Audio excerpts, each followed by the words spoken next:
The guardian of time and space, Jian Ci, had just returned from the world of Naruto when he was dispatched to the realm of Godslayer to undertake a special mission rescuing the protagonist, Lin Qiye. To avoid excessive interference in the world, he concealed his abilities, adopting an ordinary guise to blend in beside Lin Qiye. However, as the plot unfolded, hidden perils gradually surfaced, and Jian Ci's true strength would ultimately erupt in moments of life and death. Chapter 1. Transcending to the task, saving Lin Qiye. The protagonist begins weak but grows formidable, facing insurmountable dangers, and can liberate himself from restraint to restore his full potential. I have finally arrived, Jian Ci sighed, standing in the center of the room, surveying his surroundings. A simple single bed, the bedding neatly folded. A desk with a small bookshelf beside it, crammed with a few worn fantasy novels. A wardrobe adorned with 2 posters, not of celebrities, but depicting strange sigils reminiscent of ancient Western medieval sorcery. A window facing an alley ensured the room's tranquility. The room was simple, even crude a glance sufficed to take it all in, yet it boasted cleanliness and order. Hey, system, is this my accommodation for the mission? The conditions are rather poor. The stool has a broken leg, he noted, observing the 3-legged stool propped up by a brick. System ding. Be grateful this family's livelihood relies on government subsidies, and they have to support you as well. Jian Ci idly picked at his ear with his pinky, squinting as he blew away the debris under his nails. Is it not enough for you to make me a poor boy? Why can't you set me up as a wealthy heir, draped in gold and silver, living in extravagance? System ding. Enough of the complaints. This task is crucial and requires serious attention. Despite the gravity of the situation, Jian Ci paid little heed, accustomed to the system's repetitive admonitions. Let's discuss the mission, he urged. System ding. Task details. Executor, Jian Ci. Objective, save Lin Qiye. Time frame, unlimited. Note, death is not the end, but a beginning. Please establish your persona and skills within this world. Wait, did I hear that correctly? Save Lin Qiye? If my memory serves me right, he is the protagonist, Jian Ci pondered. System ding. You are correct. Lin Qiye is the unparalleled main character of the Godslayer world. A male lead in a male-oriented narrative is typically brimming with buffs. He can destroy worlds as easily as he can save them. Does he truly need my assistance? It seems more likely that I would require his. System ding. This is a mission assigned by the system. Please explore the specifics on your own. Jian Ci felt overwhelmed in his previous world. He had rescued Asuma, Saratobi, Jiraiya, and Niji Hyuga, feeling less like an executor of missions and more like a goddess of resurrection. Now, tasked with a male-oriented narrative featuring an omnipotent protagonist, he thought he could simply coast through, complete the mission, and accrue merits. Yet the system insisted he save the male lead. Could there not be an easier task? System ding. Easy tasks yield no merits. A golden gourd materialized before Jian Ci, clinking with the sound of jingling beans within. This was his merit gourd as a guardian of time and space. Each member possessed one. Completing a mission would earn him a merit bean. Once the gourd was filled, he could retire. The agency's president had promised that upon retirement, members could choose a world of their liking to enjoy their twilight years. Jian Ci had no desire to explore other worlds. Returning to a normal life sufficed, or perhaps back to his own world, though he was uncertain of its identity, had forgotten. System ding. Please select your character skills. Jian Ci resolved to make the selection quickly so he could return to slumber. Eyeing the panel before him, he chuckled. Can I customize my appearance? I wish to mold my face into that of the esteemed Qingyuan Miaodao Xinjuan. System ding. That's not feasible. Your aspirations are rather fanciful. Hurry, the master is calling. TCH. Jian Ci knew such goodwill was unlikely. Let me think. In my last world, I fought thrice in 3 days. This time, as I shadow the protagonist, the battles will naturally be his concern. There's no need for me to showcase my prowess.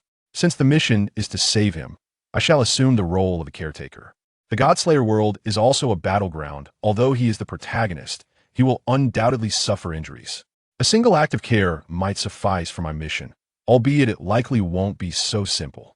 Regardless, I have chosen this persona. I have yet to experience it. System ding. Persona established. Jian Ci, male, 17 years old, orphaned at 3 due to an explosion, rendered deaf by the incident, frail and sickly since childhood. After 3 years, he began experiencing delusions of having come from the Naruto world, foretelling the world's destruction. He was admitted to the Sunshine Mental Hospital for treatment, and 4 years later became a patient alongside Lin Qiye, subsequently discharged and currently residing at Lin Qiye's home with regular follow-ups from a doctor. Wait, mental illness. System ding. It's a delusional disorder designed to foster a closer bond with the mission target. The skill book of endings from the Bleach world has been activated, rest assured. This skill, acquired from the Bleach world, allowed him to seamlessly insert his story into another's life, becoming an innate part of their narrative. As a guardian of time and space, this skill was invaluable. After completing his task in the Bleach world, Jian Ci had effortlessly copied it. He could retain 3 skills from each world as his own. System ding. Task released, please complete it swiftly. Good luck, farewell. The system vanished from Jian Ci's mind as if pressed for time, leaving him with a multitude of unanswered questions. It must be that the president has summoned him back for some absurd reason. Since I am here, I shall make the best of it and complete the task. Jian Ci took a moment to assess the humble room before approaching the door and opening it. Knight? Wait, why that name? Was he so familiar? The term slipped out, startling even himself.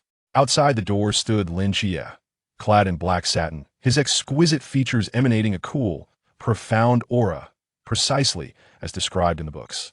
Though younger, after a few years of honing, he would undoubtedly become a heartthrob for countless girls. People from other worlds undeniably possessed striking appearances. Jian Ci noticed Lin Qiye's lips moving, as if he were speaking. Could it be starting already? Jian Ci was at a loss for words. Deafness had struck him unexpectedly. Chapter 2. A 17-year-old body, an 800-year-old soul. You must wear your hearing aid at all times, you tend to forget. Lin Qiye gently placed the device on Jian Ci's ear, his fingertips inadvertently brushing against Jian Ci's earlobe, cool to the touch. His tone, though unassuming, carried profound concern. A decade spent together had forged a bond akin to family. Images flashed through Jian Ci's mind like a slideshow, moments shared with Lin Qiye over the past 10 years. Under the influence of the Book of Endings, those memories felt as though they had genuinely transpired, indelibly etched into Jian Ci's heart surely. The same must hold true for Lin Qiye. Once the hearing aid was secured, Lin Qiye remarked, "The sun has set, there's no wind outside. Annie asked me to take you for a walk." In a world where the sun cannot shine and the wind cannot blow, Jian Ci could only venture out at night, and even then, he was not permitted to stray far without the company of Lin Qiye. It felt rather belittling. System, are you truly not deceiving me? Wasn't this mission deemed crucial? Jian Ci lamented, his heart heavy with despair. Nevertheless, he earnestly assumed his role, handing Lin Qiye the guide, stick propped against the desk. Let's go. Lin Qiye led the way, with Jian Ci following closely behind as they exited the room. Yang Jin was immersed in his homework, while Aunt sat beneath the lamp, mending something. This simple, kind-hearted woman found contentment in her modest life, her greatest wish being the safety of her family and the restoration of Lin Qiye's eyesight. As for Jian Ci, the doctor had condemned his ears to a lifetime of reliance on a hearing aid. Without it, he would be rendered deaf. At times, I find myself envious of you. At least you have the prospect of recovery. Even if your eyes are covered with black satin, you can still perceive light. Wearing a hearing aid, I can still hear, came the reply. The two of them stepped through the dilapidated door into the cool night air, where sweet aroma wafted through the atmosphere. Perhaps a benevolent mother was preparing delectable desserts for her little daughter. The streets were eerily quiet, with only the occasional bark of a dog breaking the stillness. It seemed that people were not fond of venturing out at night, aside from Jian Ci. With his hands tucked in his pockets, he tilted his head toward Lin Qiye, asking, "You can see, so why are you still using the guide stick?" Suddenly, with a swift motion, Lin Qiye pressed down on one end of the stick, causing the other end to splinter apart, revealing a large black umbrella that unfurled above Jian Ci's head, shielding him from the dim night sky. "Who instructed me to care for someone who cannot be exposed to sunlight? Aunt asked me to ensure your safety, and I had someone assist me with this when I went out a couple of days ago." The umbrella was spacious enough to comfortably accommodate both of them beneath its canopy. Although Lin Qiye could not see, his vitality was far more robust than Jian Ci's, who constantly relied on medication. "System, could you not provide a healthier character for me? Now I find myself needing a blind person to look after Muhat, an unreasonable demand. Alas, a character could only be defined once, with no possibility for alteration. Fortunately, one could still acquire skills from the existing world, taking each step as it came. Each realm allowed for the learning of 3 skills, a privilege bestowed upon time-space guardians. There have been rumors recently that the nights are not safe. Not safe. Jian Ci furrowed his brow, bewildered that he had barely arrived and had not spoken to anyone else yet. Yet trouble had already come knocking. Lin Qiye folded the umbrella, for there was no sun to shield against at this late hour. In other districts, there have been victims, and the corpses are gruesome. Moreover, there is more than one. Aunt mentioned we should refrain from going out for the time being, as she fears for our safety. Concern was understandable. Jian Ci raised an arm and lightly tapped his chin with his fingers, pondering, if it is not one person but many, what kind of enmity drives someone to harm so many? What sort of person do you think could commit such acts? Surely, they must be deranged. Beneath the black satin covering his eyes, Lin Qiye's handsome visage rarely revealed significant emotional fluctuations, and this occasion was no different. Or perhaps it is not human-made? Huh? Jian Ci exclaimed, feigning exaggeration. Do not be like that. Did you not always say you came from the world of Naruto? If time travel is possible, then it is also reasonable for there to exist non-scientific phenomena in other realms. This was indeed true. This world was not merely one facet or a single space under the influence of magnetic fields, gravity, and other unknown forces. It had been divided into countless dimensions, each operating independently in a relatively stable state. However, many years ago, an unknown force intervened, disrupting the existing equilibrium and thrusting each dimension into unprecedented peril. It was during this turmoil that the time-space guardians emerged. Initially, a small team comprised of individuals with immense power banded together to rescue the ravaged dimensions. As time progressed, more individuals with unique abilities were drawn into this team. Jian Ci had joined this group 800 years ago. Though now considered a veteran, he remained the youngest member, with no newcomers joining the time travel agency since him. Thus, hidden within his 17-year-old physique was the soul of an 800-year-old being. Naturally, upon merging with Lin Qiye's memories, Jian Ci had recounted these tales to him, and Jian Ci's doctor had also heard these stories. The outcome of sharing these narratives was that both Jian Ci and Lin Qiye were gravely ill, one claiming to have traversed time, the other insisting he could see the seraphim on the moon. In an age where myths had become legends and technology dictated the future, anything inexplicable was dismissed as superstition or fanciful nonsense. As they conversed, the two had walked a considerable distance from home and began to turn back along another path. "Not you just said, ah." A piercing shriek sliced through the night, jarring both Lin Qiye and Jian Ci's eardrums. To the northeast, approximately 50 meters away, there is a little girl. Jian Ci heard Lin Qiye's precise assessment and turned to look in that direction, where a building obstructed his view. Human senses possess a remarkable interconnection. When one falters, the others sharpen. Hurry! The instinct to save was etched into Jian Ci's very bones, compelling him to rush toward the call for help. In that moment, he momentarily forgot the character the system had assigned him and sprinted toward the direction Lin Qiye had indicated. You cannot run. The gust of wind created by Jian Ci's hasty departure startled Lin Qiye. Did this person not comprehend the fragility of his own body? What would he tell his deceased parents should anything happen? Lin Qiye was reluctant to intervene, yet he could not ignore Jian Ci's plight. In that brief moment of distraction, Jian Ci had rounded the corner, his silhouette vanishing into the inky shadows of the night. Chapter 3. Even the strongest adversary can be overcome with a simple brick at the rear of the street, before an abandoned house piled high with rubble and bricks. A little girl in a floral dress stumbled and fell, her eyes wide with terror as she gazed behind her, sobbing uncontrollably. Jian Ci turned to look, and in the darkness, a white figure darted towards the girl like a venomous serpent, swift as lightning. "Ci, take that little girl and go." Lin Qiye's voice reached Jian Ci's ears, and he had already positioned himself with his cane firmly in hand, standing between the child and the white shadow. The silhouette of the young man grew taller in the night. Jian Ci lifted the little girl, but was startled by her weightlessness.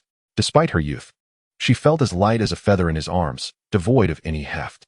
With a sudden crash, he turned back to see Lin Qiye's cane discarded, the white figure clutching Lin Qiye's throat, lifting him effortlessly against a wall stripped of its plaster. Wasn't he the protagonist? How could he fall so easily? Ah. The story has just begun. His powers have yet to fully awaken. Why must such bizarre occurrences arise at the outset? The script did not mention this. Was the awakening of power supposed to occur right away? Realizing the urgency, Jian Ci set the girl down and sought a place to hide. The little girl, paralyzed by fear, glanced at Jian Ci for a brief moment before dashing away into the darkness, her silhouette merging with the night. "I hope I misunderstood. Jian Ci had no time to dwell on the child. He needed a plan to save Lin Qiye. Arriving in this world only to witness the protagonist's demise would surely lead to his own end at the hands of the society president. Spiraling sphere. Jian Ci spread his hands, fingers curling inward, attempting to conjure a ball of energy, but only the chill of the night air slipped through his palms. Not even a whisper of wind, let alone the famed spiraling sphere. I forgot. I needed the skills of a caretaker. With his attempt failing, Lin Qiye was nearing his breaking point. The prolonged asphyxiation was changing the color of his face, his hands gripping the white figure's wrist, straining to pull himself free. But it was in vain. The white figure only tightened its grip, applying even more pressure. Hurry, run. Lin Qiye managed to summon his last bit of strength to urge Jian Ci to flee, or they both would be lost. This is absurd. My mission is to save you. If you perish, whom shall I rescue? Jian Ci silently chanted in his mind. Since powers beyond the script were ineffective, he would have to utilize whatever was at hand. The cane, which guided the blind, could also serve as a makeshift weapon in a critical moment. Lin Qiye's arms began to sag, his strength ebbing away.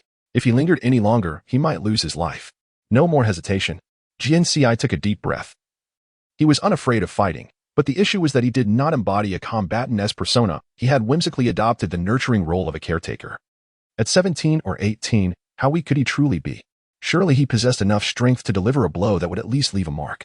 With a fierce shout, Jian Ci brandished Lin Qiye's cane and leapt towards the white figure, aiming to strike.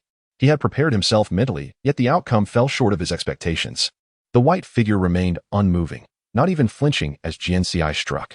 It merely turned its head slowly, its vacant eyes locking onto Jian Ci's. Jian Ci froze. Was he this white Zetsu from the Naruto world? Hadn't he been eliminated? How could he have appeared in this realm? A sharp pain surged through Jian Ci's chest, and he cried out, his body hurtling backward like a brick, crashing heavily to the ground, his insides feeling as if they had been rearranged. Lin Qiye's cane skittered far from him. Though his action had failed, it was not without effect. White Zetsu released Lin Qiye, shifting its focus onto Jian Ci. In ordinary circumstances, such a minor adversary could be dispatched with a mere flick of Jian Ci's finger. Yet, given his current frail state as a caretaker, he found himself in peril. This was it. Not only was the protagonist in danger, but even I, the traveler, would meet my end. System. Could you return and grant me a fighting skill? White Zetsu approached slowly, its pale form now wielding a glimmering knife. Although its eyes were devoid of emotion and focus, Jian Ci discerned a palpable hatred emanating from them. After all, in the Naruto world, he had vanquished many beings that defied the laws of nature. Jian Ci shut his eyes. If death were to come, so be it. As long as Lin Qiye survived, it could be considered a rescue. And it would reset the timeline for his mission. Less than an hour had passed since his arrival. Which guardian of the multiverse could match such efficiency? Even in death, he could boast for centuries. Wait, Jian Ci reopened his eyes. Setting aside whether my demise would complete the rescue mission, Lin Qiye's powers had yet to be awakened. And without him, this world could not be saved. I cannot afford to perish now. Just as White Zetsu raised its arm to strike, Jian Ci rolled away, narrowly evading the blow. The scattered bricks beside the wall suddenly proved useful. He grabbed one and hurled it at White Zetsu's head. With a dull thud, the figure staggered and collapsed, dissolving into a puddle of white paint that seeped into the earth. Are you all right? Jian Ci discarded the brick and staggered to Lin Qiye's side. Lin Qiye gasped for air. I'm fine, but what about you? Are you okay? I'm fine. Jian Ci swayed unsteadily, and Lin Qiye quickly reached out to steady him.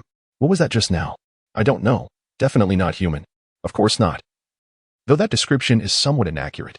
Lin Qiye surveyed the area. Where's that little girl? She had vanished without a trace. Lin Qiye could no longer sense her presence. Nor could Jian Ci see her. Had she truly fled far away, or had she simply disappeared? A child so small would not be wandering outside alone at night without an adult. Jian Ci's expression darkened. What's wrong? Lin Qiye asked, concern etched on his face. Just then, a gust of night wind swept by. Jian Ci felt his legs weaken, and he slumped against Lin Qiye, breathless. The wind has picked up. The persona of the frail caretaker could not falter. If he were to faint, it must be in character. Chapter 4. Sneaking out to pick up Lin Qiye from school, the weakened Jian Ci slept until midday the following day. Despite this, he felt as though his insides had been displaced. That fall yesterday had nearly cost him his life. The delicate and frail characters are best suited to be cherished and nurtured by affluent families. In the current circumstances, one ought to possess a robust and resilient physique. By the way, what was the situation with that Baiju last night? Aren't the creatures of the god-slaying world supposed to be the phantom-faced ones? What was Baiju doing here, And how did he traverse from the Naruto world to the God-slaying realm? They do not belong to the same system. Moreover, what is the story behind that young girl? It is evident that she is not human, resembling more of a soul-like entity. The uncertainty of whether she is indeed a soul arises from the fact that Lin Qiye can also see her. What was Baiju pursuing her for? Surely, he wasn't merely seeking amusement. Knock, knock, knock. The sound of knocking echoed. Jian Ci sat up from the bed, raising her voice. Come in. Her aunt entered, bringing some food, which she placed on the only available space on the desk in the room. You fainted when you returned yesterday. This morning, I had the doctor check on you, and he said you were just exhausted. You need to rest for a couple of days. Little Chi went to your school this morning to request a leave of absence for you. You shouldn't go to school, just stay home and recuperate. You two shouldn't have gone out last night. Otherwise, this wouldn't have happened. I thought the wind wouldn't pick up. Lin Qiye refrained from sharing the events of the previous night with his aunt.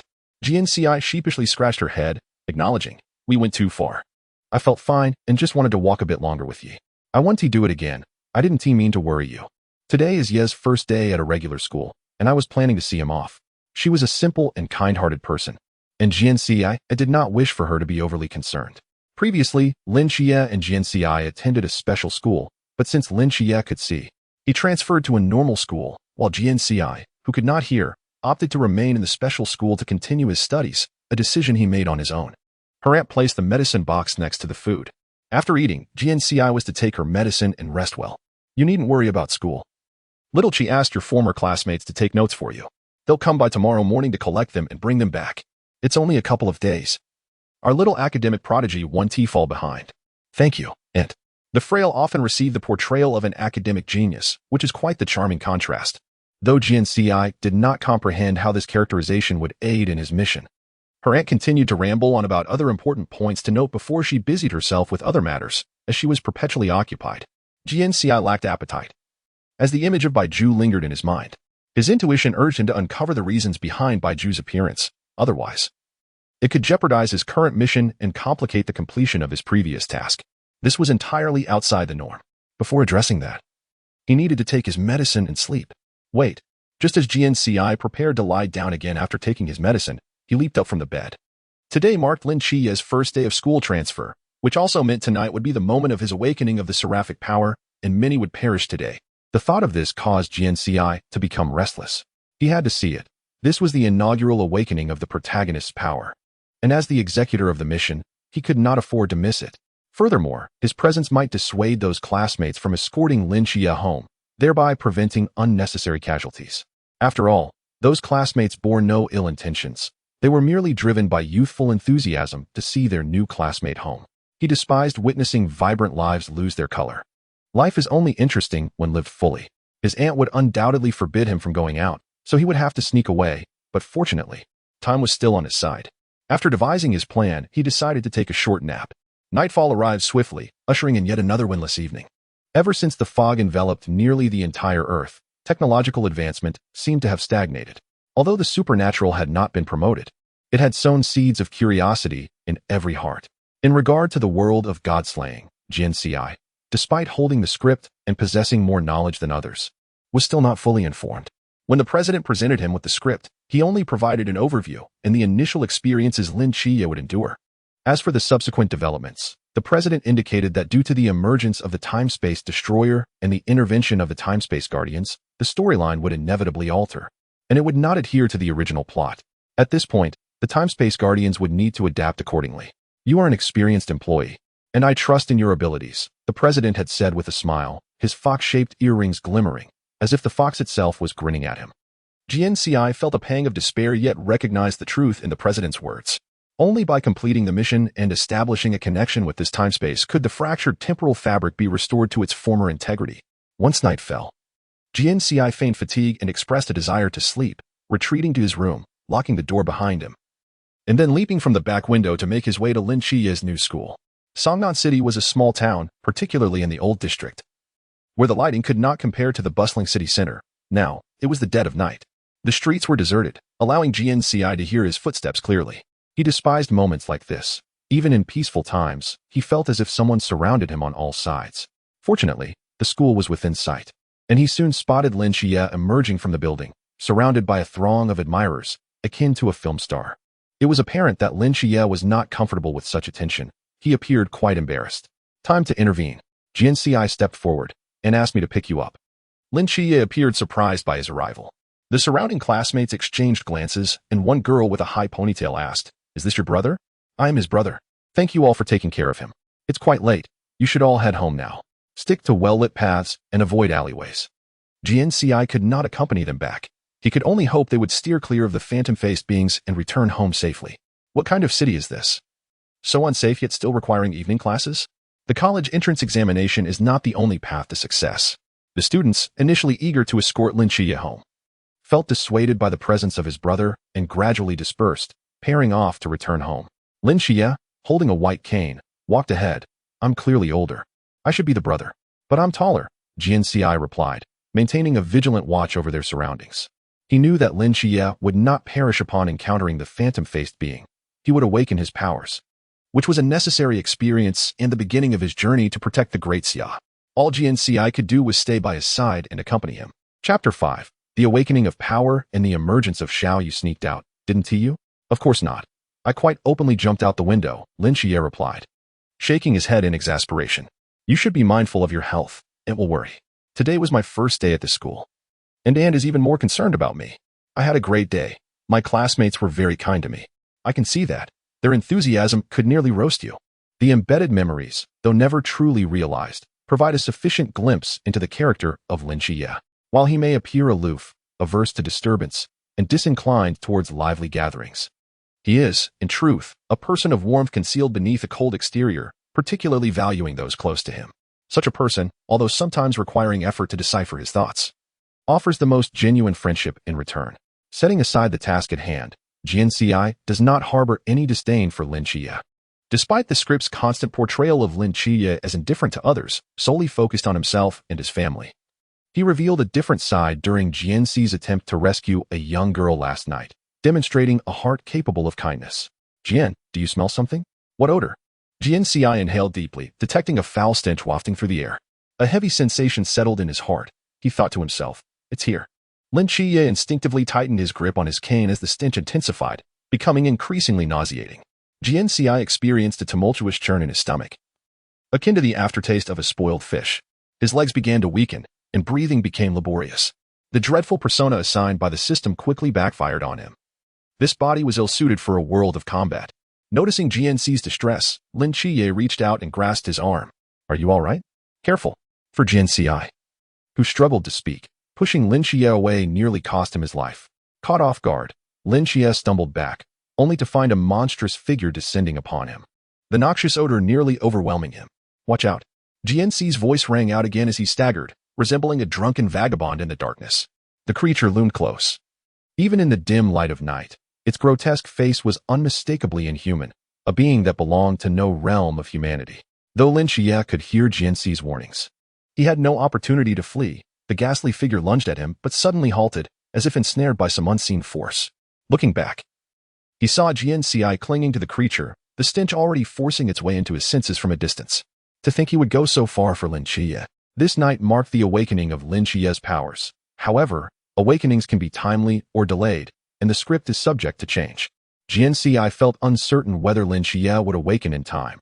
If he lagged, even slightly, it would spell disaster. Bang! Crash! Thud! Jian Ci's body was hurled like a wooden plank caught in a tempest, spinning through the air before crashing heavily against the wall and then onto the ground. "Did I have a vendetta against the God-slaying realm? System, why must you bestow upon me such a wretched body?" During task execution, the system assigns each individual a persona tailored for the mission. Most of Jian Ci's tasks involved combat, thus he had grown accustomed to resolving conflicts through strength. This time, however, he found himself stripped of his previous advantages, burdened with the worst possible persona. Lying on the ground, Jian Ci felt as if his bones were shattered. Each of the 206 bones fracturing from within, reduced to mere dust. Perhaps death would be preferable. This mission has utterly failed. He wondered if sacrificing merit beans would allow for a restart. He recalled someone having done so before, though he was uncertain of their success. Under normal circumstances, missions are singular in nature. Until completed, the temporal guardians must remain in that world, exerting every ounce of strength. Jian Ci could only watch helplessly as a shadow approached Lin Qiye. "Run," he managed to whisper, noticing another massive creature drawing near from the darkness. Lin Qiye found himself trapped, with no escape routes left, only a path leading to demise. Lin Qiye, please awaken swiftly. In the pitch-black night, danger and fear lurked everywhere. This world had been shrouded in destruction for over a century, leaving only this small patch of purity. Does redemption truly exist? Will the light of the world ever dawn? The guardian of this realm stood before him. Light, a brilliance more fervent than the sun, more dazzling than a stellar explosion, emerged before Jian Ci.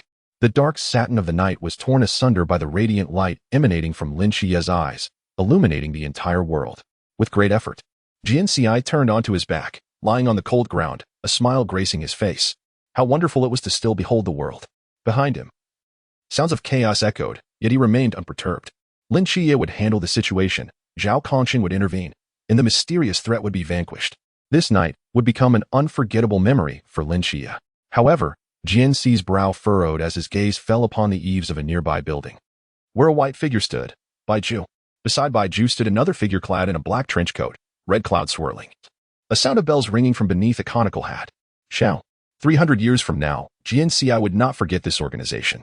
He had suffered greatly at their hands, believing he would never cross paths with them again, only to find them glaringly present before him. In a moment of disorientation, he felt as if the face concealed beneath the hat smiled at him. A gust of wind arose, and in the blink of an eye, both the figure and Baiju vanished. Was it an illusion? Jian Ci pondered as he suddenly found himself lifted into someone's arms, soon resting on their shoulder. Don't speak, just run. Tonight, Jian Ci had urged the need to flee more than once, but this time he was being carried away. He had anticipated that Zhao Kongqing, the one who only knew how to flaunt his charm, would easily succumb to Lin Qiye's persuasion and abandon him.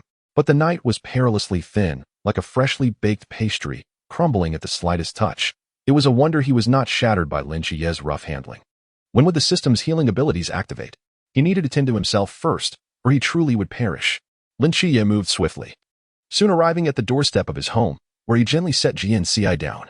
Listen to me, you cannot tell Aunt or Jean about tonight's events. It would frighten them, understood? Observing Lin Qiye's serious expression, Jian Ci clutched the remnant of the black satin that had fallen into his hands during Lin Qiye's moment of power. Covering Lin Qiye's eyes once more, he remarked.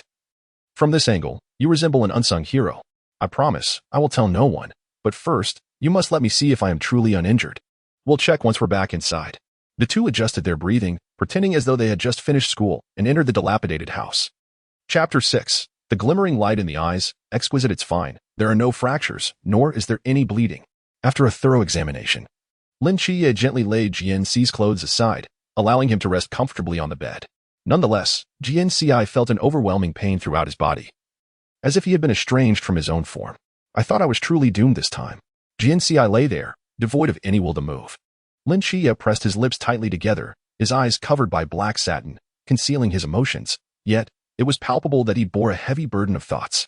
Have your dreams changed recently? Yes, significantly. Have you considered that you might not be an ordinary person? Do ordinary people see seraphim on the moon? That is indeed true. Jian Ci sighed, then inquired, what do you think tonight's entity was? Lin Qiye replied, it was certainly not human, but different from yesterday's. Of course it was different. They are beings from entirely different realms. The world of divine slayers belongs to Lin Qiye, where his powers will continue to amplify.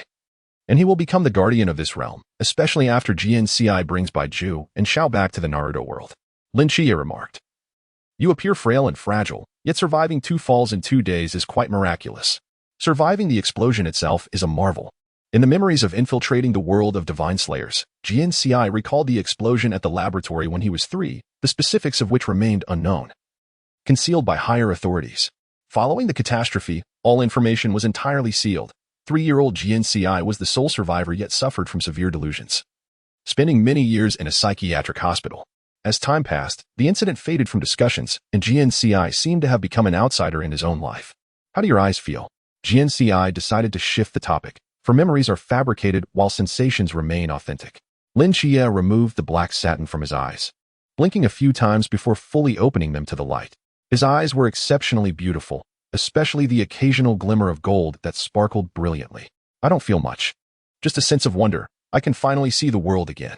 After being engulfed in darkness for so long, the ecstasy of regaining light was something Jian Ci could empathize with, for he had experienced it himself. In that endless void, he lost track of the years until the president brought him back into the light. Congratulations, your dream has finally come true. Thank you. But let's not inform Aunt and the others just yet. I have only just opened my eyes and still struggle to control my sight. Seeing the golden light in my eyes may cause Aunt to worry, leading to unnecessary doctor visits and expenses. The thought of spending money terrifies me.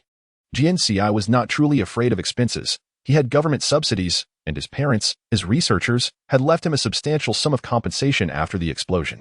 Once he came of age, he would have full control over that wealth. He envisioned moving Lin Qiye and his family out of their dilapidated home into a spacious residence.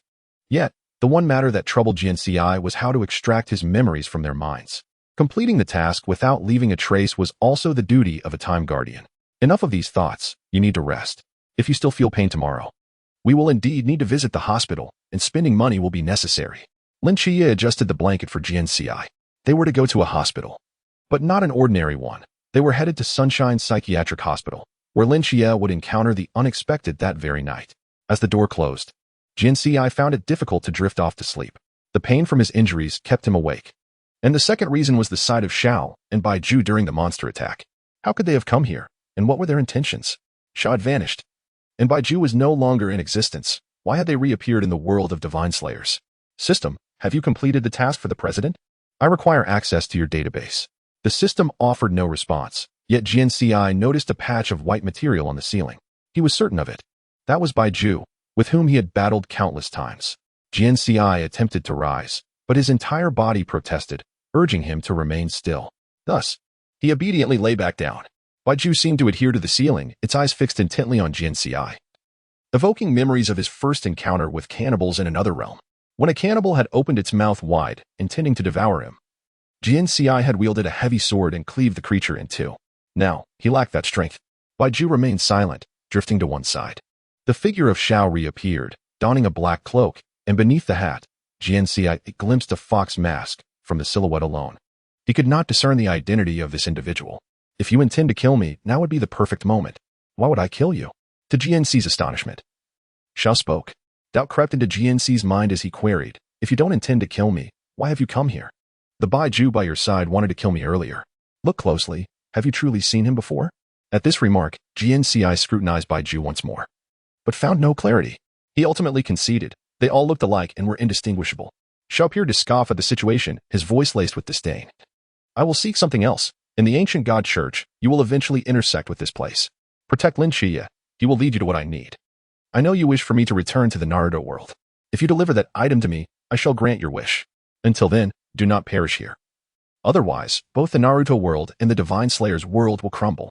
I trust you do not desire to witness such an outcome, Time Guardian. What do you seek? Wait. Don't leave. Jian Ci's question remained unvoiced as both Xiao and Bai Ju vanished without a trace, as though they had never been there. The ancient God Church. Mysterious entities. Worlds collapsing. And how did he know Jian Ci was a Time Guardian? The implanted memory should have been entirely erased after the Time Guardian's departure. Did the temporal fabric of the Naruto world remain unhealed? Was there a misstep that allowed Xiao and Bai Ju to enter the realm of Divine Slayers? Knock, knock, knock. Jian Ci, who are you talking to? Are you feeling unwell? Came Yongjin's voice from outside the door. Jian Ci reached for the light switch, turning it off. It's nothing. I'm just talking to myself.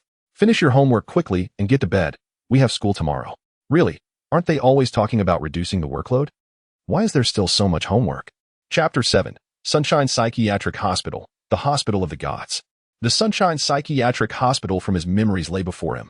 Jian Ci had never anticipated returning to this place. The years spent in the psychiatric hospital were hardly worth reminiscing. But the days spent with Lin Qiye could truly be deemed joyous. No one believed he had traveled through time, not even the attending physician, who merely pretended to indulge him, later recording a more severe diagnosis in his medical chart. Jian Ci harbored doubts. Would this not exacerbate his condition? The monotonous days left profound scars on the young Jian Ci's spirit. In those times, he yearned for solitude, often isolating himself in his hospital room or climbing the lofty trees, dreaming of the world beyond. The doctor naturally inscribed autism and depression in his medical records. Right away, scribble whatever comes to mind. Jian Ci had grown indifferent, for no one would truly care about his thoughts. After several years of such existence, Lin Qiye appeared, claiming to have seen a seraph, or rather, the seraph on the moon. Naturally, no one believed him, deeming him mad, and initially, the attending physician forbade Jian Ci from approaching him. Nevertheless, Jian Ci managed to evade the prying eyes of others and spoke with the blind child for the first time. Jian Ci, discovered that Lin Qiye's mind was remarkably clear, and he articulated the account of his vision of the seraph with great clarity. It was astonishing to note that he was merely 7 years old at the time. A typical 7-year-old would still be in the first grade, learning the basics. Yet he could vividly recount the extraordinary sights he had witnessed. Lin Qiye left a profound impression on Jian Ci. From that moment on, Jian Ci sought opportunities to converse with Lin Qiye, who recounted tales of the seraph on the moon, while Jian Ci shared his own encounters in the world of Naruto. Both were children who had experienced the unnatural. They clicked instantly and engaged in delightful exchanges. Upon discovering their clandestine interactions, the attending physician merely offered a few remarks without intervening. As long as the patients did not cause any disturbances, that was deemed satisfactory, and other matters could be disregarded. Rest assured, they would not be confined again. Lin Qiye donned the sunglasses gifted by Yang Jin, discarding the previous black satin that had become tattered. Jian Ci chuckled, saying, "I can't afford to be hospitalized now. Even if I could, I wouldn't want to stay in a psychiatric hospital." The two stepped outside the consultation room, where Lin Qiye instructed Jian Ci to wait while he met with the doctor alone. Truth be told, Jian Ci wished to accompany him. He was curious to witness how Lin Qiye would prove his sanity, convinced it would be an amusing spectacle. Regrettably, Lin Qiye did not afford Jian Ci that opportunity. During the wait, Jian Ci gazed at the hospital where he had spent many years. While it had changed, some aspects remained untouched. Since the age of 3, the memories etched in his mind incessantly haunted him. Had his parents truly perished in the explosion? Jian Ci had questioned this repeatedly. Following the catastrophe, the area had been sealed beneath thick layers of concrete, merging with the mountain, leaving the people, events, and things within to never see the light of day. "Let us go." The consultation room door swung open, and Lin Qiye emerged. The expression on his face revealed the nature of his recent experience. And Jian Ci longed to reassure him that these matters were trivial, and by nightfall, he would hear more incredible stories, tales that, if overheard by a psychiatrist, would lead to involuntary hospitalization. These events were scripted. To be candid, only Xiao and Baiju existed beyond the script. While everything Lin Qiye encountered thereafter was merely part of his normal experiences in this world. According to the narrative, Zhao Kongqing was due to reappear. Under the dim glow of street lamps, students emerging from evening classes were escorted home by their respective parents. Recent unsettling rumors had left everyone in a state of anxiety.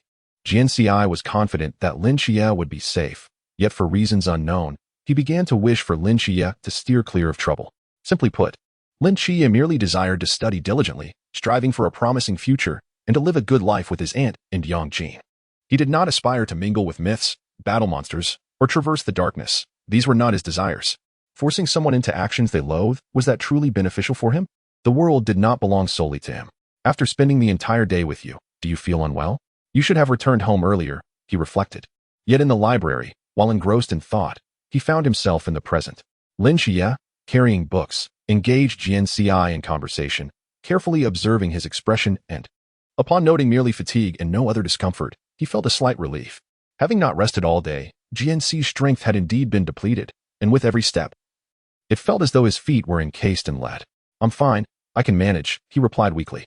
Lin Qiye lifted an arm and gestured to Jian Ci. Reluctantly, Jian Ci placed his hand on Lin Qiye's arm, finding it significantly easier to walk with his support.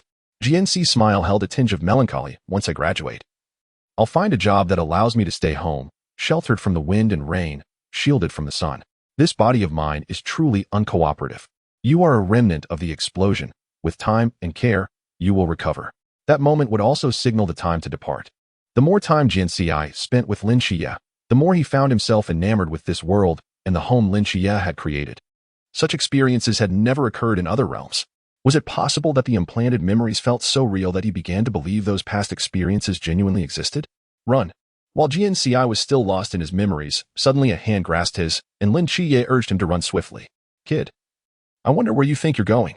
A tall figure emerged before them, illuminated by the glaring blade. Beneath it lay the limp form of Baiju, reduced to a pool of white liquid. Jian Ci's eyes widened in shock. This was not part of the script. Moreover, before Baiju's body vanished at the ankle, he noticed a band of black stripes encircling it. Indeed, there was more than one. The night breeze swept through, and Jian Ci felt the world spinning around him. "Ci? The wind has risen again." Chapter 8. This is how love at first sight is portrayed on television. Jian Ci had a dream, a remarkably long dream. In this dream, the sun blazed overhead, the yellow sands stretched endlessly, and the arid air enveloped a boundless world devoid of even a single cactus. Barefoot, He walked upon the scorching sands, heading towards the sun. It seemed as though he sought something of great significance to him or to the world. For this thing, he had to persistently walk in search until he could grasp it in his hands. But where would he take it? Bring it to me. A figure clad in a black trench coat, with a red cloud, and a conical hat that jingled in the breeze, Xiao appeared before him, standing beside Baiju. Jian Ci cast a serious glance at Baiju's ankle, pristine and devoid of any darkness. In the world of slaying gods, it seems there is not only one Jiu, but others as well. Does this imply that there is not just one Xiao, but several? Beneath the conical hat, the fox mask appeared to bear a smile, perhaps mockingly, as if it had already seen through Jian Ci. What exactly is it? Jian Ci inquired. Xiao replied, you will know upon seeing it. Until then, do not perish. Die? This had been mentioned before. Jian Ci felt a constriction in his breath. The sun was oppressive, the air too parched for his frail body to endure. The figures and scenery before him began to distort, reshaping in his vision. The ancient god church, this was the last term uttered by Xiao in his dream. Jian Ci finally awakened from his slumber, the room enveloped in darkness, the sound of rain pattering outside.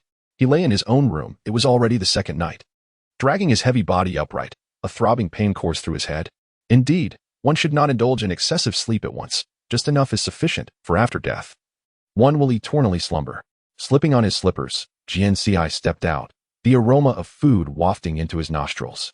According to the narrative, Lin Qiye must have shared what he could see with his aunt in the morning, as she was preparing a celebration for him.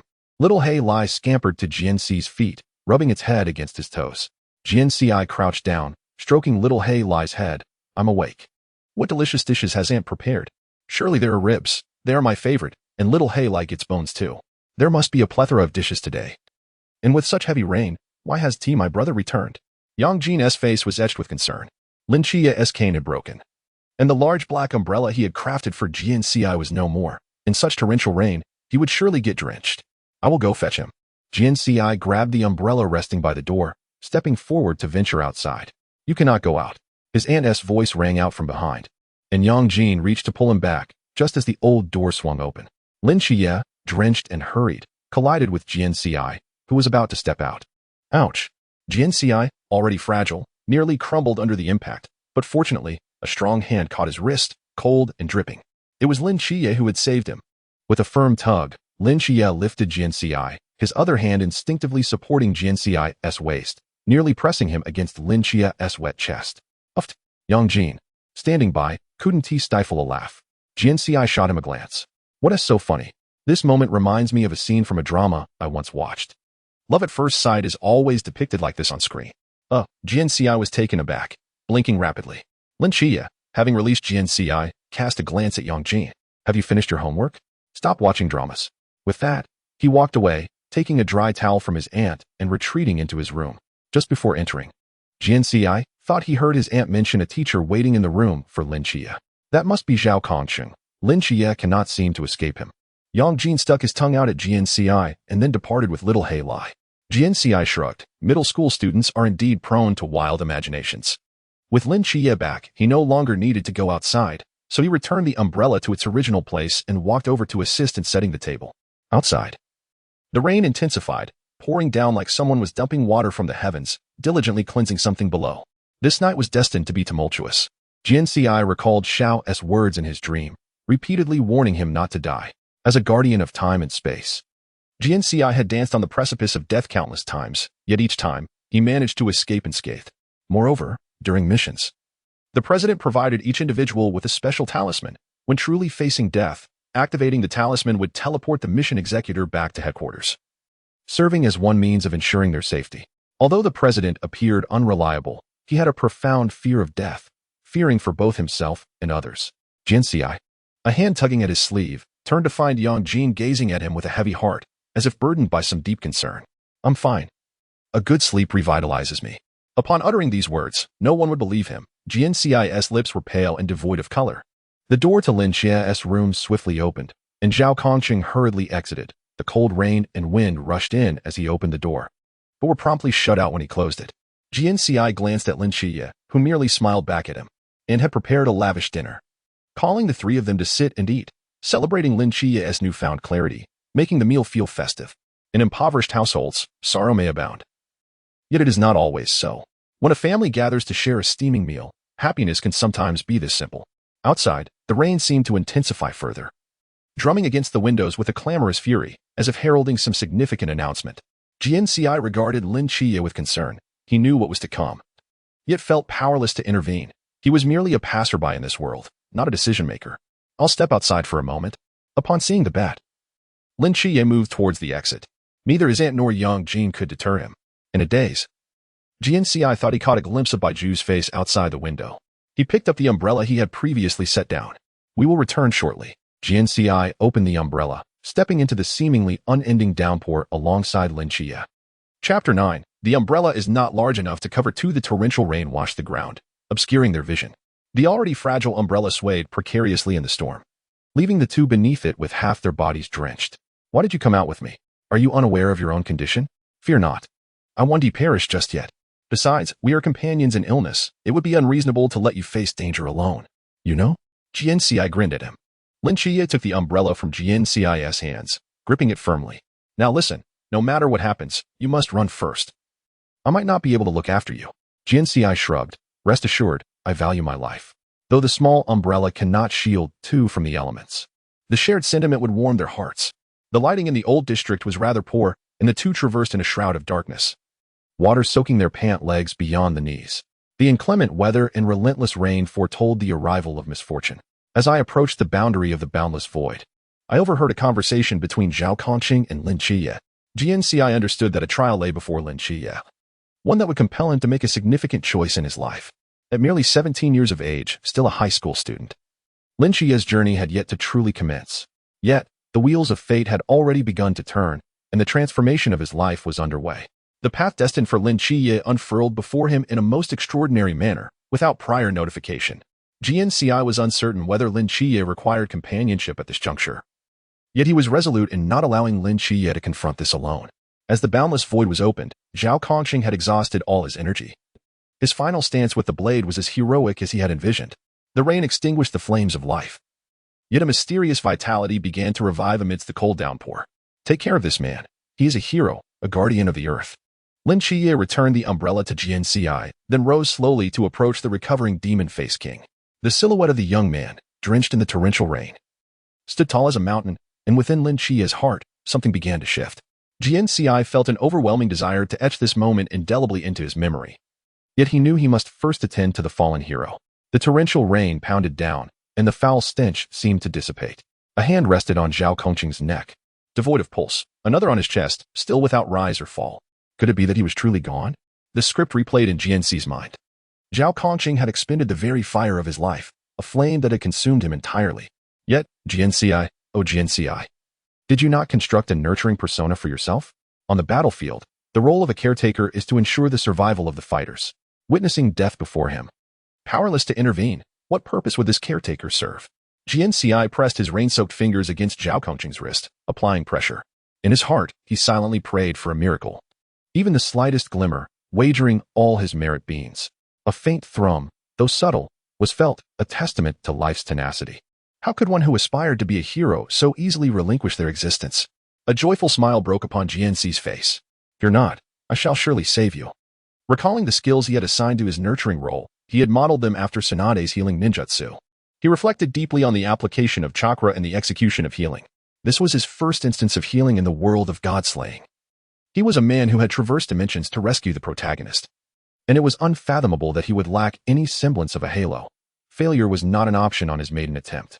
Please, fortune that has eluded me through thousands of lottery tickets, grant me a sliver of luck at this moment. Zhao Kongqing, do not perish, at least not before my eyes.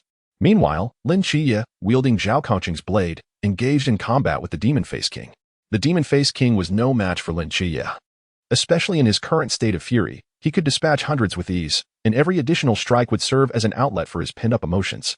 Although inherently introverted, Lin Qiye's life had not been devoid of merit. If Zhao Kongqing were to die now, that image would haunt Lin Qiye for the rest of his days. A grim recollection indeed. Jian Ci's thoughts flitted between chakra, Zhao Kongqing, and Lin Qiye. Though Lin Qiye occupied his mind predominantly, he realized that his fervent desire to save Zhao Kongqing stemmed largely from a wish to prevent Lin Qiye from experiencing regret. His already incomplete life could not afford further loss. Move. Jian Ci discarded the umbrella and placed both hands upon Zhao Kongqing. The icy rain fell like shards of ice, pelting down upon him. Strangely, he was reminded of Tsunade's efforts to save Dan. The scene was strikingly similar, though Tsunade had failed to bring Dan back. A pain that lingered throughout her life. Zhao Kongqing could not meet the same fate. He must survive. In the distance, amidst the thunder and lightning, a figure clad in a black trench coat and a red cloud, accompanied by a fox mask and the presence of Baiju, flashed past. How did they come to be here? In the briefest moment of distraction, both Akatsuki and Baiju vanished, yet his hands began to glow. Chakra coursing through him and gradually infusing Zhao Kongqing's body. The extinguished ember deep within was reignited. A soul once burned to ashes being painstakingly and resolutely reshaped beneath Jian Ci's hands. What are you doing? The discarded umbrella was once again raised above Jian Ci's head, shielding him from the elements. It is often said that prolonged exposure to illness breeds expertise. Perhaps I too can become a healer. Jian Ci glanced up at Lin Qiye. Rain cascading from his head, tracing down his cheeks and dripping from his chin. He stood entirely outside the flimsy umbrella, which provided scant protection for both of them. Hurry and fix your guiding staff. This umbrella is insufficient for the both of us. Upon hearing this, a smile graced Lin Qiye's face. All right, he replied softly. Chapter 10. I am so fragile this time. Jian Ci slumbered for an entire day and night. When he finally opened his eyes, he found himself nestled in a soft bed. Previously, he had slumbered upon a hardboard, leading him to momentarily believe he was still dreaming. After a third awakening, he confirmed that he was indeed alive and not merely in a coma. You're awake. At the corner of the bed, where the mattress sagged, sat not Lin Qiye but Akatsuki, with Baiju standing 3 paces behind him, always lingering near. No one else occupied the room. Lin Qiye was absent. He would not abandon him. After saving Zhao Kongqing that day, Jian Ci had fainted from exhaustion, entirely unaware of the events that followed. Akatsuki seemed to sense his confusion. Lin Qiye is temporarily away, but he is living with you. Oh. Although Jian Ci felt no pain coursing through his body, he lacked the strength to rise. Remaining recumbent was the least taxing option. What exactly is your intention? And I still do not know your name. I cannot continually refer to you as Akatsuki, after all.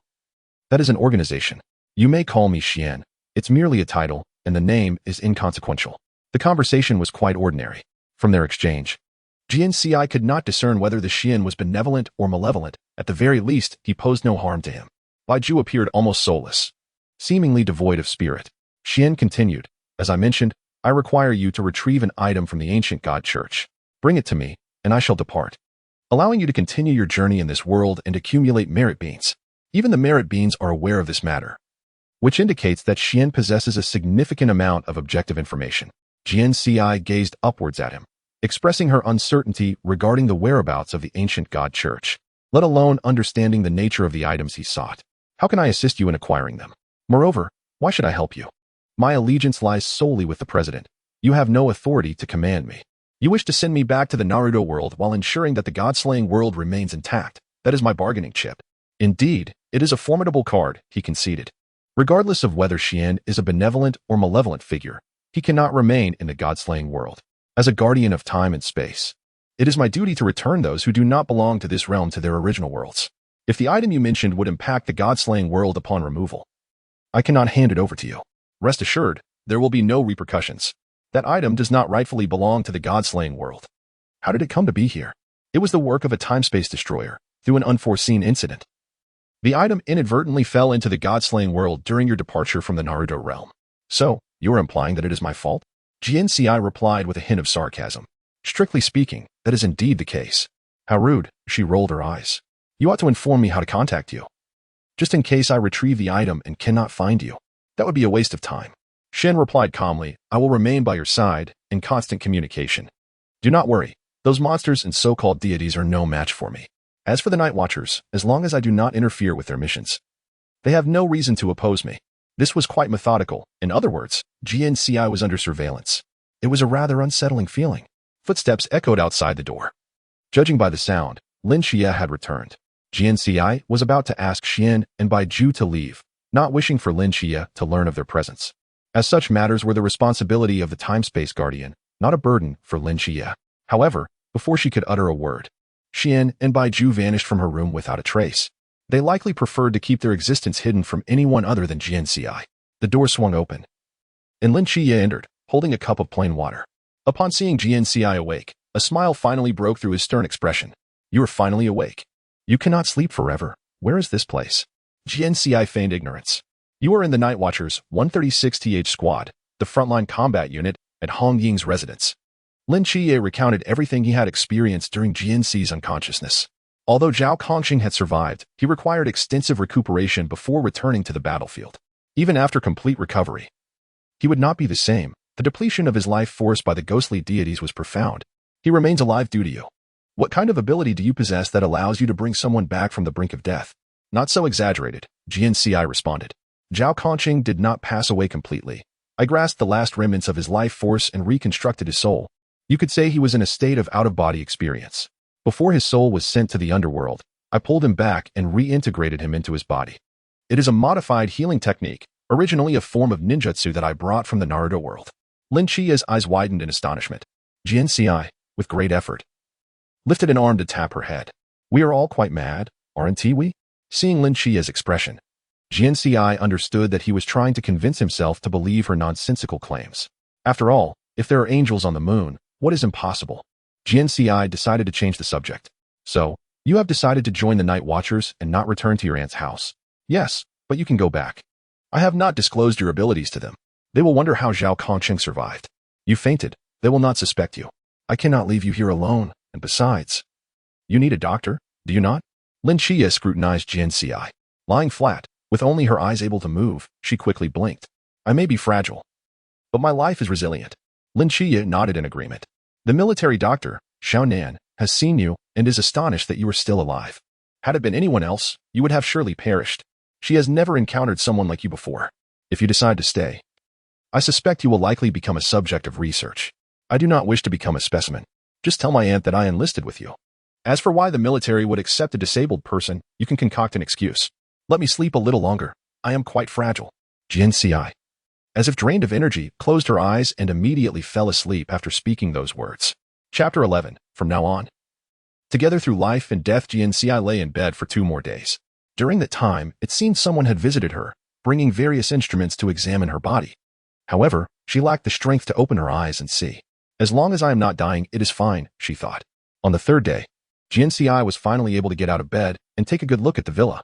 Lin Qiye had mentioned it was quite luxurious. According to typical narratives, the main characters usually have a wealthy member in their ranks. Stepping out of her room, the surroundings were eerily quiet. It seemed everyone had gone to the office, and Lin Qiye should be training. Once she was free to move, she intended to meet the captain and inquire about the ancient god church, as she could not neglect the matter concerning Xian.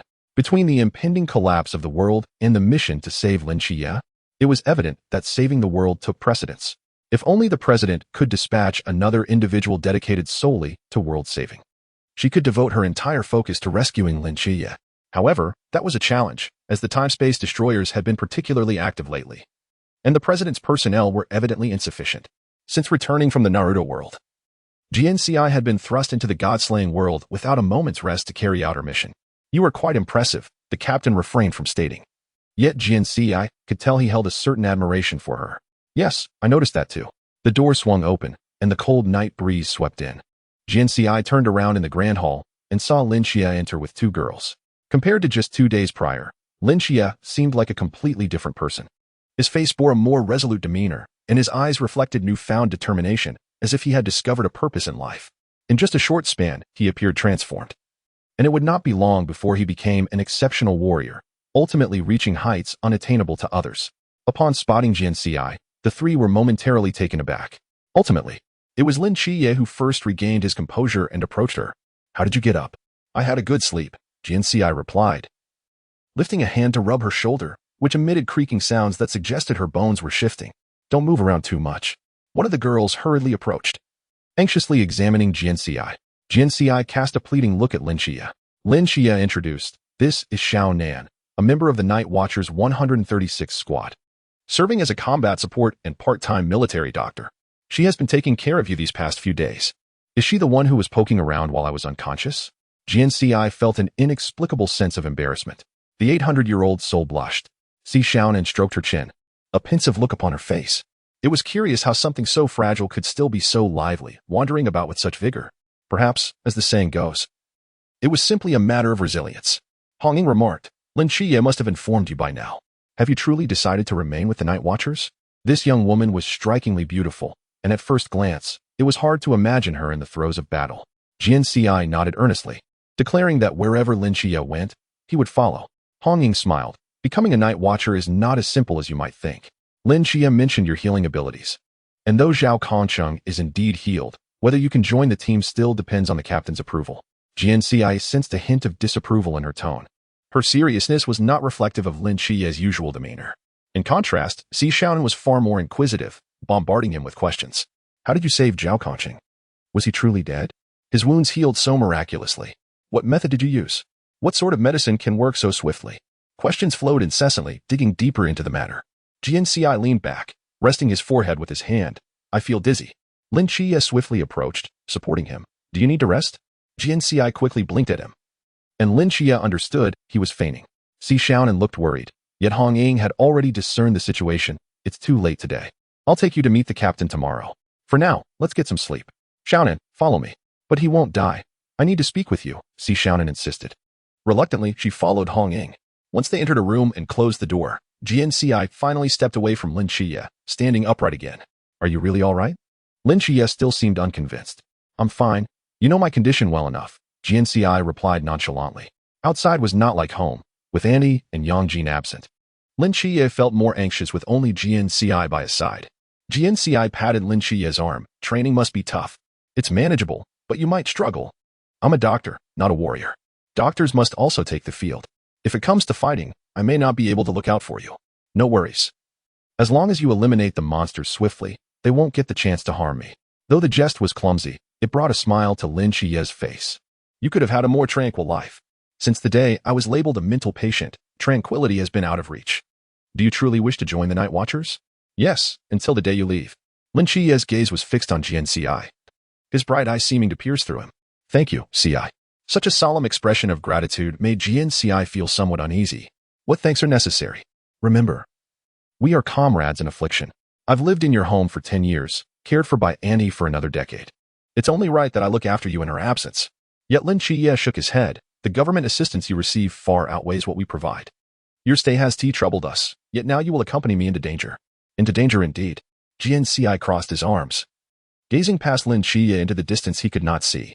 After a moment, he returned his gaze, smiling. Didn't Ti begin facing peril at the age of 3?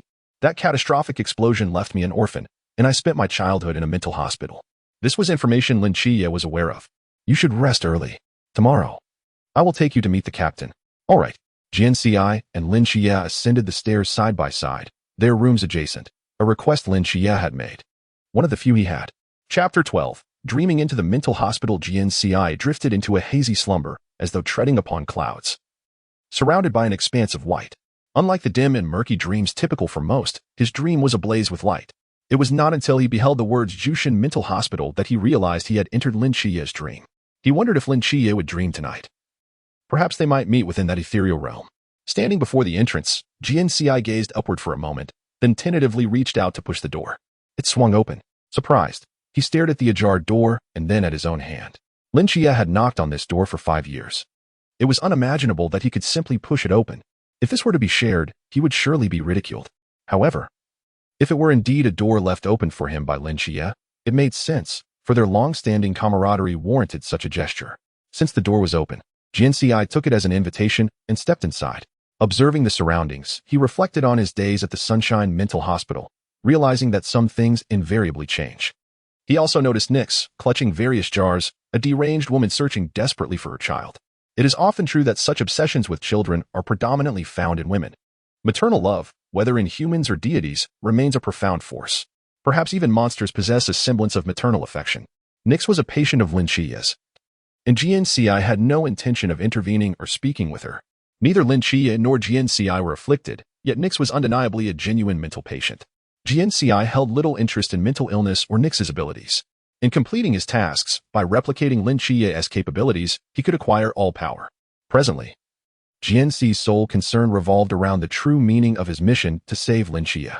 This salvation was certainly not about preserving Lin Qiye's life. He was undoubtedly the protagonist, impervious to death, destined to rise above all in the end. So what exactly was to be saved? Tasks with specific requirements are the simplest, as there are always means to fulfill them, whether through heaven or earth. The most troublesome are those without clear demands, offering only vague hints, leaving everything else to speculation. Guessing games are Jian Ci's weakest point, a pastime favored by the president. System, it's time to return. As Jian Ci ventured further inside, he pondered the mission and sought any sign of Lin Qiye. The outcome was disappointing. Lin Qiye was not present. Perhaps he was not dreaming or had yet to begin. Despite the late hour, in truth, Jian Ci seldom dreamed. Since becoming a guardian of time and space, most of his time was spent on missions, traversing from one realm to another, engaging in other stories. Once a task concluded, he would vanish from their world, their memories of him erased. To them, Jian Ci was merely a transient figure in their lives, while Jian Ci represented, perhaps, a dream woven in the depths of slumber on a particular midnight. He had once discussed this matter with the president, expressing his belief that the stipulation imposed by the Time Guardians was unjust, erasing events and rendering individuals oblivious to their existence, a blatant disregard for the labor of the Time Guardians. The president merely smiled.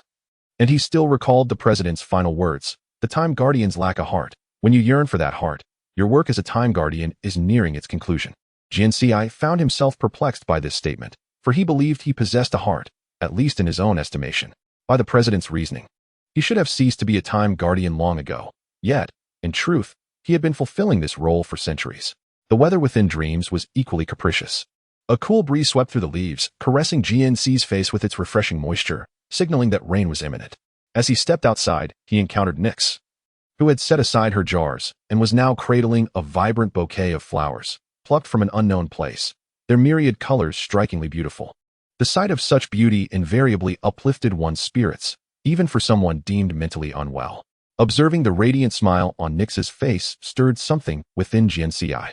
Despite his incessant jests about himself and Lin Qiye being mad, deep down, he knew they were simply attuned to realms unseen by ordinary individuals. Yet now, Nix's enchanting smile, her luminous eyes, and the gentle, divine light that enveloped her created an exquisite tableau. Who, then, was truly unwell? With this question lingering in his mind, Jian Ci exited the asylum for the mentally afflicted as the heavy iron gates slowly closed behind him. The morning sun beckoned Jian Ci from his dreams, which had now concluded. Today, he was to accompany Lin Qiye to meet Chen Muyi, the captain of the Night Watch Squad 136.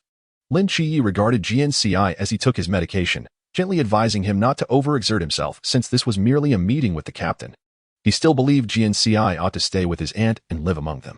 "Do not counsel me. My decision is made, and it shall remain unchanged," Jian Ci replied, donning his attire and gazing at Lin Qiye, recalling the events of his dream. "Did you dream last night? The same dream you often have?" Lin Qiye's eyes shifted upward, as though something lingered above his head. "Even without dreaming, I can perceive it any time. It feels as if I have become one with it.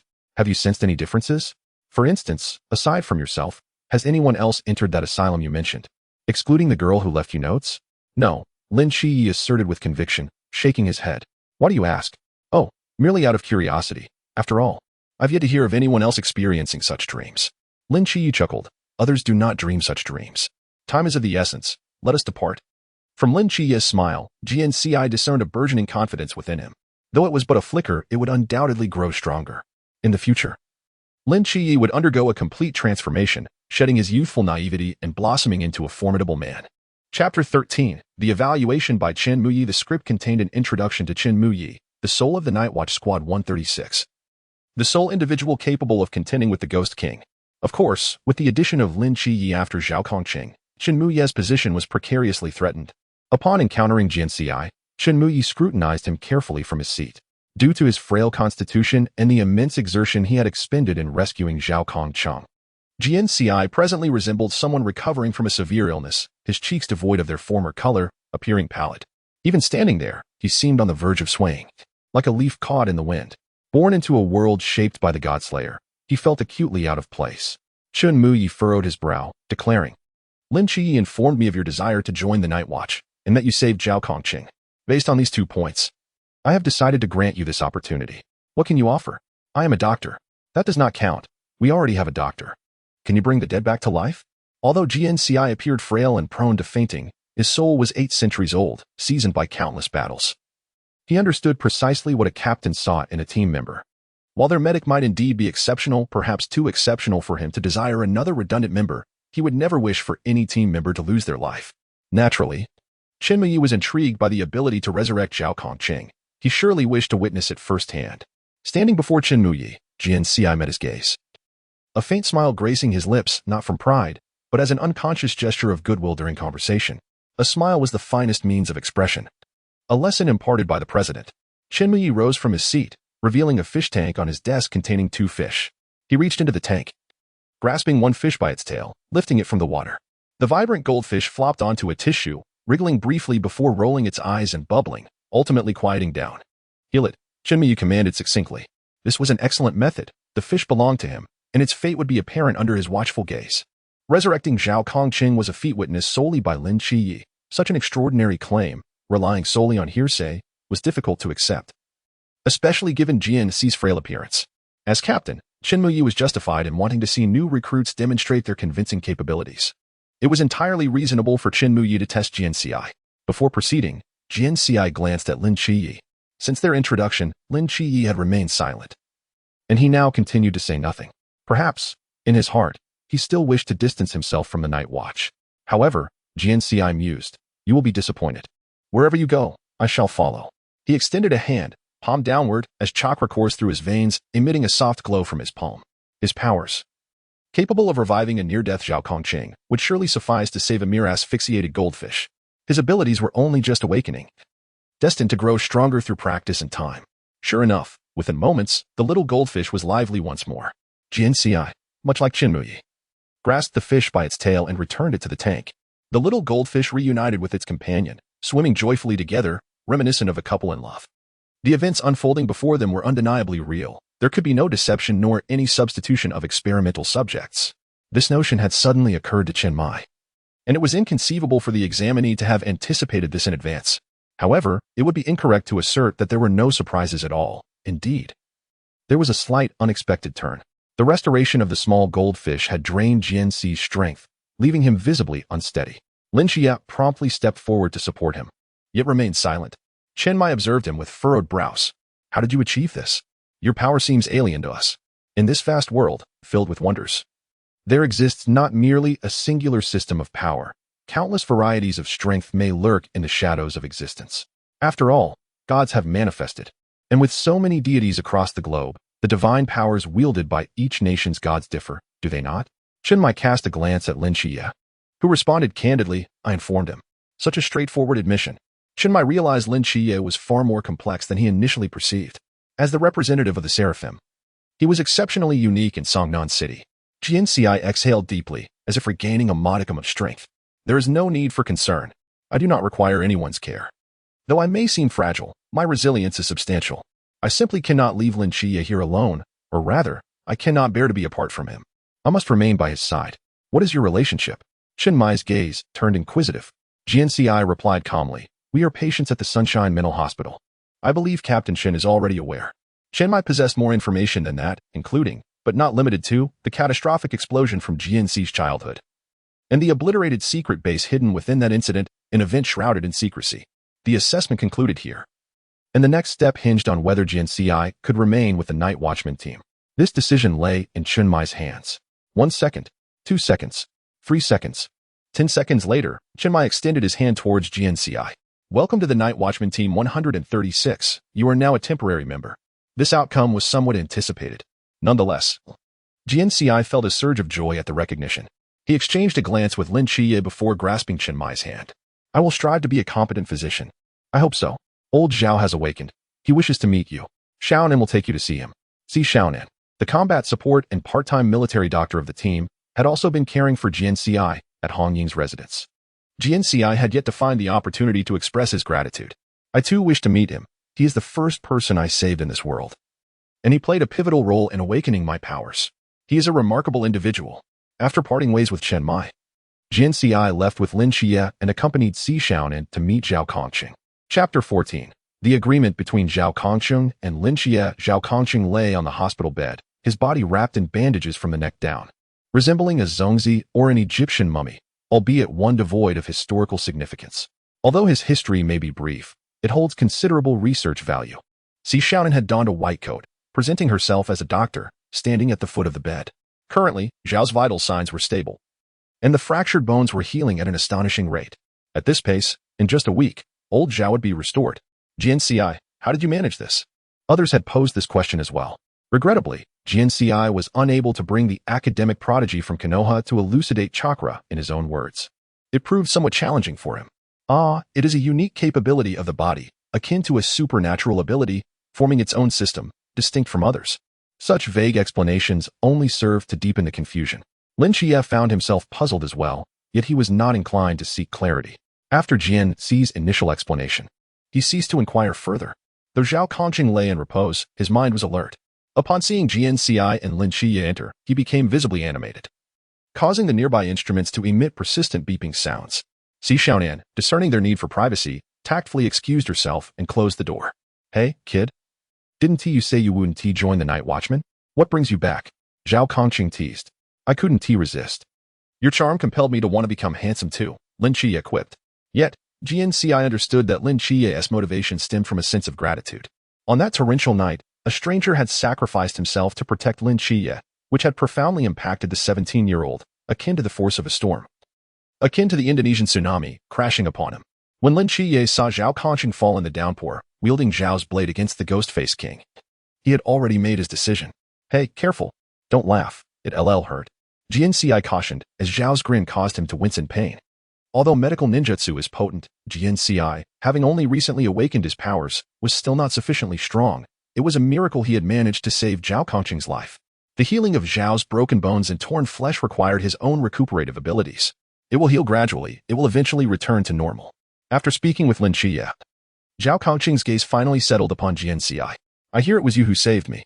I merely revived you. The true savior is Lin Qiye. Without his defeat of the Ghost-Face King, neither Zhao Kongqing nor I would have survived that storm. Zhao Kongqing's eyes glimmered with gratitude. Thank you. I thought I was truly done for this time. I never expected to get a second chance. But I do not know your name. Jian Ci. Simple Jian, farewell Ci. What a simple name. Jian Ci concurred. In truth, he was not named Jian Ci. It was a name bestowed upon him by the president upon entering the Time Guardians. The president had said that to be a guardian, one must relinquish their past, starting with their name. From a thick tome, the president selected 2 characters for him. Since then, he had been known as Jian Ci, and his previous name had been swept away by the winds of forgetfulness. Zhao Kongqing posed a pressing question. Will I be able to stand again? Will I continue to fight? My life was saved by you. They say my healing speed is accelerated, and cellular regeneration is almost visible. It's truly incredible. What is happening? I infused my power into your body. It is a healing force that will awaken your body as potential, enabling cellular regeneration. This means that as you recover, you will attain a new physique. As for whether you can return to combat, it remains uncertain, for I have yet to fully comprehend the extent of my powers. Your return to the battlefield will depend on your efforts. This explanation left Zhao Kongqing momentarily speechless. His mind, consumed with the desire to show off, was racing. So, may I interpret this as saying that as long as I am able to stand, I can once again wield my blade, correct? Jian Ci offered a non-committal smile. I believe a hero should not perish in a sickbed. Rather, they ought to sacrifice their life on the battlefield, shedding blood in the defense of home and country. Having immersed himself in numerous fervent battle tales, Jian Ci knew precisely how to inspire a passionate youth. Zhao Kongqing's eyes sparkled with excitement. When Lin Qiye arrived, he intentionally brought Zhao Kongqing's sword, placing it beside him, its hilt wrapped in white bandages, guiding his hand to rest upon the grip. I eagerly await the day we fight side by side. Fight side by side? Zhao Kongqing regarded the sword beside him in disbelief, then turned his gaze to Lin Qiye. The brilliance in his eyes gradually intensified, resembling diamonds. Very well, it is settled then, lad. You must not perish. That is precisely what I wish to convey to you. The two exchanged knowing smiles, embodying a camaraderie that heroes often share. Jian Ci relished this sentiment. After all, one must live to feel truly alive. Zhao Kongqing needed ample rest. Having said all that needed to be said, Jian Ci departed the infirmary alongside Lin Qiye. Night. When do you commence training? In a few days. For now, I am training with Chen Mai and the others. Each day, I return battered and bruised, as this stern captain shows no leniency. You should also partake in training. A hint of concern lingered in Lin Qiye's gaze. With Jian Ci's fragile physique, susceptible to collapse at the slightest gust, it was unlikely he could endure a single strike under Chen Mai's rigorous training. Jian Ci crossed his arms defiantly, stating, I am a doctor. Doctors must also enter the fray.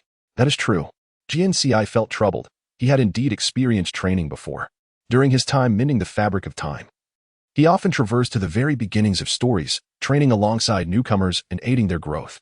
The difference now was that the former Jian Ci possessed a robust physique, making such training relatively effortless. Now, being fragile was no easy task. Jian Ci could only gaze skyward, lamenting his plight. Chapter 15, The Marksman from this day forth. Jian Ci officially joined the Night Watchman Team 136, becoming a temporary comrade of Lin Qiye. Their inaugural mission was to investigate the report filed by Lin Qiye from the second high school. Lin Qiye, Hong Ying, and Si Shaoan disguised themselves as students to probe the school, while Jian Ci, being neither a student of that institution nor a hearing individual, was deemed unnecessary for the outing, a decision made by Chen Mai. However, gazing upon the expansive training ground before him, Jian Ci understood that he too must endure what Lin Qiye had faced. Speak, what do you intend to use? Blades, guns, swords, and halberds lay arrayed before him. Even the smallest sword appeared to weigh at least a dozen pounds. Jian Ci declined to select any weapon, standing tall with his chest out and chin raised. I am a doctor. Doctors do not engage in combat. I lack the strength to safeguard a doctor. In this new century, combat extends beyond mere cold weapons. Can you handle a firearm? It was evident that Chun Mai harbored doubts regarding Jian Ci's proficiency with a gun. In truth, Jian Ci was indeed capable of shooting. Hitting a target from 800 li away was no challenge. The president had remarked that Jian Ci was among the finest marksmen he had ever encountered. Alas, Jian Ci had yet to find himself in a world where he could truly showcase his shooting skills. Such realms were likely less susceptible to incursions by time-space marauders. Chen Mai nudged a blade toward Jian Ci with his foot, offering him the opportunity to handle a firearm, but first, he must approach with the blade. Moments later, Chen Mai observed Jian Ci exerting every ounce of effort, feeling a headache coming on, questioning the rationale behind allowing this individual to remain in the team. Seek out Wen Shima, let him assess you. Finally, I can lay down the sword. Jian Ci exclaimed with unbridled joy, nearly succumbing to dizziness from his excitement. As he wobbled off to find Wen Shima. 5 minutes later, Wen Shima regarded Jian Ci with the same expression as Chen Mai. You lack the power of the divine ruin. Your strength diverges from ours, or rather, your power does not belong to our world. How can you ascertain that your strength is representative of your world as power, especially when such non-scientific myths have emerged? Wen Shima fell silent. After a moment, he smiled. It appears I am beginning to understand why the captain chose to retain you. I have no need for you here. You may go to Longxian, where you might discover a means to preserve your life. And thus, Jian Ci stood before Longxian. True to his name, he bore a visage as frigid as ice, as if the very muscles of his face were sculpted from frost, moving only to articulate speech, while the rest of him remained utterly still. This icy demeanor reminded Jian Ci of a certain character often dubbed the heroine in the world of Naruto. Before Jian Ci lay an array of firearms, alongside compatible ammunition and even appropriate holsters. Longxian picked up a compact revolver, deftly loading its chamber with bullets, then turned the barrel towards himself, presenting the handle to Jian Ci. You point the gun at yourself. Are you not concerned that I, as a novice, might accidentally discharge it? Do you believe your speed exceeds mine? The 460 caliber revolver is renowned for its initial velocity, reaching 18 meters per second, with a muzzle energy of 253, 968 joules, and is regarded as the most formidable revolver. Upon hearing Jian Ci's introduction, Longxian's expression shifted. You truly are a high school student. Indeed. Your captain must have conducted thorough investigations. While speaking, Jian Ci grasped the gun with one hand, aiming at a distant target. Bang, bang. He stumbled slightly but then, imitating the gestures of a Western cowboy, blew on the barrel as if smoke were truly emanating from it. Fixed targets lack excitement. Are there any moving ones? Let us have 5, shall we? By the way, can we use as many bullets as we desire? When shooting, the greatest fear is running out of ammunition. Jian Ci found joy in shooting. He relished the sensation of the gun in his hand, feeling the metallic texture. The recoil produced when firing entranced him. Holding the gun with one hand, he raised his arm high, aimed, fired, and struck the target. Each motion flowed seamlessly, akin to an artist crafting a beautiful design. Regrettably, the president was rather stingy, permitting only 10 bullets per session, denying him any more. Longxian replaced the stationary targets with moving ones, accommodating Jian Ci's request for 5. As long as you can hit them, you may use as many bullets as you wish. Then I shall not hold back. With ample ammunition, Jian Ci could remain there for 3 full days and nights.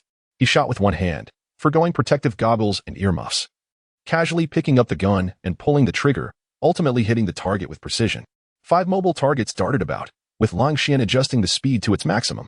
The swiftly moving targets flashed past the wall, appearing to Jian Ci as if they were gliding in slow motion, reduced to a mere fraction of their speed, then pushed right in front of him, forcing the barrel of his gun to point at his own face.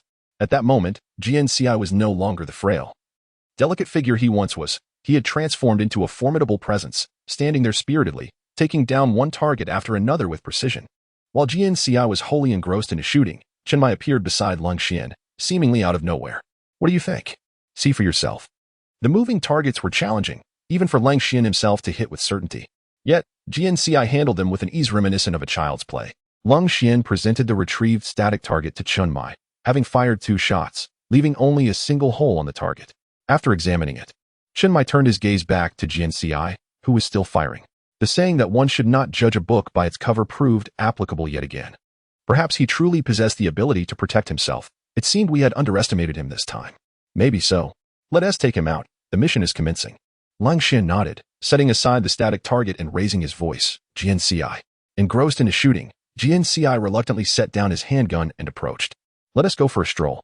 All right, Jian Ci replied readily. In the night watchman's world, there was no room for idleness. With a mission at hand, everyone had to contribute. As a newcomer, he needed to demonstrate his diligence, especially since he was still an untrusted rookie. Chapter 16. The 17-year-old body dragged into the sewers. Jian Ci followed Lin Qiye on a solo mission to the old town. Truthfully, Jian Ci was reluctant to be here. Being spotted by acquaintances could lead to complications, especially if the news reached his aunt's ears.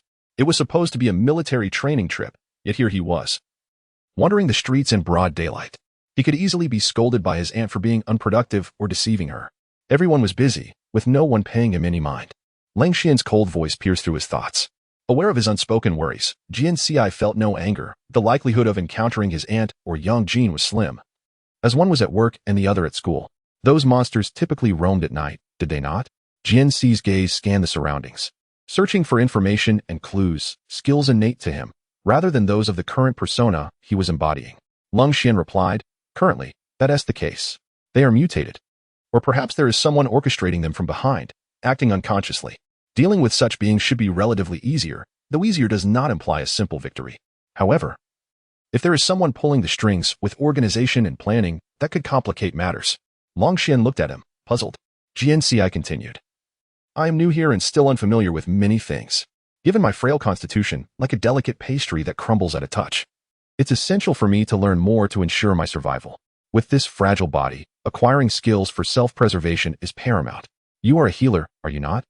Healers do not heal themselves. Jian Ci had tried to use his healing techniques on himself, only to discover their ineffectiveness. He could not even mend a small wound, let alone remedy his own vulnerabilities. This meant his healing skills were solely applicable to others, leaving him reliant on the team's only medic, Si Xiaonan. Should he find himself in need of treatment? Lin Qiye looked at him, a mix of confusion and disbelief on his face. The expression on his icy countenance appeared quite peculiar. You don't believe me, do you? I don't either, but I'm a lunatic. You need not take my words to heart.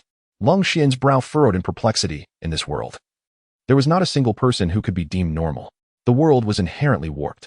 Jian Ci continued walking alongside Lin Qiye. The streets were eerily quiet. They were not traversing the main thoroughfare, so they encountered very few people, and those were strangers. During the day, Jian Ci seldom ventured out. He feared the sun, preferring to wait until nightfall, when he would stroll out with Lin Qiye for some fresh air. The pavement was uneven, riddled with potholes, and the nearby drainage ditches occasionally emitted foul odors. After all, this was a small city, and the old town bore the marks of time. Be cautious, this time. The monsters may disguise themselves as humans. Okay, Jian Ci replied nonchalantly, though his attention had already strayed from Lin Qiye. Not far away, at a drainage outlet, a white figure was slowly emerging in the shadow of a utility pole. It was Baiju. Is that the Baiju next to Qiye? Jian Ci stared intently, eager to confirm if it was indeed the same Baiju. However, before he could ascertain, Lin Qiye suddenly commanded, don't move. In the brief moment of distraction, Lin Qiye dashed forward, having sensed something unusual. As Jian Ci turned to verify the presence of Baiju, the figure had already vanished into the shadows. He would have to inquire with Qiye later to see if it was sent by him, though the sun was not particularly bright and the wind was relatively mild. Jian Ci began to feel unwell and settled onto the steps beside a large tree. Lin Qiye's silhouette had disappeared around the corner. Perhaps they were all unwelcoming towards him. Carrying a fragile being who could neither run nor jump was indeed a troublesome affair. Jian Ci's only utility lay in his ability to resurrect. The casualty rate among the night watchmen had always been alarmingly high, and it was only after Chen Mai's arrival that the mortality rate in Sangnan City began to decline. Yet fatalities still occurred. In this strange world, living in blissful ignorance was perhaps the greatest fortune one could possess. At times, Jian Ci reflected on the worlds he had visited before. It seemed none were peaceful. Moreover, most of his battles against the time-space disruptors began in tumultuous settings. While many yearned for tranquility, there would always be those desiring to disrupt it. The notion of a united humanity remained nothing more than a dream. As a combatant, such thoughts would likely elicit laughter from others. Jian Ci turned in surprise. A white figure appeared behind him. It was Baiju. As he looked down the pale form, he noticed a black band-like substance coiling around his ankles. It was not Qian. Certainly not. Instinctively, Jian Ci felt the urge to flee. Yet, his frail body proved wholly inadequate. A gust of wind swept by, leaving him lightheaded. A sharp pain surged at the back of his neck, and his vision faded to darkness. Next, he was oblivious to everything around him. If anyone were to witness the scene, they would be astonished to find a white figure dragging an unconscious person beneath the tree's shade, pulling him into the sewer. This scene evokes a moment from 100 years of solitude, where the last member of a family is nibbled by ants. However, Jian Ci might suffer a similar fate at the hands of rats. When Lin Qiye reappears, he still sees a person resembling Jian Ci, weakly seated beneath the shade of a tree. You could suggest to the captain that remaining in the operating room would be best, as no one can care for you. The figure resembling Jian Ci offers him a sorrowful smile, stating, "I did not ask you to care for me. Just now, did you not abandon me and flee?" Lin Qiye is momentarily rendered speechless, gazing curiously at the person before him. Though he shares Jian Ci's countenance, it feels as though something essential is overlooked. What could it be? Lin Qiye cannot articulate it for now. I have just discovered something extraordinary. I shall report to the captain and then take action. He suppresses his burgeoning doubts and resolves to return to the team.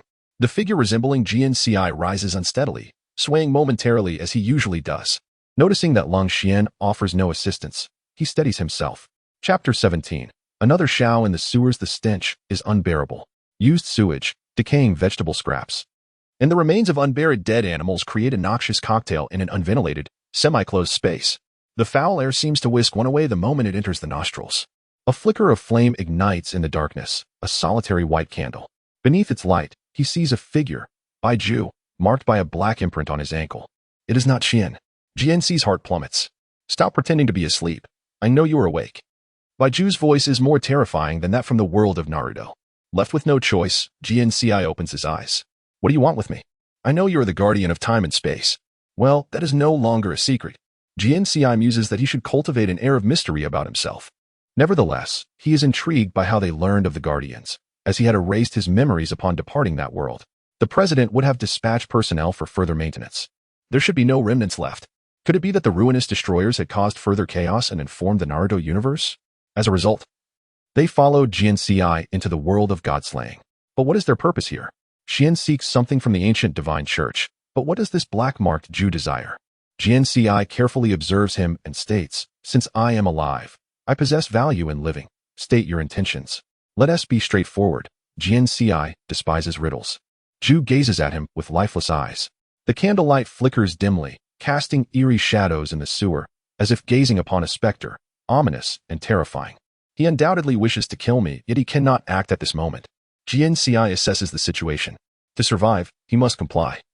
A warrior has adopted the persona of a patient. How the guardians of time and space have fallen. The latter part of his thought feels like a sarcastic remark. Jian Ci is curious. The rupture of time began long ago. His tenure as a guardian has scarcely reached a millennium.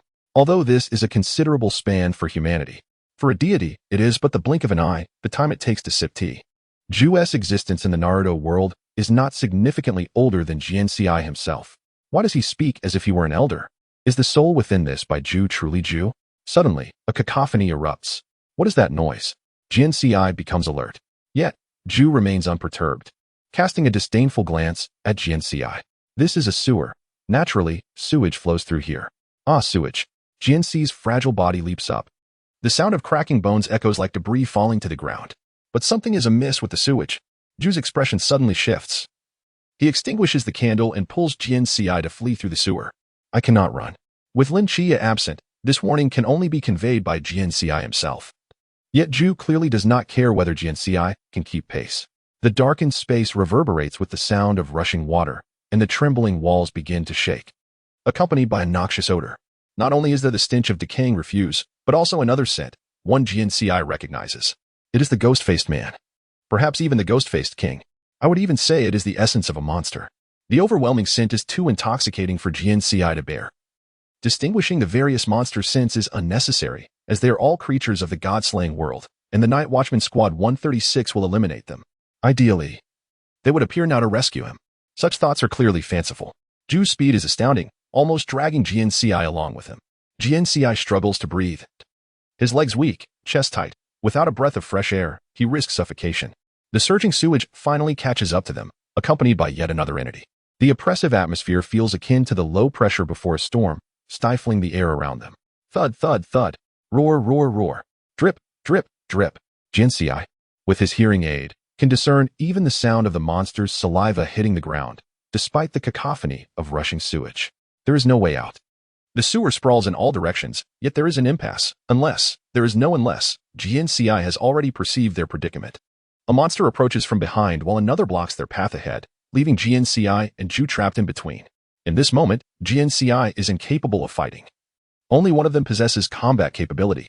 Thus, he turns to Ju. I am counting on you. Otherwise, we will perish. Bai Ju's pallid face remains calm, even bearing an expression of detachment. I could leave, for instance, by transforming into liquid. Jian Ci grips him tightly. You brought me here. If I perish, you cannot explain yourself to your master, nor can you extract any information from me. I may die in this world, but as a guardian of time and space, I still endure. Next time, I will not be this fragile persona. Ju raises an eyebrow. Are guardians of time and space truly so afraid of death? Do you play games? What? Jian Ci replies, once the progress bar is filled, returning to restart is a painful affair. Ju appears utterly confused by this. The two monsters draw closer, hunched like apes, their long, hairy arms raised high as they roar and charge at the two of them. It truly is the end. Jian Ci cradles his head with his hands, awaiting the conclusion of his life. It is said that this entity, after claiming lives, will devour the very souls it has taken. Though this fragile body appears delicate, it possesses a certain beauty. Yet it is destined to be consumed by a monster lurking in this sewer, leaving Lin Qiye unable to find even a single bone to remember him by. However, Jian Ci waited for a long time, but the monster's fist never descended upon him. He cautiously opened one eye to glance around. A black trench coat, crimson clouds, and the sound of tinkling bells filled the air. Was it Qian? No, it was not. The face beneath the conical hat was not adorned with a fox mask, but rather bore a terrifying demon mask. In his hands, he wielded two sticks, striking the faces of two monsters in succession. The stick that jabbed at the masked monster served as the epicenter, and like the veins of a leaf, cracks spread outward, culminating in a thunderous collapse. With a single move, he dispatched two colossal demon mask kings. Chapter 18. The meeting of two Akatsuki members. Fresh air surged into Jian Ci's lungs, and he felt as if he had truly come back to life. A bottle of water was handed to him, and without even glancing at it, he tilted his head back and drank deeply, consuming more than half the bottle, finally feeling his soul reintegrate into his 17-year-old body. Exhaling a sigh of relief, Jian Ci turned his attention to Ju and the newly appeared member of the Akatsuki. The Akatsuki organization had brought endless trouble in the world of Naruto and now posed countless dangers in the realm of slaying gods. Fragile as he was, Jian Ci feared he would eventually meet his demise at the hands of this organization. The demon-masked member of Akatsuki spoke. You may call me Void. One was named Qian, and the other Void. Revealing their true names might cost them dearly. Jian Ci surveyed his surroundings. They were no longer in the old city, but rather in the outskirts. Amidst a grove on elevated ground, with fields and a few cottages in the distance, wisps of smoke rising gently. They had indeed strayed far from the urban sprawl. Didn't T. Cold Qian notice someone was missing? Ju has returned in your stead. Instead? Yes, instead. No further explanation is necessary. Jian Ci was no stranger to Ju's ability to disguise himself. He had even fought against Ju in his own form. Cold Qian, meeting Jian Ci for the first time, would naturally be unaware that the person brought back was not Jian Ci. This meant, unless Lin Qiye realized Jian Ci was absent, no one would come to rescue him. As darkness fell and the sun began to set, the moon quietly revealed itself in the sky. Though his aunt's house was old, it was cozy. 17 years of memories from the realm of slaying gods did not include experiences of sleeping outdoors. Where are you taking me? To meet someone. I do not possess the nine tails. What? I am not the Jinchuriki. Oh, you lack that value. Jian Ci raised an eyebrow. Void's voice emerged from beneath the mask. The Jinchuriki is no longer needed. What do you require now? That is of no concern to you. You are currently abducting me. It is I, not we. Huh? Jian Ci felt compelled to reassess this individual and asked, then who will you take me to meet? You will know upon meeting them. Very well, it seems I have no choice. Jian Ci sat cross-legged on the ground, utterly exhausted, unable to take another step. Void glanced at Ju, who then stepped forward. Jian Ci stood up readily, gesturing. I can walk by myself. No need to assist. He did not wish to be dragged along by Ju again. Such a frantic pace would surely leave him in pieces. Given the choice between walking slowly on his own or being pulled along, he opted for the former. Let us proceed. Void raised his hand to adjust his hat, preparing to move, but then halted. Behind them, another figure emerged, wearing a smiling fox mask. It was Qian. Qian's hands remained concealed beneath his black trench coat, his eyes hidden behind the mask, fixated on Void. Where are you taking my person? How can you prove he belongs to you? I claim him as mine, hence he is mine. Apologies, but now he is my possession. As the subject of their dispute, Jian Ci stared in astonishment at the two individuals vying for his ownership. Though he longed to voice a protest, after a brief contemplation, he chose silence, in the absence of Lin Qiye. The fragile Jian Ci found he had no say in the matter. Void's hand moved beneath his coat, as if feeling for something. Qian stood silently, making no move. The atmosphere between them grew tense, the pressure in the air seemingly dropping, and a chilling sensation swept across Jian Ci's face. He reached out to touch it, only to find a pristine hexagonal ice crystal melting into a small droplet in his palm, whose ability could conjure snow out of thin air. If it could summon snow, could it also bring rain, summon winds, or unleash hail? Having traversed so many worlds, Jian Ci had grown accustomed to all sorts of abilities. Possessing ordinary human capabilities now felt like an anomaly. Despite both individuals donning Akatsuki uniforms, it was clear they were not on the same side. Thus, he thought it prudent to wait for them to determine a victor and then choose to align himself with the winner. This was his intent, yet in reality, no battle ensued. The drifting snowflakes eventually ceased, the dark clouds in the sky dispersed, and the night sky reemerged. Void left with a final statement. I shall return. With that, he departed, accompanied by the black-clad Ju. Qian stepped forward. You should be more cautious of your safety. Such matters cannot be avoided merely by being careful. You are allied with the protagonist. The protagonist is still in a phase of growth, and this time, the ally is not the protagonist. Jian Ci sensed a tinge of displeasure emanating from behind the fox mask. Though he could not see Qian's expression, he could feel it. Was Qian concerned for his safety, or was he worried that if Jian Ci perished, he would not obtain what he needed? Nonetheless, Jian Ci had another question. He was a member of the Night Watch Team 136, allied with the forces of good, while the ancient god sect represented evil. Good and evil are fundamentally irreconcilable. What right did he have to believe he could acquire what he sought? Should he fall into the hands of the ancient god sect, he would likely meet his end. Beneath the mask, Qian's expression remained hidden from sight. It is late. You should return. The city seemed so distant that even walking on foot, Jian Ci might take 800 years to reach it, and he might very well perish along the way. Yet, as he gazed toward the distant city, the narrative of the realm of slaying gods replayed in his mind. Oh no! Fear, death, bloodshed, and a dark crimson sky descended upon the land of the great Xia. His heart raced in his chest, threatening to leap out at any moment. I must return. Jian Ci took off running. You cannot run. This time, it was Qian who cautioned him. This reminder has become futile, as Jian Ci seems oblivious, continuing his relentless sprint forward. The wind whistles past his ears, and amidst the incoming gusts, he perceives an acrid scent of blood. Suddenly, his feet leave the ground as an arm hoists him up. You cannot perish before I obtain what I seek. Go to number 2 high school. Jian Ci, indifferent to the means, is solely focused on hastening his arrival. Chapter 19. Conversations of two madmen. Before him lies a scene of devastation, a crimson sky that hardly resembles the tranquility of night, but rather evokes an apocalyptic vision. Touching his face, he feels the thick, nauseating blood, more foul than the stench of sewers or the odor of a ghoul, an unbearable miasma. Their team has regrouped. The doctors will tend to the survivors, erasing their memories as per the rules of this world. Before traversing here, one ought to have perused the script. This is merely the prologue. More sacrifices await. This sentiment remains unspoken by Qian. Beside him, Ju seems stained red in this apocalyptic tableau. The Night Watchers are grossly undermanned, unable to monitor continuously. Once calamity strikes, death becomes inevitable. Healing skills may save one or two, yet they cannot rescue thousands. Moreover, his abilities were specifically designed for Lin Qiye. To be alive is to be vibrant, yet the fragility of human life is stark. Jian Ci hears Qian speaking behind him. For the first time, he finds Qian's words melodious. Do you know where the ancient god church is? I do not. I will find it. Jian Ci appears to have made a resolution. He no longer has a place in this school. He must return to the Night Watcher Team 136. In this battle, no one was injured, and the deceased lie beneath the rubble. Departing from number 2 high school, Jian Ci arrives at the base of Night Watcher Team 136, where he will meet those who fought today. The Jian Ci portrayed by Baiju should also be among them, likely celebrating their successful operation if he has not yet departed.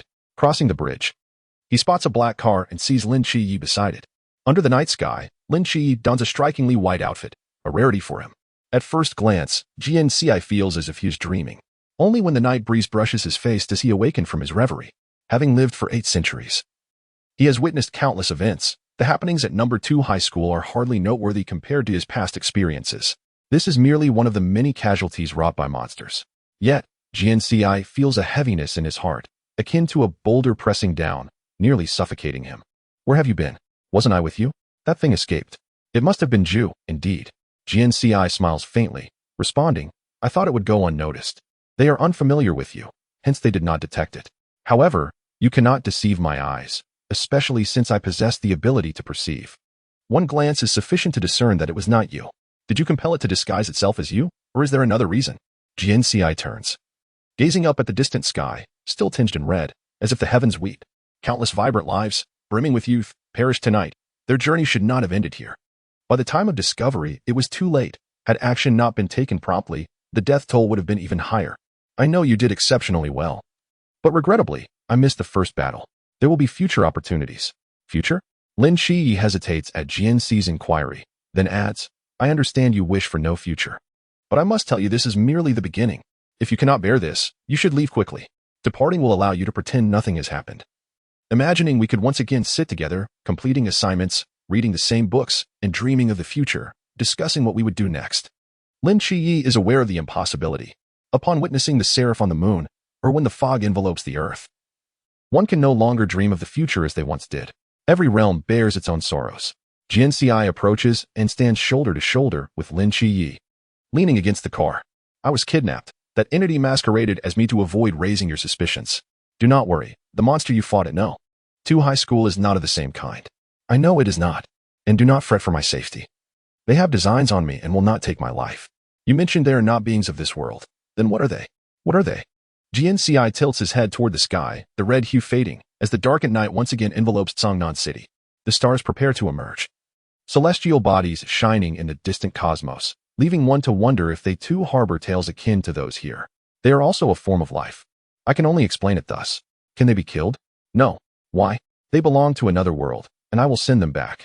Lin Qiye scrutinizes Jian Ci. His face appears pale, and his voice is so faint that Lin Qiye must lean closer to hear him, for his abilities in the night amplify significantly.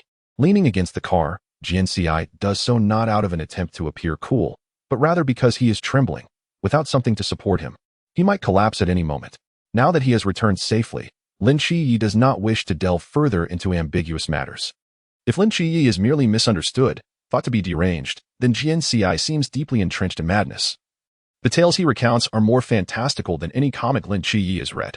The imaginative narratives Jian Ci spins are unlike anything he has ever encountered. You should take your medication and rest well. I heard from Lin Qiye that your marksmanship is exceptional. I was unaware you were skilled with firearms. Perhaps this talent will prove vital for your survival. When the heavens take something from you, they often return something in kind you once could not see. And the heavens granted you eyes capable of slaying monsters. I could not hear, and the heavens bestowed upon me a unique skill. How fair is that? Whether the heavens are fair is a matter Lin Qiye chooses not to ponder. He knows Jian Ci to be an optimistic soul. Having grown up without parents in a mental institution without losing hope, living with his aunt without complaining of life's hardships, even when faced with the specter of death, he can smile and say, I have yet to receive any tasks from the underworld. I am quite curious to see what it looks like. As they prepare to return, Hong Ying suddenly rushes out, her face a mask of fear and concern. Jian Ci, old Zhao is in trouble. Jian Ci and Lin Qiye were both taken aback. Chapter 20. Zhao Kongcheng in critical condition. It had just been discovered. Everything seemed normal half an hour ago, and now, the situation had drastically changed. Hong Ying pushed open the door to the ward, revealing Si Xiao Nen in a white lab coat, busily attending to the patient. The array of medical instruments connected to Zhao Kongcheng was in disarray, beeping incessantly. Lying on the bed, Zhao Kongcheng writhed in agony, his face flushed, skin taut and bulging, almost glowing. When Mo and Lang Xian, 2 robust men, struggled to hold him down. What happened? Shen Mei inquired. His eyes filled with confusion, uncertainty, and concern, a mix of emotions swirling within him. Jian Ci did not respond. Instead, he scanned the ward. And as his gaze fell upon the struggling Zhao Kongqing, he formed an initial assessment in his mind. Let me take a look.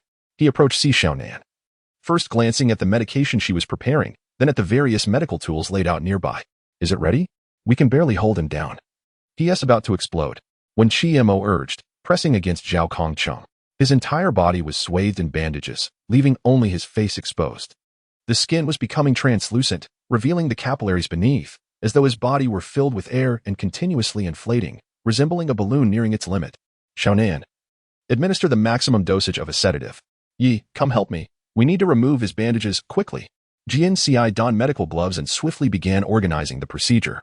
Lin Qiye, though lacking medical knowledge, trusted Jian Ci's judgment due to their long-standing friendship and began to unwrap the bandages binding Zhao Kongqing. However, Si Xiaonan hesitated, still doubtful of Jian Ci's assessment. The urgency of the situation caused her blood to race. He needed to calm down, or he truly would explode. Channeling his chakra, Jian Ci recalled the techniques from memory and began to employ healing ninjutsu. He placed his hands on Zhao Kongqing, emanating a soft light from his palms, which flowed into Zhao Kongqing's body like intricate threads. Follow his instructions. Seeing Si Xiaonan still in doubt, Qinmei issued a command. The situation was dire. Any delay could cost Zhao Kongqing his life. The fact that he survived the earlier use of the ghostly spirit's call was already a miracle. There could be no room for doubt now. They had to believe in Jian Ci's ability to save Zhao Kongqing. This was their only chance. Understanding the urgency, Si Xiaonan followed Jian Ci's orders and injected the sedative into Zhao Kongqing. As the medication entered his system, Lin Qiye had already removed all the bandages. Zhao Kongqing's bones had shattered, and until he healed, he could only lie on the bed. Once the bandages were off, his scarred body was laid bare before everyone, a sight too horrific to behold. Honging turned away. Jian Ci continued to work diligently, striving to summon more strength. But having spent the entire day outside, his energy was nearly depleted, and he was merely holding on by sheer will. Ladies, please step outside.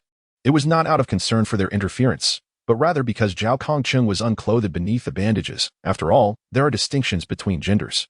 Si Xiaonan shot him a glare. Do you think the injuries were bandaged by someone else? To a doctor, a patient is merely a mass of flesh. Jian Ci was not a doctor. His healing skills were merely a facade he had crafted for himself. Nonetheless, he understood the relationship between a doctor and a patient. Having sustained injuries during missions, my apologies, I was narrow-minded. Help him sit up. Xiaonan, perform a bloodletting at the back of his neck. You know where. When Mo and Lang Xian each grasped one of Zhao Kongqing's arms, aiding him to sit up, while Lin Qiye held his legs in place to prevent him from thrashing. The sedative had begun to take effect, and Zhao Kongqing gradually calmed down. Yet the air within him continued to inflate, threatening to rupture his skin, particularly as the pressure surged towards his wounds. The previously healing lacerations began to show signs of tearing. Si Xiaonan wielded a sharp scalpel, pressing her fingers against Zhao Kongqing's back to locate the right spot before making a precise incision. Blood gushed forth, dark and thick, with a foul, putrid odor that filled the small room, causing nausea to rise in the onlookers. Jian Ci felt even worse, his empty stomach churning as he fought the urge to vomit. When the black blood turns red, stop the bleeding, he instructed, swallowing back the rising bile and pouring the last of his strength into Zhao Kongqing's body. Turning to observe the monitoring devices connected to Zhao Kongqing, he noted they had ceased their frantic alarms and begun to stabilize. The ghostly spirit's call had essentially gathered years of life force and unleashed it in a short burst. This was inherently illogical. Xiaonan, has the bleeding stopped? Jian Ci propped himself against the bed to avoid collapsing. Si Xiaonan removed the last piece of absorbent cloth and secured the wound with medical tape. It's done. He needs to be monitored 24 hours a day. He cannot be left alone, Captain. Once Zhao Kongqing lay back down safely, Jian Ci turned to Qinmei, who stood with arms crossed, brow furrowed, lips pressed into a straight line. After a moment, he spoke. The only person who has survived after using the ghostly spirit's call is old Zhao. I will report this to headquarters. They may have more information. No. Jian Ci vehemently rejected his decision, his lips growing pale, his body swaying as darkness threatened to engulf him. No one outside of us can know Zhao Kongqing is alive. Do not tell anyone. After uttering this, he could no longer hold on and succumb to the enveloping darkness. Before losing consciousness, he heard Lin Qiye's anxious call. Ci? Very well. Lin Qiye was still there. He would not fall directly to the floor. Deep within his unawareness, Jian Ci realized he was increasingly reliant on Lin Qiye. Chapter 21. Nine Heavens Qiong Tai Ding Ding Dang Dang. Clang clang. Like rain and mist, the wind gently cradled Jian Ci's body, soft and airy, making him feel as though he had transcended into a celestial being. Shedding his mortal coil and soaring through the clouds for thousands of miles. The deities above were playing celestial melodies to welcome him. Jian Ci, the master has awaited you for a long time. A vague voice entered Jian Ci's ears. He touched his ear. The hearing aid was still in place. The system was rather mischievous, not allowing him to be a normal person even in his dreams. As Jian Ci opened his eyes, he realized he was indeed treading upon a cloud, surrounded by ethereal mist, with mountains, rocks, springs, and forests appearing hazily amidst the fog. Yet, he saw no one, the source of the earlier sound obscured by a thick shroud of mist. It resembled a pathway leading to an extraordinary celestial abode. Understanding that he was merely dreaming, Jian Ci fearlessly stepped forward.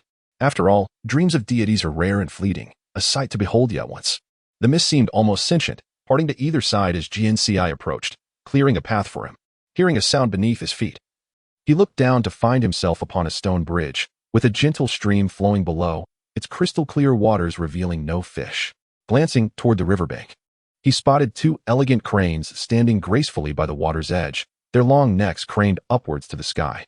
In an instant, they took flight, leaving behind a chorus of their calls.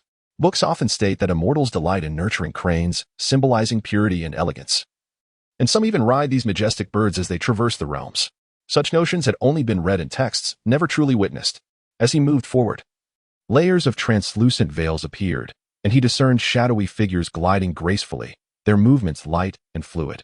Among the swirling mist, a female voice called out, "Master, Jian Ci has arrived." The music ceased, the fog dissipated, revealing a grand palace. Looking up, he beheld the radiant characters Jiu Tianqiong Tai glimmering above, as flower petals rained down, filling the air with their sweet fragrance.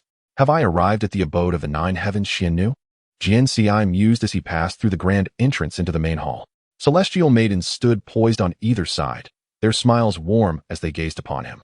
A white ape lounged atop the ascending steps, occasionally emitting soft sounds, reminiscent of the monkeys in Li Bai's poem. The cries of the monkeys echo as the light boat sails past myriad mountains. Though the celestial maidens were extraordinarily beautiful, Jian Ci dared not act frivolously. He raised his gaze to the throne where a deity sat. She possessed an enchanting visage, skin like jade, with deep, bright eyes sparkling with wisdom and compassion. Adorned in resplendent garments, the intricate patterns and symbols woven into her attire hinted at her mysterious powers. Even in her serene stillness, her noble essence and unparalleled magic radiated. Upon encountering the celestial deity, Jian Ci felt as though his very soul had been elevated. He bowed deeply, questioning in awe, "Is it truly you? The nine heavens Qiannu?" One of the celestial maidens chuckled. "Who else could reside in Jiu Tianqiong Tai?" The nine heavens Qiannu replied gently, "Do not frighten the young friend, Jian Ci. I am indeed the nine heavens Qiannu. I have summoned you today to bestow upon you 3 gifts, but first, look over there." She gestured, and the celestial maidens flanking the wall stepped aside, revealing the wall adorned with several names. Written in red ink were Chinmai and Wu Xiangnan, in blue were Wen Qima, Hong Ying, and Si Xiaonan, in orange was Ling Qiye, in white was Zhao Kongqing. And finally, in black ink was Lin Qiye. These individuals were all members of the Night Watch Team 136. However, something seemed amiss. Jian Ci pointed to himself, asking, "But what of my name, Qiannu? Is it not among them?" The nine heavens Qiannu merely smiled. "You do not belong here." "Do not belong?" He pondered. Indeed. He was merely here to fulfill a task, and upon its completion, he would inevitably depart, thus not truly belonging to the realm of slaying gods. Yet, why examine these names? Why were they inscribed in different colors, and what significance did that hold? A mystery began to form within Jian Ci's mind. The nine heavens Qiannu spoke again. "Bring forth the items." 3 celestial maidens emerged, each carrying a tray covered with red cloth. The first unveiled an exquisite bow and 10 arrows. "This is the thunder bow and the cloud-piercing arrows. With this bow, you can shoot 100 paces with unparalleled accuracy. Master it well, and no one shall approach you within 100 meters." For Jian Ci, whose physique was rather fragile, this was a treasure beyond measure. Yet, he harbored a doubt. Can my feeble form even draw such a divine bow? The nine heavens Qiannu seemed to sense his hesitation. The bow recognizes its master. When the time comes, it will lend you its strength. Jian Ci released a sigh of relief. The second item was revealed to be a book. "This is the wordless heavenly book, penned by my hand. It contains strategies of war, formations, and mystical arts. Use it wisely. As the goddess of strategy and divine arts, this tome would render anyone invincible in ancient times." Jian Ci was taken aback, feeling unworthy of such a grand gift. "The world faces much suffering. You must strive to aid it. I merely offer you a book." "Nothing of great significance," she replied. "Then why not descend directly? With the deities of Huaxia, even one could ensure peace across the realm. Oh, but deities must not intervene excessively in mortal affairs. Jian Ci struggled to comprehend this notion. Having examined the first two gifts, only the last remained. The maiden at the back smiled as she unveiled the tray's red cloth. Jian Ci instinctively raised his hand to shield his eyes as a cascade of vibrant, shimmering light filled the divine hall, enhancing the already radiant atmosphere. It was as if a dream had layered upon another dream, leaving Jian Ci bewildered as to whether he was dreaming or truly within a dream. This is the nine-colored stone. Its purpose, you must explore on your own. Now, the time has come. You must return. No sooner had she spoken than celestial music filled the air, and Jian Ci felt himself plummet. Ah! He cried out as he jolted awake from the dream. What happened? Lin Qiye's voice resonated nearby. Jian Ci reached for his hearing aid, turning to face Lin Qiye. The mist was gone, the palace vanished, and the nine heavens Xian knew no longer present. He found himself in the base of Night Watch Team 136. And standing before him was his comrade, Lin Qiye, the protagonist of the Realm of Slaying Gods. Chapter 22. For we are allies. Jian Ci gulped down a large mouthful of water, feeling his mind clear as he fully awakened from the dream. The sunlight streamed through the open window, and the morning breeze invigorated his spirit. How is Zhao Kongqing? Did I sleep for just one night or many days? In the dream, he had lost track of time, prompting his inquiry. Lin Qiye responded, Zhao Kongqing is fine, merely in a continuous state of unconsciousness. You have only slept for one night. The captain wishes to see you as soon as you awaken. Given the circumstances surrounding Zhao Kongqing, Chen Mai likely had much to discuss with Jian Ci. Jian Ci hesitated, gazing at Lin Qiye. What are your thoughts on the ghostly goddess beacon? He suddenly inquired. Why the sudden interest? I have no need for the ghostly goddess beacon. With the power of the seraphim and the might of the divine psychiatric hospital, such a relic was beneath his notice. Jian Ci fixed his gaze into Lin Qiye's eyes and declared, what if I were to use it? I would not allow you to do so. Lin Qiye responded to the question without a moment's hesitation. Suddenly, as if a thought struck him, he inquired, what do you mean? Let us meet the captain. Assist me for a moment. Jian Ci draped an arm over Lin Qiye's shoulder. Without a second thought, Lin Qiye helped him up. Having lived together for many years, he was already accustomed to Jian Ci's fragile physique, and the deep-seated memories etched into his bones made his muscles familiar with Jian Ci's reliance. 2 minutes later, they arrived at the underground training grounds where Chen Mai awaited them. Chen Mai placed a hefty sword aside and strode over to the two of them. They sat down. As there were no chairs or tables in the training area, let us get straight to the point. What have you discovered about the demon goddess call? Chen Mai asked, cutting through any pretense. Jian Ci shook his head. I have found nothing. Then why did you say such things yesterday? He referred to Jian Ci's remark about not allowing Chen Mai to report to headquarters. Jian Ci replied, I was merely speculating, Captain. The demon goddess call is intended for those without a divine ruin. However, as is well known, any theoretical concept requires empirical data to support it, preferably through live experiments. You should know this better than I. Chen Mai's expression darkened, and Lin Qiye's countenance shifted as well. Jian Ci continued. Zhao Kongqing is not only your teammate, but also a savior to both Lin Qiye and me. It is only natural for me to save him. And because I intend to save him, I cannot allow him to become a test subject, subjected to dissection for research, even if it is for the survival of humanity. He is weak, frail enough to be toppled by a mere finger. Yet, the words he spoke were as resolute as steel, undeniable and irrefutable. Chen Mai inhaled deeply. I fear it may already be too late. The distribution of the demon goddess call is exceptionally stringent. Its use will be immediately known. As you are aware, those who have used the demon goddess call have invariably perished, with Zhao Kongqing being the sole survivor. Headquarters will soon dispatch personnel. What will you two do? Chen Mai shouted, attempting to halt the departing Jian Ci and Lin Qiye. Lin Qiye's eyes shimmered with determination. Jian Ci clenched his fists. We cannot allow Zhao Kongqing to be taken. Just the two of you? Cold Xian shouldered an unusually large sniper rifle.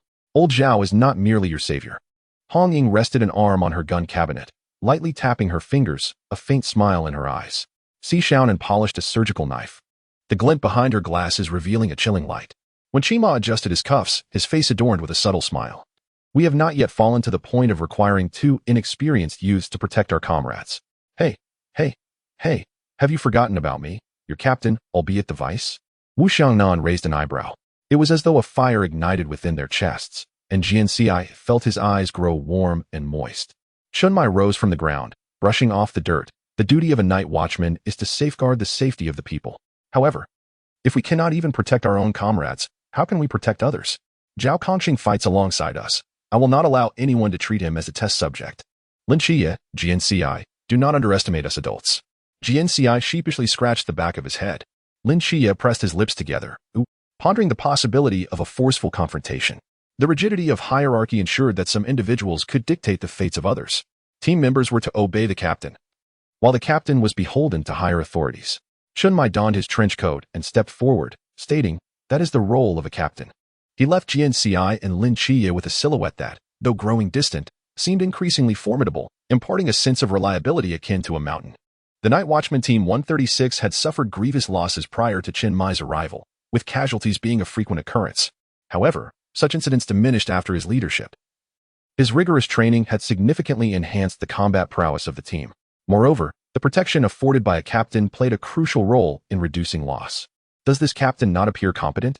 Jian Ci crossed his arms, a faint smile gracing his lips. Lin Qiye felt similarly moved. The previous day's mission had given Lin Qiye a preliminary understanding of the members of Night Watchman Team 136. And their interactions over the past few days had deepened this acquaintance. They were the ones he spent the most time with, aside from his aunt, young Jean, and Jian Ci. Naturally, in the foreseeable future, their interactions would continue to grow. The more familiarity there was among team members, the more advantageous it would be for cooperation during combat. Let us go see Zhao Kongqing. Having witnessed the earlier scene, Jian Ci felt considerably reassured. Lin Qiye could not restrain his curiosity. What exactly has happened to Zhao Kongqing's body? Jian Ci shook his head. I cannot say for certain. Knight, assist me with something. What is it? You will find out shortly. Jian Ci once again rested an arm over Lin Qiye's shoulder, though this time he had expended considerable energy and would not fully recover in the short term. If a mission arose, he would likely miss it. Lin Qiye's curiosity persisted regarding what Jian Ci required his assistance with. Zhao Kongqing's self-sacrifice had made him acutely aware that he could not extricate himself from this chaotic world. Jian Ci's words also hinted at a darker side of existence. Chapter 23. An initial exploration of Lin Qiye's power. Zhao Kongqing's condition stabilized, bringing relief to all. According to Jian Ci, he now found more comfort in sleep than in wakefulness, with his suffering gradually dissipating in dreams. Lin Qiye shifted his gaze from the ailing Zhao Kongqing to Jian Ci. You mentioned needing my assistance. What do you require? I wish to probe your power. Lin Qiye opened his palm, curiosity evident in his expression. Your powers and mine do not belong to the same system. I need to understand how your powers are composed, how they are released, and how they are utilized. This knowledge will provide insight into what the divine ruin truly is and how the demon goddess Call extracts the power of the divine ruin. Understanding the efficacy of the demon goddess Call may allow me to tailor an appropriate remedy. If I can heal Zhao Kongqing before headquarters dispatches personnel, the captain will not face the dual burden of confronting monsters while negotiating with superiors, a truly vexing predicament. Upon hearing Jian Ci's explanation, Lin Qiye furrowed his brow slightly. Such thoughts did not seem to originate from a 17-year-old still in his second year of high school. Perhaps this was a benefit of being a transmigrator. Jian Ci, noticing Lin Qiye's confusion, smiled and placed his hand atop Lin Qiye's, palms touching, gripping firmly. Their hands intertwined, warmth flowed between them, as if their body temperatures were gradually rising. Attempt to activate your divine ruin, Jian Ci prompted. All right, Lin Qiye responded. Suddenly, he drew upon the strength within him, guided by his experience in battle. A golden light flickered in his eyes, and a brilliant white radiance seemed poised to burst forth from them. Bang! Ah! Jian Ci let out a pained cry, releasing Lin Qiye's hand as he was thrust backward, barely managing to remain seated in his chair. Were it not for the support of the backrest, he might have fallen to the floor. Lin Qiye hurriedly retracted his power, his concern evident as he asked, Did I hurt you? I'm fine, Jian Ci gasped, clutching his chest, struggling to catch his breath. The divine power was overwhelmingly strong. It was hard to fathom how one could bear such force within a mortal body. I felt nothing, he remarked. Well, one could say that the protagonist enjoys a certain halo and privileges. Once he regained his composure, Jian Ci extended his hand toward Lin Qiye once more. Let us try again, but this time, take it slow and gentle. I do not wish to find myself incapacitated by your hand. Lin Qiye understood Jian Ci's nature. And regarding the power of the divine realm, he still lacked complete mastery. In some respects, he was even more concerned than Jian Ci. Their hands clasped together once again. Lin Qiye carefully controlled the flow of energy, akin to a spring gently flowing or an endless ocean, deep and unfathomable. Do you feel anything? Lin Qiye inquired as he manipulated the power. Jian Ci's expression grew serious, his pale face was taut, and his brows knitted tightly. Your powers are quite extraordinary, particularly yours, which are complex and varied. However, the The extent of your strength is unfathomable. He cast a glance at Zhao Kongqing, who lay unconscious on the hospital bed. It appeared that the spirit's call not only drew forth the power of the divine realm, but also awakened latent forces within his own body. Is it the divine realm? He mused. It bears some similarity, yet there are distinct differences. What is it? I cannot be certain yet. I require more time. However, you can rest assured on one point. Zhao Kongqing will be fine. He will survive, I promise. Given Jian Ci's current state, his assurance did little to instill confidence, as he could scarcely ensure his own well-being. Seated there, Jian Ci's shoulders sagged, his gaze flickering between hope and despair, and his voice was weak as he conversed with Lin Qiye in the Sunlight Mental Hospital. Jian Ci's medical records indicated that since entering the facility at the age of 3, he had remained in this state, as if the explosion had irrevocably damaged the very foundation of his being, no matter the treatment or the quality of the medicine. His body could not be restored to that of a normal person. I trust you, Lin Qiye said, a smile of faith shining in his eyes. Jian Ci's lips curled faintly upward. Amidst numerous tasks, he was attempting to forge a genuine camaraderie with his mission target for the first time. A feeling both novel and intriguing. Jian Ci? Suddenly, the door to the ward swung open. Hong Ying stood at the threshold, her expression tense. Both Jian Ci and Lin Qiye looked up in surprise. Hong Ying's gaze flitted between the two, landing on their clasped hands, which were pressed together with Jian Ci's slightly pale palm. Lin Qiye noticed her strange expression and quickly withdrew his hand. Hong Ying, it's not what it looks like. No need to explain. I understand everything, Hong Ying replied knowingly. Lin Qiye's face twisted in confusion. Jian Ci tilted his head, blinking rapidly. What does she understand? How did she come to that conclusion? He realized that any further explanation would only complicate matters further. What happened? Lin Qiye asked. Oh, Hong Ying seemed to remember something important. People from headquarters have arrived. What? Jian Ci sprang to his feet, swaying dangerously as if about to fall. The captain is with them. Lung Xian told me to see if you could find a way to wake up old Zhao immediately. The headquarters' intentions are clear. They wish to take old Zhao away. Hong Ying's anxiety was palpable. If Zhao Kongqing could recover his health, there would be discussions to be had. If he remained in this precarious state, the headquarters would undoubtedly take him, and they would have no say in how he would be treated thereafter. Jian Ci had only just begun to grasp the nature of the divine realm. He had not even had time to analyze it thoroughly. After the incident with Zhao Kongqing yesterday, it was sheer luck that he was still alive. Now, the notion of him regaining his health immediately seemed utterly far-fetched. After all, Jian Ci was no deity. Deity? The word suddenly reminded Jian Ci of the dream he had the previous night, about the 9 heavens Xian knew. Hong Ying's eyes fixated on Jian Ci. So, do you have a way? Jian Ci touched the hearing aid on his ear, took a deep breath, and said, I cannot guarantee anything, but I can try. Night. You stay to help me. Hong Ying, you all do your best to buy us time. All right. Do we need Xiaonan? Not for now. I believe her presence beside the captain will help us buy more time. See, Xiaonan was a medic, well-versed in medical matters. Hong Ying exited, closing the door to the ward behind her. The headquarters' arrival was so swift that they had hardly any time to prepare. Chapter 24, The Multicolored Stone Begins to Shine. What must be done? Regarding treatment, Lin Qiye was at a complete loss. He had mastered 6 out of 7 channels, leaving one utterly blocked. How wonderful it would be if Hua Tuo, BNK, or Sun Simiao were residing in some room within the mental hospital of the gods. Jian Ci donned his gloves once more, standing beside me. Before I heal Zhao Kongqing, do not let me falter. Lin Qiye found himself in a blend of exasperation and amusement. Perhaps you should be the one to treat yourself. Lung Xian had uttered something similar. Yet the ability to heal oneself was beyond his reach. It is rather absurd, is it not? I can save others but cannot save myself. Thus, you need me. Indeed. Jian Ci's heart skipped a beat. Lin Qiye had already positioned himself behind Jian Ci. They likely could not delay for much longer. I will find a way.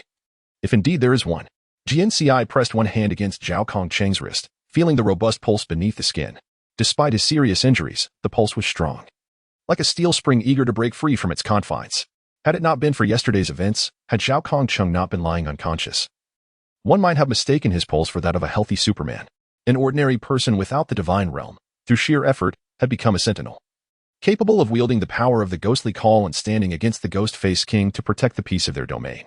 Who says ordinary people cannot create miracles? Who can claim that ordinary individuals cannot be heroes? Jian Ci felt a deep respect for such individuals, coupled with a sense of sorrow. They could have chosen to remain blissfully unaware, living safely under the protection of others. Yet they stepped forward in times of peril to shield those with whom they had no connection. Their courage and determination to save others were truly admirable. It was no wonder that Lin Qiye was moved.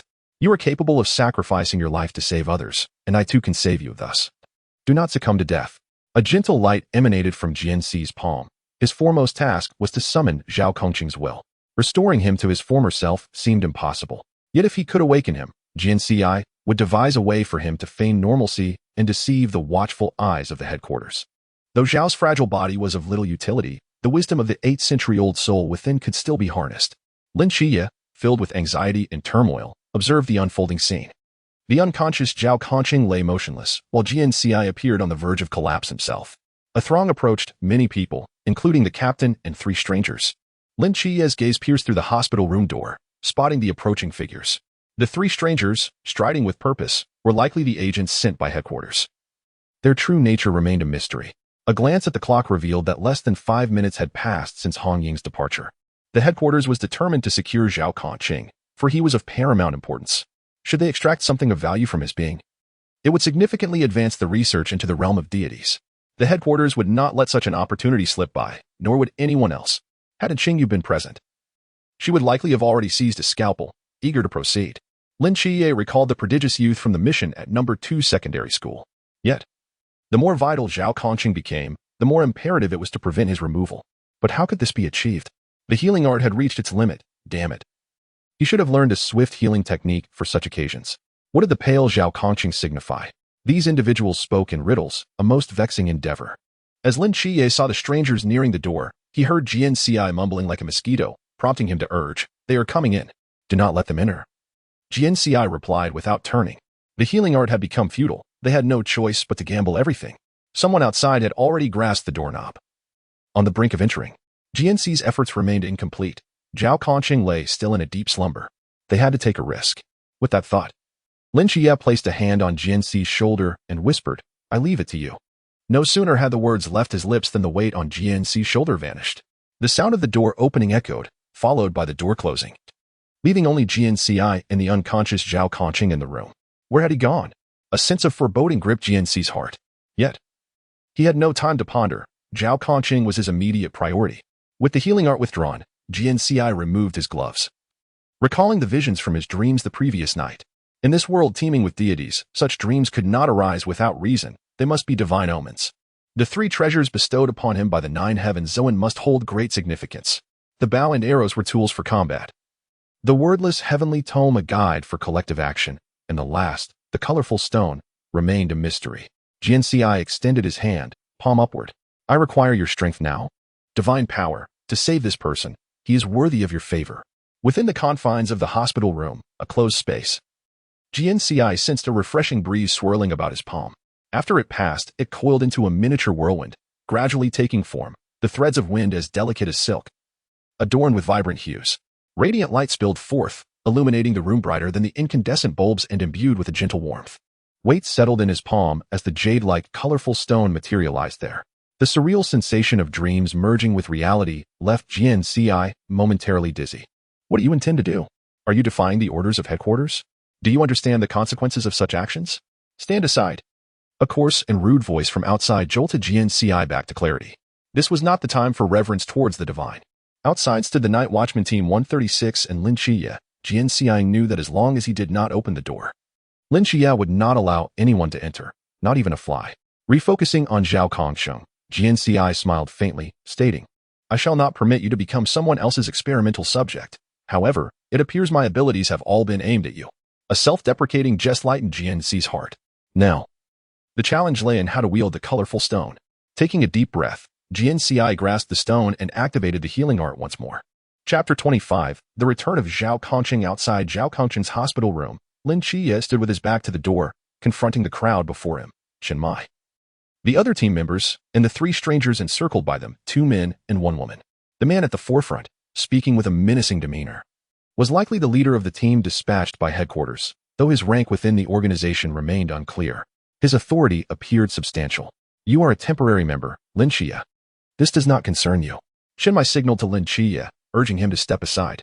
Lin Qiye recognized the intent but remained steadfast, as immovable as a mountain. This was a vital area. Unauthorized entry was prohibited. When a young person becomes obstinate, they are as unyielding as a bull. The man who had just spoken scoffed. "So, you are number 003. The designation of the seraphim. Lin Qiye initially thought this would hold significance, yet the man's tone suggested indifference, even mockery. Was this the demeanor of all those from headquarters? Lin Qiye had only heard tales of headquarters. A temporary member is still a member. Captain Chen must have informed you of the Night Watchman's regulations. You know well the repercussions of defying orders. Young man, think of your future. Step aside now. And I shall treat this as if nothing has occurred.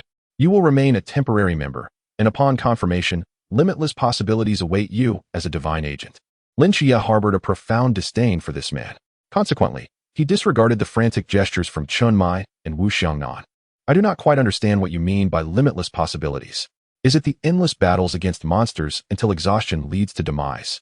Or shall we be taken to the laboratory for dissection and study, even if we salvage our lives? When Chima slapped his forehead, young people are truly fearless. Lin Qiye's words effectively incited the ire of the three individuals.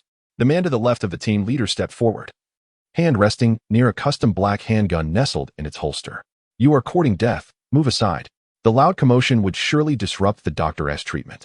Cold Xian stepped in front of him, expressionless. The man's eyes widened in surprise. Do you realize what you are doing? Cold Xian's voice was devoid of emotion. I am doing what I must. Two individuals stood mere inches apart, each unwilling to concede an inch. The woman to the right of the squad leader turned her gaze towards Chun Mai. Is this your response, Captain Chen? With one hand resting on his waist. Chen Mai replied, Zhao Kongqing is a member of the Night Watchman Team 136. We possess the capability to treat his injuries without troubling headquarters. Therefore, I kindly ask the three of you to return. I will submit a detailed report to headquarters regarding Zhao Kongqing's condition once he recovers. The woman's brow furrowed, her fingers curling tightly into a fist. Since we have come this far, we cannot leave empty-handed. If Captain Chen insists on defying orders, we shall have to proceed according to protocol. I'm afraid you will be disappointed. Bang! The magazine of Hong Ying's gun hit the ground with a resonating thud, causing the entire corridor to tremble. Just moments ago, she had demolished a building. This narrow corridor could hardly bear the weight of the tension. The atmosphere became thick with anticipation, as if it could explode at any moment. Chen Mai and the squad leader exchanged glances. Captain Chen, the ghost spirit is one of our crucial combat forces. No one who has used the ghost spirit has survived, save for Zhao Kongqing, who is an exception. He is vital to us, and we require his data. Everything is for the people, for the safety of the Great Xia. As captain, you must consider the bigger picture. Hence, I will submit the relevant information. In other words, there is nothing left to discuss. Chen Mai remained silent, and his team did not budge. The squad leader then glanced at Lin Qiye, noting that most team members were present, save for two. Therefore, the individuals inside must be the injured Zhao Kongqing and the new medic, Jian Ci. Lin Qiye's eyes flickered. The squad leader tugged at his sleeve, assessing the current information. Zhao Kongqing appeared to be in poor health and required long-term medication, making him ill-suited for the Night Watchman team. His medical skills were irreplaceable. Chen Mai spoke in a calm voice. The squad leader chuckled, then we must meet him. Before his words had fully escaped his lips, the smile on his face vanished, replaced by a grim determination as he raised his arm. Everyone understood that when his arm descended, it would signal a moment of lethal confrontation. Chen Mai's expression shifted. What was the true intention of these individuals? The atmosphere tightened to an unbearable degree. Lin Qiye reached for his knife, but he had not brought it with him. The golden light flickered in his eyes. He was not limited to just a blade. Jian Ci had explicitly stated that no one was to enter the ward, and he intended to honor that agreement. What do you want with me? Just a high school junior. Suddenly, the door to the ward swung open from within, and light. Airy words drifted out like a refreshing morning breeze, dissipating the tense atmosphere. Jian Ci stepped out from behind Lin Qiye, placing a hand gently on Lin Qiye's shoulder before moving to his side and directing his gaze at Chen Mai. Zhao Kongqing merely sustained a scratch from a monster's claw during battle. A little medication will suffice. It may leave a scar. But a man with a scar possesses a certain heroic charm. This minor injury does not require Sister Xiaonan's intervention. I, as a temporary team member, can manage it. Si Xiaonan blinked, having had little involvement in Zhao Kongqing's situation. She had yet to comprehend how Zhao Kongqing had managed to survive. Jian Ci's words left not only Si Xiaonan astounded but also the others momentarily speechless. The squad leader dispatched by headquarters, after a brief moment of shock, regained his composure. You are Jian Ci? Yes, I am Jian Ci. May I ask how you are addressed, and what about this handsome gentleman and this beautiful lady? These three are researchers from headquarters, Miao Yangning, Ding Ligua, and Jiangzhen. How's old Zhao? Captain, I told you to stop worrying. It's just a minor wound that has kept me bedridden for several days. My bones are practically rotting. You'll have to battle with me for 300 rounds. A large knife reflected the glare of the fluorescent lights, its cold gleam sending shivers down one's spine. Having traversed the threshold of death while using the ghost spirit, Zhao Kongqing had returned. Chapter 26, Jian Ci on the brink of starvation. Chenmai, Zhao Kongqing, and Miao Yangning retreated behind closed doors for a private discussion while the others waited outside. They granted Jian Ci, who appeared unsteady, a measure of leniency, allowing him to recline on a spacious sofa. Lin Qiye even removed his jacket to drape over him. Jian Ci's eyes drooped, his demeanor drowsy. The members of the night watchman team gathered around him, while Ding Liguo and Jiang Jin stood at a distance, observing with vigilant and indifferent expressions. Although the previous hostility had diminished, the atmosphere remained charged, as if a spark could ignite the lingering tension. Could I have something to eat? I haven't eaten in quite a while. Jian Ci's faint voice broke through the silence. Since the previous morning, he had only sipped water and had not consumed a single grain of food. He had relied solely on willpower during the busy hours. But now that he could no longer maintain that facade, he felt faint, on the brink of starvation. Hearing this, others rummaged through pockets, tables, and drawers, creating a cacophony of sounds akin to a skirmish. Despite their frantic efforts, the food presented to Jian Ci was decidedly unimpressive. A bag of chips, a pack of spicy strips, a piece of snow cake, and a block of shikima. What was the meaning of the crushed ice sticks displayed last?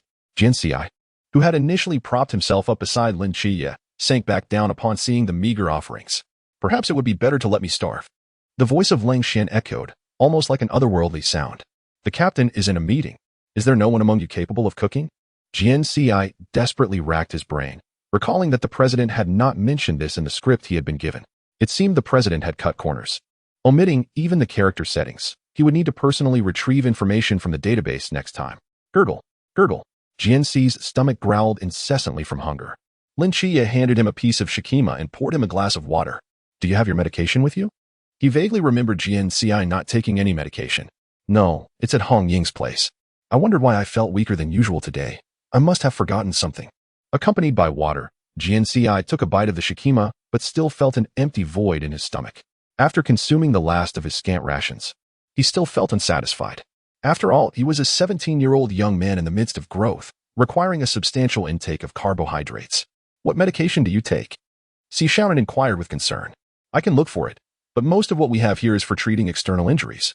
This was the night watchman team, where injuries from battling monsters were the norm. Jian Ci had not expected to find the medication he needed here. After drinking the last half of his water, he replied, Thank you, Sister Shaonan. It's nothing serious. I have been on medication for a long time.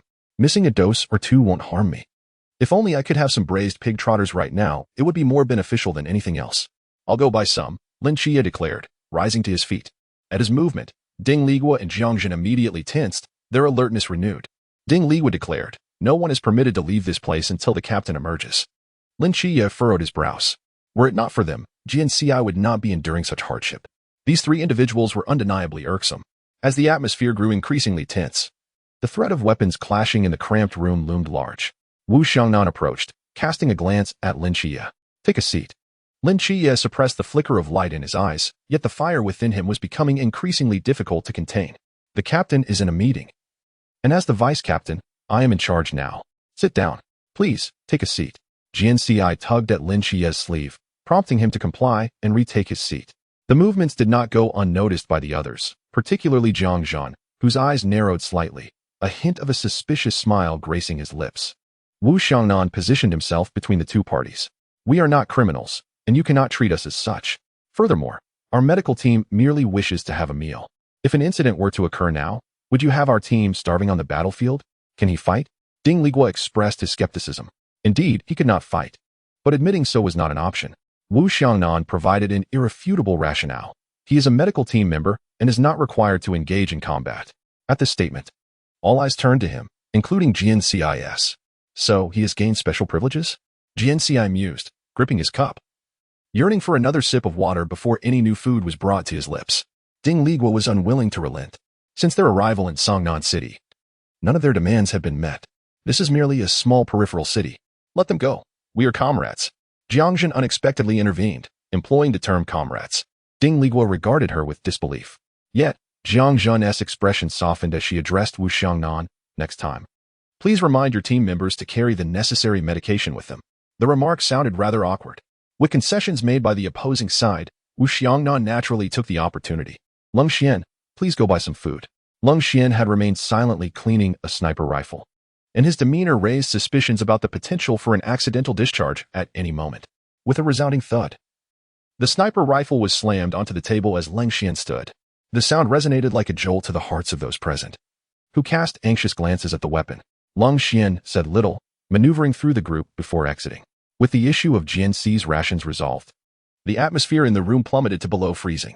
Fortunately, moments later, the door to the meeting room finally swung open. Everyone rose in unison. Their collective concern focused on the fate of Zhao Kongqing. However, Chun Mai's subsequent words plunged them into a state of greater confusion. Make arrangements. The three of them are to remain in Songnan City for the time being. He directed this statement at Wu Xiangnan. Understood, I will handle it.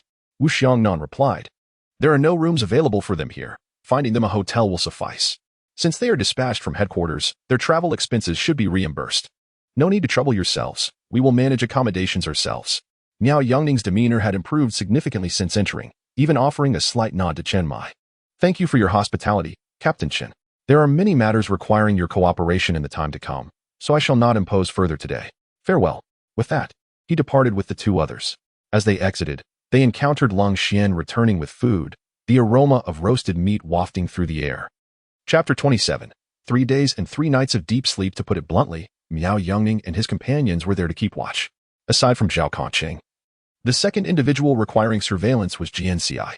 Jian Ci's justification was utterly flimsy, yet it was difficult to articulate, as Zhao Kongqing bore not a single scar.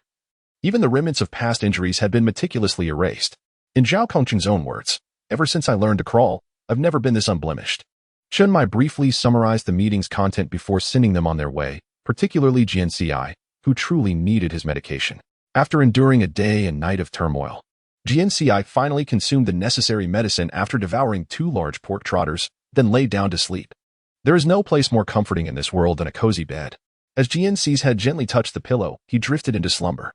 Lin Qiye and the others recognized his exhaustion. Despite a myriad of questions swirling in their minds, they resolved to wait until he regained his strength before inquiring. It was a clear and sunny day, with a gentle breeze and the trees swaying outside the window like a lullaby. Jian Ci slept soundly, entirely oblivious to the outside world, seemingly destined to sleep until the end of time.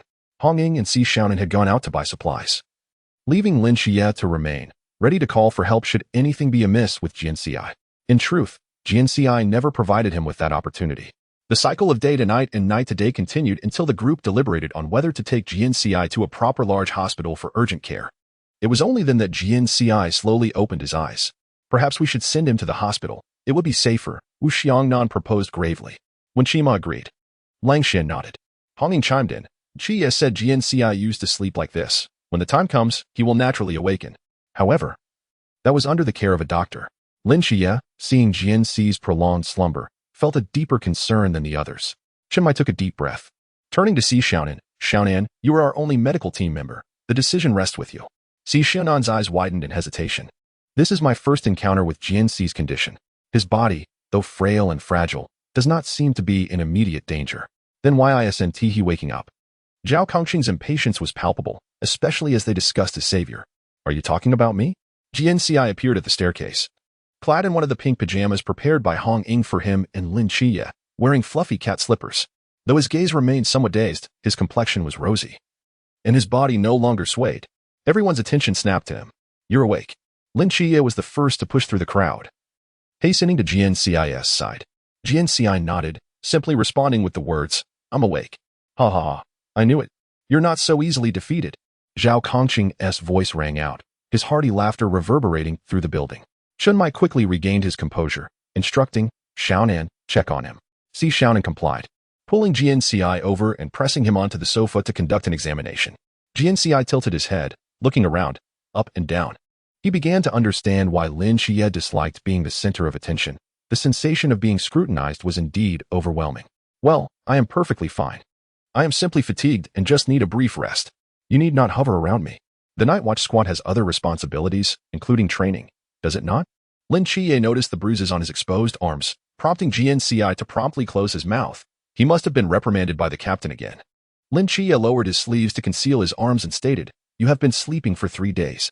During this time, we took turns watching over you and did not neglect our training. I can now hit the 10-meter target. The 10-meter target? That is roughly at the entrance. Is it not? Is that not a form of progress? He could even strike the 30-meter target.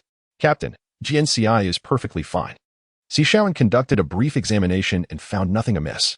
Jian Ci hastily stood up, spread his arms, and turned around in front of everyone, saying, "See, I told you I'm fine. Rest assured, I am well."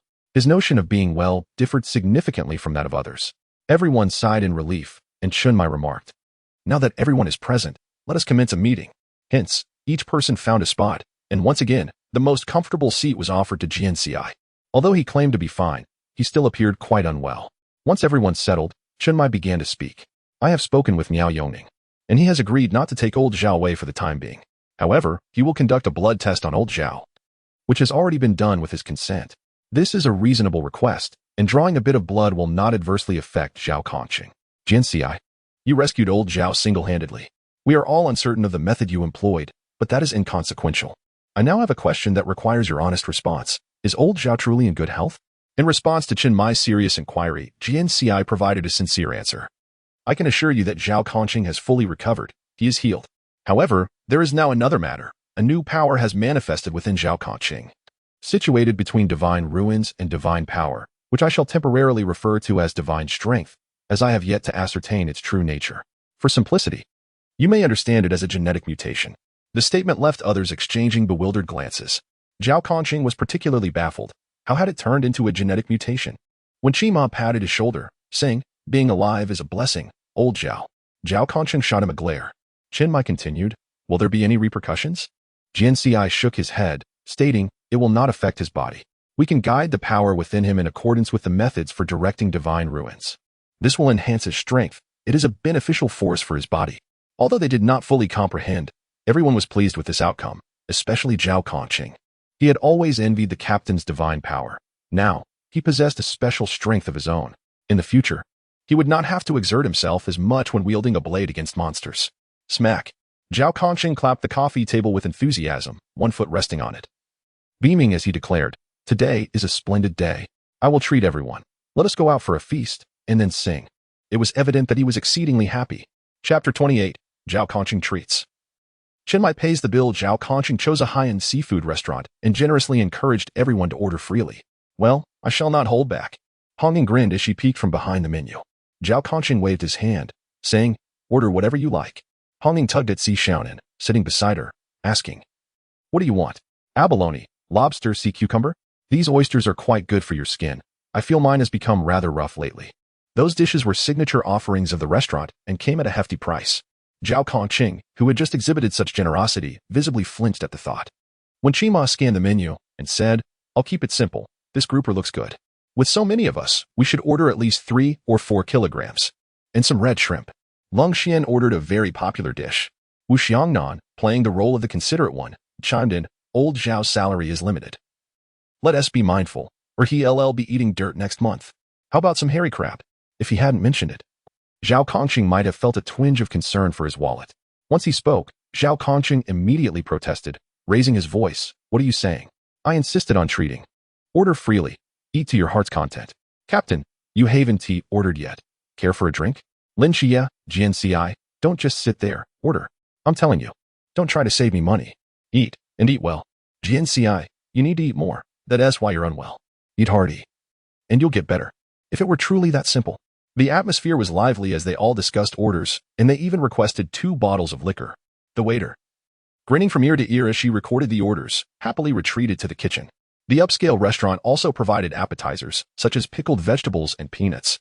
Zhao Kongqing tossed a peanut into the air and caught it in his mouth, chewing and swallowing before asking, "Captain, isn't the new recruit training about to start?" Lin Qiye and Jian Ci both have to go, but with Jian Ci's condition, can he handle it?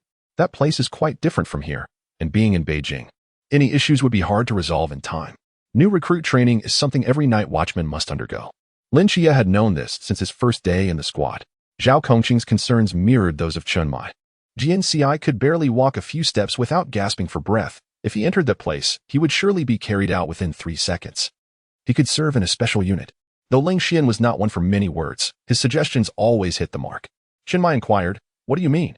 Lin Qiye bit into a piece of pickled radish, the sweet and sour crunch resonating. "Captain, have you forgotten? Jian Ci is a shooting prodigy. That day, Mai had witnessed Jian Ci shoot. Hitting the same spot twice consecutively was not merely a matter of luck. Mai stroked his chin in contemplation. Perhaps this could work.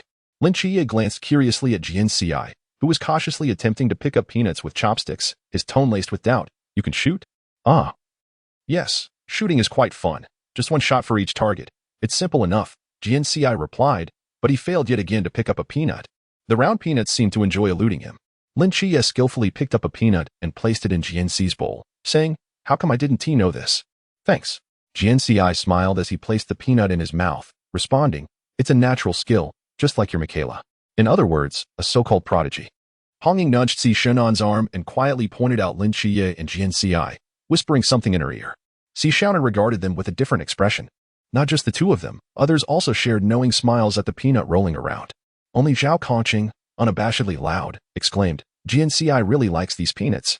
Let us ask the waiter to bring another plate for us to take home. Mai face-bombed, thinking, how did he even find a partner? The waiter began to serve the dishes. Abalone, lobster, oysters, grouper, red shrimp, hairy crabs, seafood soup, alongside various accompaniments. At a grand round table overflowing with an abundance of food, it was evident that after this feast, Zhao Kongqing would indeed be left financially destitute next month. As the knife and orange juice were placed on the table, the gathering officially commenced. Having narrowly escaped death and recently recovered from serious injuries, Zhao Kongqing, brimming with vitality, invited everyone to drink. Lin Qiye and Jian Ci, still only 17, were unable to partake in alcohol and opted for juice instead. Hong Ying and Si Shennan enjoyed the seafood while occasionally joining the lively conversation. Wu Xiangnan, notably restrained, kept reminding everyone, we mustn't get drunk, if anything happens. We still have a mission to fulfill. However, his words fell on deaf ears.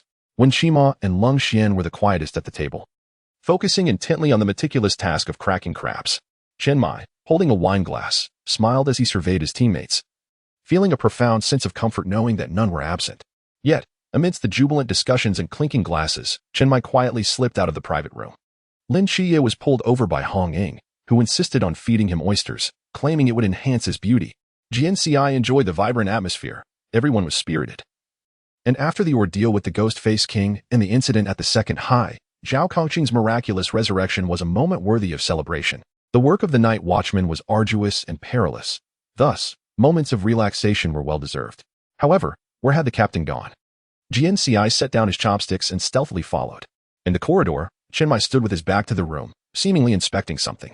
Captain? Jian Ci called out. Startled. Mai instinctively swung his fist, but upon recognizing Jian Ci, he quickly restrained himself, cautioning, Don't stand behind me, it's dangerous. Jian Ci offered an embarrassed smile. Then noticed the wallet in Mai's hand.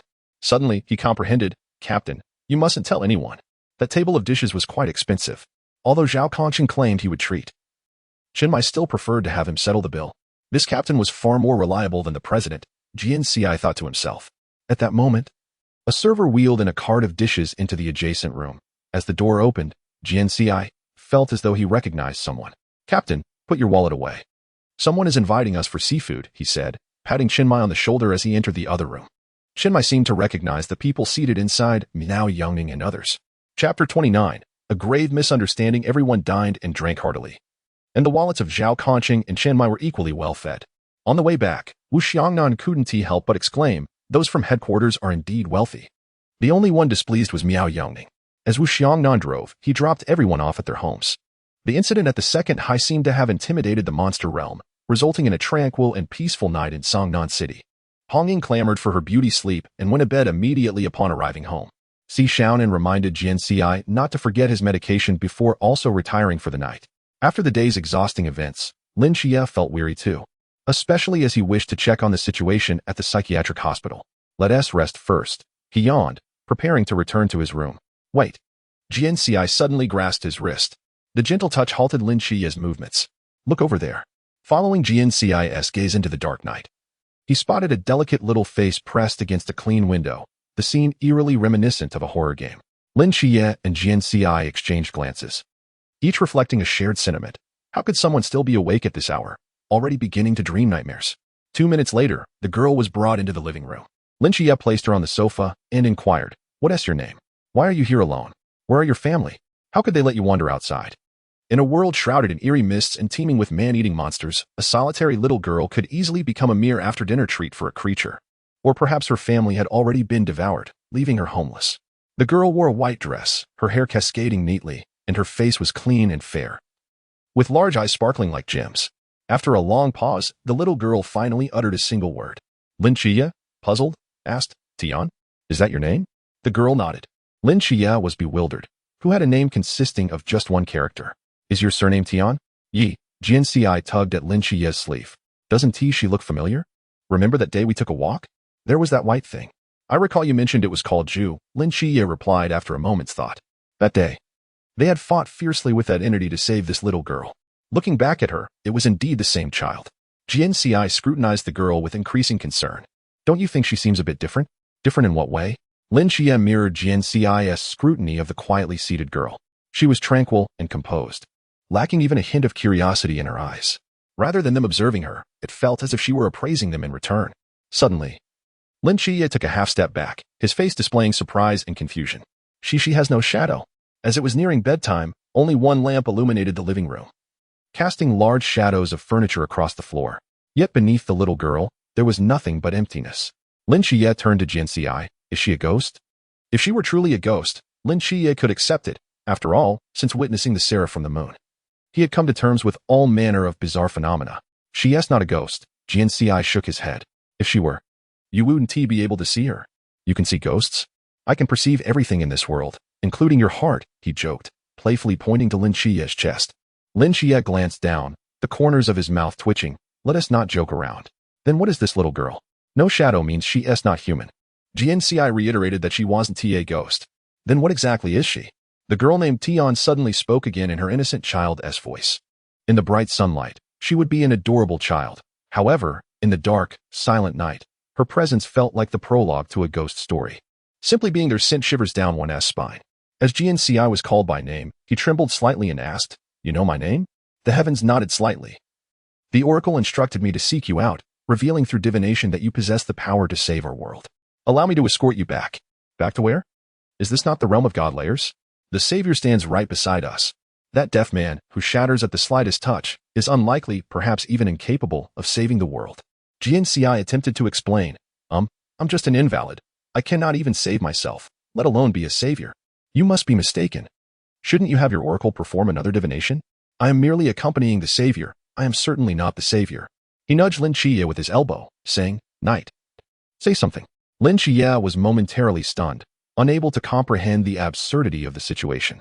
The young girl, however, shook her head with unwavering conviction, asserting, The oracle does not err. If he says it is you, then it is you.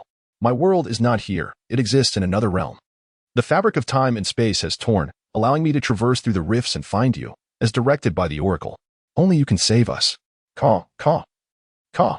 Jian Ci felt as though a raven had flown over his head, dropping a couple of black feathers and leaving behind a cacophonous cawing. All right, I believe I understand. But I cannot yet journey to your world. I have other pressing matters to attend to. As for the temporal rift you mentioned, I will seek a way to mend it. Where are you currently residing? I shall escort you home first. Lin Qiye's forehead was already laden with a multitude of dark lines. He was beginning to lose track of whether Jian Ci was merely toying with the child or genuinely trying to assist this girl named Tian in resolving her predicament. Listening to their earnest conversation made him feel like a doctor observing two patients in a whimsical exchange across dimensions. Why are you two still awake? Who are you chatting with? A voice emerged from the staircase. Hong Ying leaned against the railing, peering down. Initially drowsy, her eyes widened upon seeing the young girl. Her voice involuntarily rising. Where did this child come from? Have you two secretly fathered a daughter? What a grave misunderstanding. Chapter 30. The young girl of 15,000 years ago. So she is not your illegitimate daughter. Hong Ying, cradling a pink pillow, sounded somewhat disappointed as she squeezed onto the sofa with Si Xiaonan. Her loud exclamation successfully roused Si Xiaonan from her slumber. Lin Qiye was at a loss for words. He and Jian Ci were only 17, while the little girl appeared to be around 5 or 6 years old, making any connection to an illegitimate child impossible. Hong Ying's mind, aside from her gun, seemed preoccupied with all sorts of bizarre thoughts. Tian held a small piece of cake, nibbling at it daintily.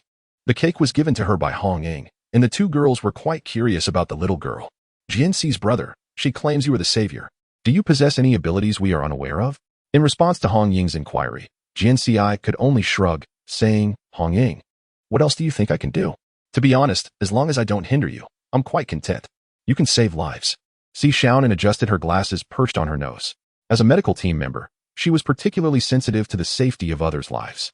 Hong Ying tilted her head and questioned, "What do you plan to do with this girl? She came seeking you but refuses to reveal where she resides." From Hong Ying's tone, Jian Ci understood that both she and Xiaonan likely did not believe a word of Tian's fantastical claims.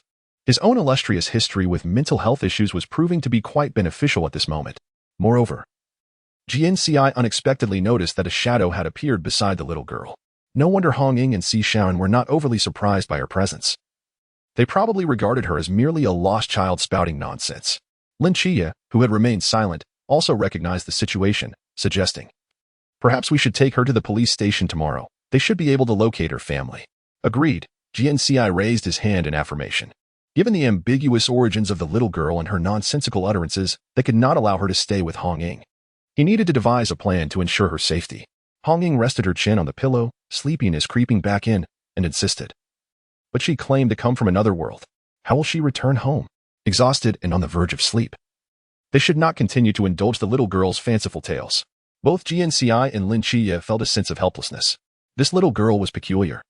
She clearly disbelieved him yet insisted on playing along. Tian blinked her beautiful eyes. "Little girl." Hong Ying pointed at herself in astonishment. "How old are you to call me a little girl?" "I am a big sister." Tian tilted her head and replied, "I am 15,000 years old."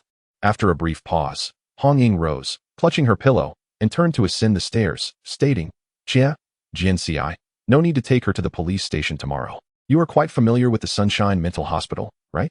Just call someone to come and take her away." What an absurdity. The maximum human lifespan does not even reach 150 years.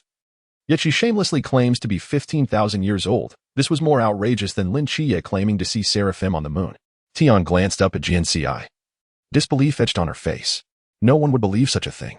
Xiaonan, also wrapping herself in a coat, stood up, insisting, "We should still find her family. Such a young child is rather pitiable." The two girls, having risen from their slumber, returned to their beauty sleep. Lin Qiye looked at Jian Ci, who tapped his forehead and said, "You should go to bed. I still have some matters to clarify." A girl enveloped in mysteries, who claimed to be 15,000 years old. Lin Qiye had heard Jian Ci narrate his tales of traversing realms. The world contained innumerable realms, each with its own unique laws, and the realm of Godlayers was merely one among them. From which realm had this little girl traversed? Before heading back to his room, he cast another glance at Tian, noticing that the shadow she had previously cast had vanished once more. Was she truly not a ghost? In the living room, only Jian Ci and Tian remained. It was now deep into the night. Both within and outside the villa, silence prevailed, punctuated only by the occasional whisper of the wind and the rustling of leaves. Jian Ci and Tian sat facing one another. "How did you come to know of me?" "The Oracle." "Who is your Oracle?" "The Oracle is simply the Oracle." A person claiming to be 15,000 years old referred to another as an Oracle, typically. The Oracle was the eldest among them. It seemed that her Oracle was likely even older than she. Jian Ci pressed further. "What is your world like?" "In a realm of magic, where the natural deities are venerated, I serve as the envoy of the nature god. Under the protection of this deity, the people live in tranquility and joy, leading lives filled with happiness and contentment. However, the nature god has vanished from our world, causing the very fabric of order to unravel. The prophet has divined that the rupture in time and space is the result of the waning divine power of the nature god, leading to its disappearance. To save our world, we must mend the rift in time. Our own strength is insufficient, and we must rely on the power of the guardians of time and space, namely, your power. Please, dear envoy, come to our aid and rescue our god and our people."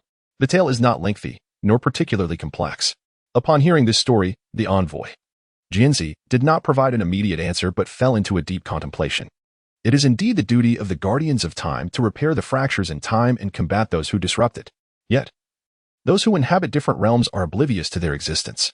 This young girl, or perhaps I should refer to her as an elder, though that seems inappropriate given her age of over 10,000 years, still retains the appearance of youth. Who, I wonder, is the prophet she speaks of? And how does he know of the guardians of time? Jian Ci recalled the two individuals from the world of Naruto, Akatsuki. Is it possible that the guardians of time are no longer a secret? Do you remember from whence you fell? There have been no recent celestial phenomena. When did she arrive?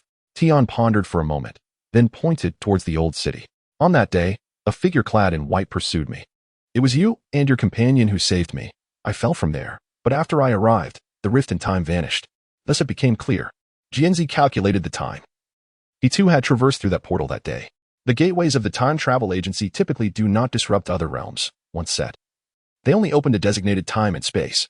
The individual before him should not have been affected by his presence. Yet he could not entirely dismiss the possibility of a connection. As it was already late, Jian Ci decided to return to the old city tomorrow. He turned to Tian and said, "That will be all for today. I have gathered some understanding of the situation. I shall act tomorrow. Allow me to fetch you a blanket." Although the villa had many rooms, it was late into the night, and it would be dawn before he could prepare another room. Thus, this young girl, who appeared to be merely 15,000 years old, would have to make do with the couch for now. Chapter 31.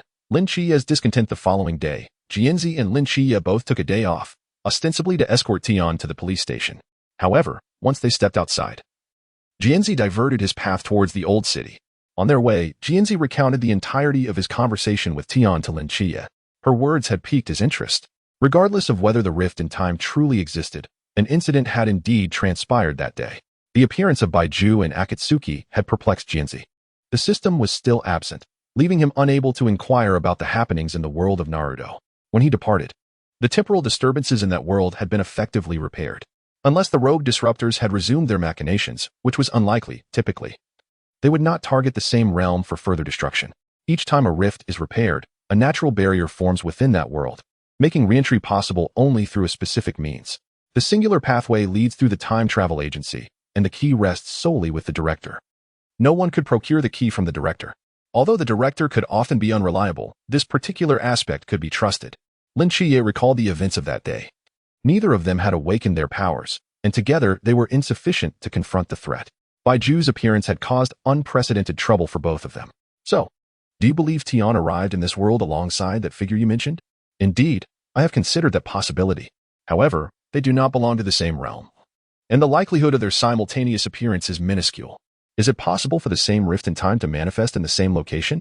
Logically, rifts occur at points where temporal barriers are weakest, and such vulnerable spots are fixed. This implies they would appear in the same place. As they conversed, they unknowingly reached the site of the earlier attack, which was conveniently close to Tian's aunt's home. In Jian Ci's memories of embedding into the god-slaying world, he and Lin Qiye would often take this path during their evening strolls, looping back to the aunt's home to rest. Those ordinary days now seemed a distant memory, almost unattainable. "You will return here again," Jian Ci reassured Lin Qiye, giving her arm a gentle pat. Yet, he was uncertain if Lin Qiye would ever return. The script provided by the director had diverged severely from reality, and Jian Ci had lost his advantage regarding future events. Lin Qiye gazed toward her aunt's home, a faint smile gracing her lips. "It no longer matters. As long as my aunt and young Jean are well, does it truly matter if I can come back?" The more one understands this world, the more they recognize its darkness and peril. To guard Songnan City is to protect both her aunt and young Jean. Lin Qiye withdrew her gaze and inquired, "Have you located the rift in time?" Tian approached a wall and extended her small hand, feeling its surface. "I fell out from here."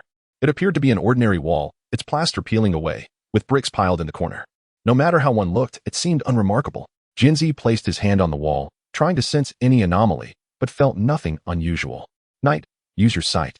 Following Jian Ci's suggestion, Lin Qiye summoned her inner power. Her eyes enveloped in a radiant glow, revealing all within her view. After a few moments, she retracted her power and shook her head. "There is nothing here. It is merely an old wall. Not every part of the old city was inhabited." Lin Qiye could discern nothing unusual. Jian Ci felt a twinge of frustration. "Tian, are you certain you came from this spot?" With utmost seriousness, Tian replied, "I am certain. I remember vividly. After I fell, I encountered that white figure. Do you know why it pursued you?" "I do not know. It was terrifying. The willingness to spend millennia resurrecting a mother-esque child transcends mere fear. The concept of obsession is uniquely profound. This place is no longer the site of the rift in time, and Tian has few clues to offer. Her world must be a small one, unlikely to initiate unwarranted attacks. Her encounter with that entity must have had a specific motive." Jian Ci resolved to summon Xian at an opportune moment to inquire about the void. He was not keen on experiencing a second encounter like the last time he was dragged into the sewers. Since Xian sought Jian Ci's assistance, it was hardly unreasonable to ask him to run an errand. The immediate concern was how to provide for Tian. "Where are you staying now?" Jian Ci inquired. Looking at the childlike Tian, Heaven pointed to his sunflower on her collar, declaring herself as a messenger of nature. "I dwell within the flower during the day and take refuge in the trees at night. In the future, you can simply carry me with you." "Are you really going to reside on him?" Lin Qiye's voice rose in disbelief. Heaven, with her innocent visage, nodded earnestly. She plucked the sunflower from her collar and placed it into Jian Ci's hand. Then, she twirled around and transformed into a beam of white light, vanishing into the sunflower held by Jian Ci. As Jian Ci glanced down, he was astonished to see a tiny figure standing within the flower's stamen, resembling Heaven herself, a flower fairy. Knight, come take a look. How fascinating. Reluctantly, Lin Qiye cast a glance. Are you truly going to wear her? She has nowhere else to go for now, and as for her predicament, I have yet to find a better solution. Isn't there a risk involved? It should be fine. If there were any danger, I would be aware. Lin Qiye felt Jian Ci was being naive. This little girl, with an unclear origin, claimed to be 15,000 years old, and now she had shrunk to the size of a thumb, clearly wishing to share meals and slumber with Jian Ci. A wave of discomfort surged within Lin Qiye, exacerbated by Jian Ci's nonchalance. Since we can't find a solution now, let's return to training. Today's practice has yet to commence. And you need to train as well. Recalling his first practice with the captain, Jian Ci suspected the captain might not wish to see him. While he believed Lang Xian would welcome him, he pinned the sunflower to his collar and resolved to devise a way to contact Xian later that evening. Once prepared, he departed the old city with Lin Qiye, heading back to the night watchman squad to continue their training. Chapter 32, Medicine according to Lang Xian. Teaching Jian Ci to shoot was an indulgence, as he merely needed to hold a cup of water and watch, standing with a gun in one hand. Jian Ci could hit the bullseye every time a target passed before him, without a hint of doubt. However, in the mechanism room, even at the lowest speed, Jian Ci would emerge bruised and battered, unable to evade a single blow. If you accompany me as a sniper and the enemy spots you, you won't be able to escape. What then? The earnest tone resembled that of an elder. Jian Ci had no illusions about completing many tasks with them. Once he fulfilled Lin Qiye's mission, he would leave this world, and they would forget him. Even if he were to perish in battle, he would have another chance, though the next time would be under different circumstances. Gazing at the gun in his hand, he thought, then before the enemy catches up to me, I shall take them all down. My master will surely train me to become a sharpshooter. Such optimism was refreshing. Yet, Lang Xian did not share his buoyant outlook. Go get some medicine from Xiaonan. You have a rather handsome face. Don't ruin it. Indeed, showing off injuries in the mechanism room was painful, and Jian Ci wondered how Lin Qiye managed to avoid those traps. Obediently, Jian Ci sought out Si Xiaonan. Coincidentally, Lin Qiye was also there for medicine. Having been on the receiving end of a more severe beating from the captain today, Jian Ci mused that if he were to battle the captain, he might end up in a box. Lin Qiye's displeasure from the affair with Heaven lingered, but upon seeing Jian Ci's swollen face, all traces of irritation evaporated. Did you evade none of them? If I could, I wouldn't be in this state. Xiaonan, I apologize for the trouble. Si Xiaonan had just finished applying medicine to Lin Qiye's wounds, assuring him that a night's rest would suffice. When she turned to Jian Ci, she was taken aback. Didn't Lang Xian say he adjusted it to the slowest setting? Yes, it is indeed the slowest. Jian Ci felt embarrassed to admit that even at the slowest pace, he hadn't been able to avoid injury. Si Xiaonan could only comfort him. It's all right. Practice makes perfect. Just take your time. Jian Ci thought that if he were to endure another round, he wouldn't need to come to Si Xiaonan for medicine. He could return to the president directly to receive another task, even if it meant losing merit. Like Lin Qiye, Jian Ci had his share of bruises. And they both used the same medicine. Xiaonan, come here. It was Hong Ying's voice. Si Xiaonan handed the medicine to Lin Qiye, saying, you have experience now. Lend a hand while I check on something. With that, she stepped outside. Lin Qiye glanced at the medicine in his hand, and then at Jian Ci's face. It will sting a bit. Bear with it. Jian Ci resignedly closed his eyes as Lin Qiye gently applied the medicine with a cotton swab. Though the captain's training regimen is rigorous, it's for our benefit. It's better to sustain injuries during training than to face death in battle. I've heard that the casualty rate of the night watchman squad in Songnan City only decreased after the captain arrived. I know. It's because my body is too weak, but your healing skills are unparalleled. I'll gladly accept your consolation. Ouch. Though there was no bleeding. The cotton swab's contact with the bruise sent waves of pain coursing through him. Knowing it hurts is a good sign, Lin Qiye said as he softened his movements. Jian Ci smiled at him. Did I offend you today? Why do you seem displeased with me? I wanted you to watch me shoot. It would surely astonish you. I have no time. I'm practicing my knife skills. The captain and Zhao Kongcheng are both training with me, and I'm on the verge of exhaustion. The captain is truly relentless, but that's not the issue. What is wrong with you? You've been off since returning from the old city. Jian Ci's smile faded as he bored his gaze into Lin Qiye's eyes. Lin Qiye, however, averted his gaze and began to remove his clothing. Perhaps having sustained injuries as well. Familiar with the mechanism room, Lin Qiye realized that Jian Ci had been fortunate to escape with mere bruises. In truth, as Lin Qiye suspected, every inch of Jian Ci's body ached. He wore a pullover, gripping the hem with both hands, attempting to lift it off, only to discover he could not raise his arms. Could you help me? I can't get it off. Lin Qiye was at a loss for words. He set down the medicine, rose to stand before Jian Ci, and grasped his hem, preparing to assist him in removing the garment.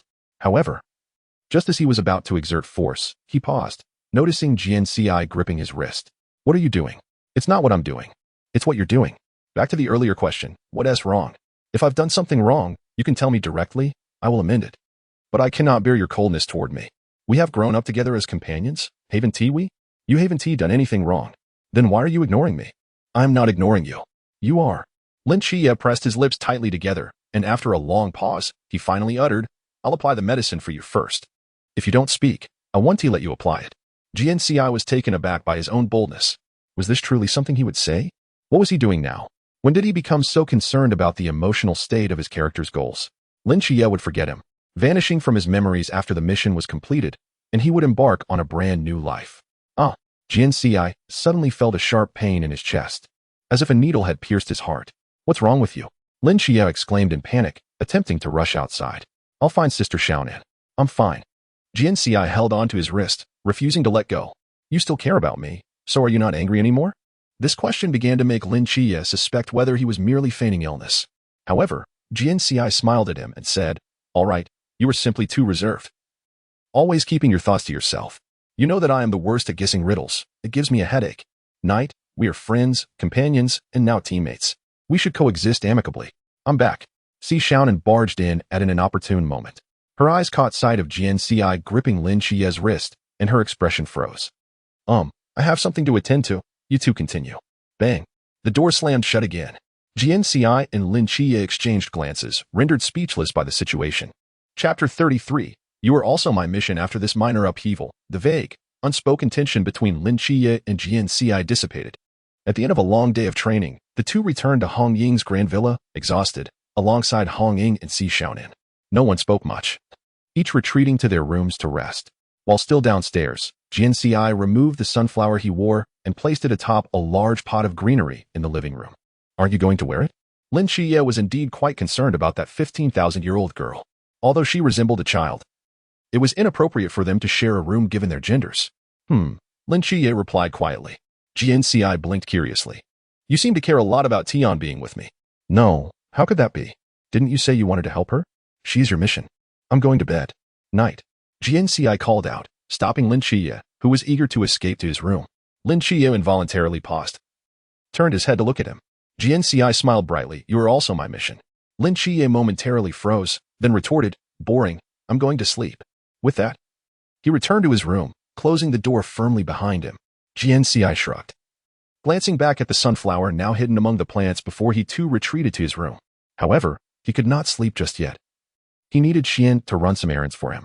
It seemed as though Xian had heard his unspoken thoughts, for upon Jian Ci entering his room, he found Xian seated in the center, Bai Ju standing behind him. This should count as trespassing. The room contained only a single chair. Jian Ci walked over and sat on the edge of the bed, wincing slightly at the bruises on his body. Xian crossed his arms, one leg crossed over the other. Should I leave? No, I really do need to talk to you. Speak. How much do you know about the void? Everything. Who is the void? I cannot tell you that. If Jian Ci were functioning at full capacity, he would have thrown Xian out. Taking a deep breath, Jian Ci steadied his emotions and continued the conversation. Let us ask some practical questions. Do you know that the void is searching for a little girl? Why does he want to find her? What value does she hold for him? You've been to the Naruto world before. You should know that in that realm, there are ninjutsu and sage techniques. Ninjutsu utilizes the chakra within the body, while sage techniques harness natural energy. The girl you refer to as a little girl hails from a world that reveres natural power. In that world, people survive by using the forces of nature. And that girl is a messenger of the nature deity, capable of guiding natural energy. The void desires this kind of power. In the Naruto world, very few can wield sage techniques. Thus, it seems the void could choose between Naruto Uzumaki and Jiraiya. However, given their personalities, the void is likely someone else. Jian Ci shook his head. According to Tian, she had accidentally fallen into this world. Could it be that the void had prior knowledge of her origins and deliberately sent Ju to wait there? Oh, I'm not referring to the Jew by your side. I mean the one beside the void. Speaking of which, isn't there only one Jew? Qian simply answered the question about Jew, stating that there are both black Jew and white Jew. That has hardly an answer. Ultimately, they are one and the same. However, it might also be a case of dual personalities. Jian Ci did not concern himself too much with that, remaining fixated on the previous question. How could the void know that Tian would fall here? The time-space destroyer informed him. You've seen the time-space destroyer? Yes, you need not ponder, they have already departed. You must complete your mission before you can leave this world. Jian Ci felt as though dark clouds loomed above him, rumbling ominously with thunder. How could Qian possess such extensive knowledge about the time-space guardians, exhibiting a professionalism and calmness that surpassed his own? So, the final question, who is the person the void wishes to take me to meet? A member of the ancient god cult. Which one? Yu Huai. Was this a stroke of luck? Jian Ci raised an eyebrow. Last time, you didn't let the void take me away. I appreciate that. The face hidden beneath the fox mask revealed no discernible expression. One more question. Jian Ci raised a finger. Qian coldly replied, you just said it was the last question. Jian Ci crossed his arms. You mentioned a remarkable figure, so I must add another question. Fine, one additional question. What does Yu Huai want to see me for? Only a select few can enter the time travel agency. Is he going to the time travel agency? Which is more alluring, controlling the entire timeline or dominating the world of godslaying? Qian stood up, stating, you shouldn't create a fragile persona for yourself. You ought to come to this world at full strength and live well. Jian Ci felt that he could no longer live well.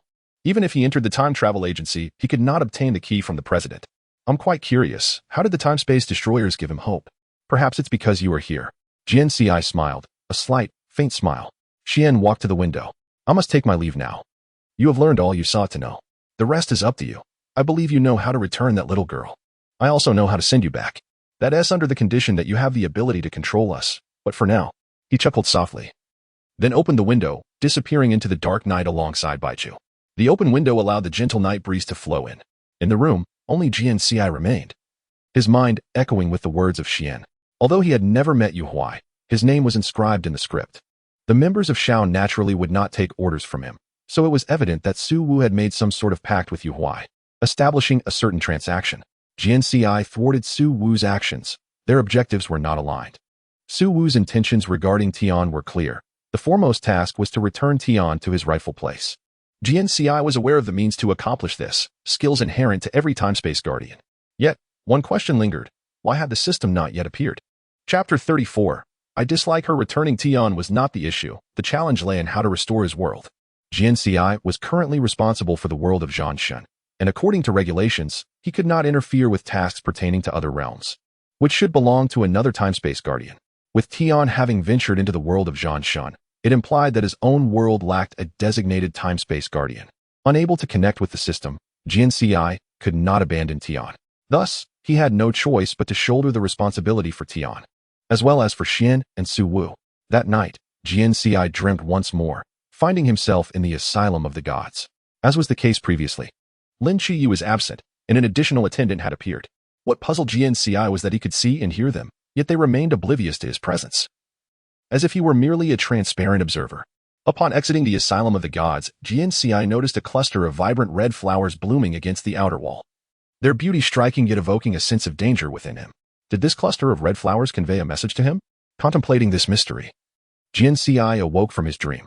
It was still early, the sun yet to rise, and the sky was shrouded in a misty gray, as though enveloped in a veil of fog. This pervasive fog, which had plagued humanity for centuries, had fortunately halted at the edge of the Great Xia, allowing those who dwelled upon this land to live their lives as usual. How could this not be considered a stroke of luck? With his eyes closed, Jian Ci imagined being lost in the fog, unable to see anything around him. This must be the sense of helplessness Lin Qiye felt when his vision was obscured. A streak of crimson cloud gradually unfurled across the horizon, heralding the imminent rise of the sun. The morning mist that lingered in the air was dispersed by the gentle morning breeze. After freshening up and changing clothes, Jian Ci donned his hearing aid and descended the stairs, clutching a sunflower in his hand. Tian had also awakened, gazing up at him amidst the flowers. When shall we seek the nature god? I cannot leave this place to reach your world, but I can return you to your realm, and I will strive to assist you in locating the sun god. Regarding the ruptures in time and space, I will endeavor to mend them. Until then, refrain from acting rashly and stay by my side. Tian shook his head vigorously. No, no. If you delay, our world will crumble, and the nature god will perish. The prophet declared that you must be brought back. A 15,000-year-old child can be equally exasperating when he refuses to listen. Jian Ci patted the sunflower. I am not a god. I cannot simply utter a spell to repair your world. This requires a process, beginning with accepting the task. I know you may not comprehend, but I will help you. Did your prophet not inform you that only I can save you? Thus, you must trust me and follow my guidance, yes? After a moment of serious contemplation, Tian nodded earnestly. All right, I believe you. You are our savior. Savior? Let us set that aside for now. Who are you speaking to? After a night of rest, Lin Qiye appeared revitalized. Jian Ci reattached the sunflower to his lapel and spoke to Tian. I must devise a plan to return you, while simultaneously searching for your deity. Do you believe what she said? Yes, she has no reason to deceive me. How will you return her? First, we must locate a time-space rift, but I am uncertain if my current abilities can successfully open one. Lin Qiye fell silent for a moment before saying, If there is any way I can assist, do not hesitate to let me know. I won't hold back, Jian Ci replied, giving Lin Qiye a friendly pat on the arm. Let us go. We have training today. I doubt Lin Qiye will confine me to the trap room again. Accompanied by Hong Ying and Si Xiaonan, they left Hong Ying's villa and headed to the Night Watcher squad. Today, the Peaceful Affairs Office received several requests from residents. An elderly lady's cat had gone missing. A spirited young man sought to reconcile with his ex-girlfriend after a heartbreak. A first-grade student had failed an examination, prompting his parents to urgently seek a tutor. Chen Mu-yi dispatched everyone, leaving only himself, Lin Qiye, and the two novice night watchers, Jian Ci and Lin Qiye. In the office, Jian Ci was assigned to Lin Qiye, while Lin Qiye was assigned to Chen Mu-yi. As Jian Ci practiced shooting, Lin Qiye was being reprimanded by Chen Mu-yi. In the absence of monster reports, this was their daily routine. However, the office also had an unexpected visitor. Jiang Zhan, the sole female member of the trio sent from headquarters, arrived on the scene. After a brief observation of Lin Qiye's training, she approached Jian Ci. Jian Ci's precise marksmanship astonished her momentarily. Even at headquarters, your shooting is commendable. However, personnel who cannot engage in combat, regardless of their talents, will be eliminated. What say you? Are you interested in joining the technical research team? Jian Ci remained unperturbed by her invitation, meticulously polishing his gun. I loathe complications. Technical research is too mentally taxing, and it may lead to baldness. Being young and handsome, baldness would not suit me and would deter potential partners. Jiangzhen crossed her arms and leaned against the wall, her beautiful eyes icy as though forged from ice.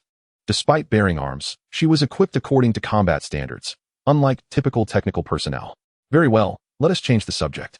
Your powers do not belong to the divine ruins. They are of another origin. How did you acquire this power?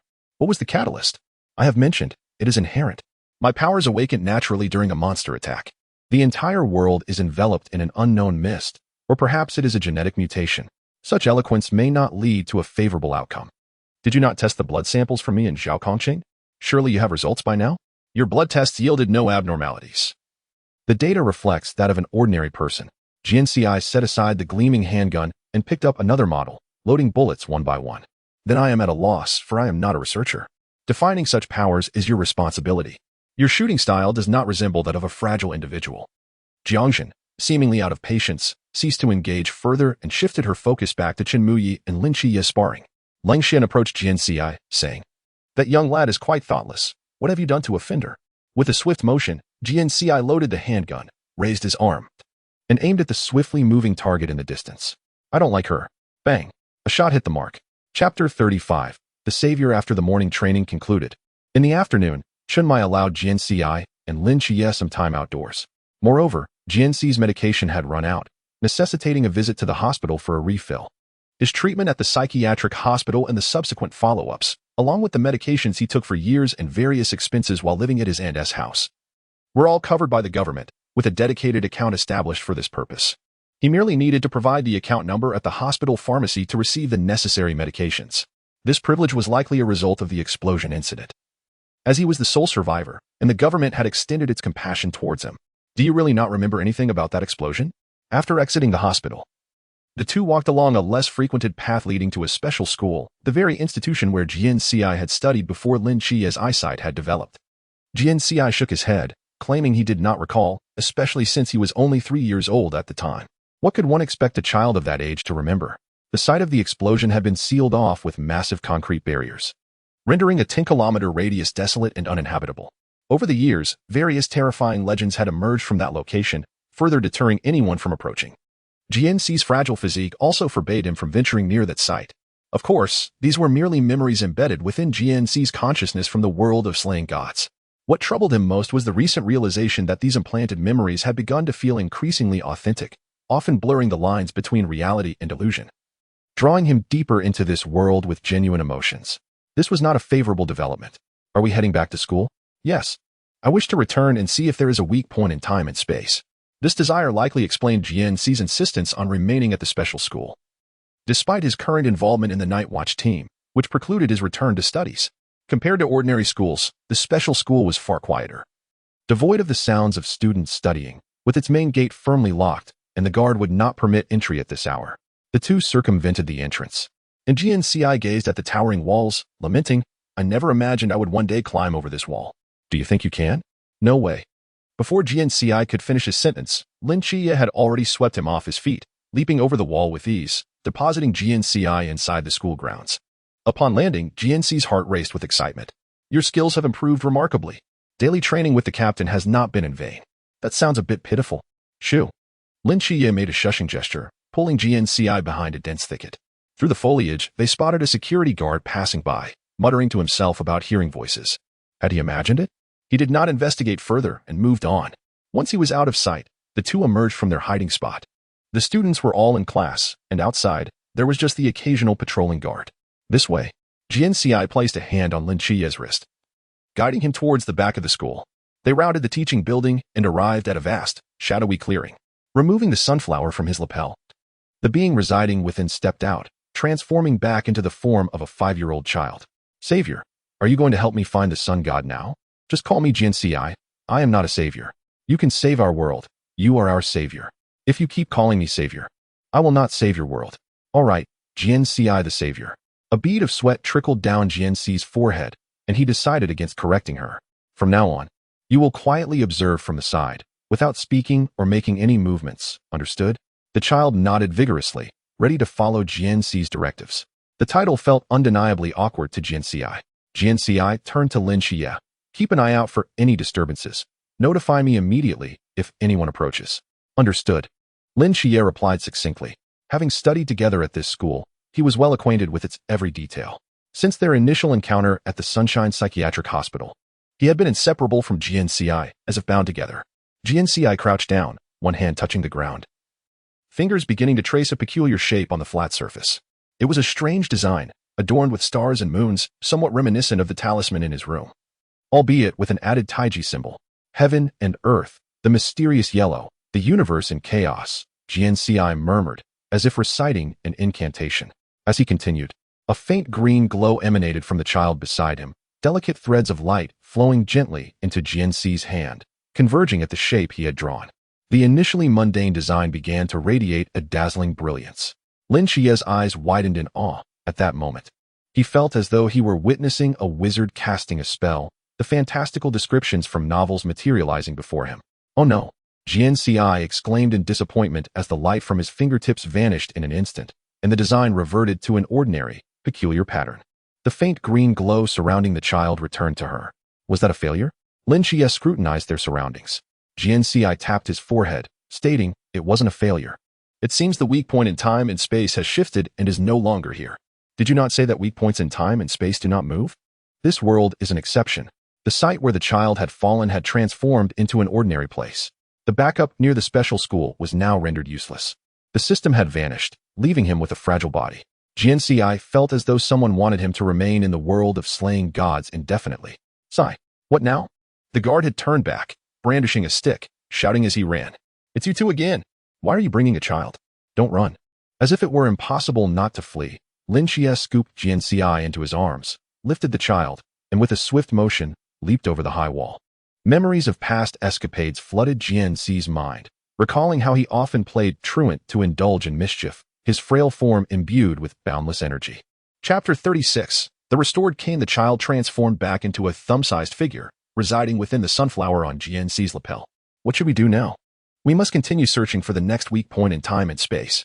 If we cannot find one, we will have to forge a new path. However, it seems that Songnan City is no longer an option. Can you create a path now? Jian Ci's shoulders sagged, his head drooping as he replied, I cannot. Even in a state of complete mastery, connecting the fabric of time and space of one world to another is no simple feat. However, Jian Ci shifted the topic. Glancing down at his collar, pondering a flicker of doubt, Lin Qiye inquired, but what? Jian Ci shook his head, it's nothing. I'm still uncertain and need more information. Let us not dwell on it. It gives me a headache. Didn't you mention you had something to retrieve? It's getting late. Let us go get your belongings. All right, Lin Qiye replied succinctly as always. The two continued their journey across the continent, turning down several streets until they entered an old alley. Songnan City was a small town where any destination was merely a few steps away. This street was a veritable bazaar, offering a variety of goods, from daily necessities to educational and athletic supplies, interspersed with numerous snack shops and small repair stores. Lin Qiye paused in front of one such shop, where a man in his 60s was mending a leather jacket, peering through a pair of reading glasses, deftly maneuvering his needle and thread. Sir, is my item repaired? Lin Qiye asked politely. Jian Ci surveyed the small shop, noting the diverse array of repair tools scattered outside, poles leaning against the wall, and various fabrics hanging from the doorframe, the interior brimming with an assortment of items. What are you having fixed? You will find out shortly, came the reply as the old man looked up, revealing a broad smile with uneven yellow teeth. Ah, you're here. It's all done. Just a moment, I'll fetch it for you. He stood up and disappeared into the shop. Jian Ci admired the old man's craftsmanship, exclaiming, his skills are remarkable. The stitching is as delicate as embroidery. The repair was so seamless that no trace of the original damage was visible, not a single needle hole remained. I heard the captain say he is preparing to apply for Special Forces training for you. If it follows the conventional route, your body might not handle it. Honestly, it wouldn't matter if I were eliminated, Jian Ci said nonchalantly. Lin Qiye was taken aback, not expecting Jian Ci to express such sentiments. Initially, he had opposed Jian Ci joining the Night Watch squad, and now Jian Ci was suggesting he might willingly withdraw. Yet, Jian Ci quickly winked at him. After the training camp, you will return to Songnan City, right? We will still be together. The captain won't expel me. After all, I am Zhao Kongqing's savior.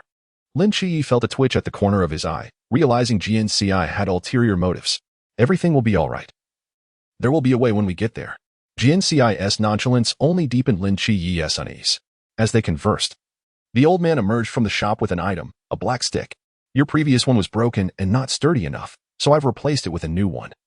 Crafted from the latest materials and polished for smoother use. I've never had anyone request such a thing before. You're quite inventive. Open it and see. The old man beamed with pride as he presented his handiwork. Lin Qiye took it, weighing it in his hand. It was a bit light, but adequate. This is a blind cane, isn't it? You don't need it anymore. Why repair it? You're the most frugal person I know. It's not for me. It's for you, Jian Ci clarified. Wait, I have hearing difficulties, not vision problems. Suddenly, a shadow loomed overhead, enveloping Jian Ci and Lin Qiye in darkness. The simple stick had transformed into a large black umbrella. Jian Ci was momentarily speechless. You're prone to sunburn. Having an umbrella will be beneficial. Lin Qiye turned back to the old man. Was the previous payment sufficient? I currently have no extra funds. All his money had been entrusted to the captain for his aunt, leaving him effectively broke. Wait a moment, Jian Ci exclaimed, realizing Lin Qiye had promptly repaired the cane after it broke, and he had been completely unaware. Lin Qiye no longer required the cane. The old man waved his hand with a kind smile. That's enough. You still look like a student. No need for further payment. Take it. Thank you. Lin Qiye replied, holding the umbrella with one hand as he and Jian Ci exited the street, drawing the attention of passers-by. After all, it was rare to see a grown man carrying an umbrella on a sunny day, especially a shared one. After navigating through 3 more locations, the sun had begun its descent, casting a warm, golden hue across the sky, painting the clouds with brilliant colors. I can't believe you remembered. The open umbrella stirred a whirlwind of emotions within Jian Ci. The more time he spent with Lin Qiye, the more he found it difficult to imagine the day Lin Qiye might forget him. The more Lin Qiye did, the more he dreaded that eventuality. Time Guardians remember their mission objectives, yet the targets of those missions will forget them. Is this truly fair to the Time Guardians? How could you forget when you're constantly swaying in front of me? Upon reaching the villa of Hong Ying, Lin Qiye halted. The sun was dipping low, on the verge of disappearing below the horizon. He closed the large black umbrella, placing his palm atop the cane, gently brushing it. As his hand withdrew, a brilliant mark flashed momentarily, golden light flowing into the cane. I've linked my power to the cane. Should you encounter danger, I will be aware. He extended the cane towards Jian Ci. For me? Jian Ci asked. The work of a night watchman is perilous. I cannot always be by your side. As Jian Ci grasped the cane with one hand, a wave of warmth surged through him. Powerful emotions blossomed in his heart, leading him to accept that remaining here forever was a possibility he could embrace. Chapter 37. A cup of fine wine bestowed by the 8 immortals that night. Jian Ci sat in his room, the cane Lin Qiye gifted leaning against the wall, and his hearing aid resting on the table. At that moment, he was completely immersed in his own world, oblivious to the surrounding sounds. He could freely contemplate his thoughts without disturbance. The instant Lin Qiye opened the umbrella had indeed struck a chord within him, akin to a bolt of lightning. Arriving in the world of god-slaying to undertake the mission of saving Lin Qiye, Jian Ci had initially regarded it as a trifling matter. Lin Qiye was the protagonist. Even amidst countless demons, he could emerge unscathed. In a world of heroic battles who needed saving, this mission felt like a jest from the system itself. Thus, Jian Ci decided to play along, crafting a character so fragile it could not withstand scrutiny. Treating the task casually before returning to the time travel agency to spend his accumulated leave. Now, everything had changed.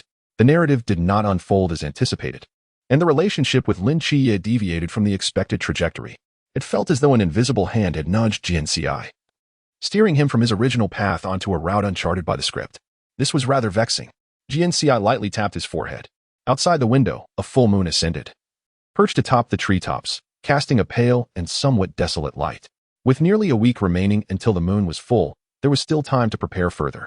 Today's visit to the special school did not yield entirely barren results. While guiding the natural forces of Tian, Jian Ci could sense her power harmonizing well with the natural energies of the god-slaying realm.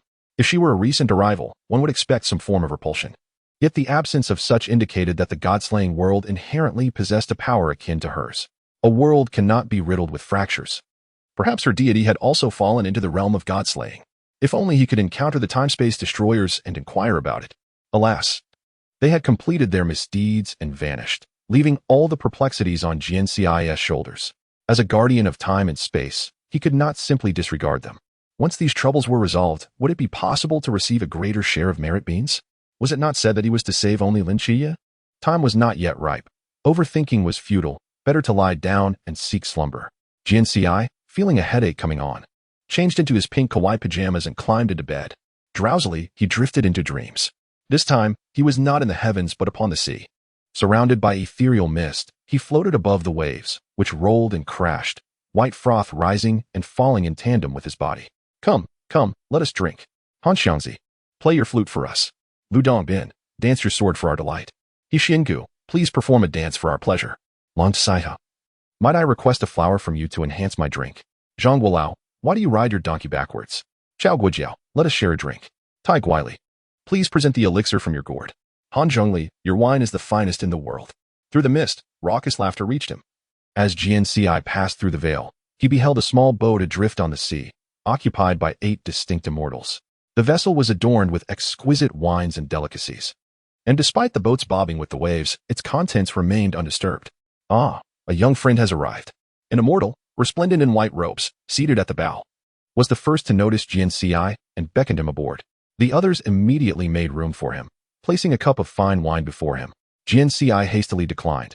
I am but frail and cannot drink. Nonsense. Drink, and you shall discover its wondrous effects, chuckled the rotund and radiant Han Zhongli, fanning himself with a palm leaf. The others beamed at him. With no choice left, Jian Ci lifted the cup, saying, I shall not be rude, thank you.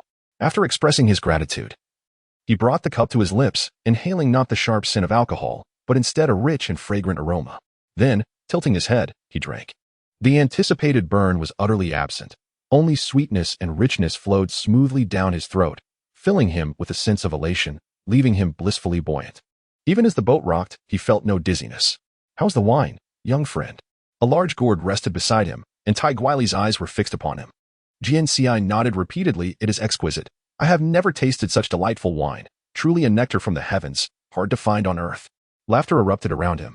The melodious sound of a flute filled the air as Han Xiangzi stood, playing his long flute with grace.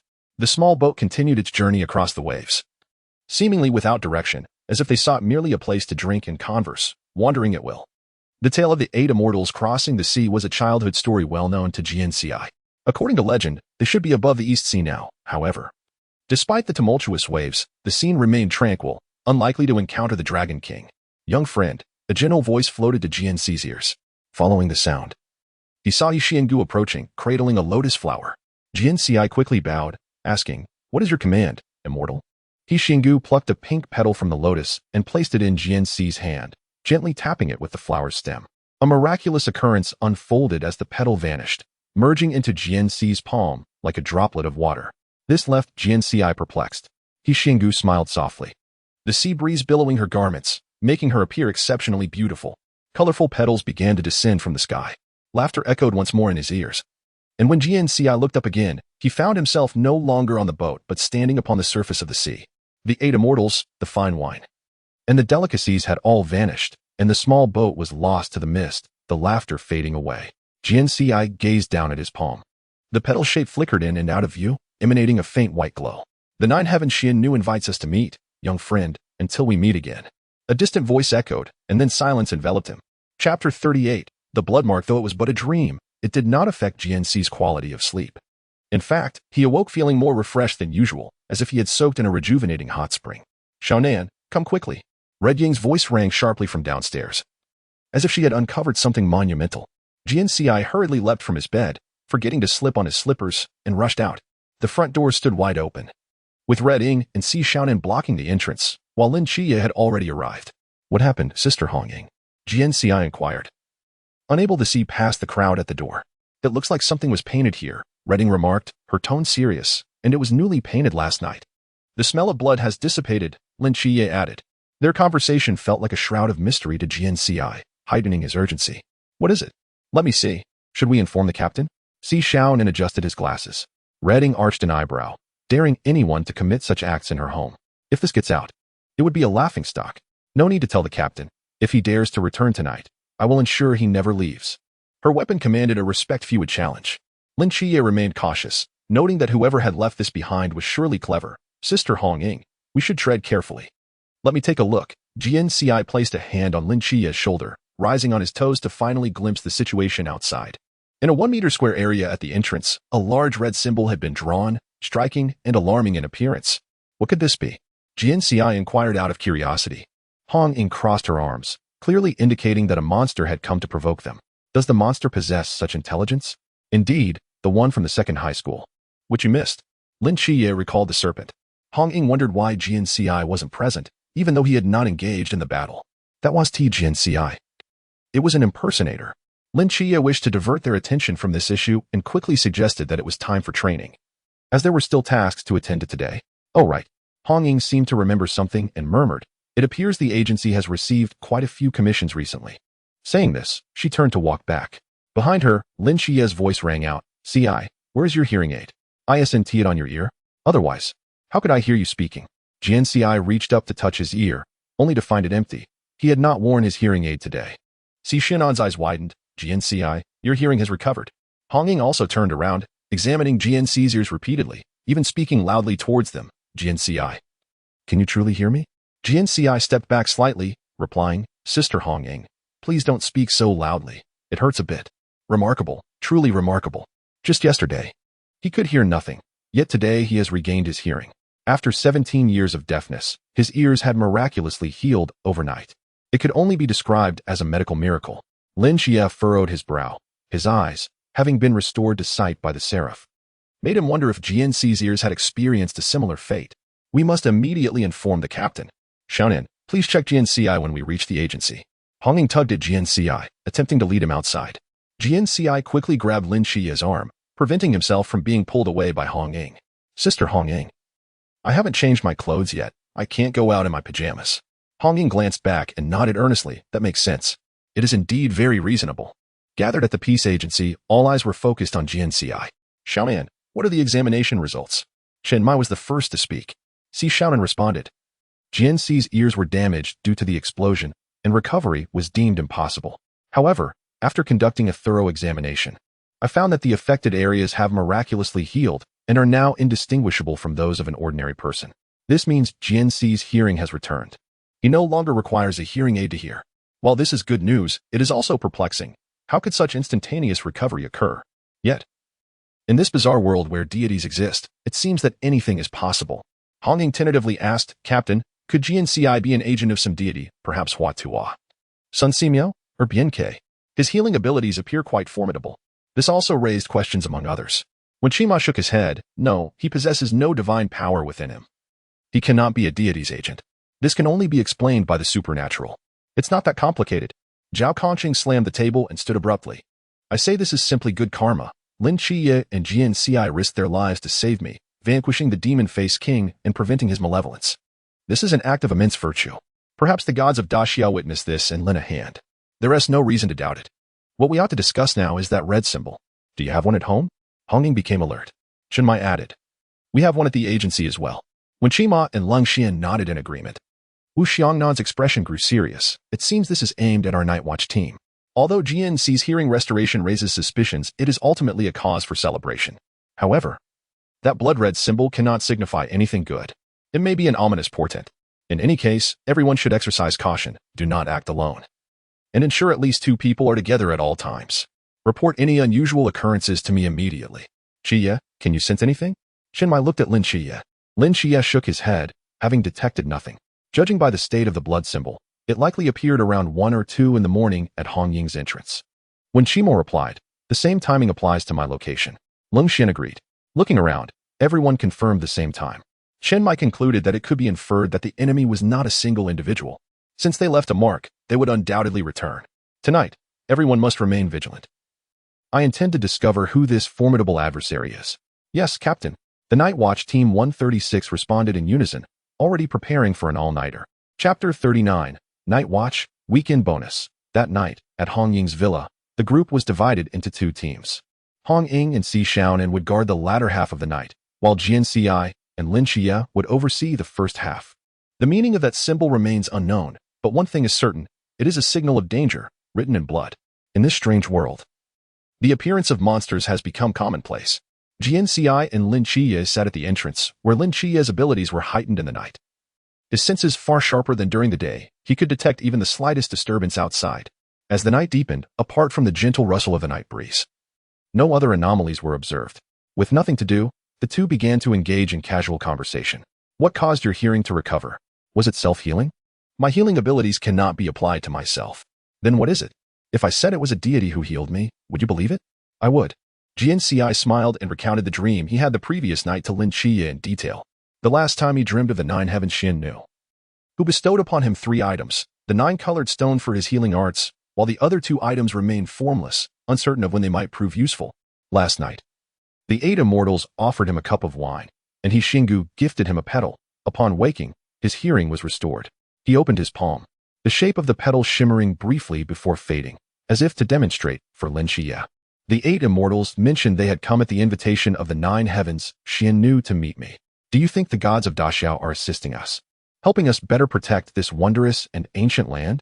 Then why did they not appear earlier, only to show up now? I'm not sure about that. Each of those deities is peculiar, preferring to speak in riddles rather than plainly. Regardless, your restored hearing is a blessing. You won't need to rely on a hearing aid anymore. Since your ears can heal, why not restore your body as well? Lin Qiye's subsequent words seemed more like amusing to himself rather than directed at Jian Ci. Jian Ci held the guide cane in her arms, pondering with curiosity. Knight, you mentioned that those deities seek agents among mortals. What could possibly be their intent? Seraphim and the like are not the gods of Great Xia. They bestow their powers upon the people of Great Xia, entrusting them with the protection of their realm. Are these outer gods truly so benevolent? As you suggested, I am at a loss as well. Perhaps it is simply divine love for humanity. Are not the benevolent gods all akin to this? Jian Ci tilted her head, gazing at Lin Qiye, and inquired further, why do they not rescue their own kind? Why come from afar to save us? Lin Qiye furrowed his brow, acknowledging her reasoning. Perhaps they are powerless against the mists and can only see who is still alive, rushing to save whoever they can. Jian Ci blinked rapidly, contemplating the possibility. The living room was dim, with the lights turned off. The sunflower nestled among the greenery emitted a soft, green glow, enveloping the plants in a whimsical aura reminiscent of a fairy tale. She had always resided here, unaware if the one who left markings last night had been seen. Is Tian asleep? Jian Ci crouched before the greenery, gazing at the sunflower with its petals closed. The tiny purple petals slowly unfurled, and from within, Tian looked up and said, Savior Jian Ci, do you have any commands for me? This title was one she could not relinquish. Jian Ci, no longer fixated on her title, asked, have you heard any unusual sounds or sensed any strange powers while you've been here? Perhaps an uninvited guest has entered this villa? Tian pondered seriously, then shook his head. No, nothing occurred last night. Absolutely nothing. Jian Ci mused. Was it perhaps a divine descent? Receiving no useful information, Jian Ci allowed Tian to continue resting and returned to sit beside Lin Qiye, cradling the guide cane in her arms. I have a feeling this situation is somewhat troublesome. I wonder if the Night Watch team has ever encountered such provocations from monsters. Since learning of the Night Watchers, Lin Qiye had only faced the demon-faced king and the Nanda serpent demon from the second high school. No other monsters had yet entered his memory. Time passed slowly in the tranquil night, seemingly stretching into infinity. It was until after midnight that silence still reigned outside. And the change of guard had arrived. Hong Ying descended with her gun, accompanied by Si Xiaonan. Is there any situation? Si Xiaonan inquired before cautiously peering out the window for a moment. Lin Qiye briefly explained the situation. It's very quiet, nothing at all. I used my powers to sense the surroundings and found no anomalies. Hong Ying frowned. Humph, perhaps they're too frightened to come. What about you, Xiaonan? After observing, Si Xiaonan withdrew her gaze and replied, no abnormalities. You two should return to sleep. Jian Ci's body can't take much more. The latter half of the night will be left to me and Xiaonan. Once he arrives, rest assured he won't leave unscathed. Hong Ying tightened her grip on her gun. Lin Qiye advised, if anything happens, Hong Ying, just call for me. We are a team. Hong Ying smiled. Understood. Understood. Little Qiye is the most obedient. Quickly take Jian Ci to sleep. I can see she is starting to sway. Jian Ci could hardly stay still. She wobbled the guide cane in her hand. Grateful for the dual-purpose cane gifted by Qiye, she had no fear of wind or rain now. Let us go. Old man, Hong Ying teased, instantly signaling Lin Qiye with a glance. Lin Qiye reiterated, be careful, Hong Ying and Xiaonan. Now you two are old men. Si Xiaonan chuckled, giving both Jian Ci and Lin Qiye a gentle push as they ascended the stairs, watching them return to their respective rooms. Hong Ying and Si Xiaonan settled down in the spot Jian Ci and Lin Qiye had just vacated. Xiaonan, do you think those two I'll tell you? Last time they were at my place for the medication, Si Xiaonan leaned closer to Hong Ying and recounted what she had observed, causing Hong Ying's eyes to light up. Yes, yes. They kept insisting they were just partners. Such children, still unaware. If only Jian Ci's health could improve a bit more, I'll find a way. After all, I'm a member of the medical team. With this topic in mind, their late-night conversation became less tedious. Chapter 40. The one who thinks of you is dancing with a sword. Weekend Extra 2. A night without incident led to Hong Ying and Si Xiaonan returning with dark circles under their eyes, ready to catch up on sleep, while Jian Ci and Lin Qiye came down to take their places. They awaited the 2's rest before heading to the office to meet with others. No news had yet arrived, perhaps indicating that nothing significant was happening on their end. Jian Ci donned the sunflower, expressing her intent to stroll about the yard, while Lin Qiye aimed to utilize the morning for physical training and to review the techniques taught to him by Chen Muyi. Barring any unforeseen circumstances, today promised to be another day of hardship. The weather was splendid, and the sun radiated warmth. Jian Ci, solo, would not wander far, merely circling the villa to breathe in fresh air, while also preparing for the upcoming full moon night in a few days. With insufficient power and no means to contact the system, she could only utilize her limited strength to integrate the natural energies of the god-slaying world for her formation. By harnessing Tian's ability to channel nature's forces, her formation could achieve unprecedented strength, extending its perception range up to 1,000 miles. Ample for detecting if the nature deities resided in this world. Yet, this formation bore a flaw. It could not be interrupted.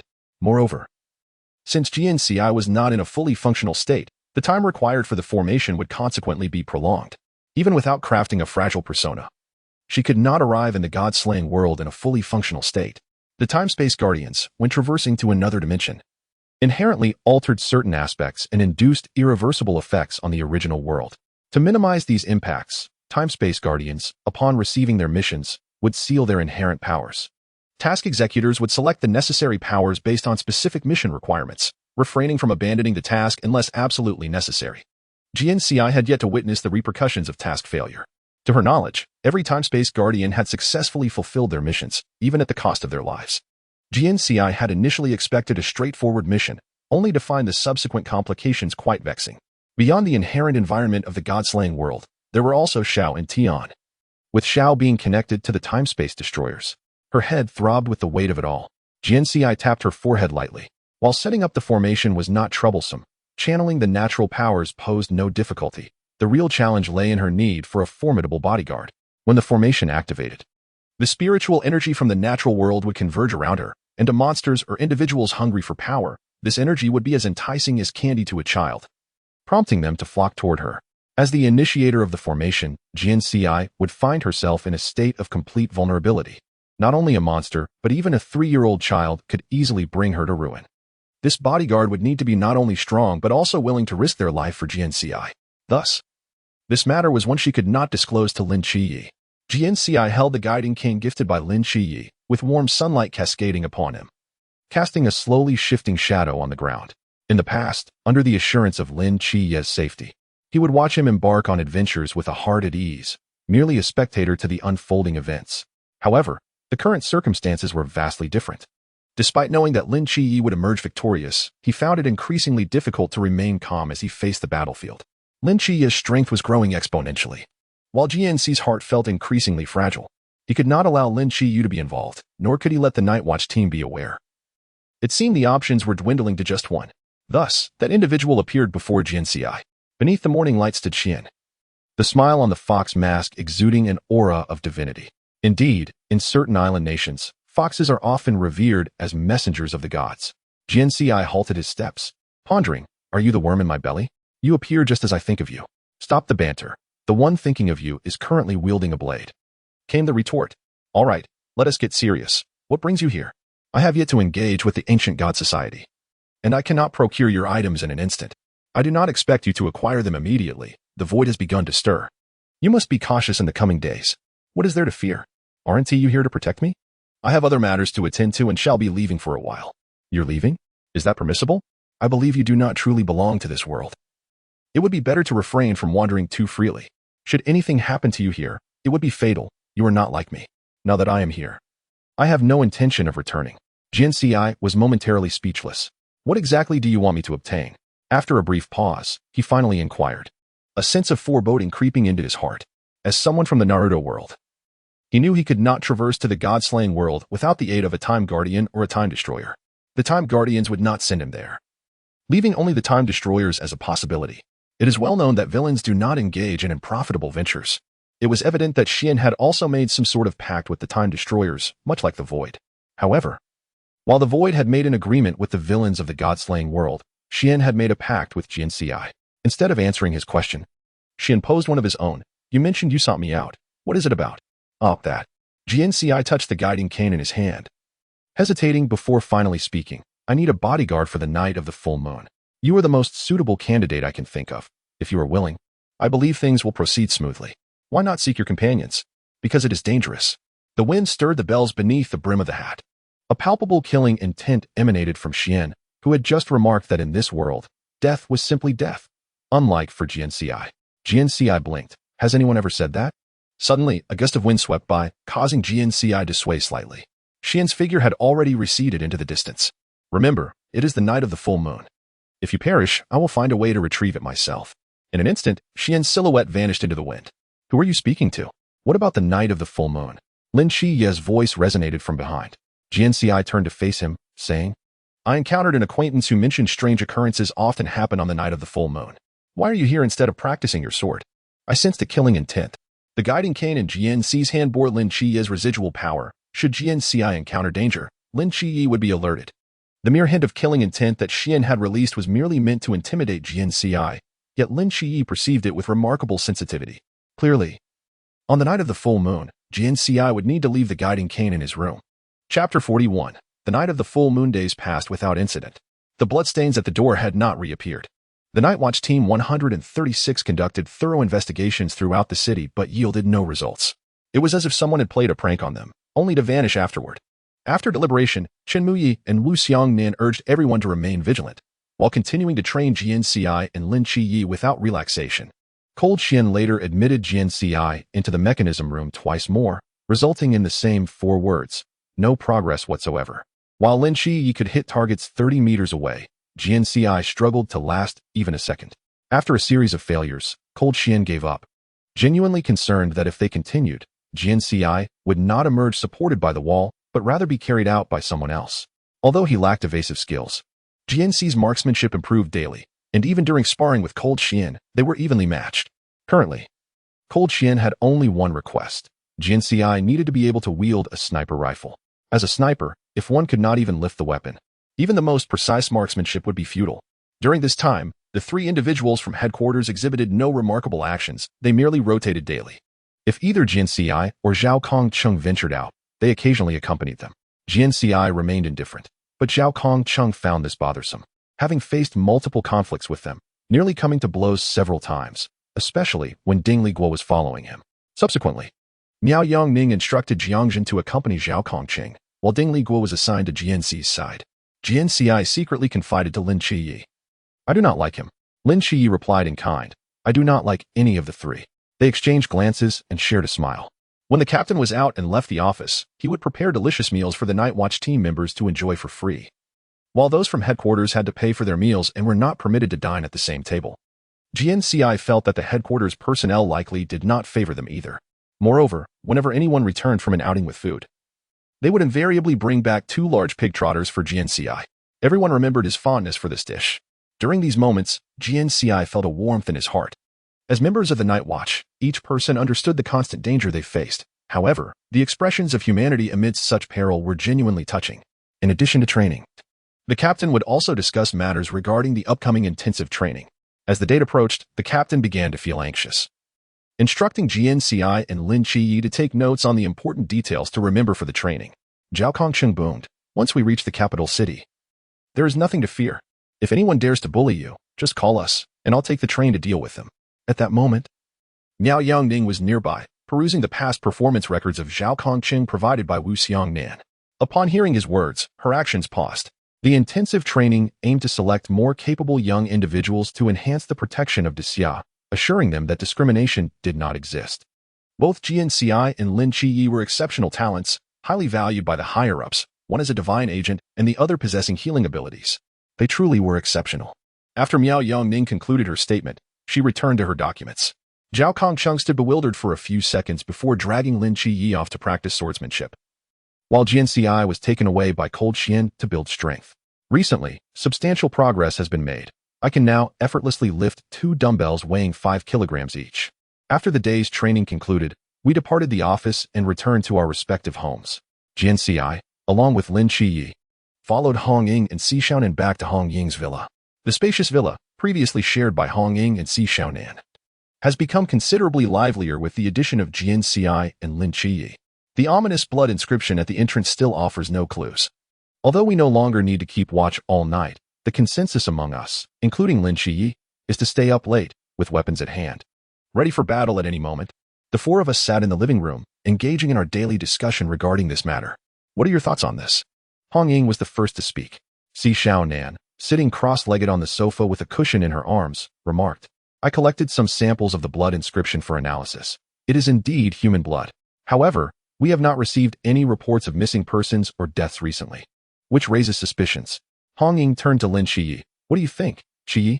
Lin Qiye replied, "Currently, the clues are scarce, and I cannot discern much.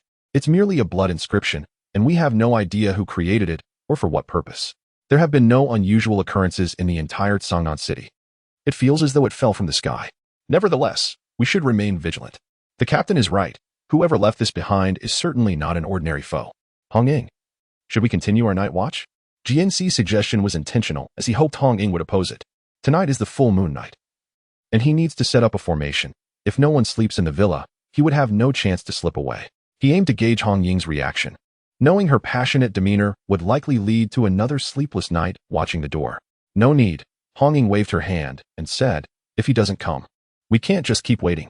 We should sleep when it's time to sleep and do what we need to do, as long as we remain alert. All right, it's getting late. This meeting is over. Let's all go to bed."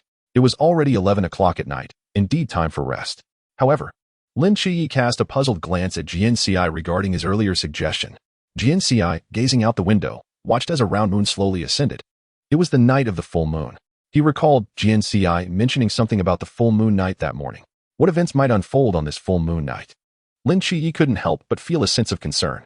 "Let us go to sleep." Jian Ci stood up, bid farewell to Lin Qiye, and returned to his room. Lin Qiye furrowed his brow upon noticing a hint of purple peeking from Jian Ci's pocket. Glancing toward the greenery where a faint green light shimmered, the sky should still be there. With a heart full of suspicion, Lin Qiye returned to his own room. After Jian Ci entered his room, he locked the door behind him. The formation was to be set at midnight. the moment when the moon shines brightest and spiritual energy is most abundant, making it the ideal time for such an endeavor. He stuffed a pillow under the blanket to simulate the appearance of someone sleeping in bed and placed the cane by the bedside. Thus, Lin Qiye would be unaware of his presence. Donning the sunflower, he opened the window, and Qian appeared at the sill. "Are you ready?" "Yes," Jian Ci replied. Qian accompanied Jian Ci while Jian Ci instructed Tian to leave traces on the greenery to obscure their activities from Lin Qiye. In an instant, the three of them vanished beneath the moonlight, leaving only the cane behind, which appeared somewhat lonely. Chapter 42. Setting the formation. Qian's speed was remarkable. Carrying one person did not hinder him in the slightest. Soon, the trio exited the city and arrived at a dense forest, where a clearing lay perfectly suited for discrete activities. "Before we begin, I must clarify the dangers of this operation," Jian Ci stated, his demeanor serious. Qian nodded. "You summoned me, leaving your companions behind, which indicates the gravity of the situation." Jian Ci felt a twinge of guilt. "I will do my best to expedite the process. You only need to ensure the safety of both me and Tian. Please explain the situation." "All right." Jian Ci picked up a stick from the ground and drew a circle. Explaining, "I will begin setting the formation shortly. As I will be harnessing the power of nature, a potent spiritual energy will coalesce around me, acting as a delectable sustenance for all living beings. They will be irresistibly drawn to seize this energy, and during the formation process, Tian and I will lack any means of defense. We will rely entirely on your protection. The fastest I can manage is 10 minutes, during which our lives will rest in your hands. In simpler terms, eliminate anyone who approaches." Jian Ci lifted his gaze to the sky, where the clear night sparkled with countless stars surrounding a luminous moon. The moonlight, soft as jade, gently cascaded down like a delicate veil draping over the forest. In such a serene scene, it was difficult to fathom the impending bloodshed. Tian emerged from the sunflower, reverting to her child form, standing quietly to the side until Jian Ci instructed her otherwise. A gentle breeze rustled, accompanied by the melodious chime of bells. Figures cloaked in white began to materialize within a 10-meter radius, each positioned at intervals. Jian Ci was puzzled by where Qian had led away the figures. Realizing they had prepared in advance here, Qian adjusted his hat and said, "We can begin." "Thank you." Jian Ci positioned himself in the center of the clearing, inhaled deeply, then crouched down, extending his hand to let his fingertips touch the ground, seemingly communicating with the earth to establish a subtle connection. His eyes half closed. His fingertips trembled slightly as he sensed the flow of natural energy around him. Under the moonlight, his figure appeared transformed, cloaked in an aura of divinity. Gradually, Jian Ci moved his fingers, brushing aside the soil as intricate runes began to materialize under his guidance, shimmering with a faint light. "Tian, lend me your power." "Understood." Tian responded succinctly, immediately channeling her energy, a pale green light flowing into Jian Ci's fingertips like the day at the special school's rear. The runes intertwined beneath Jian Ci, swiftly forming a circular matrix that enveloped him. As the runes took shape, the atmosphere around them began to shift. Fresh natural energy converged from all directions, drawn in by the formation, creating a visible vortex of spiritual power. Drawing the runes seemed to drain Jian Ci's vitality. His complexion paled, and beads of sweat formed on his forehead. Controlling such immense natural energy required utmost caution. Jian Ci dared not let his guard down. Carefully channeling this power into the formation's core, his body seemed to transform into a colossal conductor as the natural energy coursed through him, converting into the strength needed for the formation. Although Tian stood outside the formation, her role was of utmost importance. As a messenger of the nature deity, she could manipulate and guide the forces of nature, providing invaluable support to Jian Ci. The formation of the array has taken shape, and a formidable power radiates outward in all directions. In the pursuit of the natural deity of the heavens, it inevitably attracts myriad beings coveting this power. Thus, the battle belonging to the mysterious is about to commence. Qian stands like a statue at the periphery of the array, his hat slightly tilted to obscure much of his fox mask, emanating an aura of chilling coldness, signaling his readiness to face any impending crisis. The surrounding Baiju are already poised for action. Time progresses slowly, and the force of nature becomes increasingly potent. Its alluring spiritual energy, as described by Jian Ci, draws a multitude of beings eager to seize it.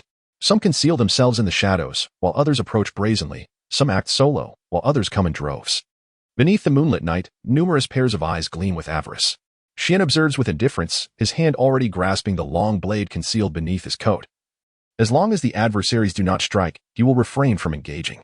The array requires 10 minutes to fully activate, and he merely needs to delay for that duration. The radiance formed by the natural power has enveloped Jian Ci, and unbeknownst to him, the heavens have also been drawn into the matrix composed of runes. Jian Ci has indeed cast Qian into the midst of these ravenous demons and monsters. A sudden gust of wind sweeps through, scattering the fallen leaves. Amidst the rustling breeze, a chime resonates, heralding a battle hymn. Suddenly, a massive black wolf leaps from the shadows, charging directly at the array. Its eyes filled solely with a fervent thirst for power. However, before it can draw near, a silver light cleaves through the night sky. Qian strikes with impeccable timing. The blades flash, nearly surpassing the limits of perception. The black wolf is cleaved in two mid-air, blood spraying forth, staining the ground around them. Yet its demise fails to deter the other beings. The scent of blood only ignites their primal instincts for slaughter. The black wolf is merely the beginning. More beings surge from every direction, some wielding sharp claws, others unleashing strange powers in an attempt to breach Qian's defenses. The surrounding Baiju have also begun to act, darting through the fray like phantoms, and the battle reaches a fevered intensity.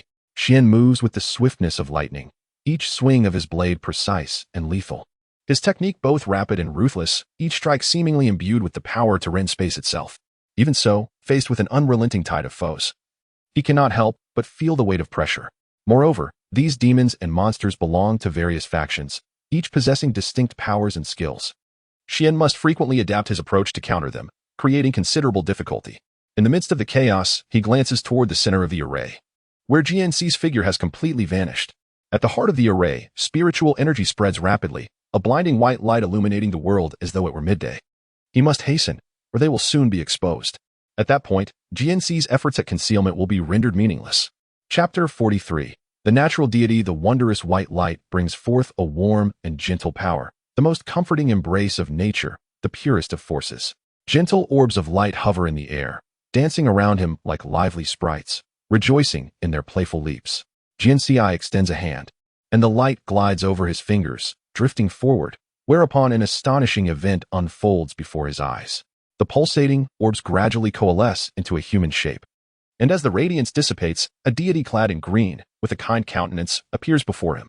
A robe of emerald drapes over her form, golden hair cascading to her ankles, adorned with a crown woven from flowers and vines, her bright eyes brimming with boundless wisdom and the light of compassion for all.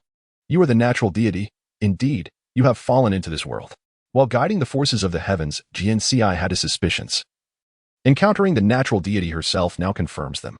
The natural deity nods slightly, affirming, "Thank you for awakening me. I am indeed the natural deity." Jian Ci bows slightly and replies, "Your messenger, Tian, has found me, hoping I could locate the natural deity and restore your temporal realm. Now, I have completed half of the task. I have several inquiries, and I wonder if the natural deity might provide answers." "Certainly. First, who is the seer? And what does your seer know of me?" "The seer is a spirit stone that can guide us in foreseeing the future and directing us towards the right path." "Ah, so it is merely a stone? How does this differ from a wizard's crystal ball?" Jian Ci, observing Tian's solemn demeanor, had imagined the seer to be an eccentric individual. "Then for my second question, why has the natural deity fallen into this world?" "An accident befell the temple. An unknown, powerful force destroyed it, imprisoning my power and plunging me into unconsciousness. When I regained awareness, it was the present moment. This means she remembers nothing of the intervening events. This truly is a small world. It seems they possess only this one deity. Who knows what misguided force caused such havoc in this inconsequential realm? The natural deity's light is gentle and warm. She embodies pure goodness. Bathed in her radiance, Jian Ci feels a profound comfort, as if the most hidden and darkest corners of his soul are filled with sunlight. Though Tian has brought unexpected troubles, Jian Ci finds himself fond of the natural deity. The prospect of aiding her fills him with joy. "There is still some time. I will ask one final question." Jian Ci raises a finger. The natural deity, with a serene smile, replies, "Please, proceed. I can now send you and Tian back to your world, and I will initiate the initial restoration of the temporal realm. In a short time, your world will be safe. During this period, I will find a way to fully restore your realm. Can you temporarily safeguard your people?" The existence of the natural deity is sustained by the faith of the people. It is the natural deity's responsibility to protect all. That suffices, Tian. Jian Ci extends his palm forward, and, with a circular motion of his arm, Tian's figure materializes before them. Jian Ci, the savior. Upon seeing the natural deity, Tian is overcome with emotion, tears brimming in her eyes. She kneels, crossing her arms over her chest, exclaiming, "I pay homage to the natural deity." This must be their customary greeting. Jian Ci, knowing little of their world, watches attentively. The natural deity raises a hand. "Tian, You have worked hard during this time. Come to my side. Yes, natural deity. Tian rises and approaches the natural deity. A beam of light envelopes her, and her 5-year-old form begins to grow rapidly, transforming into a beautiful young woman in an instant. Jian Ci admires her while feeling relieved. It is fortunate he did not take her back to his room. If you had learned of this, it would have been quite complicated. Now an adult, Tian is clad in a purple gown, adorned with the purple sunflower that Jian Ci wears, a token of her residence.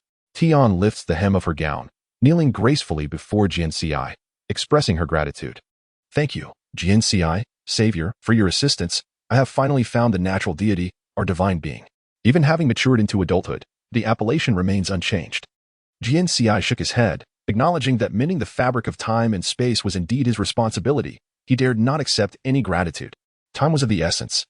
It was time to send you all back. Delaying further might jeopardize Xian's endurance. To forfeit the larger for the smaller would be a regrettable trade. Please, wait a moment.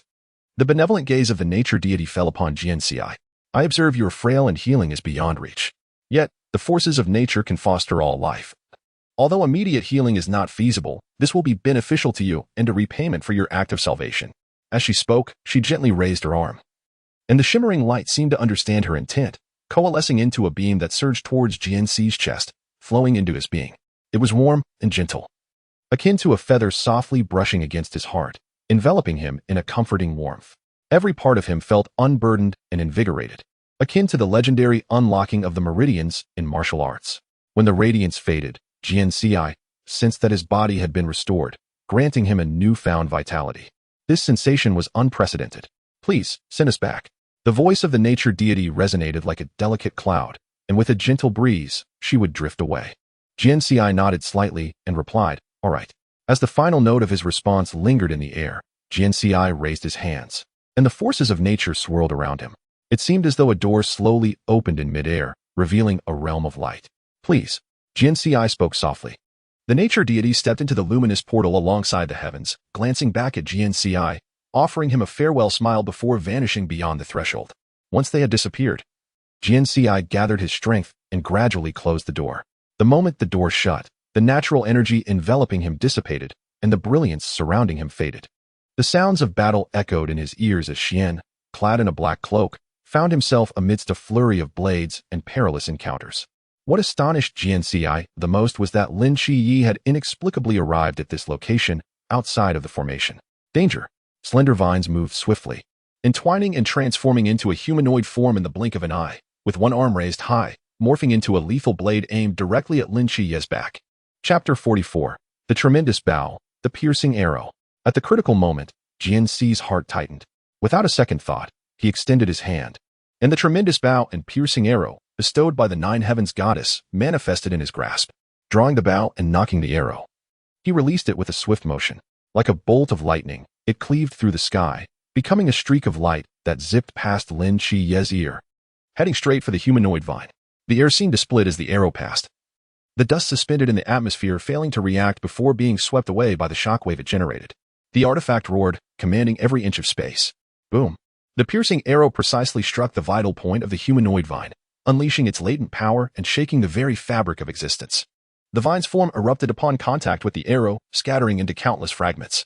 Flames consumed the remnants, reducing them to ashes in an instant. The humanoid vine could not even muster a cry of despair.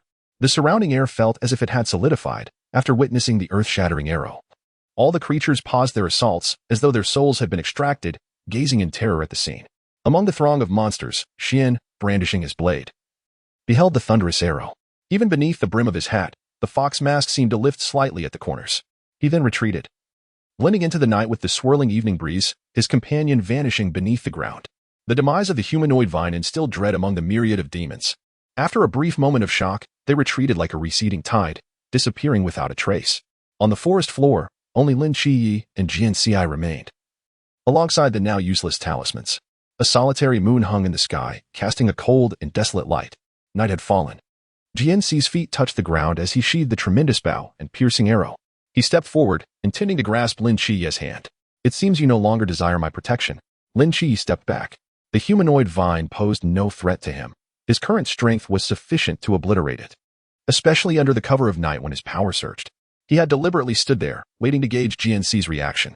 The expansive formation and the earth-shattering arrow, coupled with Jian Ci's concealment of the matter, fueled his anger. Indeed, what irked him most was Jian Ci's secrecy and the fact that he had sought another as protection instead of informing Lin Qiye during the perilous moment. It felt as though a weight pressed upon Lin Qiye's heart, leaving him breathless.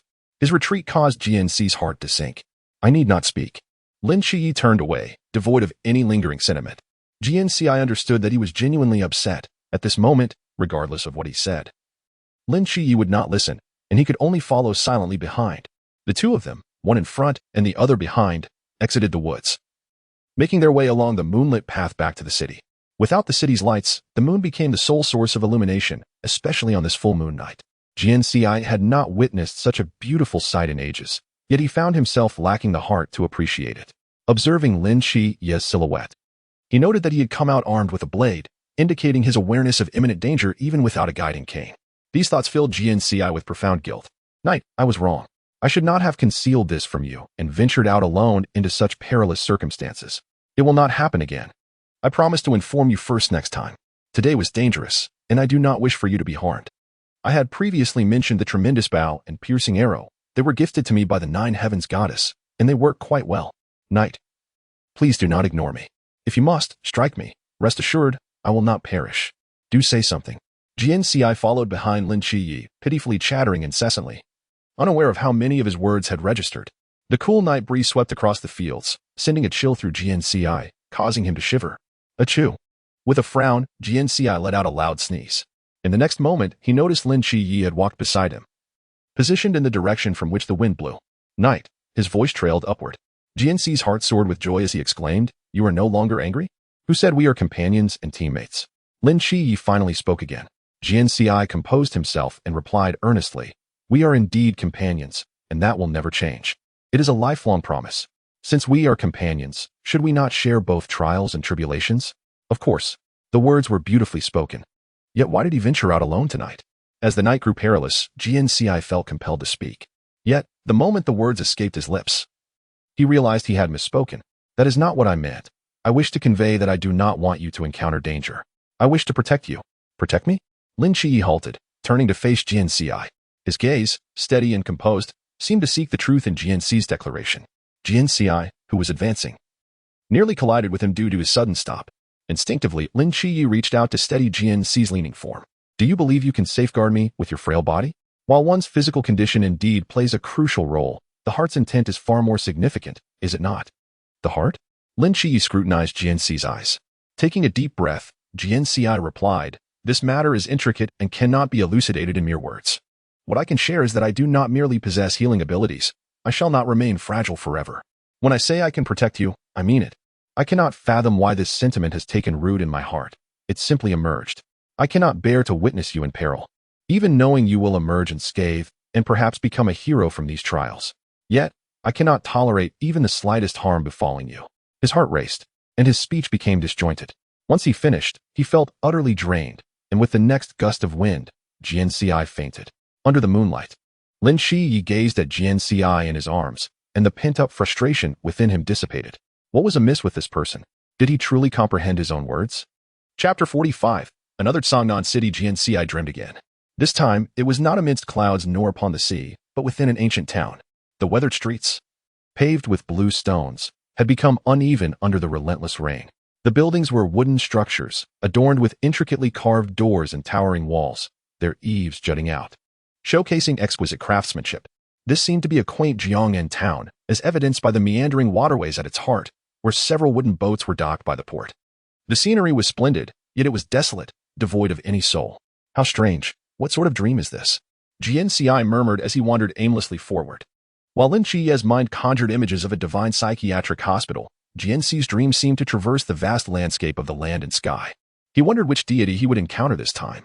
The world knows of the deity's benevolence, yet fame remains an unshakable obsession. Where have the great ministers of old gone? Their graves now overrun with grass. The world recognizes the deity's kindness, and behold, a visitor has arrived. As he stepped upon the cobblestones, the rhythm of song came to a halt. Before Jian Ci stood a small old man with a white beard and hair, scarcely reaching his waist. Beside him leaned a gnarled wooden cane adorned with a red tassel, swaying gently in the wind. A gourd of wine rested beside the elder, its aroma wafting through the air. This figure was unmistakably the Earth God, having encountered the Celestial Maiden and the Eight Immortals. It was now a more down-to-earth meeting with the widely recognized deity from the local Earth Shrine. The Earth God, a minor deity governing the land, was the closest to the lives of the common folk. Jian Ci, feeling a sense of reverence, inclined his body slightly in greeting. The Earth God smiled warmly at him. "Would you care for a drink, young friend?" Jian Ci quickly shook his head. "I am unwell and cannot partake in alcohol." The Earth God appeared somewhat disappointed, lamenting the solitude of his existence without company for a drink. Jian Ci felt a twinge of guilt, but he could not indulge. "Pray tell, Earth God, where is this place, and why is it so deserted? Where have the people gone?" Whether it was the Celestial Maiden or the Eight Immortals, Jian Ci understood that their appearances in his dreams were not mere coincidences but meant to impart wisdom. In the unseen realm, they guided his path forward. Although this dream differed from the previous, he could not afford to underestimate the Earth God, despite his humble stature.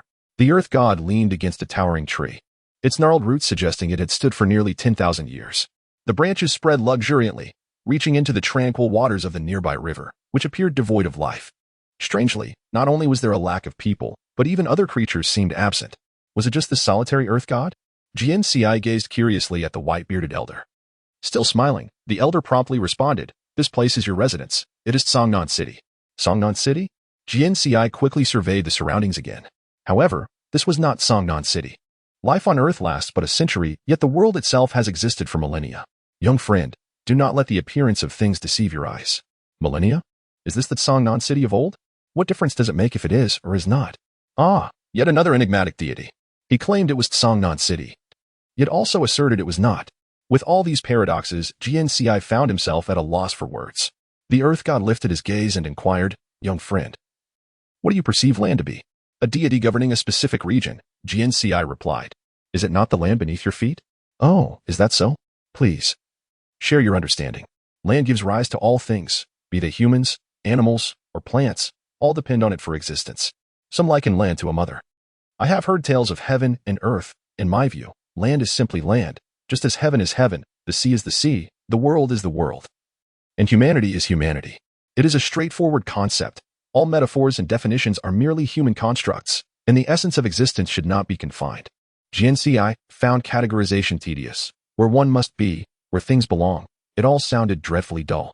The Earth God listened intently, nodding in approval. This perspective is indeed refreshing, unlike anything I have encountered before. Jian Ci felt a blush of embarrassment at the compliment. "Pray, Earth God, why have you summoned me here?" "You have acquired the power of nature, which requires the support of the land. I, at the behest of the Celestial Maiden, have brought you here to bestow upon you a token that channels the Earth's strength. Extend your hand." Jian Ci complied, extending his hand. He noticed the petal left by the Celestial Maiden shimmered with light, gradually revealing its form. "The flower bestowed upon you by Hsien Gu will yield extraordinary results in the future. Use it wisely." As he spoke, the Earth God lifted his cane, gently tapping it upon Jian Ci's palm.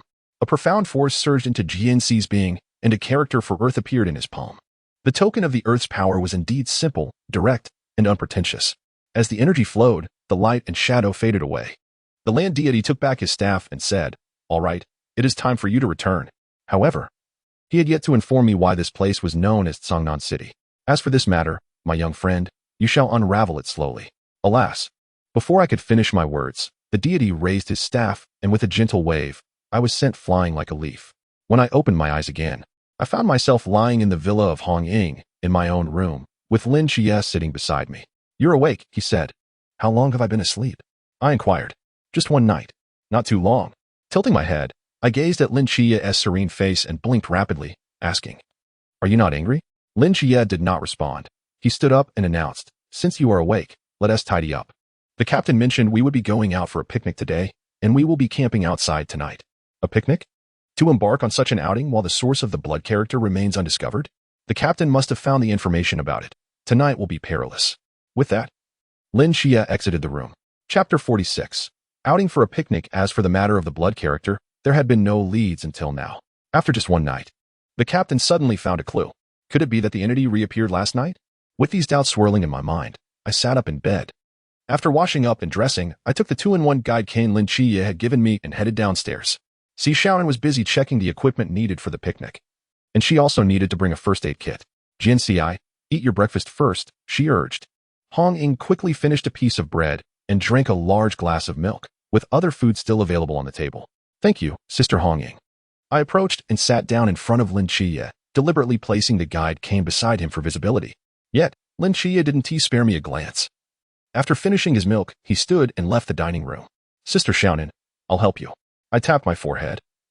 Thinking I needed another opportunity to speak with Lin Qiye, I hurriedly finished my breakfast. Wu Xiangnan arrived, driving the car. After securing the Villa S door, the four of us got into the vehicle.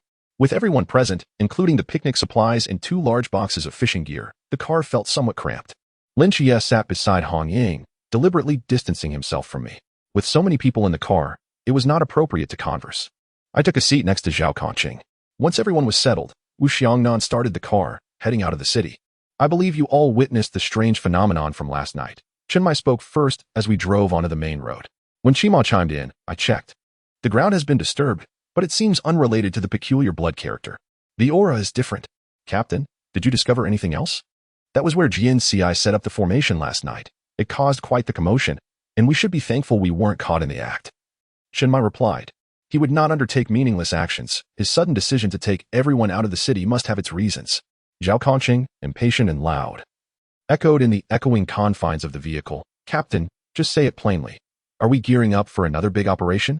I've been cooped up in bed for so long, my bones are getting rusty, and I haven't had a chance to test my new powers. Rather than having you test your new abilities, I hope your powers will remain unnecessary. No need means no monsters, and no need means no injuries. Chen Mai cast a serious gaze over everyone present and said, this situation is somewhat unique. Following the strange occurrence last night, I detected an unusual aura lingering at the entrance of the agency. After tracking it, I located its lair. Tonight's mission is to eradicate it. Furthermore, I must caution you, the opponent is a rat demon. Rats? Lang Xian's voice echoed. Chen Mai nodded. During the encirclement, proceed with utmost caution. Lao Zhao. Continue using the Void Realm to prevent any escapees. We must annihilate them completely. Lung Xian, you will cover Jian Ci with long-range sniping. Lin Qiye, Hong Ying, and Xiaonan. You 3 will remain in a group. The rest of you will follow the previous operational guidelines, adapting as necessary. This is a battle in the wild. Only we will participate, so do not hesitate, just ensure your own safety. Do we all understand our roles? Understood, Captain. Everyone replied in unison. Do we not need to be cautious? Hong Ying smiled, patting her gun case. With a rifle capable of penetrating buildings, even before commencing action, one could not help but feel a tinge of sympathy for the rat demon. As the car moved further away from the city, the roads grew increasingly desolate, and we had entered the mountainous region. The ominous rumors had long made people wary of such remote wilderness. I couldn't help but recall the news I had seen while at the time travel agency. The public had transformed the ancient, mystical areas of the Ileo Mountains into congested tourist spots. Watching them join the fray, I couldn't help but think that they were overly protected. Looking at it from another perspective, perhaps it was not entirely a bad thing. Refocusing on the mission in the realm of slaying gods, the vehicle finally reached our destination. Our action time was set for dusk, and since we had time to spare, we could begin today's picnic. Indeed, one must be well-nourished to have the strength to work. Jian Ci and Lin Qiye were tasked with gathering firewood in the forest. Wu Xiangnan set up the barbecue grill, while Zhao Conqing added an entire box of charcoal, stirring up a cloud of dust. Hong Ying and Si Xiaonan prepared the seasonings and other essentials. Lang Xian quietly threaded the skewers. The series of actions made it seem as though they were truly here for a picnic rather than a battle. Chen Mai and Wen Qimo leaned against the vehicle, observing, "What do you think of those 2 kids?" Wen Qimo glanced at Jian Ci and Lin Qiye, who had ventured into the woods. Chen Mai's gaze was fixed ahead at a towering mountain. Although the vegetation was abundant, most of it was already withered, resembling a dead mountain.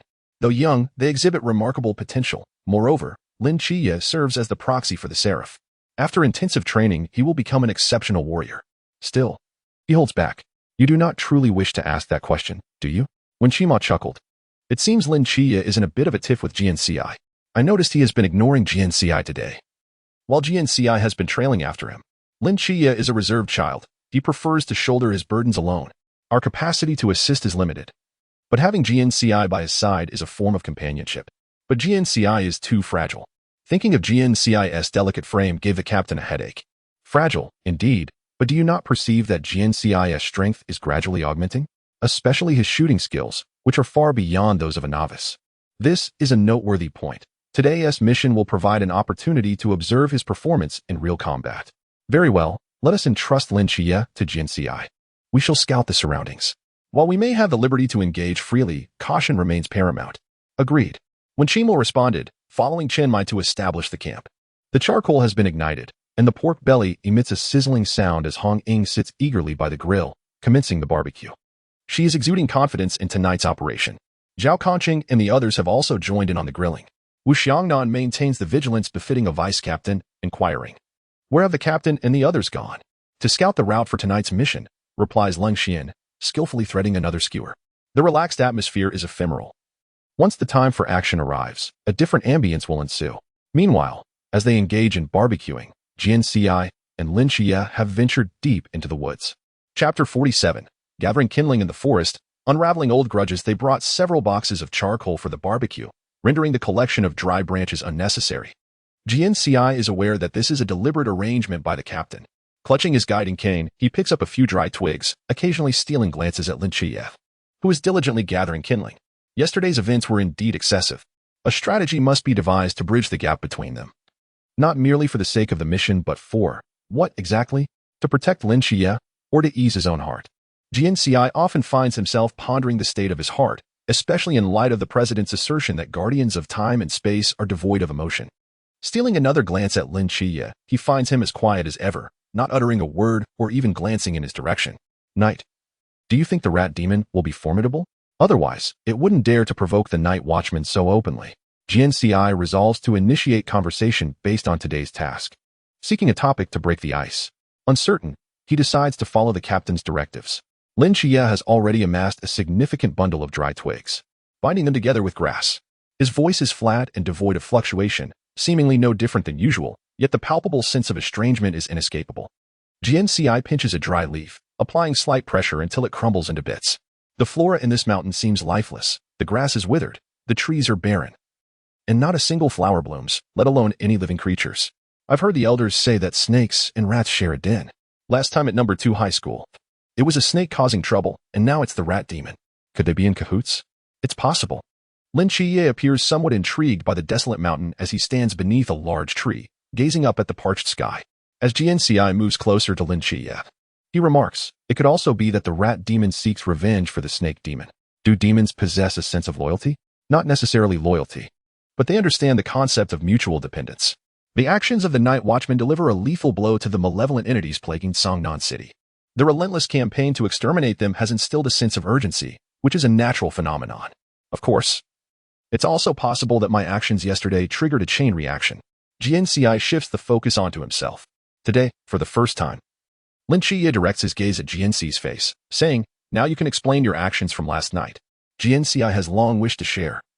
Yet Lin Qiye had never afforded him the opportunity. With Lin Qiye now eager to listen, Jian Ci quickly recounts the events.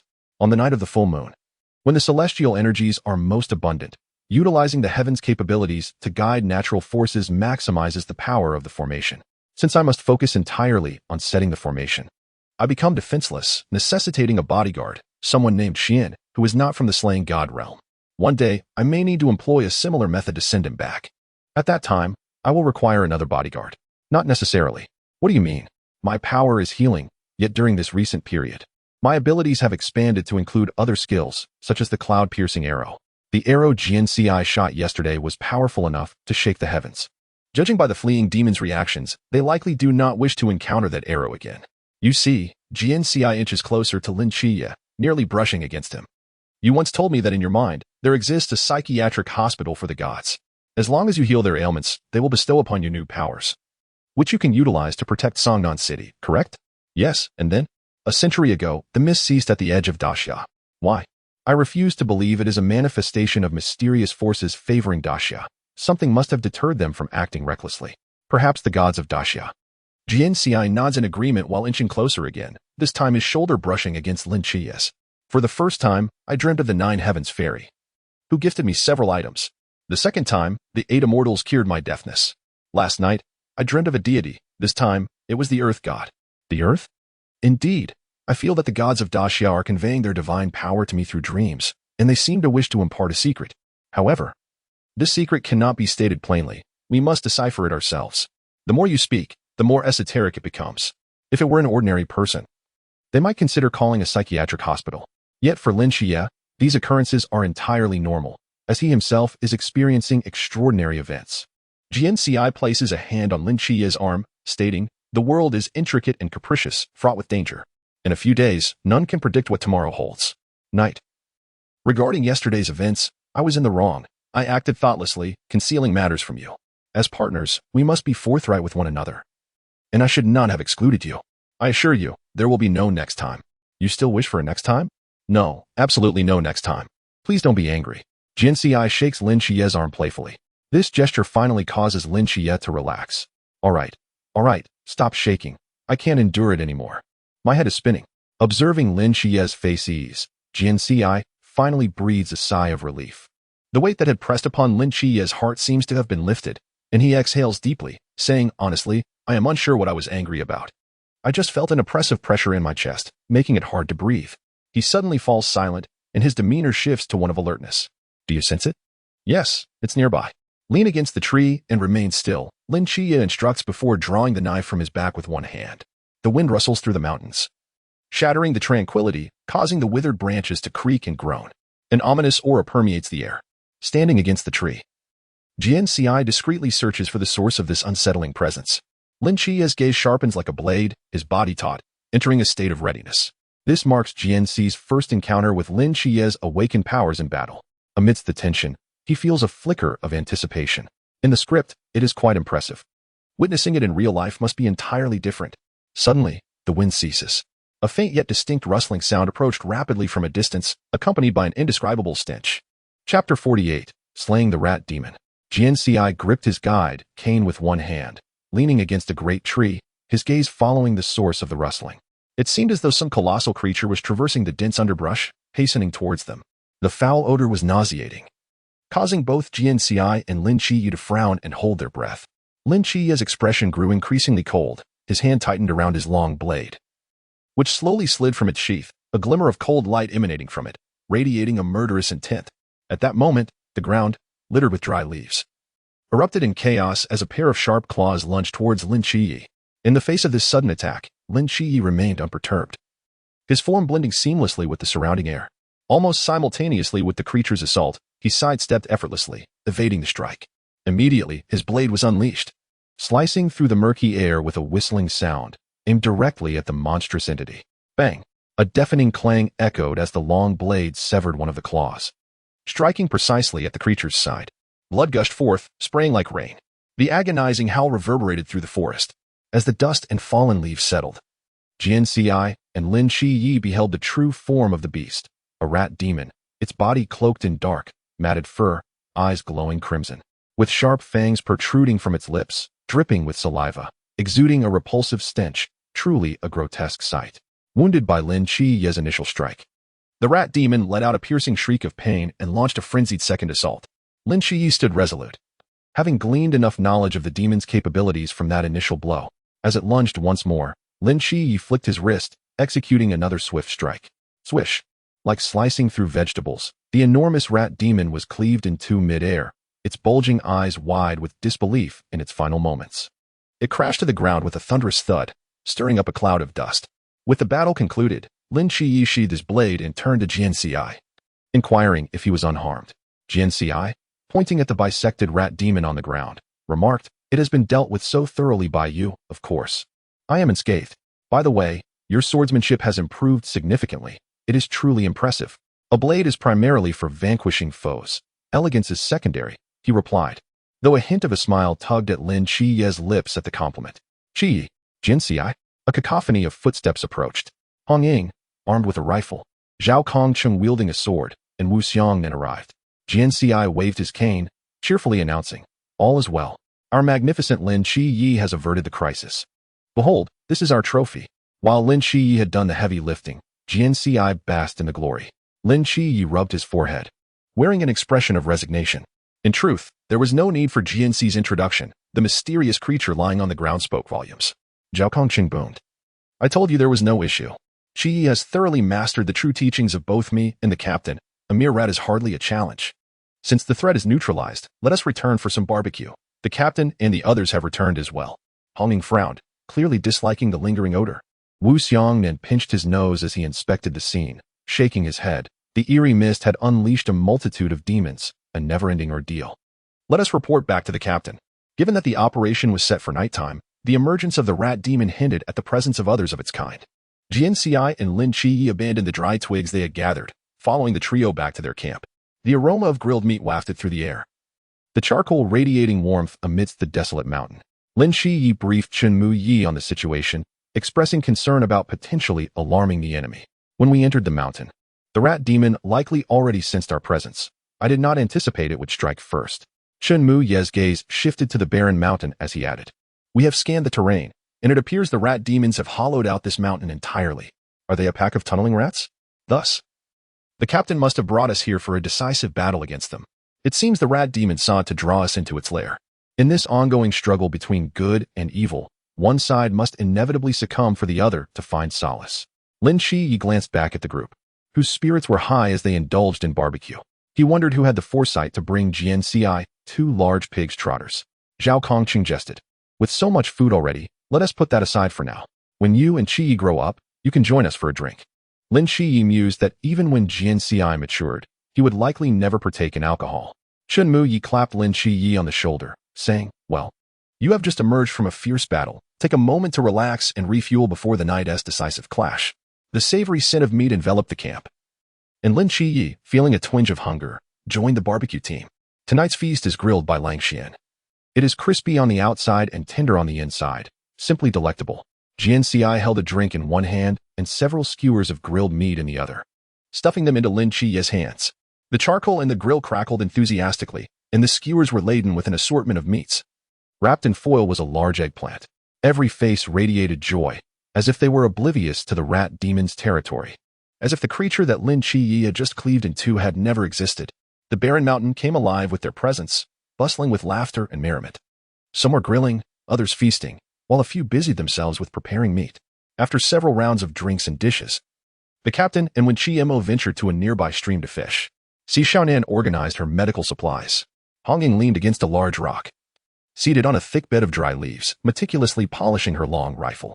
Long Xian continued to assist Lin Qiye in honing his shooting accuracy. Lin Qiye's swordsmanship had advanced remarkably, and when paired with the powers of the divine ruins, he was adept at confronting monsters. However, if his shooting could be further enhanced, it would be nothing short of perfection. Having eaten his fill, Jian Ci settled into an outdoor folding chair, dozing off. Zhao Kongqing, however, was not about to let him off the hook. Within the Night Watchman Team 136, Zhao Kongqing initially lacked the powers of the divine ruins. But after Jian Ci's miraculous revival, he had acquired new abilities. Yet, he was still unfamiliar with these powers, and the others were equally unacquainted. Only Jian Ci could provide him with some guidance, and Zhao Kongqing was immensely curious about his newfound strength. Chapter 49. Zhao Kongqing's New Blade. The new powers Zhao Kongqing had obtained were not entirely understood by Jian Ci either. That force flowed through his veins, having become one with his very being. Recently, aside from feeling more acute and possessing greater strength than before, I have not experienced anything particularly noteworthy. Oh, my hearing seems to have improved. In the stillness of the night, undisturbed, I can even hear the faint sound of dust particles brushing against one another in the air. Zhao Kongqing pinched his ear while describing his recent changes to Jian Ci. Jian Ci listened intently, eager to assist Zhao Kongqing and to comprehend the nature of his newfound strength. In every realm, various systems of power and elemental forces exist, and through his own hands, a brand new force has been crafted. This is a first. Look at my arm, Zhao Kongqing said, rolling up his sleeve to reveal his forearm. A seasoned martial artist. His muscles were more robust than those of an ordinary person, and Zhao Kongqing's physique was no exception. The muscular contours of his forearm were perfect and powerful. With veins beneath the skin clearly visible, the flow of blood discernible. Doctors and nurses would surely appreciate such veins, as finding a place to insert a needle would be effortless, and they would undoubtedly be astonished by such a constitution. Jian Ci placed his hand on Zhao Kongqing's wrist, feeling the pulse beneath his fingers, which throbbed like the plucking of taut strings. It seemed as if boundless energy surged within Zhao Kongqing, urging him to find a point of release. How long has this been going on? 2 or 3 days ago, he replied. At first, I wasn't this sensitive. But later, the unusual pulsing of my heartbeat. Have you felt an endless supply of energy lately? No matter how you use it, you seem to never tire. Oh, that too, about the same time. Especially when I'm sparring with the captain, it gets my blood pumping. I feel like I could fight for 3 days and nights without a problem. Is there something strange about this? Not particularly strange. Just wait a moment. Jian Ci retracted his hand, palm facing upwards, as the wind swirled within it, a myriad of colors dazzling in the sunlight. The nine-colored stone reappeared in Jian Ci's palm. Zhao Kongqing had seen this stone once before, when he had just recovered from a severe injury, and he recalled Jian Ci holding it then. Jian Ci. I've always wanted to ask, what is this? You used it to save me last time, didn't you? This is the nine-colored stone, a treasure from the nine heavens. Bestowed by the celestial maiden of the nine heavens. Hand me your sword. Celestial artifacts? Zhao Kongqing complied, drawing his long sword, its tip pointed toward him. Hilt directed toward Jian Ci. Here. Jian Ci blinked, saying, I can't handle it like this. Turn it around, with the blade facing me. Oh, Jian Ci. You big man, you should really work on your strength. This strength isn't something you can just train for. Watching the blade turn. Jian Ci gently placed the hand holding the nine-colored stone on Zhao Kongqing's sword. Brilliant light transformed into countless rays, gradually flowing onto Zhao Kongqing's blade, swiftly enveloping it. Zhao Kongqing's eyes widened in astonishment at this miraculous scene. Celestial artifacts truly are extraordinary. I used to watch the captain and the others with the same awe. To us mortals, it appears magical, yet to the celestial beings, it is merely commonplace. Jian Ci's hand glided slowly from the base of the blade toward its tip. I feel as if a warm current flows through my heart, a sensation so pleasant that it seems to open all the pores of my body. Akin to soaking in a hot bath. A contented smile graced Zhao Kongqing's face, indicating that he was relishing the wondrous feelings brought forth by his newfound strength. The strong yearn for power. Those who admire strength desire it even more. Zhao Kongqing embodied both traits, along with a heart inclined to save others, making him the perfect recipient for such power. Jian Ci's hand had reached the tip of the sword, and the nine-colored stone lightly tapped the blade's point. In an instant, a brilliant radiance erupted, nearly blinding, drawing the attention of others nearby. They marveled at the wondrous sight, voices filled with astonishment. After the brilliance flashed, it swiftly flowed back into the nine-colored stone, dissipating like a wisp of breeze, leaving the stone vanished from sight. Behold your new sword. Jian Ci said with a smile directed at Zhao Kongqing. After a brief moment of shock, Zhao Kongqing eagerly looked down at his longsword. It seemed to have undergone a profound transformation. The once ordinary blade now emitted a soft glow, as if kissed by the stars, shimmering with an air of mystery. Delicate patterns flowed along the blade, its touch cool as if it had just been retrieved from a snowy peak. As Zhao Kongqing swung his arm, a faint sound of thunder resonated through the air, and where the sword's tip passed, the air parted to make way for him, sealing back together in an instant. Grasping the hilt, he felt a warm, jade-like force emanating from the sword, intertwining with his very blood, as if the sword had become a part of him. Harmonizing with his will. Is this truly my sword? Zhao Kongqing murmured in disbelief, his eyes shining, a smile breaking forth that he could hardly contain. He sensed that this sword was not only incredibly sharp, but also imbued with extraordinary power, as if it could be wielded at his behest. Jian Ci nodded with a smile, explaining, Indeed, this is your new sword. I summon the forces of nature through the nine-colored stone, bestowing new power upon your blade. Nature possesses spirit and can sense your intentions, allowing you to become one with your sword. Though I cannot fully comprehend the heart's power that has manifested within you, I can feel your strength resonates with that of nature. Guided by the forces of nature, you cannot go astray. Zhao Kongqing tightly gripped the longsword, feeling the synergy and connection between them. A surge of ambition welled up within his chest as he raised the sword toward the sky, declaring, from this day forth, with this sword by my side, I, Zhao Kongqing, shall face all challenges and live up to my promise. If darkness descends, I shall stand before millions, sword drawn, staining the heavens with blood. Jian Ci silently repeated those words in his heart, gazing at Zhao Kongqing before him. He suddenly felt grateful for the presence of such individuals in this surreal world of divine slaying. However, before he could finish his thought, Hong Ying and others surrounded Zhao Kongqing, pushing him aside. Not only did they interrupt Zhao Kongqing's display of bravado, but they also cut short Jian Ci's reflection. Jian Ci, what is that? Help me get one too. Jian Ci, I need one as well. And mine. Chapter 50. The extermination of the rodent action begins. Jian Ci found himself unable to assist the others in upgrading their weapons, as his power could not guide their strengths. Even for Lin Qiye, although he longed to provide Lin Qiye with an additional safeguard. Thus far, his power could only guide Zhao Kongqing. As the sun dipped lower in the sky, the night began to fall, and it seemed that the mountain nights arrived sooner and were darker than those in Songnan City. The operational guidelines remained largely unchanged, though slight modifications were made.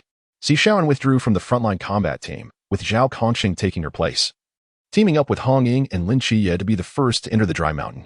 When Qima was responsible for deploying the boundaryless domain, Sishaoan and Wu Xiangnan partnered for support.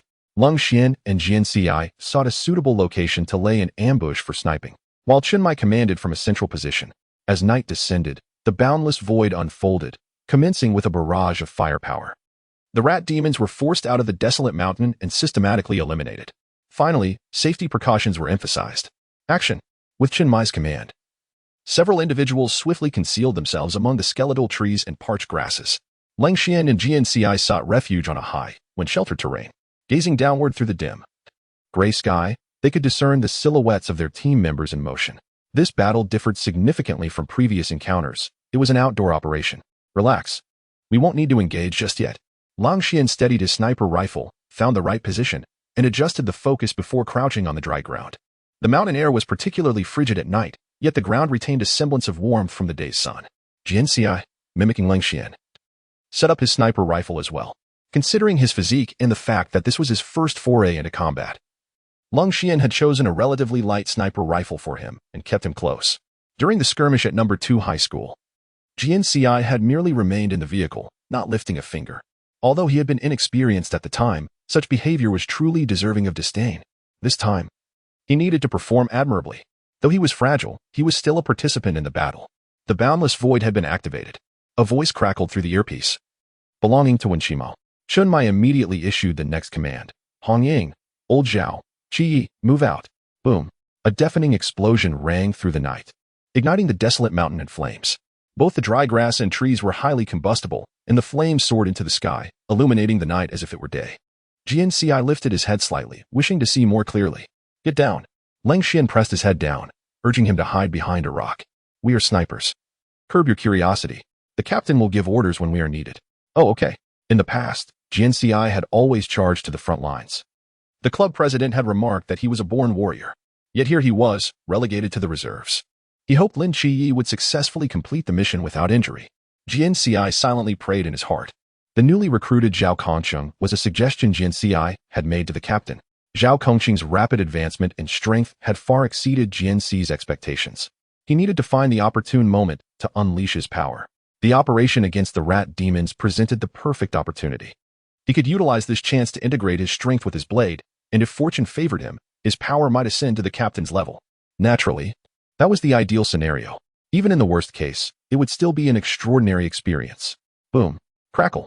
The sounds of explosions and the frantic scurrying of rat demons echoed throughout the desolate mountain. Such battles were truly suited for desolate locations. In a bustling urban area, countless innocents would undoubtedly perish. At that moment, a sharp cry pierced through the air from behind. Almost immediately, a dark figure broke through the rear stone wall, sending debris flying as it lunged forth. It was a small, emaciated rat demon with crimson eyes, moving at an astonishing speed, reaching the concealed position of the two in the blink of an eye. Be careful. Lin Qiye reacted swiftly, pushing Jian Ci aside. Both rolled a few times to evade the demon's assault. Lin Qiye then grasped his sniper rifle, quickly adjusting his angle and preparing to shoot. However, the rat demon seemed to anticipate their movements, twisting midair to abandon Lin Qiye and charge directly at Jian Ci, as if it instinctively understood who would be easier to overpower. Jian Ci, Lin Qiye shouted. Under the night sky, although the rat demon was diminutive, it was formidable. Compared to the one Lin Qiye had slain, it was indeed much smaller. Yet, next to Jian Ci, it could easily devour him whole. Bang! A gunshot rang out. The rat demon staggered, then collapsed to the side. Lin Qiye noticed Jian Ci holding a small handgun, the barrel still emitting smoke. Well done, your reflexes are impressive. The captain had emphasized that safety was paramount. Lin Qiye hoisted his sniper rifle and pulled Jian Ci up from the ground. Lin Qiye, Jian Ci, what is your status? The captain's voice crackled through the earpiece. Lin Qiye pressed his earpiece with one hand. No issues, a rat demon discovered our hiding spot. But Jian Ci successfully secured the first kill. Phew. A second voice came through the earpiece. It was Lin Qiye. Chenmai issued the next command. Find a new location. Stay safe. All the rat demons in the desolate mountain have been driven out. The earpiece crackled with the sounds of rat demons, suggesting that more than one was present in that vicinity. There was no need to worry about the captain. A few rat demons posed no challenge. The real concern was the overwhelming number of enemies. Tens of thousands of rat demons hidden within the desolate mountain had been flushed out by Hong Ying, with the mountains teeming with fleeing rat demons. Any encounter with humans would result in indiscriminate attacks. Jian Ci pondered what these creatures consumed to grow so large. Jian Ci, follow me. Lin Qiye hoisted his sniper rifle, scanning the forest for a new ambush point, which he soon found.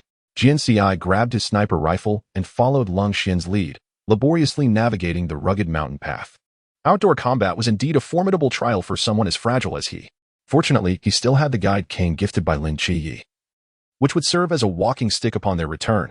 Chapter 51. 7 Rat Demons with his extensive experience. Lin Qiye moved swiftly through the dense forest as if traversing flat ground. The desolate mountain blazed with fire, casting a brilliant light all around. Even from a distance, one could feel the searing heat. This will do. Lin Qiye quickly located a second hiding spot behind dense underbrush, backed against a large rock, providing both cover and a clear view of their surroundings.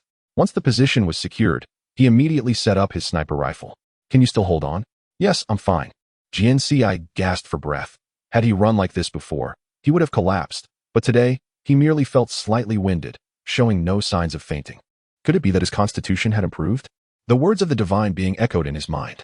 A bit of training had evidently yielded results. He wondered how things were progressing on their side and remained vigilant. Once Jian Ci also positioned his sniper rifle, Lin Qiye picked up his binoculars to survey the distant battlefield. Illuminated by the flames, shadows flitted about as massive rat demons continuously emerged from the fiery chaos. The activation of the boundless void would contain them all within its confines. After the initial barrage of firepower, it was a matter of skill and prowess. It was likely the first time witnessing such a scene. This was the duty of the night watchman. Lin Qiye observed the direction of the barren mountain for a while, then shifted his gaze elsewhere, noting the most prevalent sight was the frantically scurrying rat demons, while the captain's location remained elusive. Jian Ci steadied his breath, exhaled deeply, and remarked, "What impresses me even more is your dedication. This is my first experience, yet you have endured this countless times. The safety of Songnan City and the peace of the entire Great Xia rely on your existence, allowing us to grow up in security and happiness. This profound love is not something just anyone possesses." Such eloquence, Lin Qiye said, his gaze fixed on the boy's radiant eyes illuminated by the firelight, adding, "Sooner or later, this heavy responsibility will rest upon your shoulders." The personnel of the night watchman changed in cycles. The elders would train the novices, and the novices would succeed the elders. This legacy was passed down through generations. In the night, the battle at the barren mountain raged on. Occasional explosions and the shrieks of rat demons echoed from afar. The air thick with the acrid scent of gunpowder and blood. Although Jian Ci could not see clearly, the sounds and smells allowed him to imagine the brutality of the battlefield. Lin Qiye, Jian Ci suddenly called out, reaching for the pistol holstered at his waist. "We are in trouble." Following his gaze, Lin Qiye also reached for his handgun, realizing that the sniper rifle would be of little use in this situation. Not far off, several rat demons were gradually closing in, their massive bodies and spindly limbs creating a jarringly disproportionate appearance. These rat demons were evidently calmer and more cunning than before. They were utilizing the cover of darkness and terrain to launch an attack from behind Jian Ci and Lin Qiye. Had they discovered this a few seconds later, Jian Ci and Lin Qiye would have been their next meal. "There are 7 in total. I'll handle the 5 on the left. You take care of the 2 on the right. Ensure a single shot brings them down. Do not give them a chance to retaliate," Lin Qiye whispered, having already disengaged the safety on his pistol. The ammunition in the chamber was limited, and these supernatural creatures would not grant them the luxury of time to reload. "Thank you for looking out for me, but I believe I can manage one more," Jian Ci replied. "Then adapt as the situation demands." "Understood." The two exchanged brief words before entering a combat stance, compelled by the urgency of the approaching rat demons. Lin Qiye's gaze sharpened. These rat demons were not particularly formidable, yet he wished to observe Jian Ci's performance in real combat. The shot he had fired earlier was indeed impressive, and with multiple rat demons now present, he was curious to see what tactics Jian Ci would employ. With 7 adversaries, and only 2 of them, plus one that was moving slowly, eliminating one was no great feat. It could have merely been luck. Now, facing them head-on was when true skill was required. The rat demon was immense. A shot to its flesh would likely feel like a mere toothpick.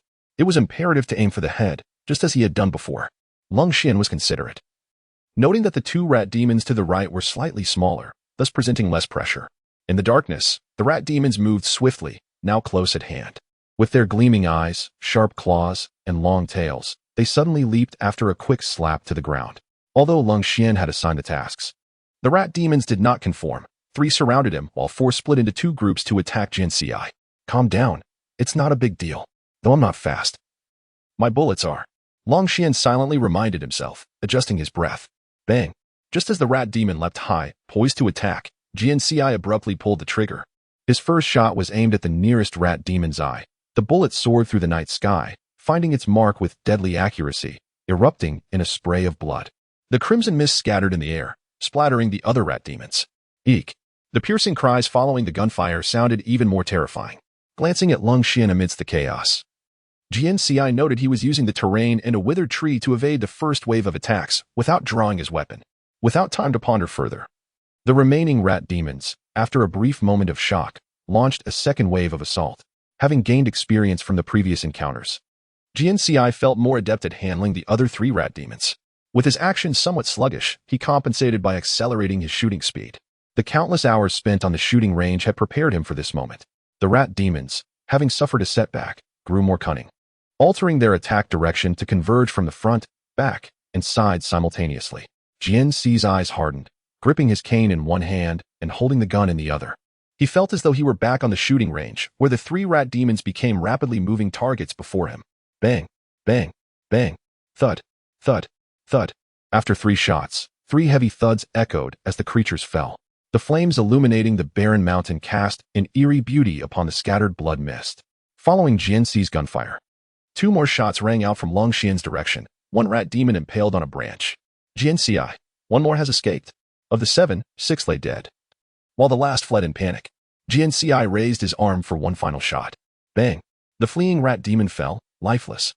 Chapter 52. I leave my back to you. Having changed locations twice, they were discovered each time.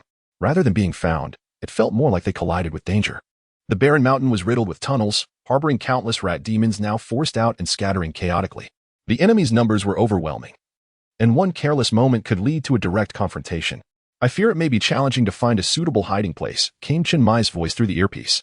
Even without Chen Mai's urging, Lin Qiye was already moving closer to him.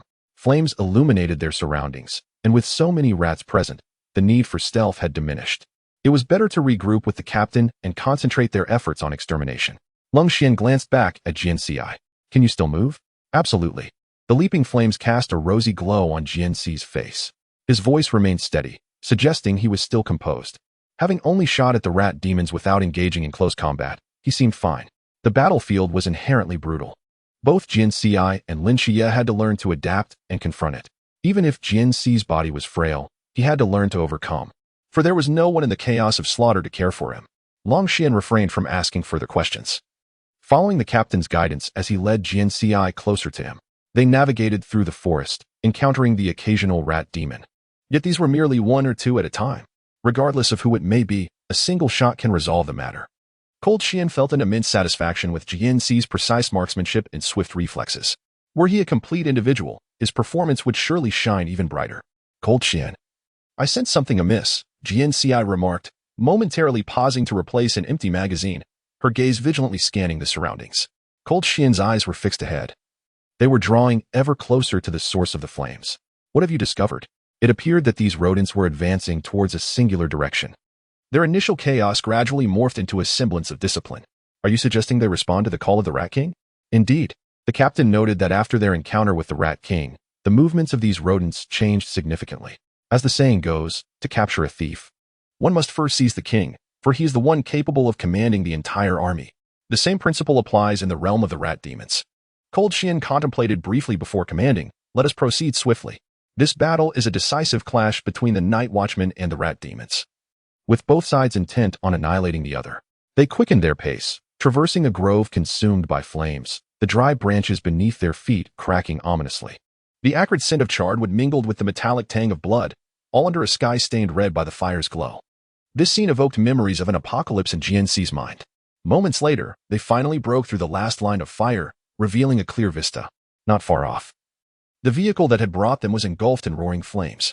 The barren mountains were surrounded by desiccated trees and leaves, all highly combustible. Once ignited, the fire would spread uncontrollably. In the event of a full-scale battle, there would be no room for distractions. Beneath the bright blaze, swarming shadows of rat demons stirred restlessly. In the chaos, Cold Qian spotted Captain Chen Mai, besieged by several massive rat demons with bared fangs, alongside Wu Xiangnan and Si Xiaonan. Captain, Cold Qian shouted, swiftly raising his firearm and targeting the nearest rat demon, pulling the trigger. The bullet pierced the demon's body, unleashing a spray of crimson. Yet it seemed oblivious to its injury, continuing its advance.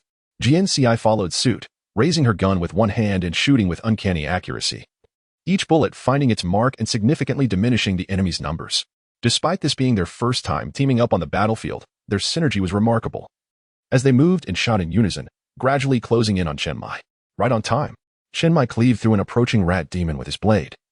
Casting a glance at the two, lingering particularly on Jian Ci, Cold Qiye swiftly swapped magazines. "Captain, where's the Rat King? Have Lin Qiye and the others not emerged yet?"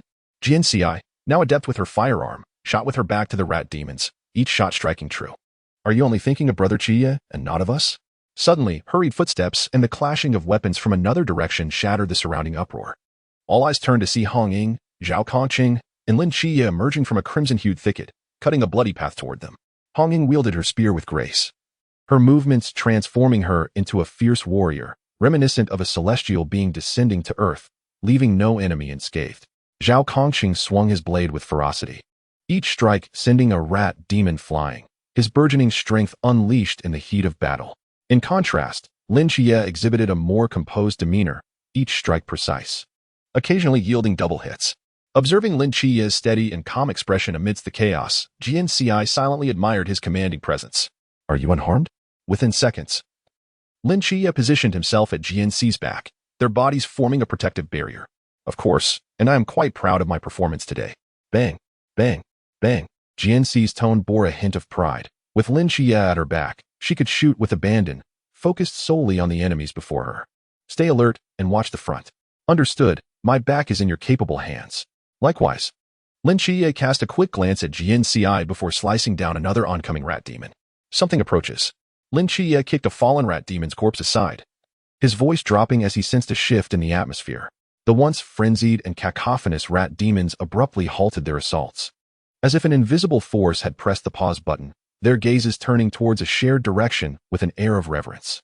"Everyone be cautious, the Rat King is arriving," Captain Chunmai warned, gripping his blade tightly, his body coiled like a spring, ready to unleash his strength. The others also sensed the tension, ceasing their actions and scanning their surroundings. The rat demons began to retreat, parting to clear a path down the center. The atmosphere grew heavy with anticipation, as if something terrifying was about to emerge. A low, resonant squeaking echoed above, imbued with an indescribable pressure and fear, causing all present to tense, their brows furrowing. Chapter 53. The Rat King. It was a colossal creature. Jian Ci had just replaced her fourth empty magazine with the fifth, her last. Space for ammunition was limited, and the enemy's numbers had indeed surpassed expectations. Lin Qiye nodded slightly, remaining vigilant. A deep voice emanated, seemingly from the abyss, carrying with it an aura of chilling death. This Rat King was unlike any other rat demon. Jian Ci, Lin Qiye, and the others huddled together, backs against one another, facing the sea of rat demons. At that moment, a fierce wind rose, swirling up the dry leaves and dust, forming a vortex that rushed towards a specific direction, the place where the Rat King would emerge. "Isn't the prelude a bit prolonged? The tension is nearly unbearable," Jian Ci quipped. Zhao Kongqing replied, "Major players always make their entrance last." "I hardly consider a mere rat demon a major player," Hong Ying retorted, her spear dancing through the air with a fierce wind. Zhao Kongqing flashed her a grin.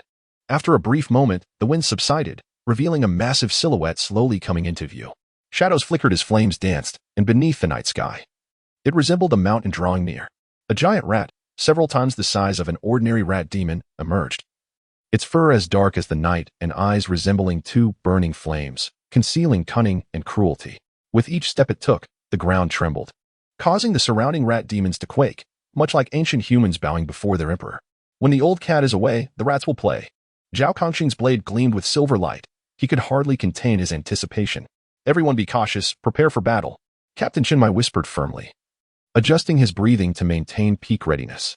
The Mouse King radiated an overwhelming aura of power as it slowly raised its forepaw, its razor-sharp claws gleaming with a chilling light, as if capable of tearing apart anything in its path. Squeak. The Mouse King emitted a low, resonant cry once more.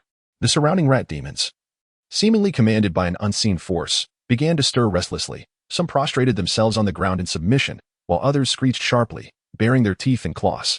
The entire desolate mountain became increasingly sinister and terrifying. Chunmai gripped his knife tightly, his gaze fierce and unwavering, fixed upon the Mouse King, before bellowing, "Action!" With that command, the teams swiftly sprang into motion. Jian Ci and Lin Qiye exchanged a glance before parting ways to engage in their respective battles.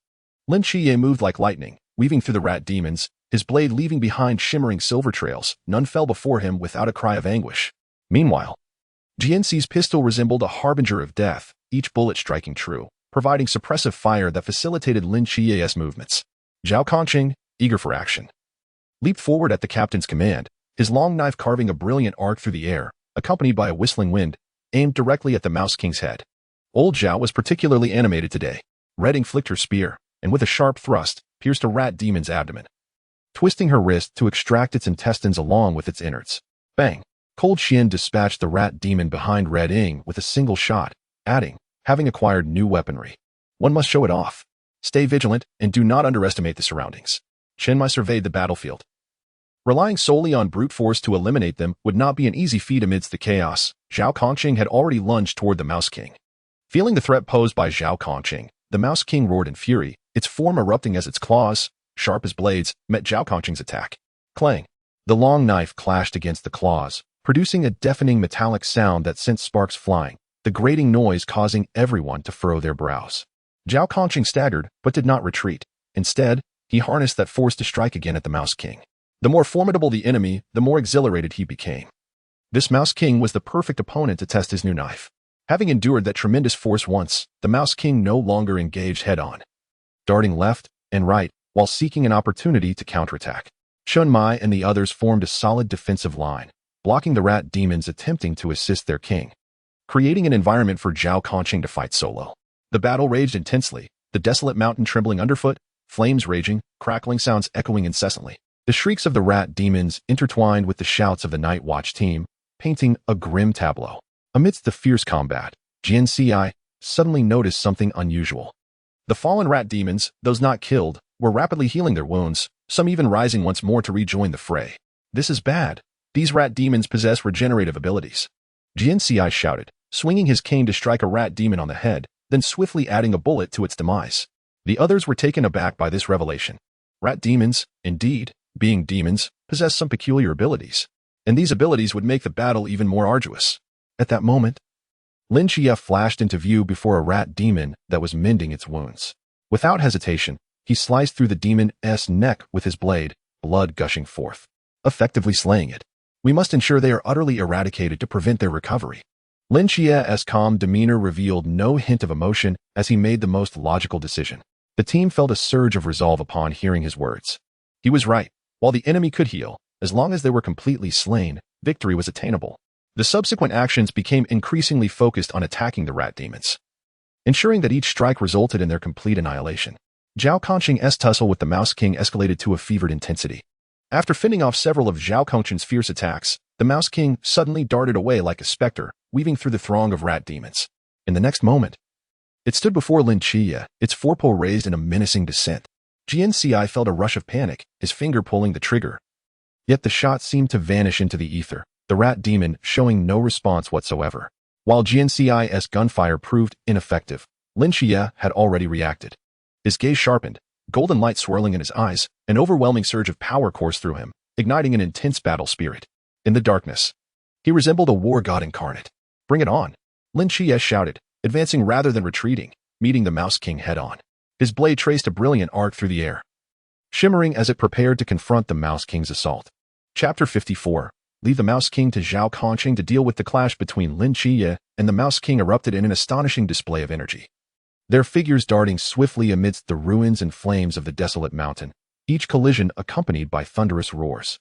Did the Mouse King underestimate Lin Qiye, mistaking him for an easy target, only to discover he was a formidable adversary? Red Ying's spear grazed the claws of a nearby rat demon before plunging into its body. Si Xiaonan dispatched another rat demon, adjusting his glasses and remarking, "Youth does not equate to lack of capability." Boom. The rock shattered as Lin Qiye's blade danced in the air, while the Mouse King, agile and sharp-clawed, sought opportunities to counterattack. Simultaneously, Chen Mai and the others faced immense challenges. Under the Mouse King's rallying cry, the rat demons launched frenzied, fierce, and organized assaults, seemingly intent on unleashing all their rage and despair upon the obstructive Night Watch team. Jian Ci's gunfire mingled with the sound of his cane striking, which, after Lin Qiye had it repaired, had become sturdier and now served as a weapon against foes, transforming into a versatile tool. However, bullets were finite, with each shot fired, The chamber grew emptier, igniting a sense of urgency within Jian Ci. A solution must be found. Jian Ci scanned the surroundings. The desolate mountain bore witness to a barren landscape, life extinguished, save for the flickering flames of battle in the night. This was a manifestation of the earth stripped of its natural power. Life may have been seized, but as long as the earth remained, so too did strength. A thought sparked within him, recalling the ability gifted to him by the earth god in his dreams to channel the earth's power. This force, rooted in the depths of nature, might be worth attempting. Captain, I need a moment. Hold on for 30 seconds. Jian Ci called out, striking his cane firmly against the ground to stabilize himself and prepare for the upcoming actions. Qiye glanced back at him, though unaware of his intentions. He entrusted him with faith. Everyone, heed the command. Protect Jian Ci. The captain's orders rang clear in every ear. All eyes, save for Lin Qiye, who was fully engaged with the Mouse King, turned to Jian Ci. A brilliant light swirled in his palm, and the 9-colored stone reappeared. Before the battle commenced, they all witnessed the immense power that Jian Ci had imbued into Zhao Kongqing's blade, leaving them curious about what enchantment he would conjure this time. Yes, Captain. The group chorused, swiftly converging around Jian Ci, forming a protective circle that no rat demon could breach. Taking a deep breath, Jian Ci opened his palm, revealing the 9-colored stone resting securely within, its cool, smooth surface reminiscent of exquisite jade rather than mere stone. As he manipulated the 9-colored stone, petals of light flickered in his palm, a sacred relic bestowed upon him by the celestial being He Xiangu. Streams of gentle radiance cascaded from his hand, pouring into the parched earth beneath. The earth, once imprisoned, seemed to respond to his call, its veins trembling as it prepared to awaken from slumber. Jian Ci gently closed his eyes, his lips moving in whispered incantations, the words too faint to discern amidst the surrounding clamor. All present could feel the ground quaking beneath their feet, not violently, but in rhythmic undulations akin to the gentle ebb and flow of ocean waves. How much longer? Qiye questioned as he severed the head of a rat demon with a swift stroke. 10 seconds, Jian Ci replied, his focus unwavering as he continued his incantation. The 9-colored stone pulsated with radiant hues, as if countless streams of energy coursed through it. He felt a warm and potent force surging from the stone into his being, a response from the earth, affirming his plea. Earth, unveil your might, Jian Ci murmured, suddenly opening his eyes wide and raising the 9-colored stone high above. The stone erupted in blinding brilliance, illuminating the entire desolate mountain, its radiance overpowering the flames that engulfed it. Symbols began to form, dancing in response to Jian Ci's gestures, transforming into countless golden chains that spread outwards. Thank you all, Jian Ci declared, and the golden chains surged into the midst of the rat demons. Those frantically attacking rat demons suddenly felt an overwhelming binding force enveloping them, rendering them immobile. In terror, they realized they could not move a muscle. The golden chains, as if alive and sentient, swiftly coiled around them, securing their forms tightly. Squeaks of alarm erupted as the rat demons tumbled and writhed on the ground, their capacity to attack extinguished. Looking around, all the rat demons within the domain of the unbound sky were ensnared by these golden chains. What manner of power is this? Wu Xiangnan gazed in disbelief at the scene before him.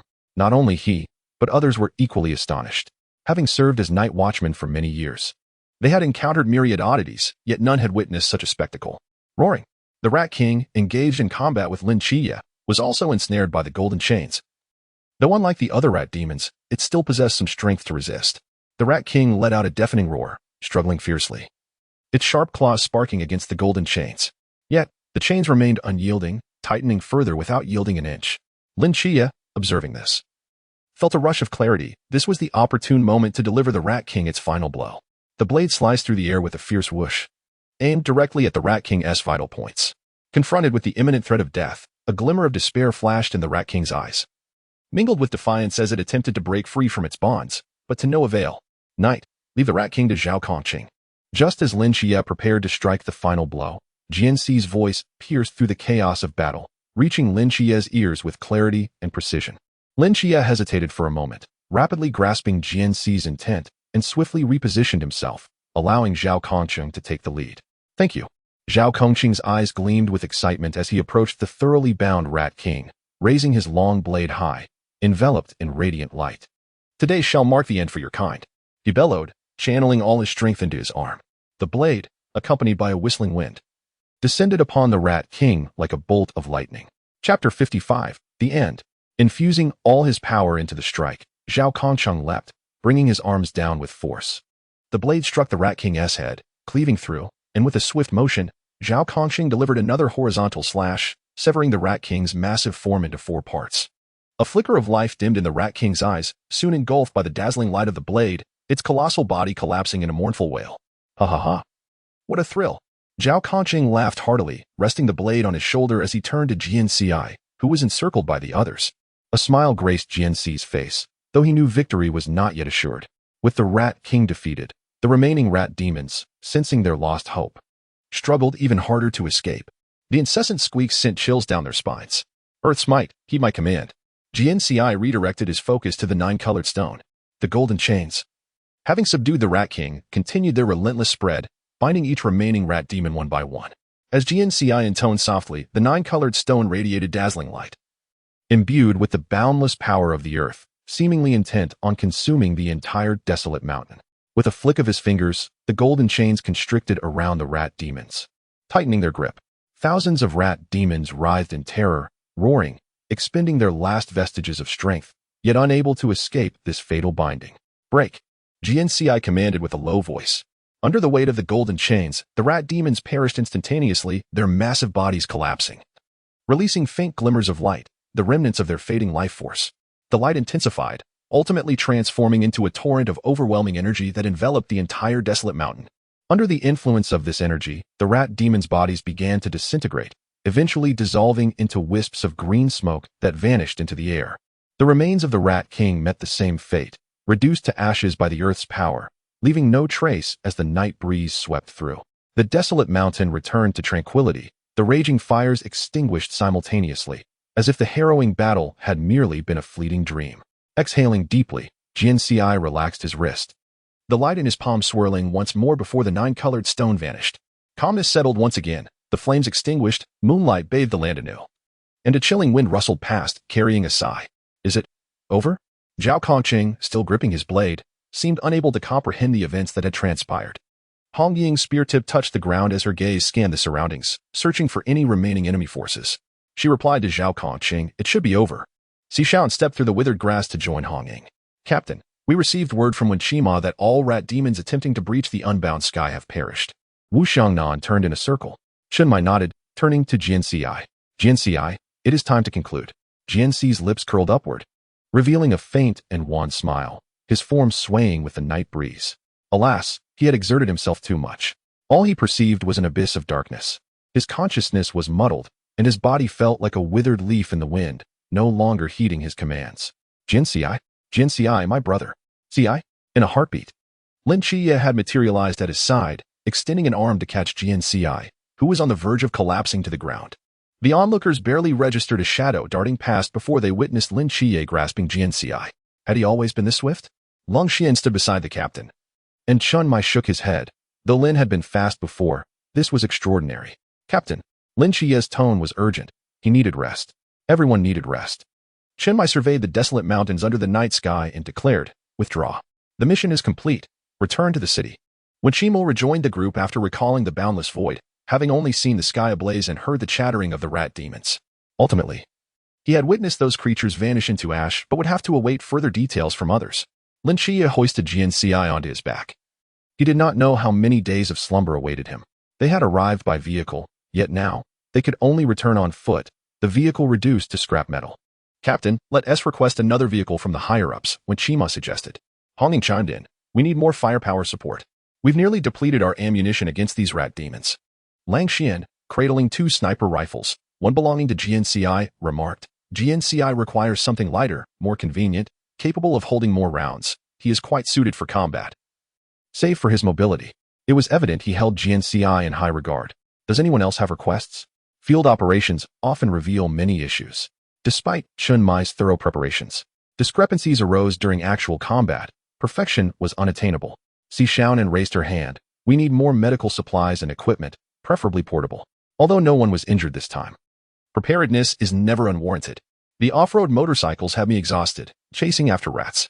Zhao Kongqing hefted his blade, deliberately leaving it unsheathed, allowing its vibrant light to dance freely. Under the moonlight, it appeared almost like a mesmerizing dream. Wu Xiangnan pondered for a moment and said, let us apply for additional funding. Our expenditures have been substantial lately. Recently, they had engaged in numerous large-scale battles. Warfare is indeed a costly affair. After listening to their inputs, Chunmai turned back to Lin Qiye. Qiye, do you have any needs?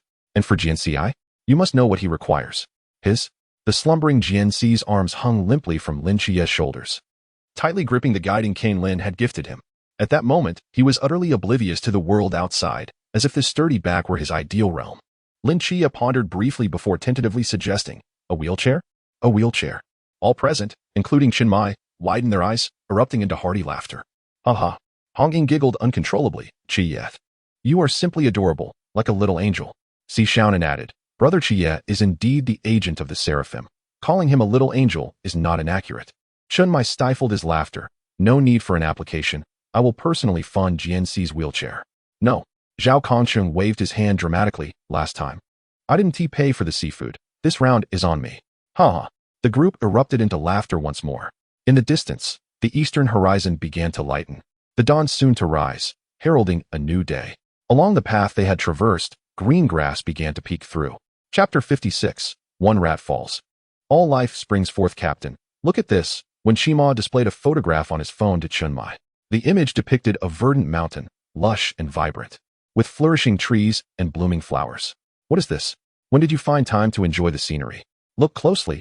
Does it not seem familiar? When Shima's prompt led Chen Mai to scrutinize the photograph once more, an expression of disbelief crossed his face. This was the desolate mountain, Kushin Mountain, when Shima uttered. Just yesterday, engulfed in flames, not a single rat remained. The mountain had been hollowed out, with not a living tree in sight. Now, it had transformed into a paradise. A utopia. When Shima's demeanor turned serious, upon returning, I sensed something was amiss, so I revisited the site and found it had already morphed into its current state. I had only heard of one whale falling. All life springs forth. I never anticipated that one rat falling could yield the same. Jian Ci was not as simple as we believed. He could even revive Lao Zhao, marking him as anything but ordinary. The current predicament was that this could not remain concealed. The three from headquarters would inevitably discover it.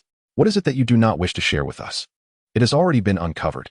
Before when Shima could finish, Miao Yongning, Ding Ligua, and Jiang Zhun entered. Miao Yongning spoke. Some individuals are indeed unmentionable. Speak of the devil, and he shall appear. Captain Chun, such a significant operation last night, and you did not inform us? After all, we are the Night Watchers. Guardians of the peace in Daxia. We share in the responsibility. This is Songnan City, naturally under the purview of the Night Watch Team 136. It requires no bother from you. Should any of you sustain injuries, a multitude of reports would ensue. Chen Mai offered a casual dismissal. Miao Yongning scanned the surroundings and remarked, You must be aware of Kushin Mountain's transformation. If I am not mistaken, it relates to Jian Ci. I wish to speak with him. Jian Ci is sleeping. Lin Qiye is with him. Throughout the journey, Jian Ci had been soundly asleep. Upon their return, Si Xiaonan conducted a thorough examination, finding no major issues, just exhaustion requiring rest. By his usual habits, he would likely need 2 or 3 days of slumber this time. Chen Mai explained the situation, stating that Jian Ci was currently unable to address any inquiries as he was recuperating.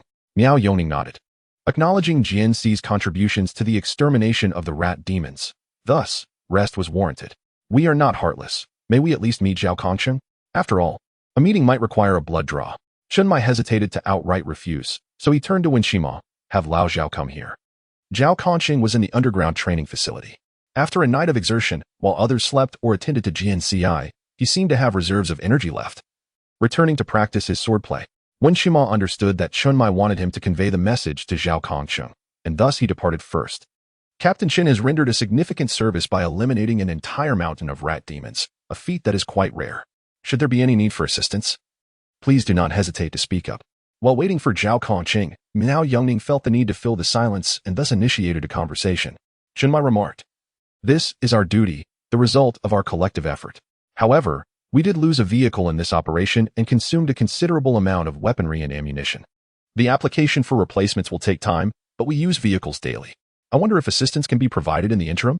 Chen Mai was uncertain if everyone at headquarters was financially stable, yet he was aware that Miao Yongning was affluent. The last time they had seafood, he paid without a moment's hesitation. A vein on Miao Yongning's forehead twitched. He finally understood where Jian Ci had learned the art of persuasion when he asked for money at the restaurant. Truly, the character of the team reflects that of its leader. Having made a bold statement, he could not now claim that the request was impossible to fulfill. Jiang Zhun, please make the necessary arrangements.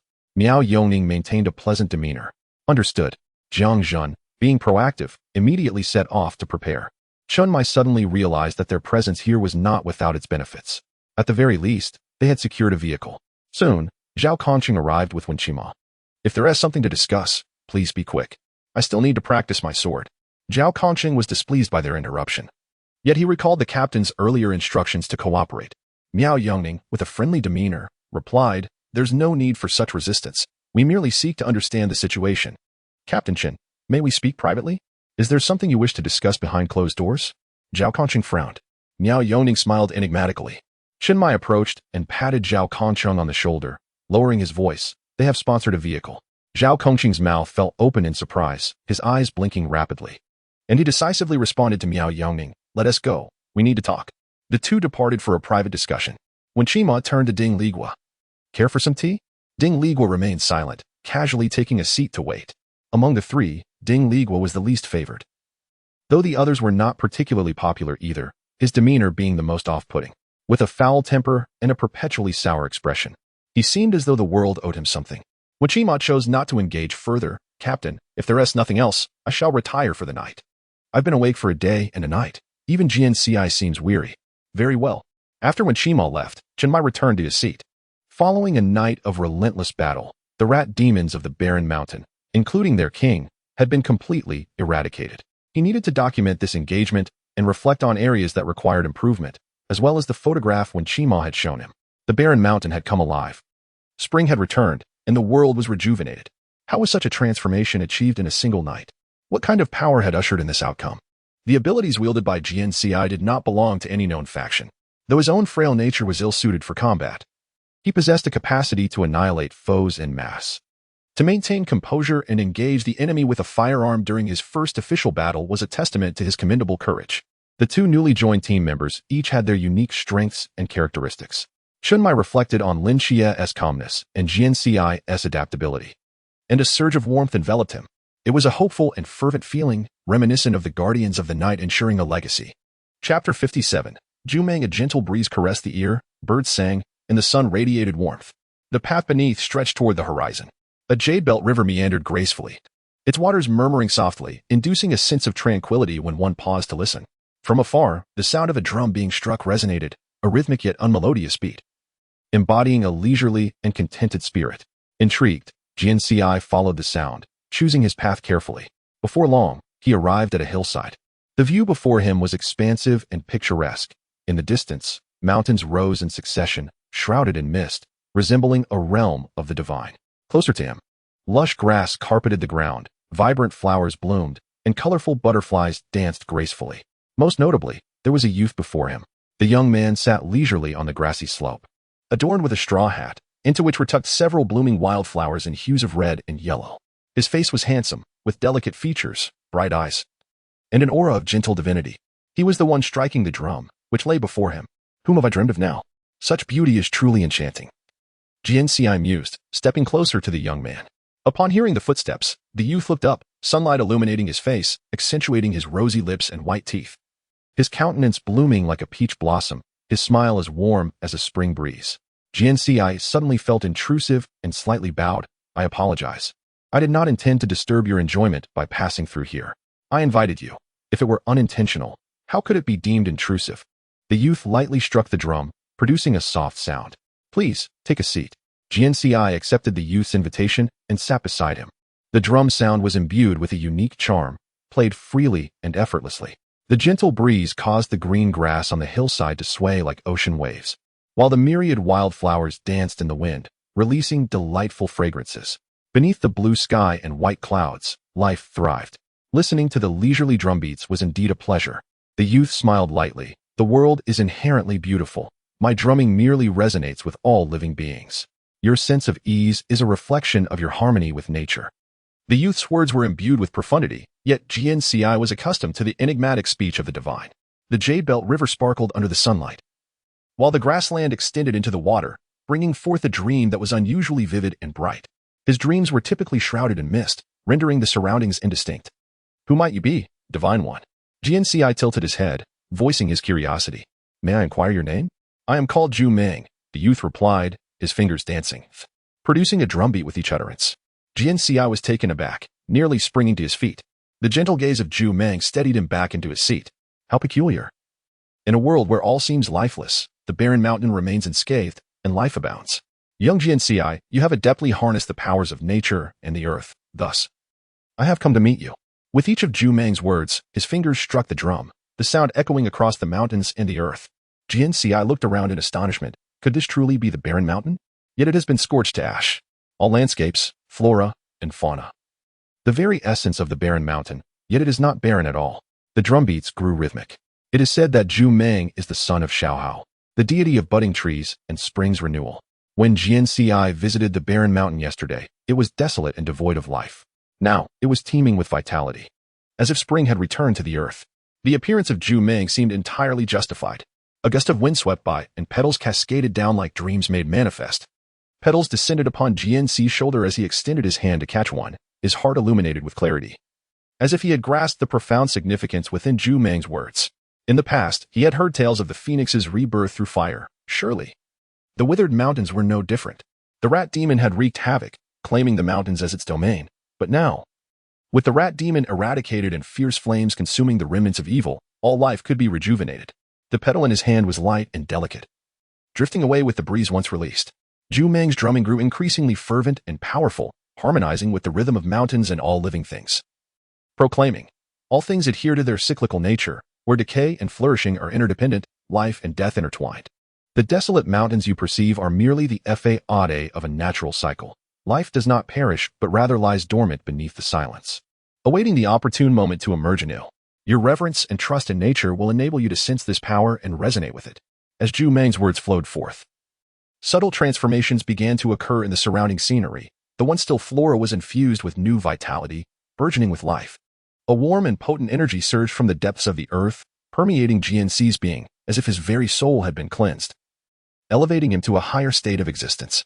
How might I harness this natural power to foster harmonious coexistence among all beings, perhaps even salvage desolation? Jian Ci gazed at his hands, his fingers curling inward, the faint image of a nine-colored stone shimmering in his palm. He could sense the force of nature and began to ponder its application, yet there remained many uncertainties. Zhu Meng's drumming softened, becoming gentle and lingering. The power of nature is rooted in its essence, emphasizing guidance rather than conquest. One must learn to listen. Only through heartfelt engagement can one grasp its true meaning. We are born of the earth, sharing a common origin with all living things, interdependent for mutual survival. His voice took on an ethereal quality, transforming into a wisp of cloud, weightless and easily carried away by the slightest breeze. Jian Ci's gaze fell upon Zhu Meng, astonished to see his form becoming transparent, the grass behind him visible through his figure. I shall remember your words, he declared. You possess an admirable insight, young friend. The trust placed in you by the nine heavens is indeed well-founded. As the drumming ceased, the world around them fell into stillness, with only the gentle breeze carrying the fragrance of blossoms and foliage, the purest essence of nature. Within Jian Ci, a sense of tranquility and fulfillment blossomed, as he intuitively discovered how to wield the power of nature and the earth. Thank you, he expressed. You are too kind. May we meet again by fate. Rising to his feet, he leaned against the mountains, facing the earth and the Jade Belt River. The figure of Zhu Meng had dissipated into a wisp of cloud, scattered by the wind. May we meet again? Surely, their paths would cross once more. Jian Ci felt a lightness in his heart as he gradually awakened from his dream. The room was suffused with soft light, the temperature just right, the bed invitingly soft, and a faint floral scent lingering in the air. You are awake, came Lin Qiye's voice at his side. Jian Ci turned to glance at him, a smile gracing his lips, though it faltered midway. He had caught sight of Miao Yongning. Chapter 58. The privilege of sponsoring a vehicle. How long has it been this time? This question had nearly become a habit for Jian Ci. Each time he awakened, he would pose the same inquiry to Lin Qiye. 3 days, Lin Qiye replied. 3 days, roughly the same span of time. How do you feel? I can ask Sister Xiao Nen to come and check on you. There's no need for that. I feel perfectly fine. Jian Ci refrained from elaborating further, aware of Miao Yongning's presence. Could you wait until I wake up next time before bringing him in? You know, patients require pleasant things. Just seeing your handsome face could cure half of my ailments, while an unpleasant sight may extend my recovery by 3 days. He whispered to Lin Qiye when Miao Yongning was out of sight. This room is hardly large enough for you to whisper. I am not yet so old as to be deaf, came Miao Yongning's calm, yet reproachful response. Jian Ci pursed his lips, choosing silence, and continued to smile at Lin Qiye. Seeing Jian Ci still had the leisure to jest, Lin Qiye breathed a sigh of relief and explained. They took blood from Zhao Kongqing and had a private discussion with him. And also, take a look at this. He presented a photograph to Jian Ci, the image of the withered mountains, reborn from the flames, rejuvenated overnight. Reflecting upon the dream, Jian Ci was not particularly surprised. The rat demon was vanquished, and the withered mountains had found spring once more. As he looked back at Lin Qiye, Jian Ci recalled the tasks assigned to him by the system. An unusual feeling stirred within him. The actions he was undertaking seemed inextricably linked to those tasks. Everyone is eager to know what method you employed to transform the withered mountains into their current state, akin to a celestial being casting a spell. Is it not the work of divine intervention? Jian Ci chuckled. Perhaps there truly is a celestial being assisting us. After all, divine agents have existed in the Great Xia for quite some time, have they not? He cast a glance at Miao Yongning as he spoke the last words. Miao Yongning returned his gaze with a smile. You are correct. This individual beside you is none other than the celestial angel's agent. So, may we converse now? His presence indicated he had received the captain's consent. Lin Qiye leaned closer, nearly whispering into Jian Ci's ear. Our vehicle was destroyed. They sponsored a new one. A superior model, a luxury brand. Jian Ci's eyes brightened at Lin Qiye's words, mirroring Zhao Kongqing's reaction, and he responded eagerly. Of course, we can discuss it now. It was no jest. Securing a vehicle meant they would possess two. It's merely a conversation. It won't cost us anything. Jian Ci readily agreed. Miao Yongning maintained his smile, suggesting a private discussion. Another private chat? Jian Ci glanced at Lin Qiye, who nodded in affirmation. Having slept for 3 days, they should have already conferred with Zhao Kongqing. And judging by Lin Qiye's demeanor, they too had engaged in a private conversation with him. I'll be outside. Call for me if needed. Lin Qiye assisted Jian Ci, placing a pillow behind him and covering him with a blanket. Before departing, he cast one last scrutinizing glance at Miao Yongning, who raised a hand in acknowledgement. Once the door to the ward closed, only Miao Yongning and Jian Ci remained. Now we can talk. Jian Ci placed his hands in front of him, adopting an obedient posture. First, let us discuss what transpired atop the withered mountains. As you are aware, we accompanied the captain to exterminate the rats. What happened afterward? Once the task was completed, we returned to rest. How do you explain the rebirth of the withered trees? I attribute it to divine intervention. Do you believe that? We are engaged in a serious discussion. Refrain from jesting. Jian Ci supported his chin with one hand. If I decline to answer, you insist on asking. If I respond, you will not believe me. Thus, this conversation seems rather futile. The penetrating gaze of Miao Yongning could not conceal his intent. You have refurbished Zhao Kongqing's blade and transformed the withered mountains into a thriving landscape. Such a capability has never been possessed by anyone before. You are the first. If wielded wisely, it could greatly benefit the protection of the Great Xia. As a resident of the Great Xia and a member of the Night Watch, I urge you to approach this with caution.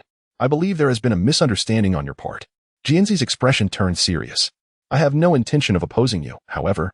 The questions you pose leave me unable to provide a precise answer. This power is unlike anything you have witnessed, nor have I.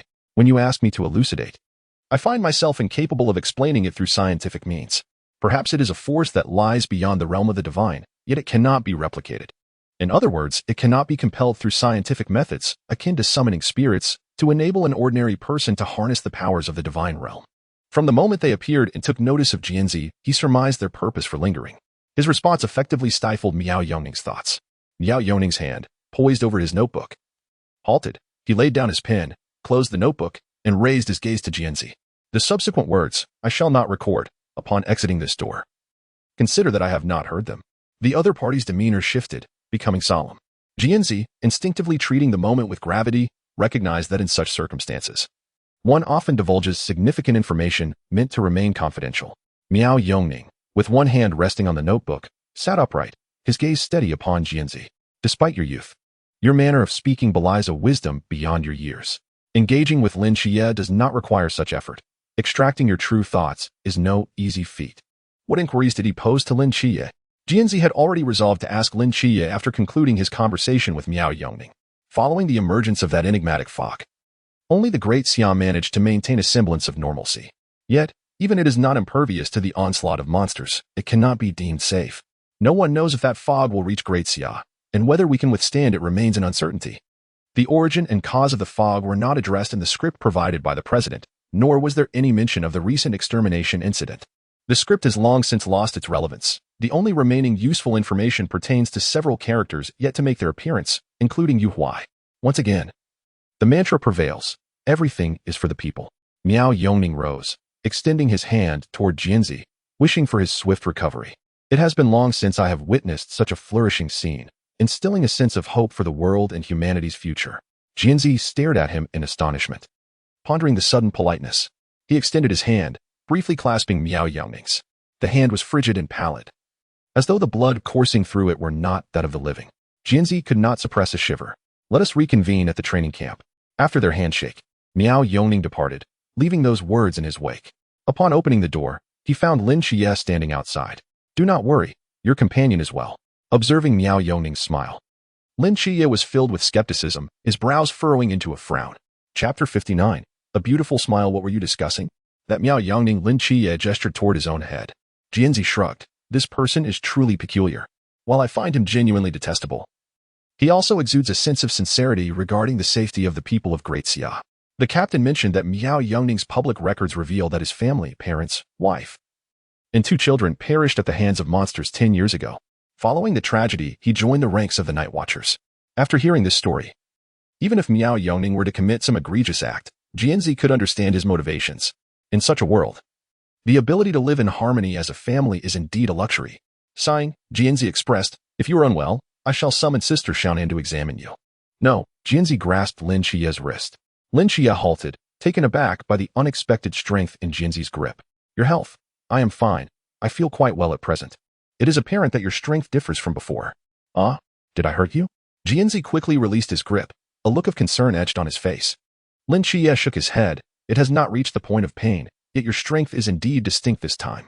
Did you dream of something again? Did the divine grant you another gift? In Lin Qiye's mind, he believed that he needed to treat those deities for their mental afflictions before they would bestow strength upon him. However, in Jian Ci's dreams, those divine beings seemed eager to offer him gifts, treating him as a revered guest. Perhaps this is a preferential treatment for the fragile. If handled roughly, this delicate being would surely shatter. Lin Qiye felt no envy or jealousy. He could only rejoice in Jian Ci's fortune. In this strange world, possessing greater strength equates to enhanced safety. For Jian Ci, such power is essential. He appears increasingly sensitive to the loss of life, finding it difficult to come to terms with. This sensitivity likely stems from the shadow cast by the cataclysm, as he witnessed the calamity unfold at the tender age of 3. This time, no gifts were presented. Instead, he showed me the return of spring and the awakening of life, akin to the transformation of the desolate mountain you just described. That deity is named Jumong, the god of spring. Jian Ci offered a brief explanation. With the changing of seasons, life reawakens, each season governed by its respective deity. Jumong, the god of spring, heralds the return of life in springtime, specifically on the 9th day of March. Jian Ci interlaced his fingers behind his head, reclining against the pillow. Do you think those nations shrouded in fog still have inhabitants? Some foreign deities have fled here, causing havoc, while others assist us in surviving. They too must be powerless against this bizarre fog. Yet, this should not be viewed as a battleground for us. You sound rather displeased. All I desire is to live alongside you, and a Jian. Have you ever contemplated the notion of saving the world? I had not considered it before. Lin Qiye's words prompted Jian Ci to recall a time long past, before he became the guardian of time and space. Knock, knock, knock. The sound of a knock interrupted their conversation and Jian Ci's thoughts. Lin Qiye approached the door and opened it, revealing Captain Shen Mai. How is Jian Ci? He is well. He has awakened and conversed with Miao Yongning. I am aware that Miao Yongning has departed. The 3 of them have left. Jian Ci rose from his sickbed, stating, they truly left. I had thought Miao Yongning was jesting with me. Shen Mai remained puzzled. What did he discuss with you? From his demeanor, he seemed quite cheerful. Frankly, in all these days, I have yet to witness him genuinely smile. He always carries an air of forced mirth, yet this time, he truly smiled from the heart. We did not discuss much. He merely inquired how I transformed the desolate mountain into its current state. That question, too, I could not answer. I informed him it was the work of the divine, and given his expression, I almost believed he would send me back to the Sunshine Mental Hospital. His and Lin Qiye's narrative suggests that it is not only Miao Yongning who wishes to send them to the asylum. Many share that sentiment. Lin Qiye's past has been validated as an objective truth. The words of Jian Ci, though simple, remain elusive and unprovable. Yet, reality attests to the extraordinary qualities of Shen Mai and his companions. Jian Ci remarked that Miao Yongning had mentioned they would meet again during the training camp, which was approaching swiftly. The relentless days of travel had nearly caused them to forget this matter entirely. Just as I was about to suggest that, since they had nothing else to do, they might as well join in to listen, Shen Mai interjected, noting that while Qiye's affairs were progressing smoothly, their own situation was rather troublesome. As he spoke, he turned to leave. Jian Ci and Lin Qiye exchanged doubtful glances before following their leader down the corridor to their usual workspace, where everyone else had gathered. Si Xiaonan, observing the lively Jian Ci, adjusted his glasses in astonishment and remarked, "Not just the headquarters personnel, but even I am tempted to draw a couple of vials of blood for testing." Jian Ci, what on earth are you made of? A mere nap. And here you are. Jian Ci shrugged, saying, "A delicate exterior has its own means of recovery. By the way, why is there a wheelchair here?" His intuition warned him that it was not a good sign. Zhao Kongqing wheeled the chair before Jian Ci and placed him in it, declaring, "This is a benefit arranged by Qiye for you. A delicate one deserves delicate treatment." It was an automatic wheelchair with a charging function. Jian Ci glanced up at Lin Qiye, who turned his head away, clearly surprised that Zhao Kongqing had actually procured a wheelchair. The others turned away, their shoulders shaking with suppressed laughter. It was evident they were struggling to contain their amusement. Jian Ci tapped his forehead and said, "If you want to laugh, just go ahead. Holding it in will only cause internal injury. Poor Sister Xiaonan is in for a tough time." Finally, the laughter erupted, filling the room. Hong Ying leaned against the table, tears of laughter brimming in her eyes, exclaiming, "We didn't mean to, but it's simply irresistible." When Qimo said with a straight face, "Old Zhao has chosen this for you with great care. You must cherish it." The calmness in Lang Xian's voice only fueled the laughter further. Wu Xiangnan even patted the wheelchair, commenting on its good material and suggesting they might try to get it reimbursed, as the captain's supply request had yet to be submitted. Truly, they seemed to have an abundance of leisure time. However, witnessing their relaxed demeanor and jovial spirits filled Jian Ci with happiness. He wheeled himself around among them, stating, "Then I shall graciously accept this, but someone must be my legs." He smiled at Lin Qiye, who was also smiling back at him. His smile was indeed charming. Chapter 60. The tilted umbrella. After the playful banter, the atmosphere turned serious. The wheelchair was entrusted to Si Xiaonan for safekeeping, as she was a medical team member who would need it for transporting injured individuals. The earlier just had run its course, and it was time to address the serious matter regarding the upcoming training camp that Jian Ci and Lin Qiye were about to face. Chenmai prepared 2 folders, one for Lin Qiye and the other for Jian Ci. These are your respective documents. Qiye will attend the training camp as usual, and I will discuss the important details with both of you later. If there is anything you wish to communicate, do so while you have the time. The training location is in Beijing, and since it's quite far, it's prudent to prepare adequately. It's always better to be prepared. Now, let us talk about Jian Ci's situation. Given Jian Ci's condition, it was improbable for him to participate in the training camp in a conventional manner. With his fragile body, he would crumble into pieces within minutes, needing no assistance to be carried out. A mere gust of wind would scatter him. Zhao Kongqing interjected, "Didn't they say he could serve as a special forces member? Jian Ci is an excellent shot and possesses medical skills." Chenmai nodded. "I submitted that suggestion, and it received approval. Jian Ci can participate in the training camp, but the specific training methods are beyond our control. If he fails to meet the standards, he may be sent back." Jian Ci listened intently, suddenly interjecting, "If I get sent back, it would be quite embarrassing for our Night Watch Team 136. The group looked at him simultaneously, their expressions conveying a singular message. Isn't that obvious? However, Lang Xian added, "As long as you manage to return alive from the training, we will be delighted."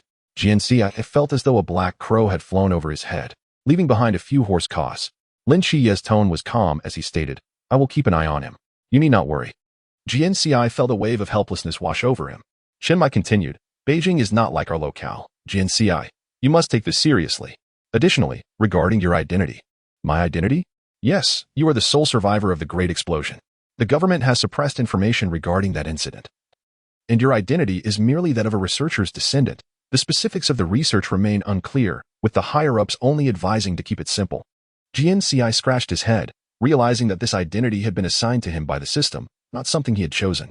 He remained puzzled as to why the system had created such a background. He had yet to ask, as the system had vanished, never to return. Due to this identity, participation in the training became significantly smoother.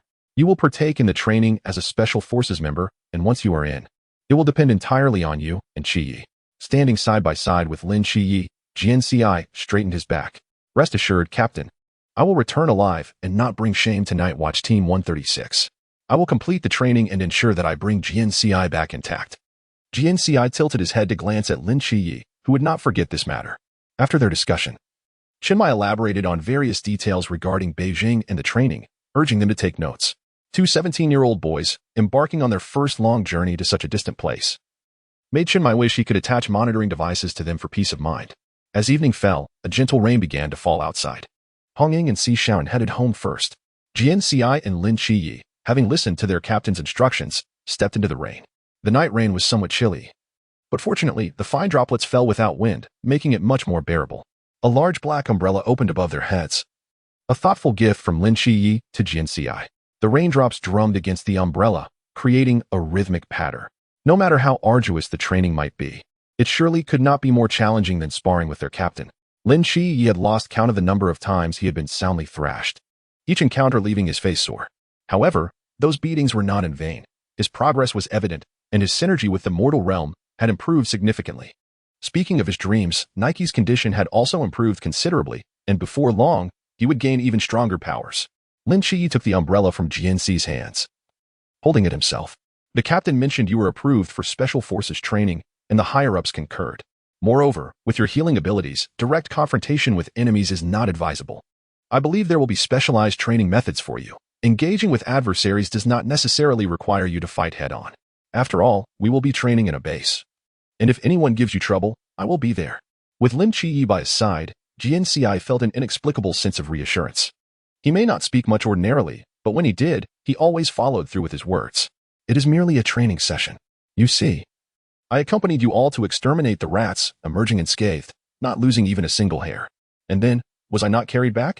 Although the rain is light, the roads have accumulated some water, splashing as one steps upon them. Jian Ci, feeling playful, deliberately stepped into the puddles, with Lin Qiye following closely behind, holding the umbrella steadily over his head. Why do you appear so unconcerned? Were you not just assuring the captain that you would not be sent back? I have a premonition that they will certainly keep me. What is the reason? I cannot say, but I simply feel that they will not let me go regardless. Indeed. You do not seem anxious at all. As night fell, the rain cascaded down, forming lines reminiscent of beaded curtains under the streetlights. You are a member of a special forces unit. I wonder if we can share the same dormitory. The captain suggested we arrive early to select our accommodations. The training will last a year, and where we reside, as well as our comfort, is of utmost importance. The captain is quite pragmatic in this regard. I too wish to share a room with you. I have grown accustomed to it, and I would find it difficult to sleep with anyone else. Jian Ci turned to look at Lin Qiye, noticing that his shoulder was damp from being too far from the umbrella. This umbrella is sufficiently large to shield both of us from the elements. However, it depends on how the training arrangements are made. If you are assigned a pleasant new friend, that would also be acceptable. As they conversed, Jian Ci placed a hand on the edge of the umbrella, pushing it back towards Lin Qiye, causing it to tilt in his direction. Lin Qiye was momentarily taken aback, then smiled, stating that while the training methods may differ, sleeping is not a training exercise, so there is no need for us to separate. Although that is the case, it still depends on the specific circumstances. As the night deepened, the two casually discussed the training while making their way towards Hong Ying's villa. The umbrella gradually tilted again towards Jian Ci. As the date of the training approached, Chinmai funded the procurement of equipment for Jian Ci and Lin Qiye, Hong Ying and Si Xiaonan. Treating Jian Ci and Lin Qiye like young girls, selected all items in soft pastel colors. Standing together, their belongings resembled those of travelers rather than trainees. However, much of the equipment would prove unnecessary. On the day of departure, a sudden call announced a change in the training location to Cangnan City. The headquarters' decision-making mirrored that of the president, acting on a whim without prior notification. Jian Ci scoured her mind for the script, only to find these details utterly blank. Though the change in location caused Chinmai some loss, it proved fortuitous for Jian Ci and Lin Qiye, sparing them the arduous journey to Jing City. Furthermore, to secure their dormitory, Jian Ci and Lin Qiye took advantage of their geographical advantage, arriving first at the training site, surprising those in charge.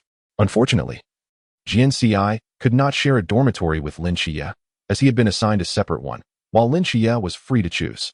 The dormitory was situated in a remote area, housed in a quaint three-story building, with the doors on the first two floors locked, leaving the third floor as the residence. "This is your dormitory, here is the key," said the person who brought Jian Ci, handing over the key before leaving her luggage by the door. This place appeared secluded, and the dormitory seemed far inferior to Hong Ying's villa. Jian Ci wondered what the interior was like. Inserting the key into the lock, Jian Ci turned it, and the door opened automatically, releasing a scent of fresh paint. To her dismay, she encountered someone she least wished to see. "We meet again." Seated in the center of the room with his back to the window, Miao Yongning looked up with a smile, as he acknowledged Jian Ci. The foot she had stepped inside with retreated, and she shouted to the side, "Is anyone here? I want to change dorms." "Didn't they say the first arrivals could choose?" "Rest assured, I want to be sharing with you," Miao Yongning replied, placing his book aside. The corridor echoed with Jian Ci's voice, as she and Miao Yongning were the only two in the building. Jian Ci turned back, questioning, "What are you doing here? Why should I stay in this room? I am also part of the training. You are a member of the Special Forces, and your training differs from others.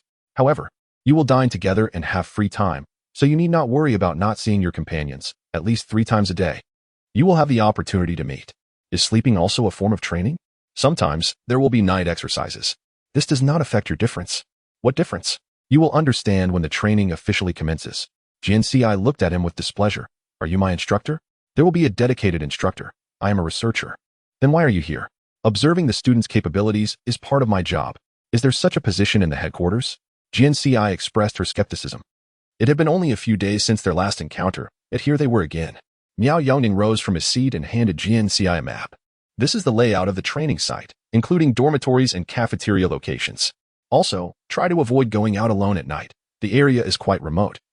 "If you catch my drift." His words were still as irksome as ever. "What a lovely pastel box, quite fitting for you."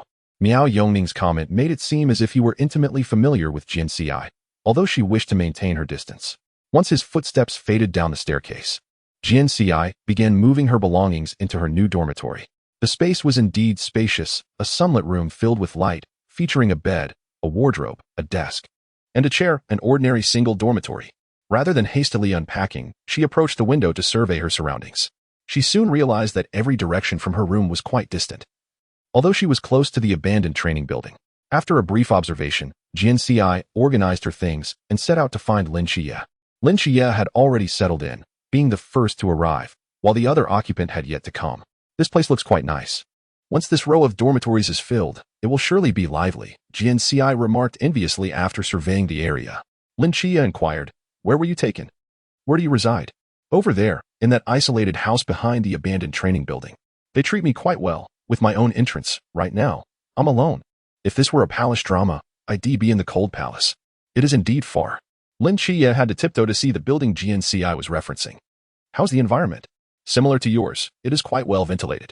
Jian Ci sat beside Lin Qiye's bed, her spirit waning as she held her cane, adding, "If a monster bursts in, I want to have time to scream for help. Here lies the training base for the Night Watchers, a sanctuary from monstrous intrusions, where safety is assured. During the day, we engage in rigorous training alongside our instructors, while at night, I remain vigilant and alert." Lin Qiye possesses many admirable qualities. However, when Jian Ci indulges in his dry humor, he responds with utmost seriousness. "I jest, but can you guess whom I encountered?" "Who?" "Miao Yongning." Lin Qiye was equally startled. Jian Ci remarked, "He claims that as a researcher, he must observe every trainee and mention that my instructor is someone else entirely. Moreover, the rooms on the lower 2 floors of my dormitory are all locked. I wonder if others will move in. The collective training commences in 3 days, leaving only the 2 of us for now. Let us take a stroll." The person who accompanied me to the dormitory is rather taciturn, responding with mere single words. Miao Yongning even provided me with a floor plan. Since training is yet to begin, it would be prudent to familiarize ourselves with our surroundings, especially as we will reside here for a year. The individual who guided Lin Qiye to the dormitory had shared much more with him. "Remaining cooped up in the dormitory is rather dull, and we must also collect our supplies." Lin Qiye acquiesced to Jian Ci's suggestion, and the 2 departed the dormitory, eager to acclimate to their new environment as the earliest arrivals. Chapter 62. Touring the training camp. When Hong Hao escorted Lin Qiye to the dormitory, he had already provided an overview, which Lin Qiye now recounted to Jian Ci. Observing the personnel, vehicles, and munitions, along with the training grounds and equipment, Jian Ci reminisced about his training experiences in other realms. He felt fortunate for adopting a fragile persona, as the initiation training in this world appeared even more brutal. Upon completing this mission, he aimed to request a non-combat assignment from the system next time. Who says combat personnel cannot engage in romantic narratives? Over there lies the supply station. The advantage here is that it incurs no cost. Once I turn 18, I shall receive the compensation left by my parents. And then we will have funds. That money is from your parents, Lin Qiye interjected. We need not divide what is ours. We can return for supplies later. Let us explore elsewhere. I wonder if we can see the outside from that abandoned building. After learning about the compensation, Jian Ci had already devised plans for its use. Upon accomplishing his mission, He intended to share the compensation with Lin Qiye and his aunt, enabling them to lead a more comfortable life, free from hardship. By then, they would naturally forget him. The remnants of Jian Ci's existence in this world would persist for different reasons, as the system would rationalize the presence of that money. Lin Qiye and Jian Ci arrived at the base of the building. The once desolate training grounds had transformed into a bustling area. As the inhabitants of the capital city swiftly erected structures, altering the landscape in the blink of an eye, it was a marvel how they accomplished such feats. I have heard of a spell called soul sculpting, capable of altering the material, form, and structure of objects, allowing a house to be constructed in an instant. Though I have yet to witness it firsthand, Jian Ci reached out to touch the rough surface of the building. Lin Qiye looked up, pondering whether such magic existed in fantastical novels. Indeed, do you suppose they employed such sorcery? Has Instructor Hong provided any explanations? No, Jian Ci replied. Perhaps our logistics personnel possess even more remarkable methods. Let us ascend and take a look. With nothing else to occupy their time, Lin Qiye was curious about this place. Hey, what are those two doing? They had yet to enter when someone called out to them. It was Hong Hao, their instructor. Jian Ci flashed a smile. I found it rather dull, so I asked Lin Qiye to accompany me for a bit of exploration to familiarize ourselves with the surroundings. Hong Hao, having reviewed Jian Ci's profile, recognized him as a special forces participant in this training. It was noted that he would not undergo physical training, as a dedicated instructor would provide his tailored training. In simpler terms, Hong Hao would not need to oversee him. However, Hong Hao was responsible for Lin Qiye, as he was the agent of the Seraphim, a rare sight indeed. The presence of exceptions like Jian Ci on the training field was a source of considerable concern for Hong Hao. Furrowing his brow, he admonished. It is not yet time for training. Do not wander aimlessly. Although you are not my soldier, you must still adhere to the rules during this training period. Return to the dormitory. It seemed that wandering freely was not an option today. Jian Ci discreetly stuck out his tongue at Lin Qiye. Lin Qiye acknowledged the necessity of compliance, for this was not a place where Chinmai held sway. Before departing, Hong Hao cast one last glance at Jian Ci, likely pondering whether this whimsical individual could truly fulfill the role of a night watcher. Reluctantly, Jian Ci bid farewell to Lin Qiye and returned to his lonely dormitory. The rooms on the first and second floors remained locked, and he wondered if anyone else would reside there. The small building had only a staircase, devoid of an elevator. As he ascended, the echo of his footsteps reverberated around him, casting a somber atmosphere, as if someone were trailing him. This special treatment is entirely unnecessary, Jian Ci muttered as he reached the dormitory door. Producing his key, he unlocked the door, and as he stepped inside, his brow furrowed in displeasure. Xian, could you not give me a heads up before your arrival? You always come uninvited, and this is the Night Watcher training camp. If they treat you as an adversary, I cannot save you. They cannot see me. Cannot see you? Very well, if you say so. Jian Ci closed the door, only to find that the sole chair in the room was occupied by Xian, forcing him to sit on the edge of the bed. Speak, what brings you this time? Nothing much, just came to see. One Miao Yongming was sufficient. Now another Xian had appeared. You may leave once you're done here. Have you not considered that if I can enter, then the void can as well? Are you bringing me to meet Yu Huai? He has made a deal and must fulfill it. Then I shall accompany you to meet Yu Huai. Did you not ask me to retrieve something from the ancient god church? When I meet Yu Huai, I can inquire about items he possesses, but does not require. He may as well part with them, and once I have obtained them, you can leave the god-slaying world and return to the world of Naruto. You must also ensure that the void returns. There is no rush. I shall send away whoever I can. I am contemplating other methods for the void. I fear that before you manage to send me away, I might perish at Yu Huai's hands. Sighing, Jian Ci rubbed his forehead. In previous worlds, he had encountered antagonists, but that had always been later in his missions. To be targeted by an adversary from the outset was a first. Temporal disruptors truly wreak havoc. Now, let us discuss my survival. Since our last encounter, the void has remained inactive. Where is he now? I am not entirely sure, but if he approaches, I will sense it. Thus, he is currently beyond your perceptual range. One might comprehend it this way. In other words, you are able to sense him. And he can sense you, is that not so? Indeed. Thus, Jian Ci has consolidated this information and proposed, let us strike a bargain. I shall retrieve the item for you, and you will keep the void under control. In this manner, I can efficiently send you both back, and you shall not be at a loss in this transaction. Are you not curious about the purpose of that item? I inquired, but you refused to enlighten me. Why would I wish to return to the world of Naruto? If you do not return, where do you intend to go? To a time travel agency? These people are utterly insane.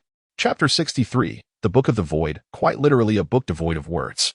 Such jesting is hardly appropriate. Jian Ci reined in his expression and scrutinized the enigmatic figure seated before him. He began to doubt how many individuals the Time Destroyer had informed about the time travel agency.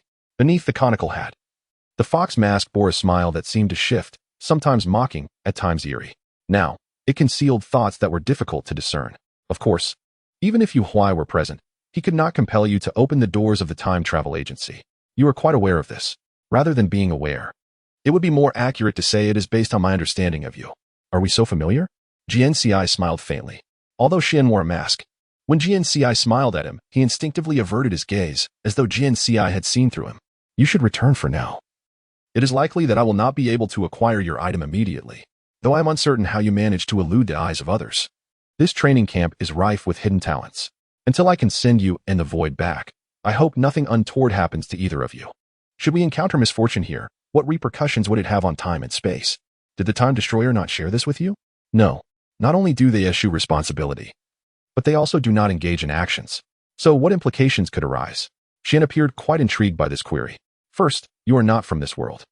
Your power structure differs from that of this realm. Your mere presence is a disruption to this world, even if you do nothing. Secondly, having departed from your original world, traversing through time and space as those unbound by time will inflict damage upon the time tunnel. After sending you away, I must find a way to mend this damage, which adds to my burdens. Finally, the Time Destroyer disseminates information about time, altering the thoughts and objectives of existing characters, which poses a threat to the time travel agency. Consider this. If all beings from various worlds covet the time travel agency, chaos would ensue. Indeed, that is a predicament. So, in sharing this with me, are you in violation of any rules? You have already learned about the time travel agency from the Time Destroyer. I disclose the consequences to ensure you remain cautious in your actions, and after we return you to the world of Naruto, we will erase your memories, including mine. You will retain no recollection of what I have said today. Xian stroked his chin beneath the mask and remarked, that makes sense. Rest assured, I have no interest in the time travel agency, nor in controlling time. You should keep an eye on Yu Huai. Should the void appear, I will inform you. Though the troubles are significant, I assure you, it is a reliable form of protection. Jian Ci regarded Xian with a sense of relief. Oh, there is one more matter. Xian walked to the window and paused. What else is there? Enjoy your life as a recruit. No sooner had he spoken than Xian leaped out of the window, vanishing from Jian Ci's view in the blink of an eye. The open window allowed the wind to sweep in, dispersing the scent of the new room. In a world dominated by combat, one cannot escape the novice phase, no matter what. Knock, knock, knock. A resounding series of 3 knocks echoed, precise and authoritative. Jian Ci turned and opened the door. Standing outside was a soldier, a female soldier at that. She was tall and slender, requiring Jian Ci to look up to meet her gaze. Her features were striking, almost beautiful, though her expression remained cold, her fair skin devoid of emotion. Excuse me, are you Jian Ci? I have reviewed your dossier. Yes, I am Jian Ci. I am your instructor. Let us get acquainted. My surname is Liu, and you may call me Instructor Liu. Despite her seemingly frosty demeanor, she did not appear difficult to approach, and she looked quite young, likely no older than 25. However, one wonders what her forbidden domain is. To attain the rank of instructor, her prowess must be considerable. Please, come in. Jian Ci stepped aside, mindful of the rudeness of lingering at the door. Instructor Liu remained stationary, stating, no need, this is merely a brief introduction. I have matters to attend to outside and will return in a few days. During my absence, you will train and attend classes with the others. You need not engage in physical training, but you may observe others. The theoretical knowledge will be uniformly taught. Well then, do you have anything else to say? To have her leave so soon after their meeting left Jian Ci feeling as if he were to be abandoned before training had even commenced. During this interval, am I to heed Instructor Hong's guidance? Training camps adhere to their own set of rules. You need only follow them. Very well, thank you, Instructor Liu. Instructor Liu scrutinized Jian Ci once more, her brow slightly furrowing in doubt. Perhaps she too questioned why a night watchman would recruit such a fragile member. Jian Ci stood obediently, wearing a harmless smile. Prepare well over the next few days. If anything arises, we shall discuss it upon my return. Understood, Instructor Liu. After imparting her instructions, Instructor Liu departed. It seemed she had come merely to introduce herself and inform Jian Ci of his instructor, though this instructor would not be assuming her duties immediately. Jian Ci had been specially exempted from physical training, yet other training would proceed as usual. Theoretical knowledge and tactical studies are also vital components of combat.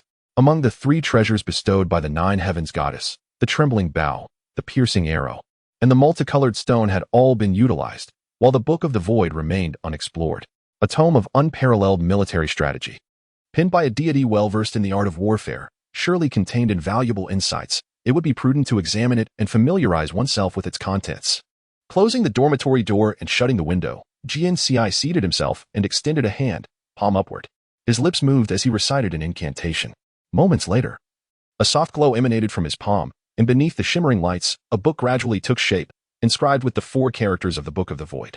As the light faded, Jian Ci eagerly opened the book to peruse its contents.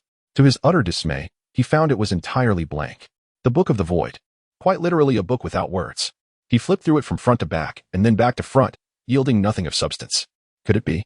Though deities might jest, surely they would not deceive. Jian Ci held the book aloft, gazing upward for a long moment before letting out a profound sigh. Tomorrow, let's discuss with Lin Qiye. Chapter 64. The New Recruits Dormitory. Starting today, others should gradually arrive. Jian Ci rose early, arriving at Lin Qiye's dormitory before dawn to collect supplies together. He appeared to be in good spirits, having exerted himself without feeling faint. I wonder what kind of new roommate I will have. How about you? Are you comfortable there? It's fine. My instructor visited me yesterday. She's a female instructor, surnamed Lu. However, she mentioned having matters to attend to and suggested I temporarily train with you all. Oh, during your physical training, I can just observe from the sidelines. Will that really not breed resentment? Lin Qiye glanced at Jian Ci, noticing his apparent indifference. I have something else to tell you. Jian Ci looked around and said, follow me to my dormitory. Lin Qiye assisted Jian Ci in carrying his belongings back to the small independent building. It was an exceedingly quiet place, where even the wind seemed to twirl before departing. No one was inside. The first and second floors were locked. Lin Qiye followed Jian Ci up to the 3rd floor, arriving at Jian Ci's dormitory. As he had described, it was filled with abundant sunlight, perhaps the only warmth present. What do you wish to say? Lin Qiye set down his belongings. Sit first. All right. Once Lin Qiye was seated, Jian Ci joined him by the bed. He extended his hand, summoning the wordless tome, and presented it to Lin Qiye. This is the gift bestowed upon me by the Celestial Maiden, the military treatise, the wordless book. Take a look. Lin Qiye would share his dreams with Jian Ci. And Jian Ci would recount his peculiar dreams in detail, sometimes even twice. Thus, Lin Qiye was well aware of Jian Ci's dreams of deities. The book in his hands was heavy, a tangible object. As he opened it, Lin Qiye's reaction mirrored Jian Ci's. No words? None. Have you tried other methods? Like burning it or soaking it? I've tried everything. Nothing worked. No guidance from the deities? None. You could enter the divine mental hospital, but here. Only the deities seek me. I can't pursue them, and they all enjoy riddles, which gives me a headache just thinking about it. That's strange. Lin Qiye, filled with curiosity, flipped through the book countless times, only to find it utterly futile. Not a single character, not even a punctuation mark. It truly was a book devoid of words in the literal sense. He returned the book to Jian Ci, suggesting perhaps the timing was not right. When it is, words will manifest naturally. One can only hope so. Let us go. Your new roommate should be arriving soon, and I'd like to meet him. All right. In truth, Lin Qiye harbored no desire for a new roommate. If he had his way, he would prefer to reside solely with Jian Ci. Living with a stranger always felt awkward. Especially if their personalities clashed, it could make for a difficult year. In reality, Lin Qiye's roommate turned out to be quite amiable, a plump, cheerful young master from a wealthy family, lacking in guile. From the moment they met, they became fast friends. Lin Qiye's temperament could hardly tolerate such effusiveness. The coming year would indeed test his patience. Jian Ci felt both pity and amusement, patting Lin Qiye on the shoulder, declaring him fortunate, at least during training. He wouldn't feel stifled. Lin Qiye pursed his lips, remaining silent, unwilling to utter a word. Other trainees gradually arrived, and the dormitory began to fill. Since Jian Ci frequently visited Lin Qiye, and his easygoing nature allowed him to mingle with the others before Lin Qiye had a chance to get acquainted. He soon learned their names. Jian Ci compared their names with the remnants of his script, discovering none were listed. Did the script only include a few major antagonists? It would have been beneficial to include some of Lin Qiye's future companions, allowing Jian Ci to establish connections during their training period. That taciturn fellow would never engage in such social niceties. Thus, Jian Ci had no choice but to rely on his instincts to identify potential future allies for Lin Qiye. Focusing his attention on them, he now resembled a doting mother, anxious about the prospect of leaving Lin Qiye behind. He wished to prepare everything meticulously so that even in his absence, Lin Qiye would not be alone, surrounded by companions. Even if Lin Qiye forgot him, it would no longer matter. On the day of the new recruits' first assembly, Jian Ci and Lin Qiye received their military uniforms. With their dedicated instructor absent, no one monitored Jian Ci. Apart from sleeping, he spent all his time with Lin Qiye, returning to the dormitory only when it was time to rest. In just 2 short days, he not only got acquainted with everyone, but also forged a bond with Lin Qiye's new roommate, Bai Li, a jovial and wealthy young man. It was hard not to like someone so generous and lacking in scheming. Jian Ci often enjoyed teasing him. However, the new military uniform didn't quite suit him. In fact, few were a perfect fit. Lin Qiye was an exception. Observing Lin Qiye in his military attire, Jian Ci couldn't help but exclaim how some individuals were simply born to be soldiers. "You look good too." Jian Ci's physique was on the slender side, causing the uniform to appear loose on him. He had to cinch the belt to its last notch for a secure fit. "My instructor is absent, so I'll have to stick with you today. Then stay with us. Although they say you're fragile, I think you're quite capable," Bali said, attempting to drape his chubby arm over Jian Ci's shoulder. Just as his arm was about to descend, Lin Qiye swiftly intervened, pulling Jian Ci away. "He can't bear your weight. It's almost time. We should head out." As he spoke, he stepped outside. The other dormitory residents also donned their uniforms, preparing for the assembly. Jian Ci turned back to smile at the stunned Bai Li, assuring him, "It's fine. He is just a bit nervous. I'm not that fragile, but please don't spring surprises on me next time. Wait for me, Yi." Lin Qiye had already walked a distance away, and Jian Ci hurried to catch up, joining him for the new recruits assembly. Chapter 65, The New Recruits Assembly. Standing alongside Lin Qiye and the other trainees, Jian Ci listened to the address from Chief Instructor Yuan Gang. Among the instructors on stage, only Lu Huan was absent. Jian Ci felt somewhat neglected. "I wonder when my instructor will return." Jian Ci spoke softly to Lin Qiye. "Do you know what she is up to?" "No, the instructor didn't say. And I can't inquire. In the military, soldiers must adhere to one principle: obey orders. We can only wait." On the drill platform, Chief Instructor Yuan Gang continued his speech, while the officers stood in perfect formation behind him. The content of the new recruits briefing was rather monotonous, leaving Jian Ci feeling disheartened as he pondered when his instructor would return. He couldn't possibly continue mingling with other teams indefinitely. Once Lin Qiye received his assigned squad and instructor, he would no longer be able to accompany him daily. Jian Ci stepped forward. Suddenly, he heard his name called loudly, snapping him from his reverie. He instinctively responded, glancing up to see an officer holding a document, his gaze fixed on Jian Ci amidst the crowd. "Step out." "Yes." Jian Ci exchanged a brief look with Lin Qiye. "Be careful," he murmured, and Jian Ci nodded in acknowledgement. It was as if Lin Qiye had sensed a hint of danger in the air. After Jian Ci left the ranks, Lin Qiye remained vigilant. Jian Ci stepped forward, and the officer pointed to a spot nearby. "Stand there." Obediently, Jian Ci took his place, from which he could observe the entire scene. The new recruits, fresh and unaccustomed, exhibited a disorganized demeanor akin to scattered soldiers, making them easy targets for reprimand. Having undergone countless recruit trainings himself, Jian Ci was acutely aware of this reality. Soon, his predictions came to fruition. He witnessed an unprecedented welcome ceremony for the new recruits. The massed squad descended from the sky, causing chaos among the new recruits, who were thrown into a fervent introduction amidst the sound of cannon fire. Those endowed with special abilities often carried a certain arrogance, believing themselves invincible and considering it unnecessary to participate in rookie training, convinced they could swiftly eradicate the mysterious threats, protect the great Xia, and become revered heroes. However, seasoned veterans would teach them the importance of humility. In that moment, Jian Ci understood why he had been summoned. Amidst the ensuing turmoil, he might very well be carried away. Subsequently, a headline would grace the Xia News, stating, "New recruit Jian Ci from Cangnan City was honorably eliminated during the assembly." They were indeed showing him unusual consideration. Among the new recruits, some displayed cleverness by fleeing before the confrontation began, with Lin Qiye being the quickest. True to form, these recruits were rather naive. Jian Ci felt a surge of pride, recognizing that not all new recruits were foolishly overconfident. At least those who crossed Lin Qiye would find themselves in considerable trouble. Lin Qiye's performance would undoubtedly astonish them. The confrontation was set to conclude by 9 in the evening, and time remained plentiful. Jian Ci glanced up at the sky, then shifted to a shaded area. Observing the officers' expressions from the training platform, he discerned that this had been a meticulously planned event, with each individual's performance meticulously documented. As he watched, he noticed someone observing him in turn, a figure adorned with a king's mask, a member of the masked squad who had just descended. Jian Ci smiled at him, prompting the masked individual to avert his gaze. The participants on the training platform descended, leaving Jian Ci unattended.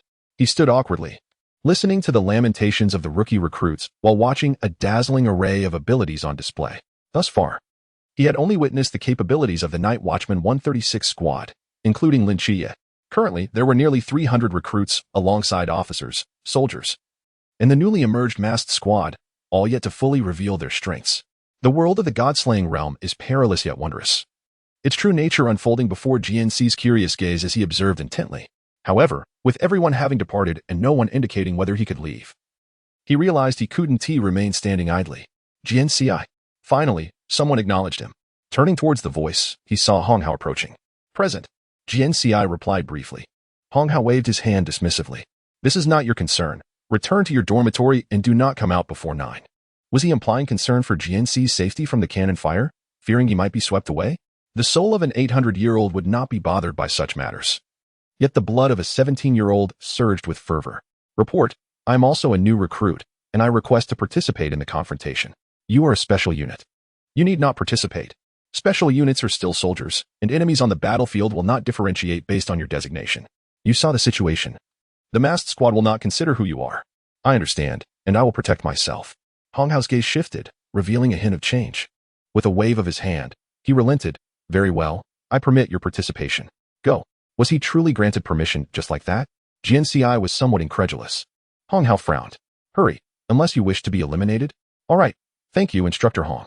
With that, he dashed away. Jian Ci found himself curious about the unique attributes of this special unit. Hong Hao watched his departing figure, his eyes narrowing slightly. Beside him, another figure emerged. Yuan Gang. Lu Huan mentioned we shouldn't engage him until she returns. It would be troublesome if we broke him. It was his own request. And not participating in the rookie confrontation would not bode well for future relations. Avoiding physical training together is already enough to breed resentment. Though he is a special unit, he will still be around most of the time.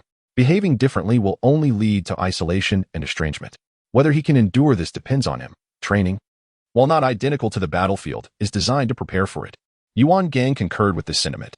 The duo returned to the underground base of the training camp, where they could observe the entirety of the training facility and witness the performances of all new recruits in full view. Chapter 66. The incursion of the void. The objectives of the masked squad and the bell-snatching mission were quite similar. In essence, they were tests of the recruits' capabilities. After leaving the training platform, Jian Ci sought a concealed spot to hide. He could neither wield a sword nor sprint. The members of the masked squad seemed formidable. They wouldn't be dispatched easily. At this moment, Lin Qiye and Bai Li were likely retrieving weapons, unaware that Jian Ci had also joined the fray. They probably assumed he remained beneath the training platform. Now, it was prudent to contemplate strategy. With half of the recruits already down, the remainder had split into various small teams, each likely strategizing in their own right. Only Jian Ci was alone, the one who needed allies most, now isolated. With some time remaining before sunset, the distant sounds of explosions and collapsing buildings echoed in his ears. Such intensity from the outset indicated that both sides were fighting with all their might. Indeed, they were full of vigor. Jian Ci sat on the ground, holding a small wooden stick, and sketched a rudimentary map in the dirt. Miao Yongning had provided him with a flat map. And having spent the last few days with Lin Qiye, he had familiarized himself with the camp. Once he finished the map, he began to speculate about Lin Qiye's current location. He was not yet inclined to seek Lin Qiye out. Removing a mask was inherently a close-quarters confrontation. And to someone quite fragile, he believed it wise to maintain his distance rather than rush into the fray. Suddenly, what was this? Jian Ci gazed at a pool of white material that gradually morphed into a human form. He glanced down at the feet of this figure, recognizing it as Bai Zhu. Who was near Xian? What brings you here? He inquired. The more chaotic the scene, the more people seemed to converge. Bai Zhu remained expressionless, embodying the void. Presently, the new recruits were entangled with the veterans, while the instructors watched from a distance, and the monitoring area likely encompassed the entirety of the training camp. Did the void feel the need to draw attention to itself at such a moment? Xian has other matters to attend to. Take care of yourself. Bai Zhu remarked before dissolving back into a pool of white, vanishing without a trace. Jian Ci had previously regarded Xian as a reliable bodyguard. But this sudden turn of events was quite the shock. Outside, the sounds of cannon fodder continued to echo, cascading towards the dormitory. The battle raged fiercely, and the new recruits proved far more resilient than expected. For now, Jian Ci set aside the notion of unmasking and began to observe his surroundings. The recently absent void had resurfaced, and his current concern was not for his own safety but rather the possibility of the void encountering the false mask. If an unfortunate slip occurred and he was mistaken for a mysterious entity, it would lead to complications. If only he could persuade it to leave. This confrontation was merely a simulation of real combat, designed to assess the recruits' reactions and their capacity to handle sudden skirmishes. Jian Ci had participated in countless recruit assessments, each varying in nature. While this one was particularly intense, the essence remained similar. He possessed ample experience in such scenarios. Now, as the false mask team engaged the larger faction, he believed he could avoid drawing attention to himself, as long as he refrained from stepping into their midst. Choosing a discreet path to bypass the intense firefight, he meticulously searched for signs of the void. The two individuals who had arrived from the world of Naruto were particularly headstrong and disobedient. Simultaneously, Jian Ci pondered what excuse he could conjure to convince the void to depart. Would promising to meet you suffice? That assurance felt hollow even to him, let alone to deceive the void. Explaining the perilous situation he faced, was dying in this world truly a trivial matter? The void did not appear to be particularly timid. Indeed, the members of the Akatsuki were a band of lunatics. A headache ensued. Time-space disruptors certainly had a knack for selecting individuals. And then he spotted it. Not far away stood an abandoned structure, emanating an unusual aura. Ever since he had channeled the power of the earth atop the barren mountain, Jian Ci had gradually developed the ability to sense the energies of others. Each individual's power differed, creating distinct magnetic fields around them. By discerning these unique fields, Jian Ci could identify someone without needing to see them.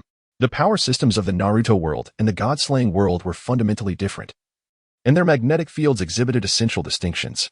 The magnetic field emanating from the abandoned building did not belong to the God-slaying world. Thus it could only be Xian or the void. Baiju had informed Jian Ci that Xian was otherwise occupied, so the presence within the building had to be the void. Inside, the structure was dimly lit, with only a few rays of sunlight streaming through shattered skylights, gradually losing their brilliance. The battle had already been underway for some time, and soon darkness would envelop the area. Jian Ci squinted, adapting to the light, and soon spotted the void standing at the center of the warehouse. Beneath a wide-brimmed hat and mask, the wind whistled through, causing the bells to jingle. So, you are indeed here, Jian Ci remarked. Will you not flee upon seeing me? I might consider fleeing, but I fear more for your demise, the void replied, a hint of amusement in its tone. It was the first time Jian Ci had encountered someone who feared the death of their adversary. Jian Ci, do not jest. Jian Ci wished he could treat this as a mere jest, but he could not. If I die, I may yet live again, but should you perish, it would not only be your end, but would also jeopardize both worlds. The trouble would fall upon me, hence I sincerely hope you remain alive. You are quite the intriguing individual, Jian Ci. Why, as a time guardian, do you not relish the opportunity to live as freely as we do? If you were truly free, you would not have made a deal with Yu Huai. Oh, I had forgotten. I intended to take you to meet him. I shall see him in due time, but now is not the moment. Boom, boom, boom. The explosive sounds outside continued to resonate, intermingled with screams and the sounds of collapse. The last rays of sunlight withdrew, plunging the interior into darkness. The void raised a finger and gently shook it. No, we must go now. They are fighting, and no one will notice you, so you must come with me. Jian Ci cradled his guiding stick. Ever since he had carried Lin Qiye into the formation, Lin Qiye had insisted he always keep the guiding stick close, even while sleeping. Lin Qiye was likely engaged in combat with a false mask. He wondered how things were faring on that front. He needed to resolve this predicament swiftly. Chapter 67. The eerie visitor. What if I refuse to accompany you? Jian Ci inquired, clutching the guiding stick, displaying a nonchalant demeanor, utterly unperturbed. Currently, he bore no weapons. The only implement at his disposal was the guiding stick, which he preferred not to use just yet, not wanting to alarm Lin Qiye. A single stick would hardly pose a threat to the void. The nine-colored stone was not intended for close combat, and harnessing the forces of nature and the earth required incantation time. The Book of No Words was currently of no use. His only options were the thunderous bow and the piercing arrow. However, Jian Ci's aim was to persuade the void to depart, not to vanquish it. A glimmer of amusement flickered beneath the devilish mask of the void. Do not forget, you couldn't even handle a mere Baiju. How will you fare against me? Who has come to confront you personally? Times have certainly changed. Are we to engage in battle then? If possible, I would prefer a peaceful resolution. The path to a peaceful resolution is for you to silence that mouth of yours and obediently follow me. The commotion outside showed no signs of abating. Boom. With a final explosion, the last beam of sunlight vanished. Darkness descended. Jian Ci casually glanced outside and remarked, "It is dark now." Indeed, it is dark, providing the perfect cover for you to remain unseen. Not entirely. You are quite peculiar, and you are no less strange. How shall I put it?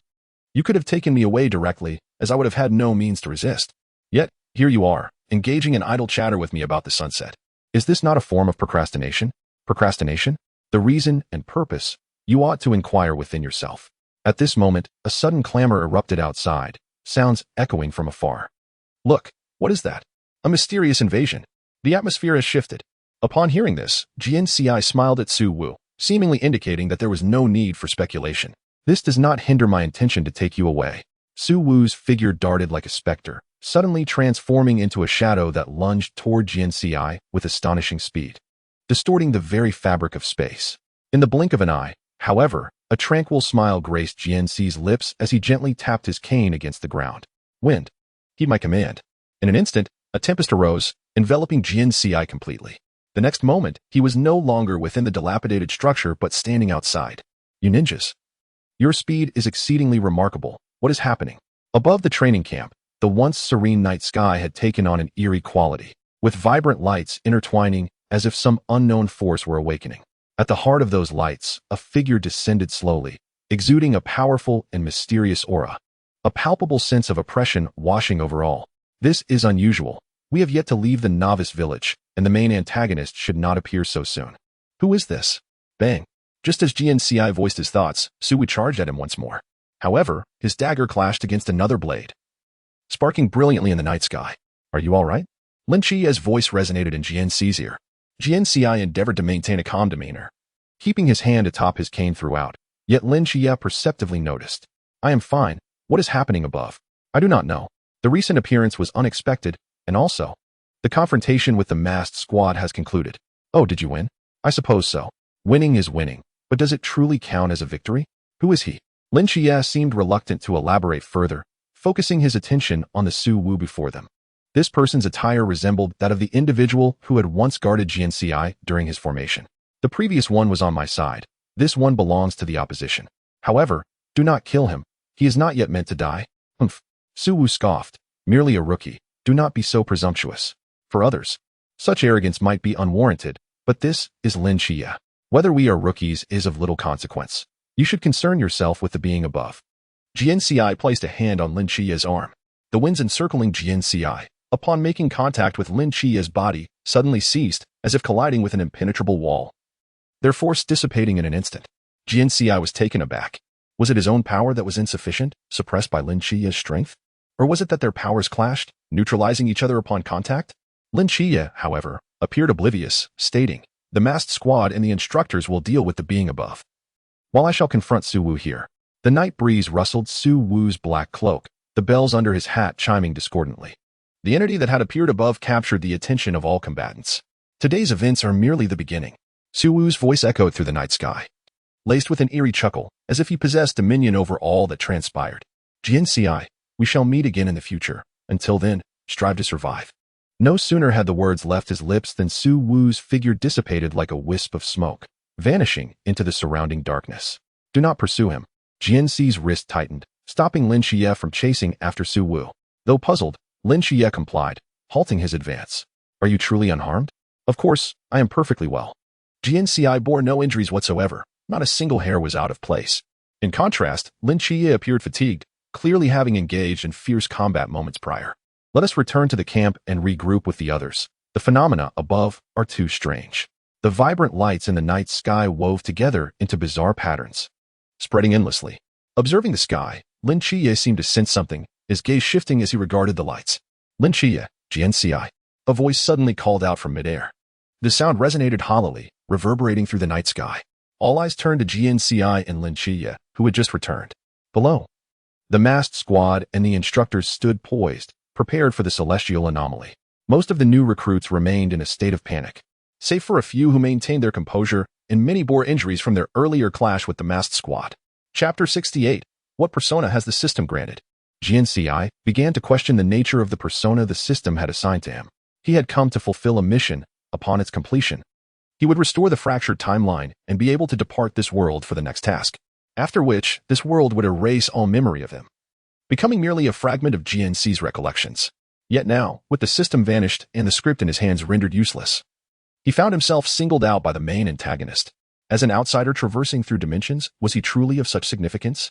Should they not prioritize their own people and deities?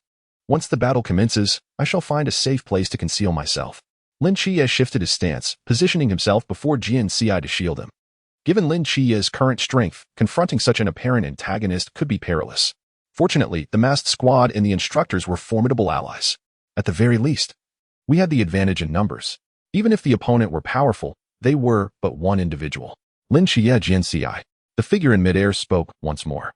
Looking up, they saw the figure standing atop the light, gazing down upon the earth and its inhabitants like a deity, though their true visage was obscured by a mask. What is happening? Lin Qiye, are you the Seraphim's agent? Jian Ci is not that fragile special unit, is he? Who is this individual? The crowd began to stir, murmuring various speculations. Regardless, let us act first and discuss later. A massive hammer, the size of a building, soared toward the sky. Before anyone could react, the hammer had reached the light above. However, it did not strike a tangible target, instead passing through the glow and crashing to the ground, stirring a cloud of dust. It is an illusion. Lin Qiye's brow furrowed even deeper.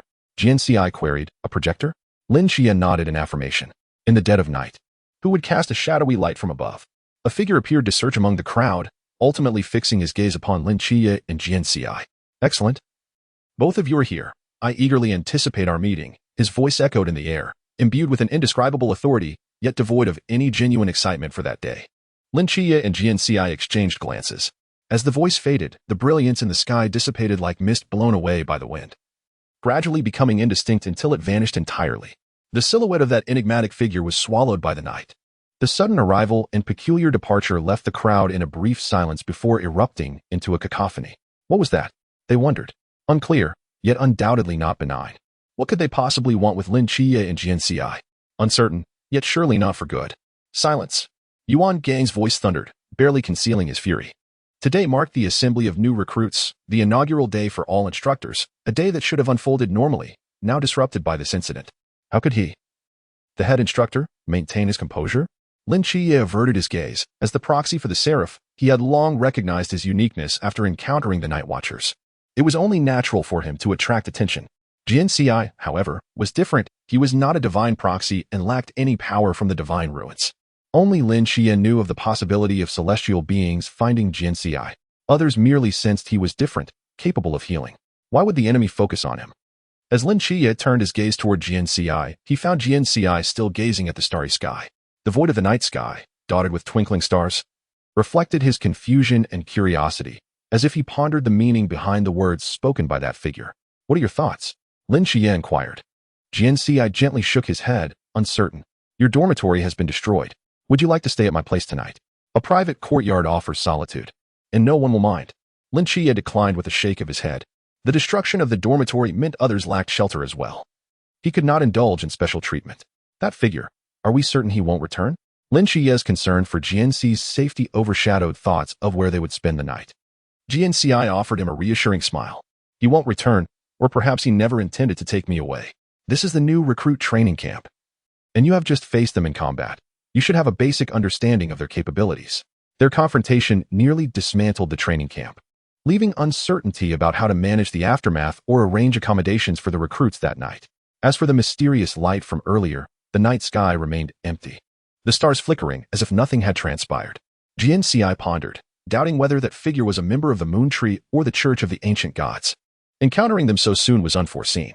Today's events were merely a part of the training. Formal training begins tomorrow. You will only have today to rest. Yuan Gang's voice resonated above the recruits. Clearly, he wished to divert the new recruits' attention from today's anomaly, hoping they might forget the incident. His concerns were unwarranted. As once training commenced, the recruits would have no energy left to ponder matters beyond it, except for a select few. As the announcement concluded, the recruits dispersed, returning to their respective dormitories. Lin Qiye bid farewell to Jian Ci and accompanied the others back.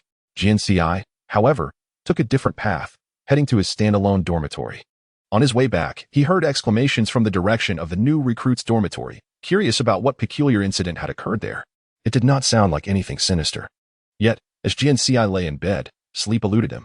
His mind replayed the day's events, the emergence of the void, the shadowy light, and the peculiar focus on both him and Lin Qiye. It was natural to be concerned about Lin Qiye, but what warranted the attention on Jian Ci? Did they intend to capture him to unlock the gateway to the time travel agency? Such grandiosity seemed unnecessary. This was no mere coincidence. His previous belief that the task would be easily accomplished had become impossible, and the situation in this world was far more complex than he had anticipated. Additionally, there was the power from today. He recalled the gust of wind that enveloped Jian Ci during the confrontation with the void. The void could not approach. It naturally dissipated in the presence of Lin Qiye. The forces of nature could heal, destroy, and protect. Perhaps they possessed even greater potential. Suddenly, Jian Ci sprang from his bed, eager to explore the various forms this power could take. Chapter 69. The 5 Elements. At this hour, the night was still and quiet. The instructors must have been grappling with the sudden appearance of the shadow and the impending training for the new recruits. The recruits should have been asleep, though where they would lay their heads remained uncertain, given the dormitory's collapse. Jian Ci knelt, one palm facing down, gently resting it on the floor. He had become adept at wielding the forces of nature. With focused concentration, a faint light began to shimmer beneath his palm, gradually intensifying, overpowering the glow of the room's incandescent bulb. A warm and mysterious force coursed through him, akin to a river hidden deep within his being, flowing gently, awaiting his command. Wind, he might call, Jian Ci whispered. Instantly, a tempest erupted. His single dormitory transformed into a stage of chaotic energy. Curtains billowed, papers and books flew from the desk. Furniture was swept up, and cabinet doors flung open and shut with a clamor. Yet, this whirlwind did not encroach upon Jian Ci. He stood at the center of the room, encircled by a protective radius of half a meter, as if shielded from the storm. The ruckus was considerable. He needed to refine his control. Calm. With that command, the tempest immediately softened, like a tamed wild stallion, gently swirling at his fingertips before dispersing. Surveying the disarray in his room, Jian Ci felt a twinge of frustration. His skills required enhancement. He needed to summon or dismiss his powers at will for effective combat application. Moreover, he pondered how to apply this force to assist Lin Qiye. Given Lin Qiye's close combat style, a protective shield would indeed be akin to giving him wings, allowing him to strike without fear of retaliation. A proud smile crept across Jian Ci's lips as he began to explore other applications of nature's power, momentarily disregarding the chaos around him. Nature's forces encompassed wind, water, thunder, electricity, fire, and the essence of all creation. Now, having grasped the wind's essence, he was curious about the others. The last time he utilized these forces against the void. If he could master the other elements as well, it would prove decisive in battle. Jian Ci drew upon nature's power once more, softly murmuring, "Fire, respond to my call." No sooner had he spoken than a flicker of light ignited in the corner of the room, akin to the faintest star in the night sky. Suddenly, flames converged, transforming into countless flickering tongues of fire. In the blink of an eye, the entire room was engulfed in fierce flames. The curtains, furniture, cabinets, beddings, and even Jian Ci himself were consumed by the inferno. Alas, it was over. Jian Ci stood amidst a sea of fire, the flames already licking at his sleeves, threatening to ensnare him completely. "Water, heed my call, extinguish this blaze." A radiant glow emanated from his fingertips, and the air seemed to resonate with subtle ripples, as a refreshing breeze surged from all directions, swiftly enveloping the roaring flames. In an instant, torrents of water manifested within the room, akin to ethereal spirits, accurately targeting each blaze and devouring them one by one. The encounter between fire and water produced a hissing sound, accompanied by a rise of steam, shrouding the entire room in a misty white haze. The fire was extinguished in an instant. However, the crisis was far from over. Due to the excessive amount of water Jian Ci summoned in his panic, the room rapidly transformed into an uncontrollable aquatic realm. With the water threatening to rise above his calves, the waves surged, crashing against the door, the frail barrier likely to succumb at any moment. The bed, clothing, and books were all irrevocably soaked, floating upon the surface. The entire room was submerged. While the fire had been extinguished, the room had become a veritable water curtain cave. Jian Ci forced a bitter smile, feeling both regretful and helpless, running his fingers through his hair. His understanding of the forces of nature was still superficial. Mastery required more practice. Nonetheless, that was a matter for another day. For now, the most pressing task was to address the immediate crisis. As the saying goes, when the enemy comes, block with soldiers. When the water comes, use earth to cover it. He realized that his control over the forces of nature was still far from precise, with each attempt yielding unpredictable consequences. Earth, coalesce and form. Build a dam to contain the flood. The mess created by the forces of nature must be resolved using the same. The air in the room seemed to freeze for a moment, then, from the cracks in the floor, the walls, and even the air itself, tiny particles of soil slowly emerged. They fell softly onto the surging waters, quickly merging into them, transforming the water into muddy sludge. It was hardly better than being submerged in water. Jian Ci tapped his forehead in exasperation, feeling overwhelmed. Previously, his tasks had relied solely on brute force. Had he known, he would have taken the time to learn the control methods of elemental forces. Surely, the library of the Time Travel Agency contained records on such matters. However, distant waters cannot quench immediate thirst. He needed to devise another plan. Suddenly, a series of sharp knocks echoed from outside the door. "Open up." The voice belonged to Hong Hao. Jian Ci's heart sank, but he steeled himself and invited him in.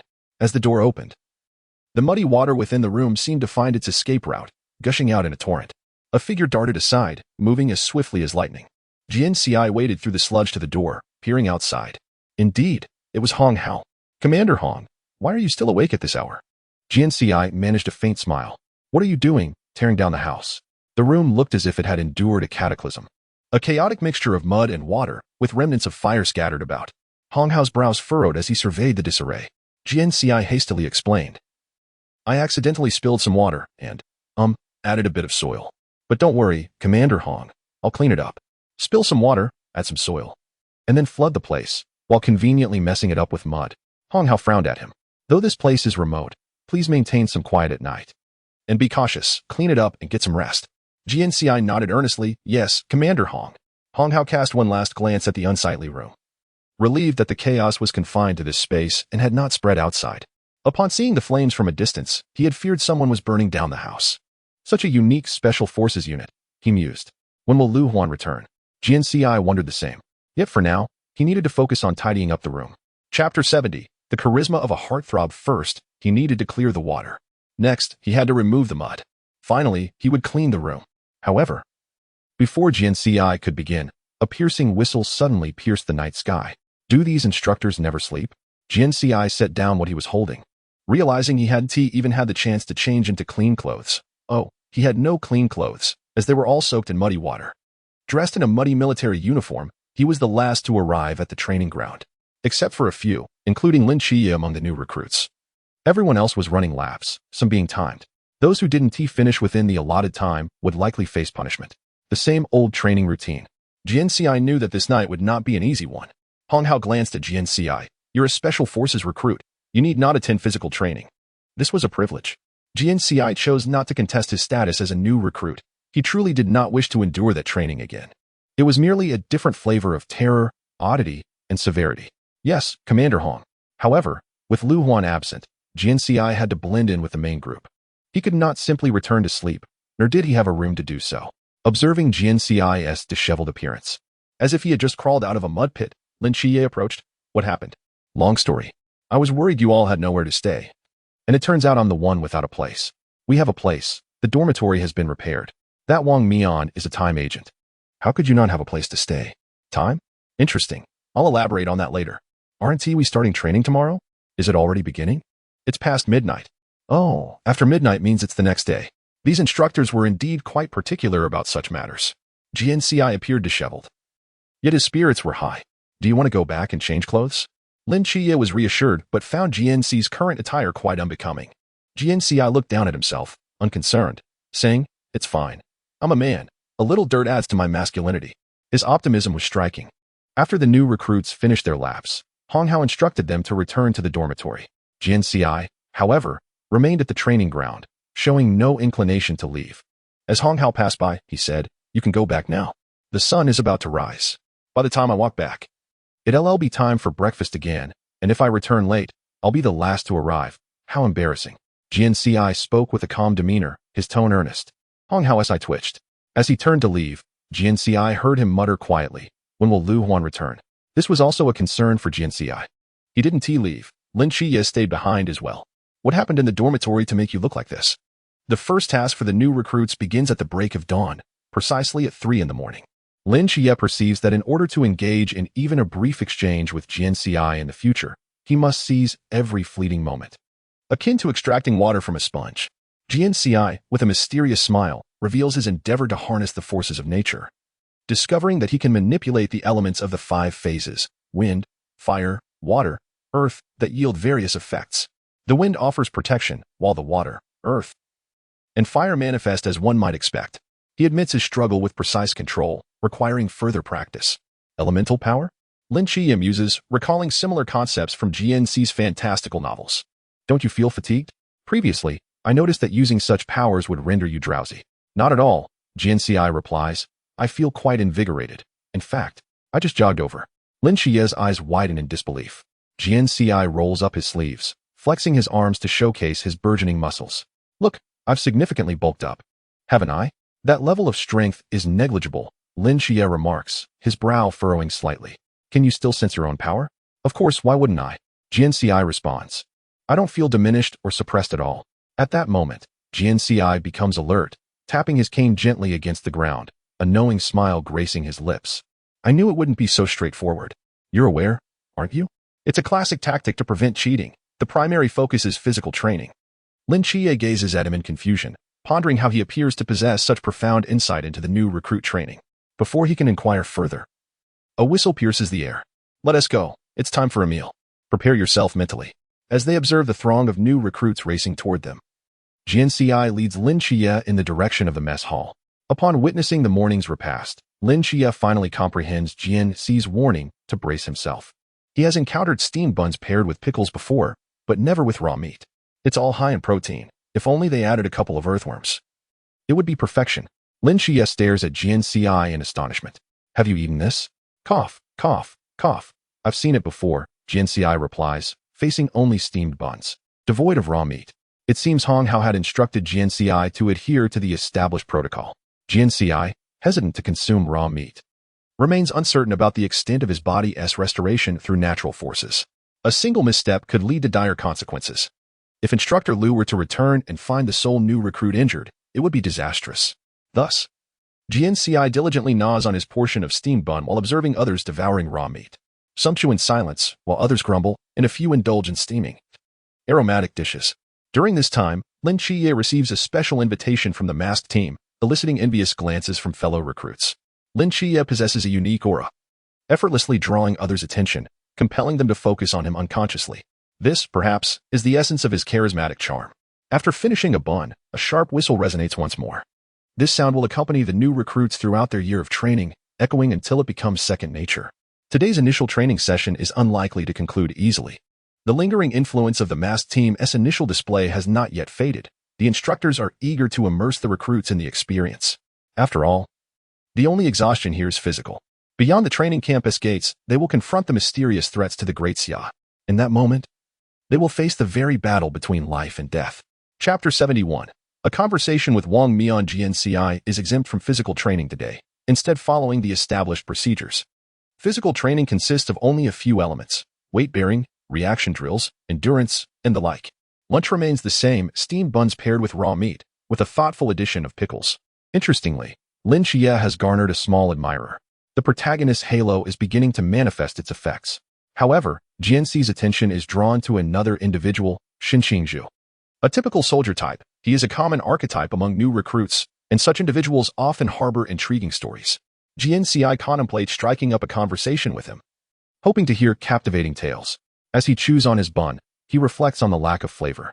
During his time at his aunt's house, although life was humble, there was always some form of vegetables to accompany meals. Later, in the Night Watchman's 136th Squad, Chinmai's culinary skills were commendable, and they enjoyed meat. Yet now, in the new recruit training camp, their options are limited to steamed buns and raw meat. When will this new recruit fare come to an end? In the afternoon, Lin Qiye offers his meager portion of pickles to Jian Ci, beginning to gnaw on the raw meat.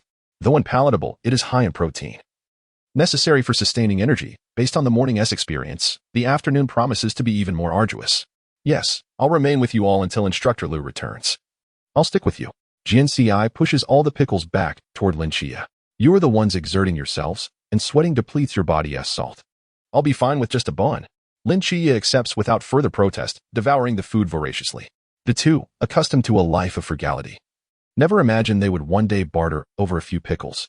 The morning training remained within the confines of the camp, but in the afternoon, they are taken to Jinan Mountain, drones trailing the new recruits as they traverse the terrain. When the truth or dare game begins, Jian Ci is taken aback. What peculiar whims these instructors possess. Hong Hao specifically instructed Jian Ci not to participate, not out of fear of the drones, but out of concern for the fragile new recruit. If he were to crumble after an afternoon of running, there would be no explanation to give to Lu Huan. I have only this one student. If you manage to break him before my return, none of you will escape unscathed. As Hong Hao spoke these words with an icy demeanor, Jian Ci understood the seriousness of the matter. He was permitted to roam within a kilometer radius but was forbidden from entering the mountains, instructed to return after training concluded. Observing the buzzing drones overhead, Jian Ci finds no desire to venture into the mountains. Lin Qiye and the other recruits take care. In this desolate wilderness, there is little to occupy oneself with. Jian Ci has no interest in listening to the various truths being revealed, save for Lin Qiye's, though he is confident he won't be caught. With nothing else to do, Jian Ci finds a relatively flat space to sit. His cane rests across his lap, the warm sun bathing him, while a gentle breeze wafts by, creating a perfect ambience. After the previous night's unsuccessful attempt to harness the elements of nature, he now seeks to retry. In this practice phase, he requires no assistance from the nine-colored stone. Palms facing downward, he gently places them on the ground, attuning himself to the essence of nature. Embracing a profound tranquility within. Wind, heed my command. With a gentle utterance, Jian Ci felt the wind swirling around him, light and free. The wind, one of nature's most intangible forces, is omnipresent yet elusive. Resonating with the wind, he sensed its breath, its rhythm, and endeavored to guide this force with his thoughts, allowing it to flow according to his will. The power of the wind coursed through Jian Ci's hands, where he perceived subtle changes in its flow. No longer chaotic. It moved gracefully in accordance with his intentions. As Jian Ci sought to amplify this power, the wind intensified, causing the grass around him to sway violently. A wondrous sensation welled up within him, the magic and allure of elemental power truly captivating. Next, he contemplated the strength of fire. Unlike the wind's lightness and freedom, fire embodies passion and intensity. It can consume all, reducing the world to ashes. Reflecting on the events of the previous night, Jian Ci knew he must exercise greater caution in controlling this force. He reined in the wind's power and summoned his thoughts, envisioning the flames form, their flickering dance, searing heat, and vibrant colors. Fire, heed my call. In a whisper, a flicker of flame ignited at Jian Ci's fingertips, yet he felt no heat emanating from it. This meant the power would not harm him but instead serve to protect him. A faint red glow appeared beneath the sun, initially subtle. Focusing intently, he guided it with his thoughts, the red light brightening until it transformed into a roaring blaze, dancing in his palm. Suddenly, the flame morphed into a crimson blade, swiftly turning to confront a figure that had appeared behind him. Sunlight streamed through the flickering flames, illuminating the newcomer. Wang Mian. Jian Ci voiced his confusion. It was indeed Wang Mian, the captain of the masked team. What was he doing here? Their mission at the rookie training camp should have concluded. Shouldn't you first stow away your weapon? Wang Mian initiated the dialogue. Jian Ci, with a flicker of thought, extinguished the fire in his hand. This time, he would not be as frantic as he had been the previous day. Wang Mian regarded the flame, which he had effortlessly controlled and transformed, with curiosity. Your power is quite unique. Indeed, I am different from you. Hence I belong to a special unit. You can wield your powers freely in these mountains. Perhaps due to the disparity in power systems, restrictive artifacts do not affect me, Wang Mian stated. Jian Ci replied. His understanding of this individual limited to snippets overheard in the cafeteria that day. He was an exceptional captain, a great sentinel, and many owed their survival to him. The term guardian itself ignites fervor. Jian Ci gazed at him, inquiring, what brings you here?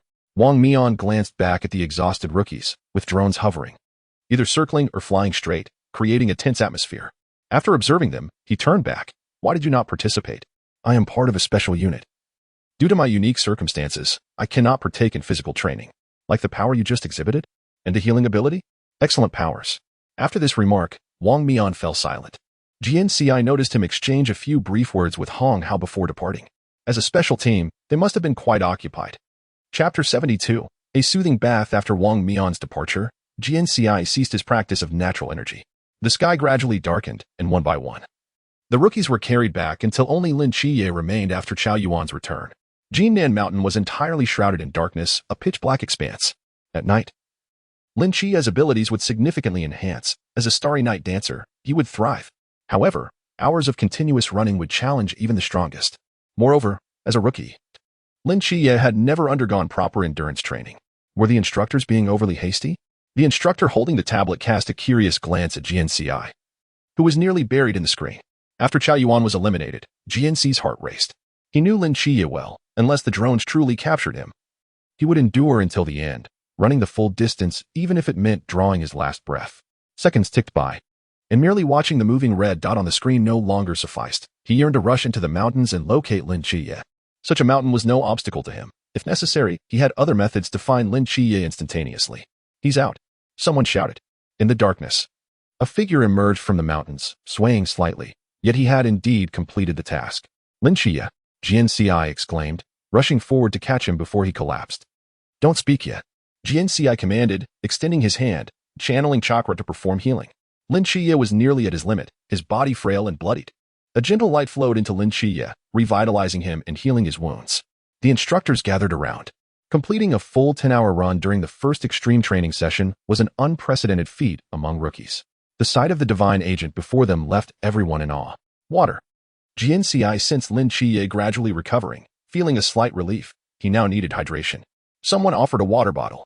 Jian Ci opened it and held it to Lin Qiye's lips, tilting it. Drink slowly, no rush. Lin Qiye was parched. As his lips touched the water, he drank greedily. The essence of life, that clear water, felt as though it restored his very soul to his body. No need to worry, I'm fine. Lin Qiye managed to speak with newfound strength. Turning to Hong Hao, he asked, did I complete it? Hearing this, Jian Ci felt exasperated, even in exhaustion. He was still focused on this. You did, and you made history, Hong Hao replied. This was the greatest praise one could offer a successful individual. Despite his frustration, Jian Ci genuinely felt joy for Lin Qiye. He deserved it. As for whether Hong Hao or Jian Ci would have Lin Qiye play truth or dare, Jian Ci felt it somewhat unfair. Yet, out of curiosity, he secretly listened in. I couldn't save him. Who was this him? Lin Qiye had never mentioned this past event. He resolved to find an opportunity to inquire further. Thus, the arduous training concluded successfully, with Lin Qiye as the sole achiever. On the return journey, Lin Qiye fell asleep in the vehicle, utterly exhausted. The following morning, the eastern horizon revealed a hint of dawn. Lin Qiye awoke amidst a shroud of mist, discovering himself submerged in a large wooden tub, from which the steam of medicinal herbs wafted upwards. Jian Ci, dressed impeccably, sat beside the tub. His gaze unwaveringly fixed upon him, a smile gracing his lips. What brings you here? I merely came to observe your bath. What is this? A medicinal bath prepared for you by the instructor, exclusively for new recruits. I, however, did not partake. I was not referring to that, Lin Qiye stated. Glancing down at his own exposed form, the herbal water tinted in hues that obscured his body. Rest assured, I assisted in your undressing. The instructor was not involved. My strength has increased recently. Impressive. Isn't it? Lin Qiye felt a flush spreading across his cheeks. It must be the heat of the water, he assured himself. Jian Ci, propping his chin with one hand, or a teasing smile.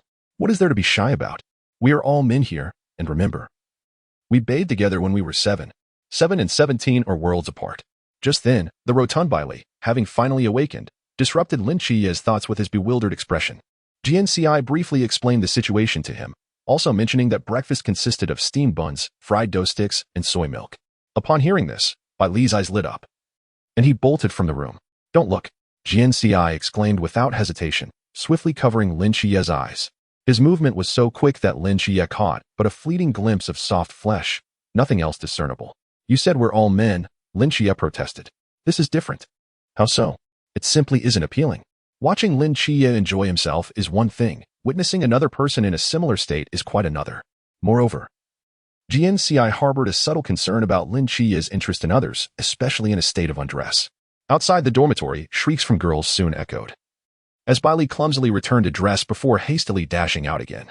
Given his fervor, it seemed nothing could deter him from his course towards the dining hall. Now that he has gone, you can lower your hand, Lin Qiye reminded Jian Ci. Yet Jian Ci's hand remained firmly over Lin Qiye's eyes. Through the gaps between his fingers, Lin Qiye could see his nose and mouth, his cheeks flushed from the warm water, as if adorned with rouge. His neck was submerged in the herbal bath, but Jian Ci had already glimpsed him when he had been placed in the tub last night. If you continue to stare, it will be deemed harassment. Lin Qiye's voice broke the silence once more. Ahem. Jian Ci withdrew his hand. Even without sight, Lin Qiye was acutely aware of his surroundings. Covering his eyes could not obscure his perception. Turn your head away, he prompted. Just as he attempted to rise from the water, he hesitated and retreated once more. Now even Jian Ci could no longer maintain his composure, his ears burning with embarrassment as he quickly turned away. After breakfast, come with me. I have something to show you. As Lin Qiye dried off and changed clothes, Jian Ci took a moment to steady his tumultuous emotions. All right. Though uncertain of what Jian Ci wished to reveal, Lin Qiye instinctively agreed, having never declined any of Jian Ci's requests. Chapter 73. Bestowing a barrier upon Lin Qiye after breakfast, Lin Qiye accompanied Jian Ci away from the dining hall, walking until they reached Jian Ci's solitary dormitory building. Will you not invite me in for a moment? Lin Qiye remarked, having never entered, as Jian Ci had always come to mingle with him. Reflecting on the current circumstances within the dormitory, Jian Ci firmly declined. We'll discuss that later. What I wish to convey is not related. What is it then? He spoke mysteriously, deliberately evading others, likely connected to his dreams. Standing before Lin Qiye, Jian Ci extended his hand. Complying, Lin Qiye presented his palm upward. His wounds had been healed by Jian Ci. His healing technique was remarkable, not only mending injuries but also erasing scars from the body. Zhao Kongsheng had once boasted that after Jian Ci treated him, all his scars had vanished. Jian Ci placed one hand palm down, murmuring, "Wind, heed my command."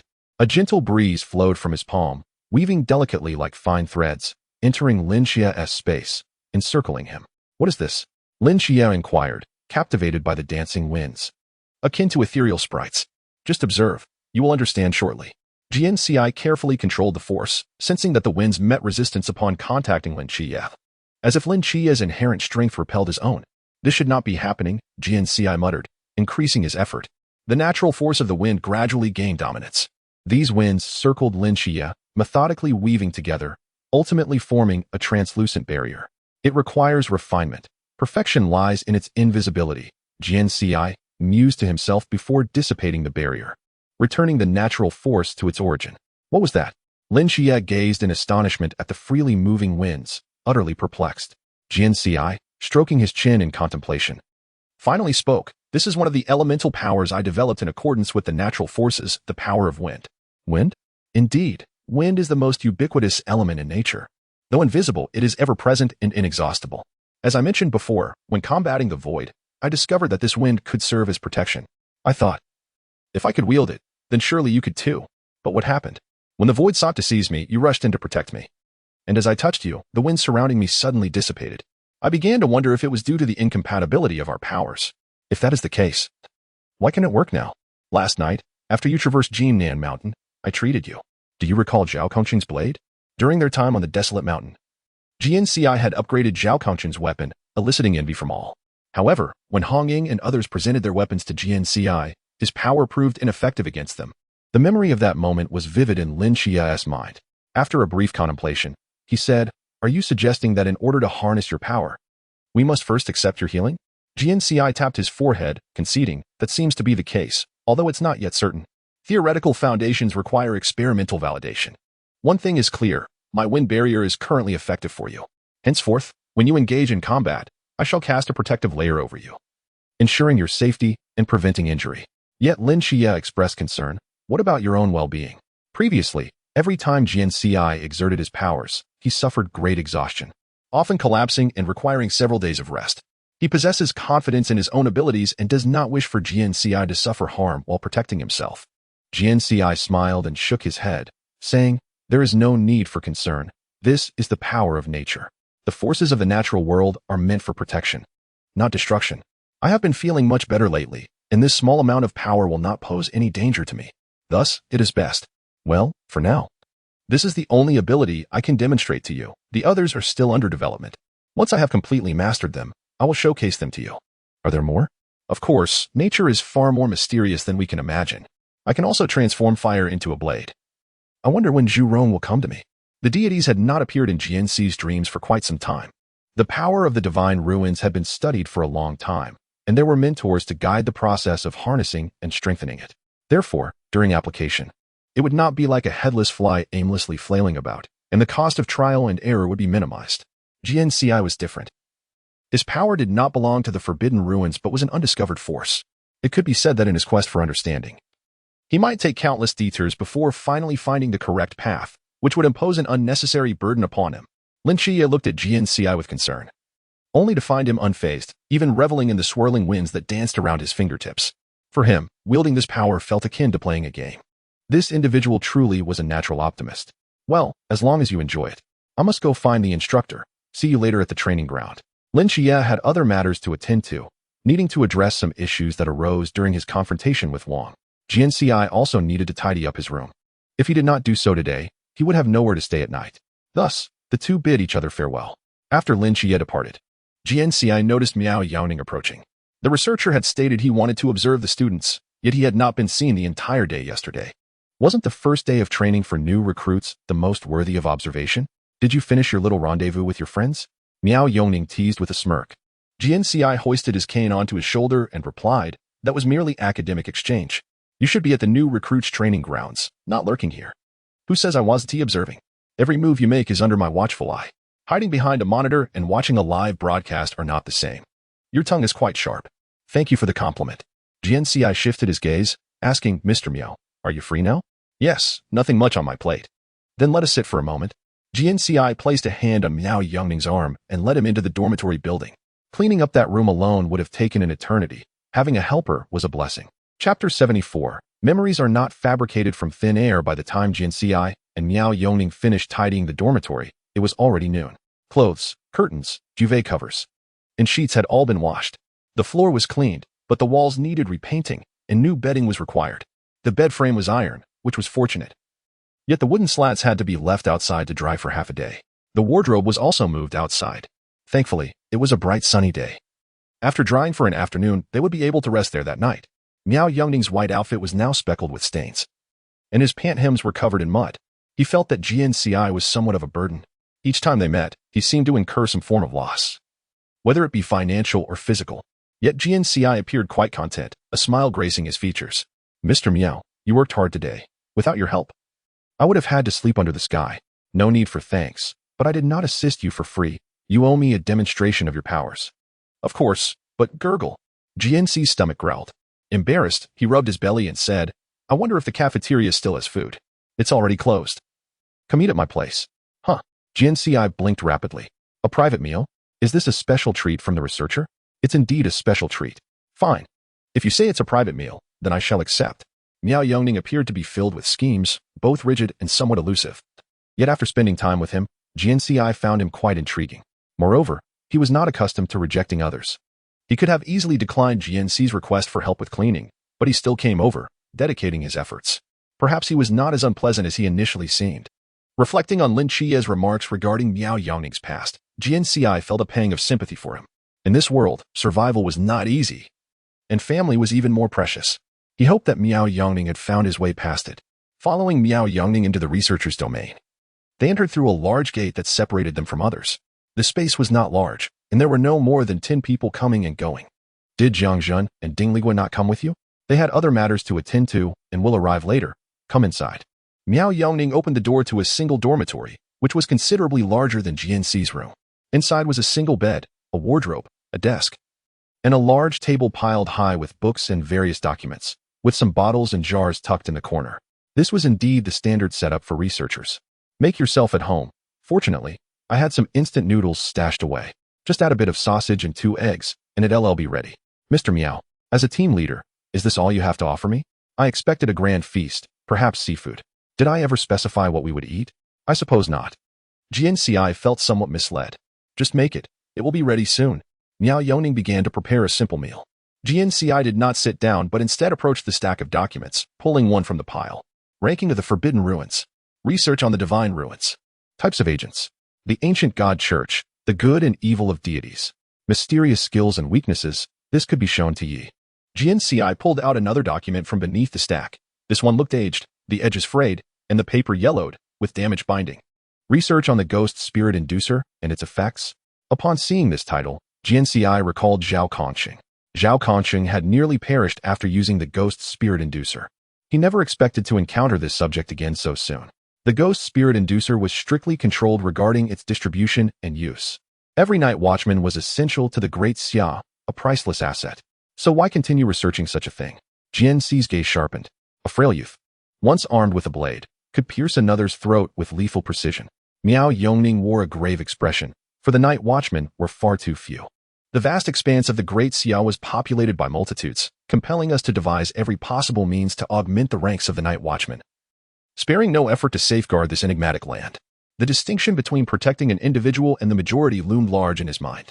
Jian Ci, clutching the documents in his hands, recalled the recent training of new recruits. Not everyone among them possessed a forbidden domain. Had those without it prepared themselves for the reality? What outcome awaited this training session? Take a look at this, Miao Yongning said, extracting an ancient document from a thick folder which bore a small newspaper clipping. A mysterious explosion incident in Songnan City. 14 years ago. Several crucial elements were swiftly distilled from the text. Jian Ci perused the document but lamented the fact that only a meager amount of vital information had been gleaned. This ought to be classified material. Why show it to me? No document is truly secret from those involved, Miao Yongning replied, cracking an egg into a pan and delicately stirring it with chopsticks. Jian Ci quickly surmised that Miao Yongning had brought him here specifically to reveal this document. What do you wish to uncover? I seek not knowledge, but rather for you to comprehend the truth. What truth? The truth behind the explosion. There is no truth within this. The truth resides in your mind. 14 years prior, Jian Ci had been rescued from the explosion, his peculiar thoughts leading adults to deem him insane, resulting in his placement in the Sunshine Mental Hospital. His childhood was spent there. Who could expect a 3-year-old child, let alone a mentally ill one, to possess critical information about the explosion? I have forgotten. I was merely 3 years old then.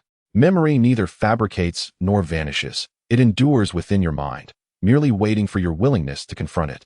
The pot bubbled with steam, and the instant noodles, enhanced with seasoning, emitted a delightful aroma. Jian Ci's stomach grumbled. He returned the document to its original position, his demeanor relaxing as he donned a smile. Why dwell on unpleasant memories? I am hungry. Is the noodle ready?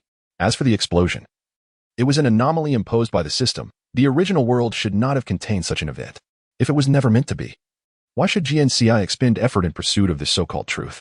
Chapter 75. The first visit to Jian Ci's dormitory. Miao Yongning was privy to certain knowledge. What secrets did the explosion conceal? Why had this news been suppressed by higher authorities? And why did Miao Yongning wish for him to know the truth? What significance lay in knowing about something that never existed? Standing at the edge of the training ground, Jian Ci observed Lin Qiye practicing his swordsmanship. Although he was watching, his gaze seemed unfocused. Lin Qiye noticed his distraction while sparring with Han Su. After hearing Han Su's analysis, he sheathed his sword and approached Jian Ci. Is the sun too harsh for you? You seem unwell. If not for the crowd, Lin Qiye would have tested his forehead for fever, as something seemed amiss. Jian Ci, roused from his reverie by Lin Qiye's words, replied, I am quite fine. The warmth is rather pleasant. Miao Yongning sought me out after you left this morning. Did he trouble you? Jian Ci sensed the sudden surge of killing intent emanating from Lin Qiye and quickly waved his hands. No, he treated me to lunch. It was quite friendly. Lunch? Yes, after tidying my room, I missed the mealtime, and Miao Yongning invited me to their research lab. What did he say that has you so distracted? It's a complex matter. You should return to your training for now. We can discuss it later. This is a training ground, not a place for idle chatter, Lin Qiye agreed, turning to rejoin the training session. He then realized that their conversation had drawn the attention of many, who were now watching with eager expressions, eyes gleaming with curiosity. Disperse. Back to training. Are you all not feeling challenged enough? Bailey shouted, pushing the onlookers back into their routines. 7 Night, you and Jian Ci seem quite close, Bailey remarked, his portly frame jiggling as he walked. Lin Qiye maintained a stern expression. Aren't you supposed to be training? Always coming in last? Do you not fear the embarrassment? He glanced back at Jian Ci, but said nothing more, walking into the training ground.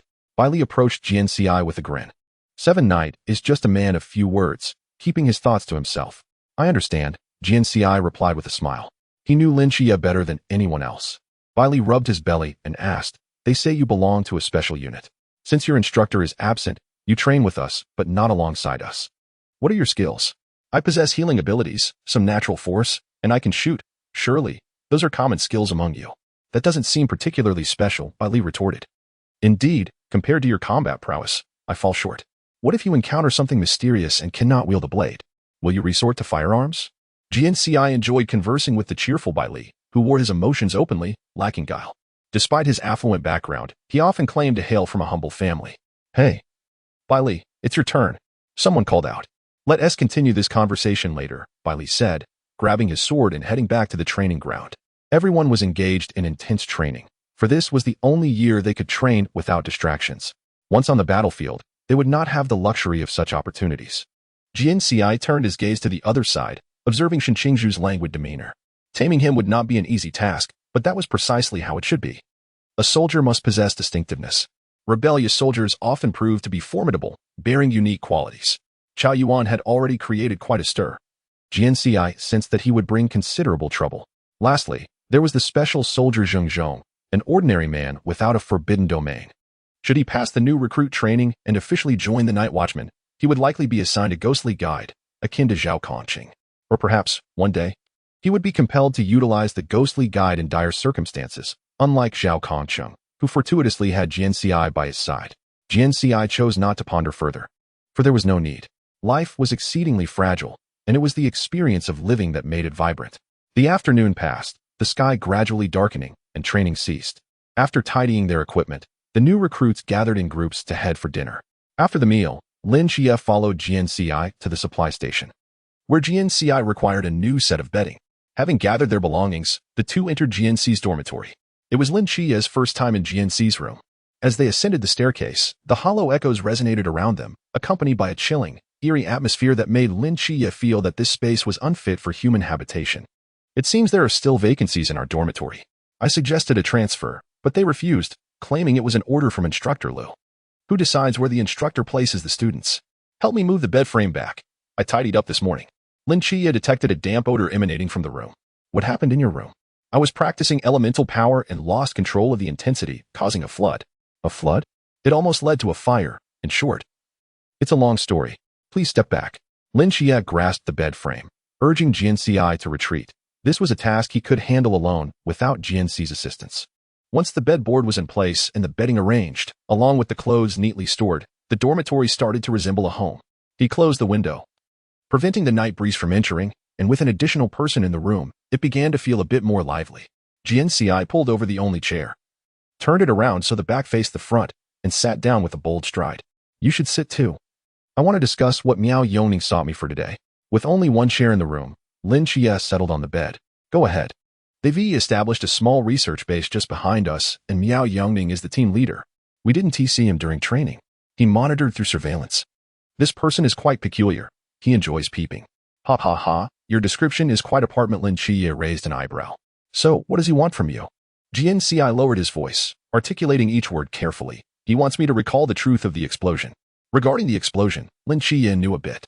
However, his knowledge was limited to what Jian Ci had already shared with him on numerous occasions. Chapter 76. I need a sparring partner. The truth of the explosion? Hearing this event mentioned again from Jian Ci's lips surprised Lin Qiye.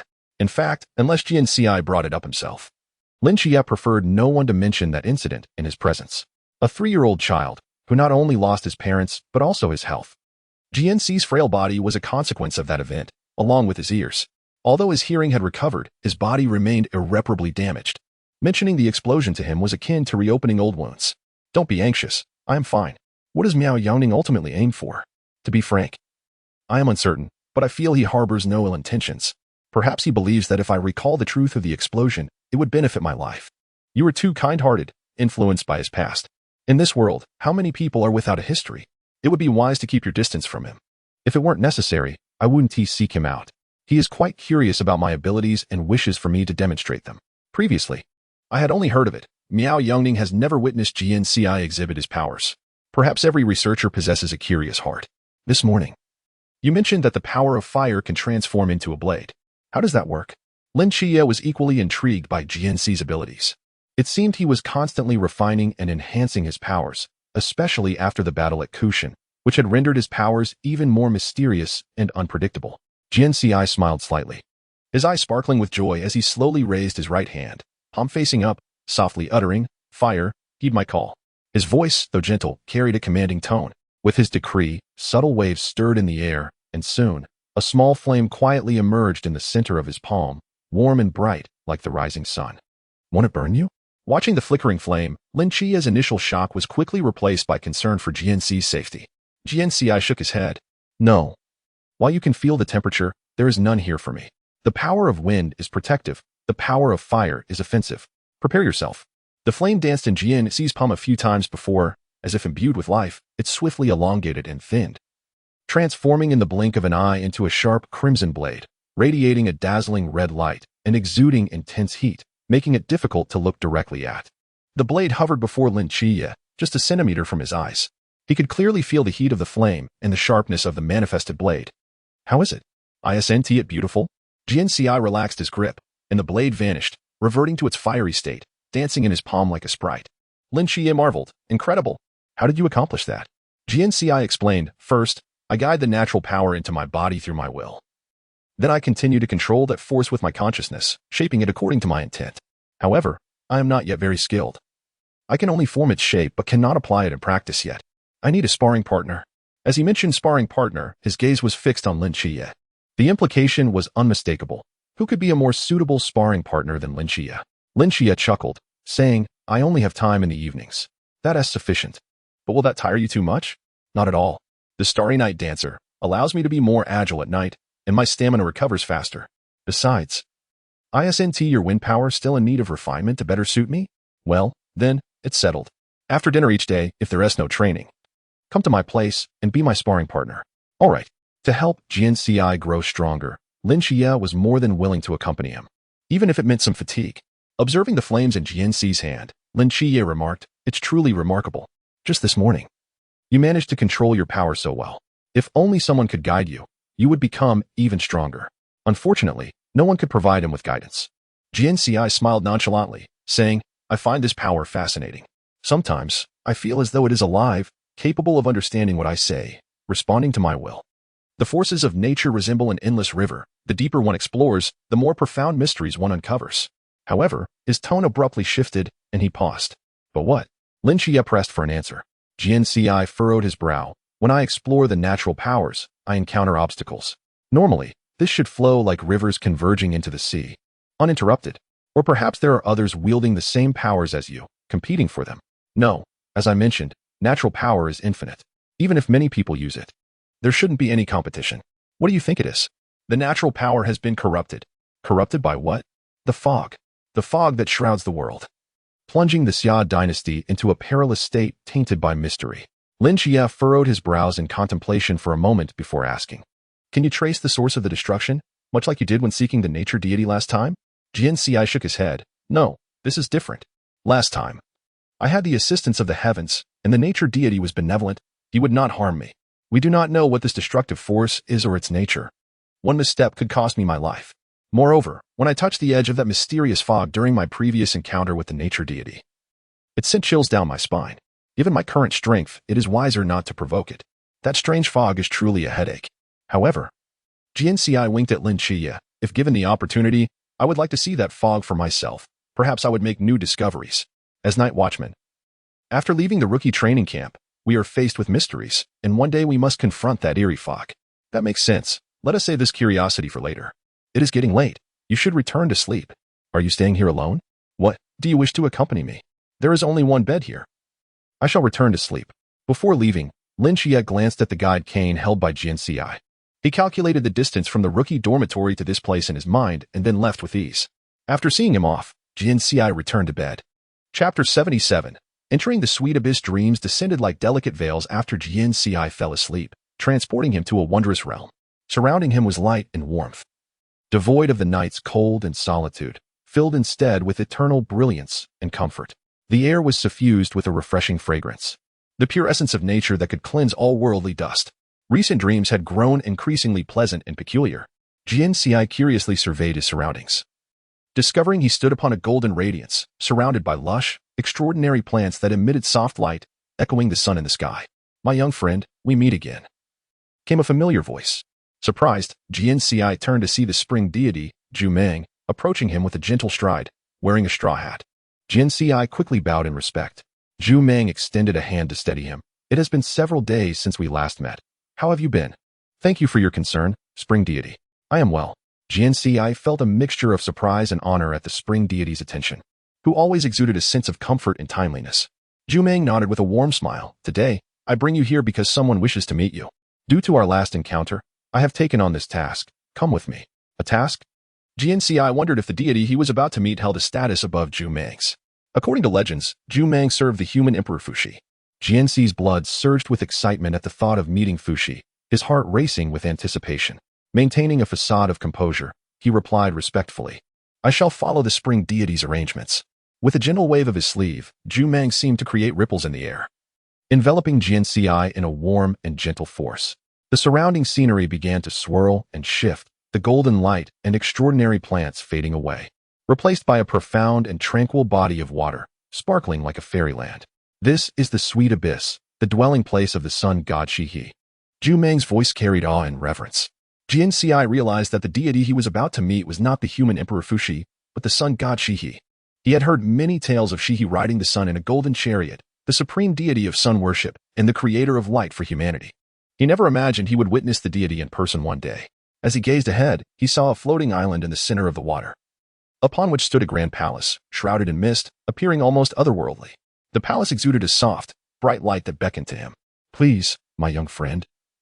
Zhu Meng gestured slightly, stepping onto the water's surface. Jian Ci watched in astonishment as the water transformed into solid ground beneath Zhu Meng's feet, rippling outward, reflecting his shadow beneath the surface. It was truly miraculous. Following Zhu Meng's lead, Jian Ci walked upon the waves, soon arriving at the palace's grand entrance. Standing before the palace, Jian Ci took a moment to steady his racing heart. This meeting with a deity was unlike any before.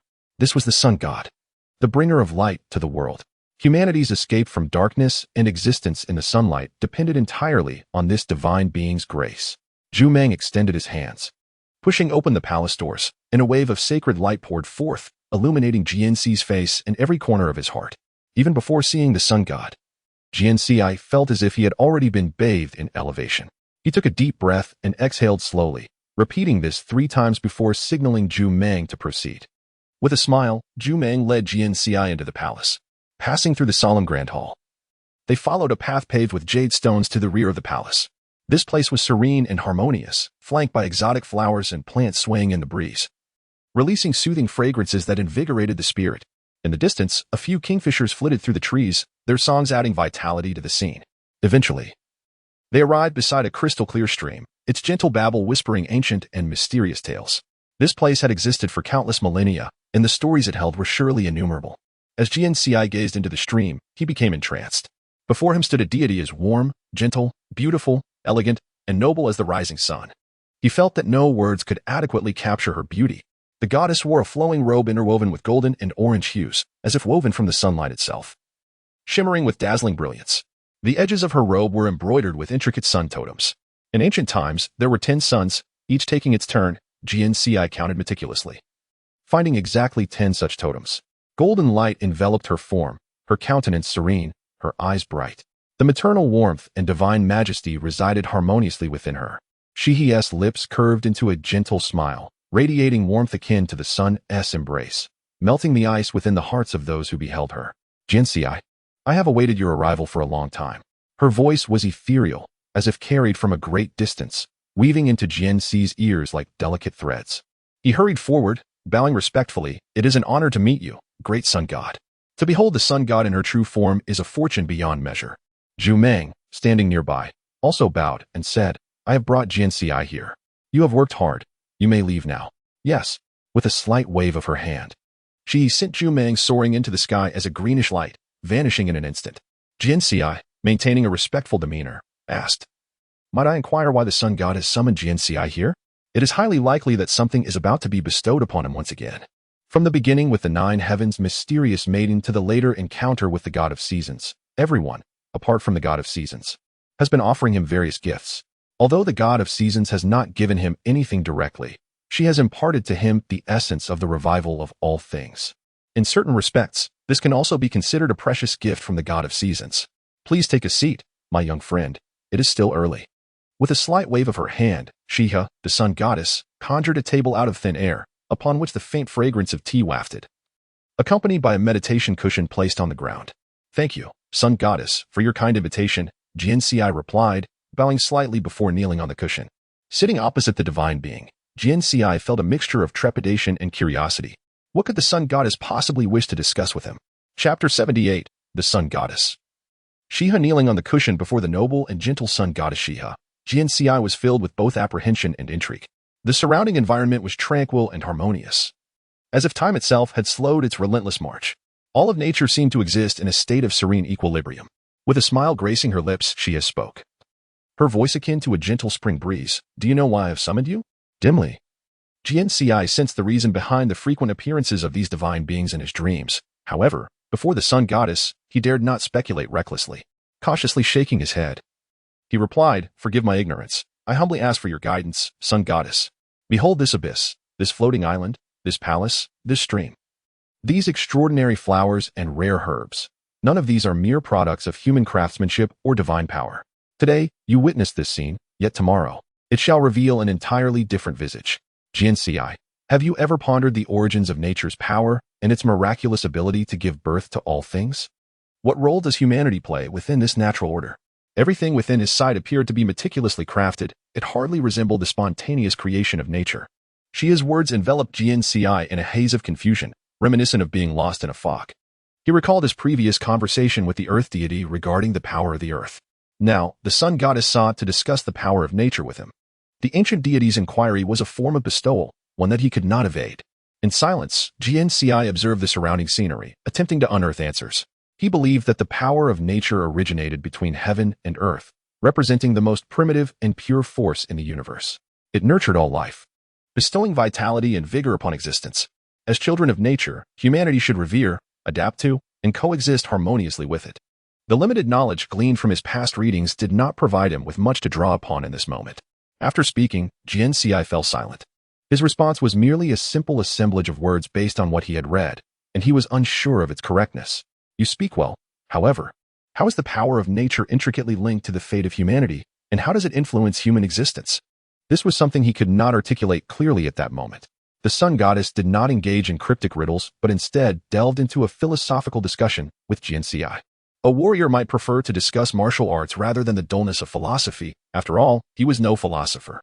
Qiye's smile grew warmer, her eyes radiating compassion and benevolence as she said, in ancient times, when heaven and earth were first created, chaos reigned. In that primordial state, there existed no humanity. All was silent and lonely. It was Nuwa, the goddess, who molded humans from clay, thereby bringing forth the existence of mankind. Once humans inhabited this world, they began to alter nature to ensure their survival. To exist within nature is to become a part of it. Upon hearing this, Jian Ci still felt perplexed, as if shrouded in a mist of uncertainty. After much contemplation, he finally spoke. Is the sun goddess suggesting that humanity should revere nature, adapt to it, and coexist with it, rather than detach from it? After all, humanity has survived by relying on nature. One could interpret it thus, she replied, indicating that Jian Ci's understanding was still lacking. Comprehension, in this regard, truly requires innate talent. Further reflecting, Jian Ci continued. You mentioned that humanity lives within nature and alters it to make it more suitable for human existence. Therefore, I have another interpretation. Nature predates humanity. Humans are born reliant on nature, altering and utilizing it. As long as the methods are appropriate, the power of nature can be harnessed to align with our intentions. Is that correct? Noticing the sparkle of approval in Qiye's eyes, Jian Ci realized he had spoken correctly this time. The sun goddess's smile transformed into one of encouragement as she gently raised her arm, allowing a golden light to emanate from her fingertips, transforming into a radiant point suspended above Jian Ci's head. Jian Ci, you possess keen insight and a heart that reveres nature and cherishes life. This will serve you well. I now bestow upon you the power of the sun. Wherever the sun shines, darkness shall vanish, and light shall endure. As the radiant light gradually infused into Jian Ci's being, he closed his eyes and wholeheartedly accepted the divine gift from the sun goddess. Accompanying the infusion of light, he felt as if a flame had ignited within him, the power of the sun, both fervent and pure, merging with his very bloodline. When he opened his eyes again, golden light danced in his gaze as he lowered his head to observe his reflection in the stream.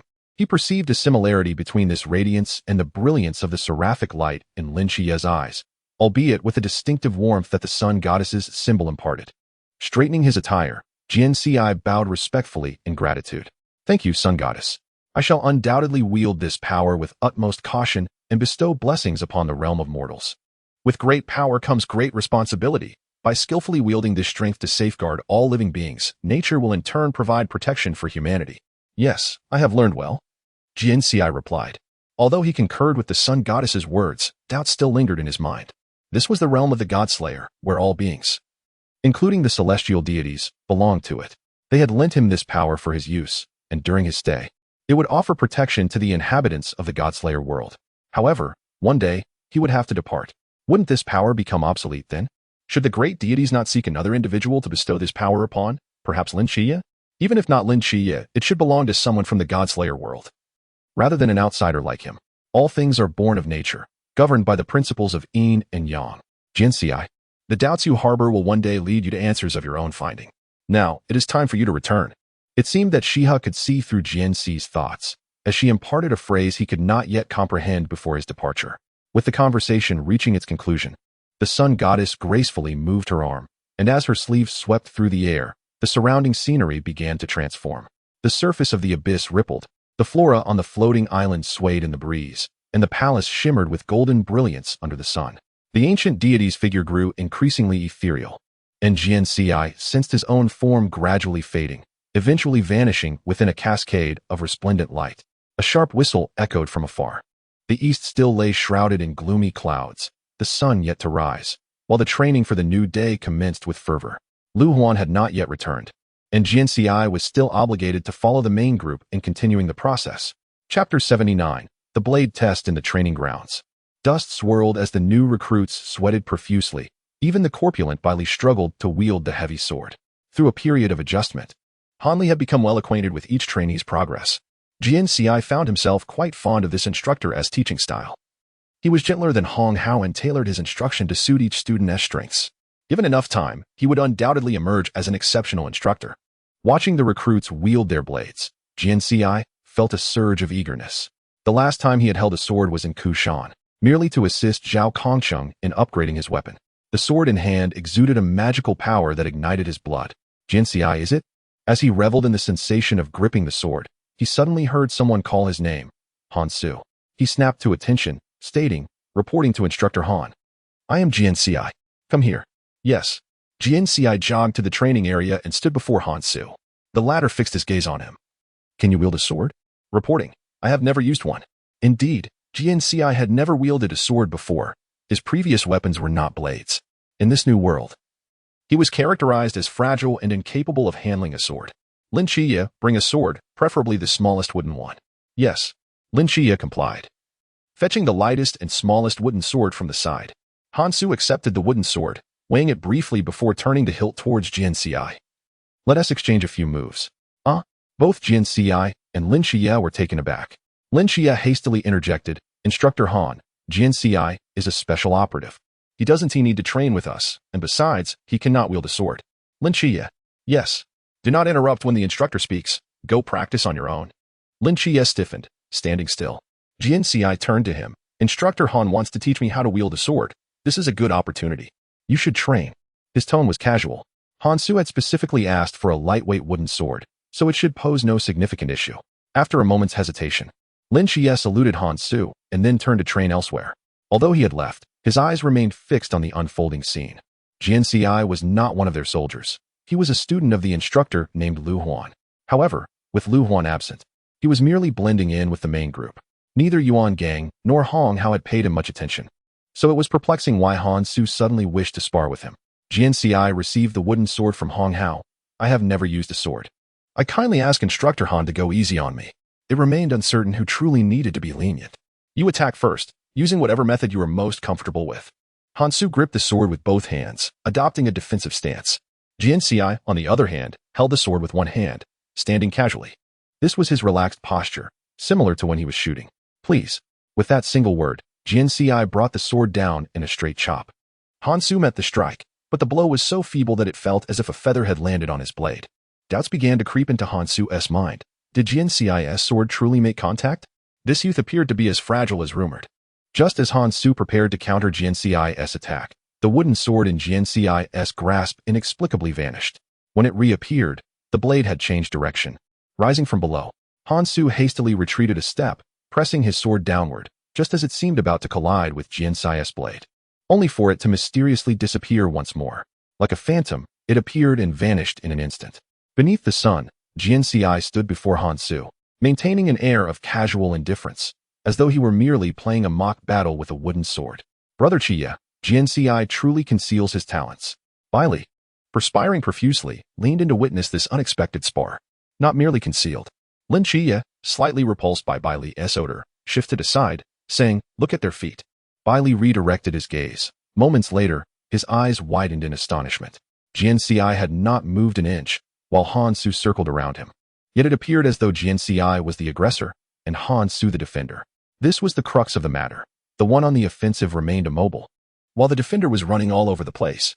How did such a light strike manage to exhaust the skilled Han Su? Jian Ci's wooden sword danced like a ghost in the air, eluding all attempts to predict its trajectory. From suspicion to astonishment, Han Su realized that this seemingly fragile recruit was far more formidable than the rumors suggested. Earlier, during training, he had observed Jian Ci standing aside. Yet his arms mimicked the motions of wielding a weapon. Though slow, The movements hinted at a remarkable finesse. As a master swordsman, Han Su could discern the abilities of his opponent with a mere glance. Thus, he sought to test Jian Ci. The result, however, left him astounded. The youth before him was nothing like he had portrayed himself to be. "Good lad, you possess some skill," Han Su exclaimed, his voice low, as he suddenly accelerated, this time taking the initiative. With a swift strike that cut through the air, he aimed for Jian Ci's chest. This blow encapsulated the essence of his swordsmanship, swift, precise, and fierce. Unconsciously, he had forgotten that Jian Ci was fragile, focusing solely on unraveling the intricacies of his seemingly effortless technique. Instructor Han was met with a surprise. As the strike approached, Jian Ci withdrew his sword to defend. The wooden blades clashed, and despite being mere wood, it sparked as if steel had met steel. Han Su finally felt his blade make contact with Jian Ci's wooden sword, but it was just for an instant. In the next moment, he sensed his sword gliding over a slick surface. The force he exerted effortlessly redirected, the wooden sword slipping away at an impossible angle. Just as Han Su was engulfed in confusion, Jian Ci staggered back several steps, exclaiming, "Ah!" His form swayed, his footing faltering, and he seemed on the verge of collapsing. In that instant, Lin Qiye darted forward, catching Jian Ci securely. "Are you all right?"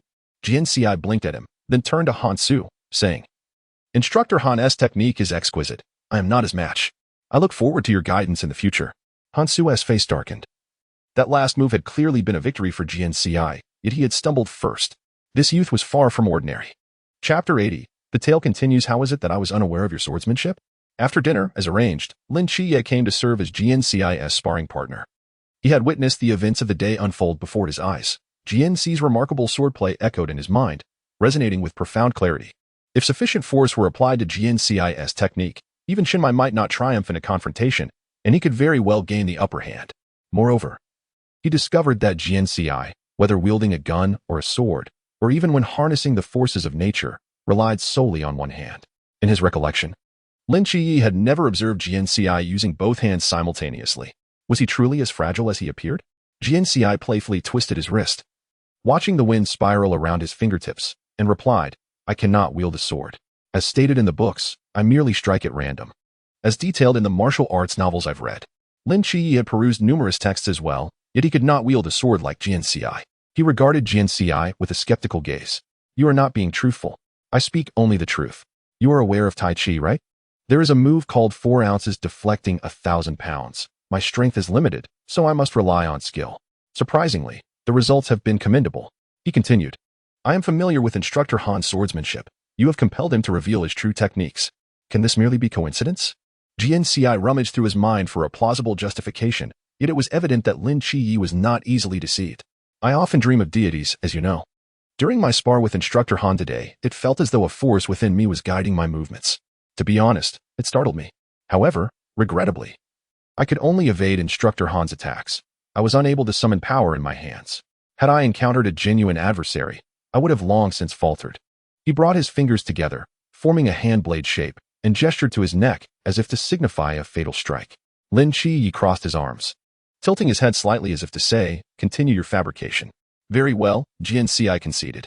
"I truly am incapable of wielding a sword. I employ other martial skills. Martial arts transcend any single weapon, embodying a universal principle. I have engaged in extensive study, and while observing Instructor Han teach you, I discerned his techniques entirely. Thus, irrespective of how many moves he executes, he is ultimately no match for me." "Those worlds you have traversed?" Lin Qiye was not entirely convinced by Jian Ci's claims of time travel. However, given the peculiarities of this world, a little more strangeness was hardly unbelievable. It is a complex matter. Let us set that aside for now. Even if he elucidated it to Lin Qiye, the latter would inevitably forget. Such matters were destined to fade from memory. Jian Ci shifted the topic. "Last night, once more, I dreamed of a deity." "Which deity?" Lin Qiye understood Jian Ci's desire to avoid further probing into the sword issue, so he obliged and refrained from pursuing the matter. "The sun god, Shi. She bestowed upon me the power of the sun, yet there is a phrase of hers that troubles me." "What phrase?" "Wherever the sun shines, darkness retreats, and light endures." Lin Qiye displayed a look of confusion. "What does that mean?" Jian Ci explained, "When I meet these deities, they often seem to hint at some hidden clues, albeit vaguely. The sun god's statement is perhaps the most direct. I suspect its true meaning pertains to combating the mysterious. As most mysteries act under the cover of night, in the absence of the sun, the darker the place, the more evil proliferates. Are you suggesting that the sun god might be hinting to us that light can dispel evil? This is merely my conjecture. Currently, no mystery has come forth for me to experiment with. I only just acquired the power of the sun last night. Allow me to demonstrate. Very well. Lin Qiye stepped back a few paces, granting Jian Ci the space to perform. Jian Ci inhaled deeply, gently closing his eyes as he summoned the solar energy within him. When he reopened his eyes, a golden radiance flowed within his pupils, a manifestation of solar power. Following this, he raised one hand, and amidst the swirling winds at his fingertips, he concentrated an invisible light. The air around him suffused with an intense heat. Upon closer inspection, it was truly beautiful. Jian Ci softly cautioned, and Lin Qiye focused intently. A dazzling sphere of golden light gradually coalesced at Jian Ci's fingertips, expanding until it transformed into a miniature sun, hovering in the palm of his hand. Though diminutive, the sun radiated brilliant light and searing warmth, warping the surrounding air and transforming the dormitory courtyard from night into day. Lin Qiye raised a hand to shield his eyes. He could feel the sun's heat, yet found Jian Ci unfazed. The sun clearly resting in his palm. This power will not harm me. You can feel its warmth, can you not? Indeed, I can feel it. It is hot, very hot. However, it is rather small. Such a trivial amount may not accomplish much. Can it be used for barbecuing? Jian Ci paused for a moment before bursting into laughter. The new recruits' training meals are quite simple. We have no barbecues here. The two shared a hearty laugh. The power of the sun is indeed wondrous. The divine powers I have encountered are primarily for combat, yet yours seems more inclined towards protection. I am a medic, after all, tasked with logistics. You can attack as well, such as during the battle at Kushan. Noticing that the sun's heat seemed to be discomforting Lin Qiye, Jian Ci rotated his wrist, retracting the sun from his palm and allowing the wind to swirl once more around his fingers. It appeared he favored the power of the wind, and he wielded it with greater skill. The one who once feared the wind now sought to harness its might. The intricacies of life are indeed marvelous. I must further explore this power. Let us test the wind's strength again. I have gained new insights regarding the power of fire. Would you care to spar with me? Certainly. In the past, Lin Qiye would engage with Jian Ci in discussions about the seraphs he had encountered, his dreams, and aspirations. Now, they trained together in the new recruits camp, still side by side. Their conversations had transformed into dialogues about Jian Ci's dreams and his powers. Chapter 81. The severely wounded. In the subsequent week, Lu Huan had yet to return. Jian Ci continued to mingle with the main group. Occasionally, he would join them for a run, while at other times, he either stood on the sidelines or found a discreet spot to practice harnessing the natural forces. Hansu had not challenged him to a sword duel again. Following that encounter, Bai Li, the plump recruit, frequently brought it up, expressing admiration. This little chubby fellow had become quite familiar with Lin Qiye, forming a good rapport with Jian Ci as well. However, due to Jian Ci's status as an observer, he faced some dissatisfaction from the new recruits who had to train together. Nevertheless, the intensity of new recruit training was overwhelming. The instructors seemed intent on extracting every last ounce of energy from each individual. The recruits' grievances paled in comparison to the rigorous training. On the Monday of the second week, the weather was rather dreary, ominous clouds hinting at impending rain. After the morning exercises, the recruits gathered in the cafeteria for a meal. The food had improved significantly, with meat now being served cooked. Sigh, Jian Ci. When will your instructor return? If you continue to linger with us, we might surpass you. Bai Li, chubby and jovial, inquired about Jian Ci's current situation while stuffing a bun into his mouth. With limited time for dining, most people were preoccupied with shoving buns and fried dough sticks into their mouths. Jian Ci, eating sparingly, could afford to take his time. I am uncertain.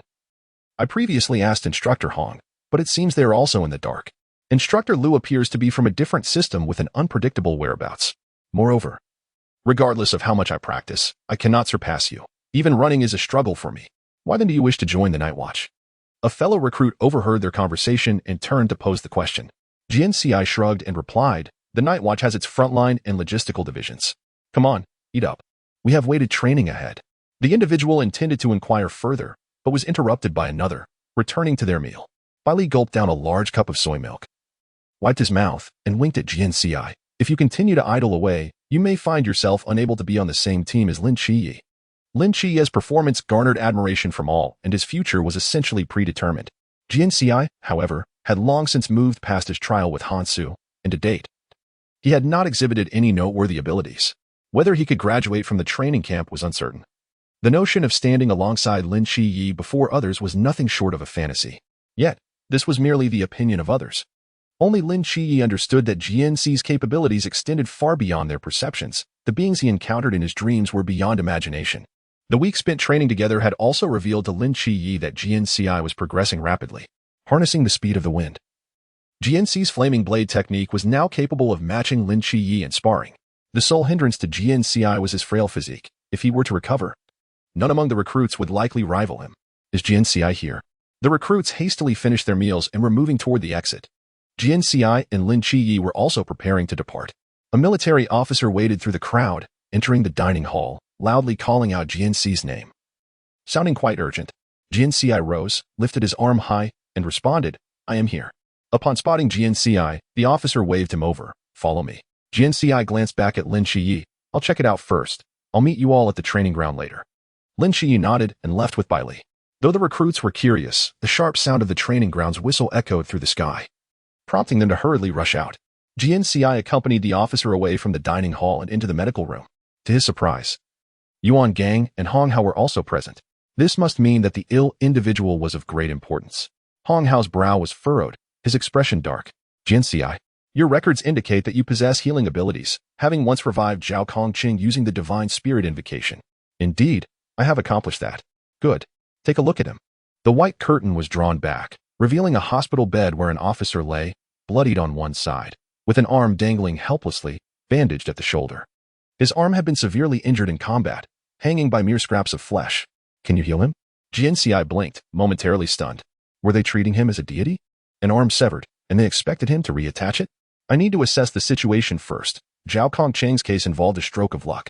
The healing procedure had required a total of 2.5 attempts, one for Zhao Kongqing, one for Lin Qiye during the incident at Jinnan Mountain, and half an attempt in front of Chunmu Yi to demonstrate to Jinyu. Beyond that, he had not had further opportunities to utilize his skills. This is a splendid opportunity to showcase your abilities. If you can reattach his arm, you will no longer be resented among the recruits. Miao Yongning, donned in a white lab coat, appeared behind Jian Ci, evidently there to witness his performance.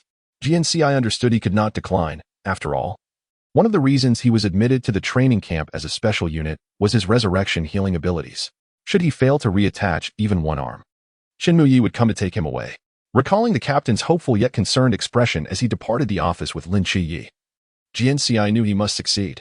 Approaching the injured officer's bed, he first tested the temperature of his forehead, hot enough to fry an egg. The exposed skin was swollen, breathing rapid and sporadic, as if something were lodged in his throat. His complexion was ashen, devoid of any color. His chest heaved violently, and though his limbs were bound to the bed, he continued to struggle. He was in immense pain, far beyond merely having a severed arm. After a brief examination, Jian Ci instructed, "Miao Yongning, stay. Everyone else, please leave. Furthermore, ensure no one disturbs us. Treatment must not be interrupted." Hong Hao and Yuan Gang remained still. A recruit, without a hint of composure, was commanded to stand guard. How could this recruit lack the awareness of being a novice? Ultimately, Hong Hao and Yuan Gang exited, and the curtain was drawn once more. Jian Ci rolled his sleeves above his forearms, donned medical gloves, and began to unwind the bandages. "Do you even know who you just sent out?" "Instructor Hong and Instructor Yuan. They are here to observe your healing demonstration. Otherwise, why would Yuan Gang be present? Had I not promised to show you, I would have sent you out as well." Surgeons require a sterile environment. Even in this modest infirmary, having too many people feels cramped. Miao Yongning shook his head, evidently undeterred by the gravity of the situation. "If you continue to chatter, you can also leave. Stand against the wall over there, and do not make a sound until I complete the procedure."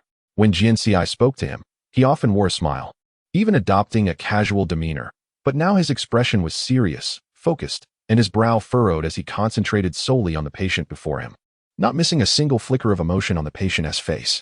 Miao Yongning realized that at this moment, Jian Ci truly resembled a responsible physician, exerting every ounce of his strength to treat his patient.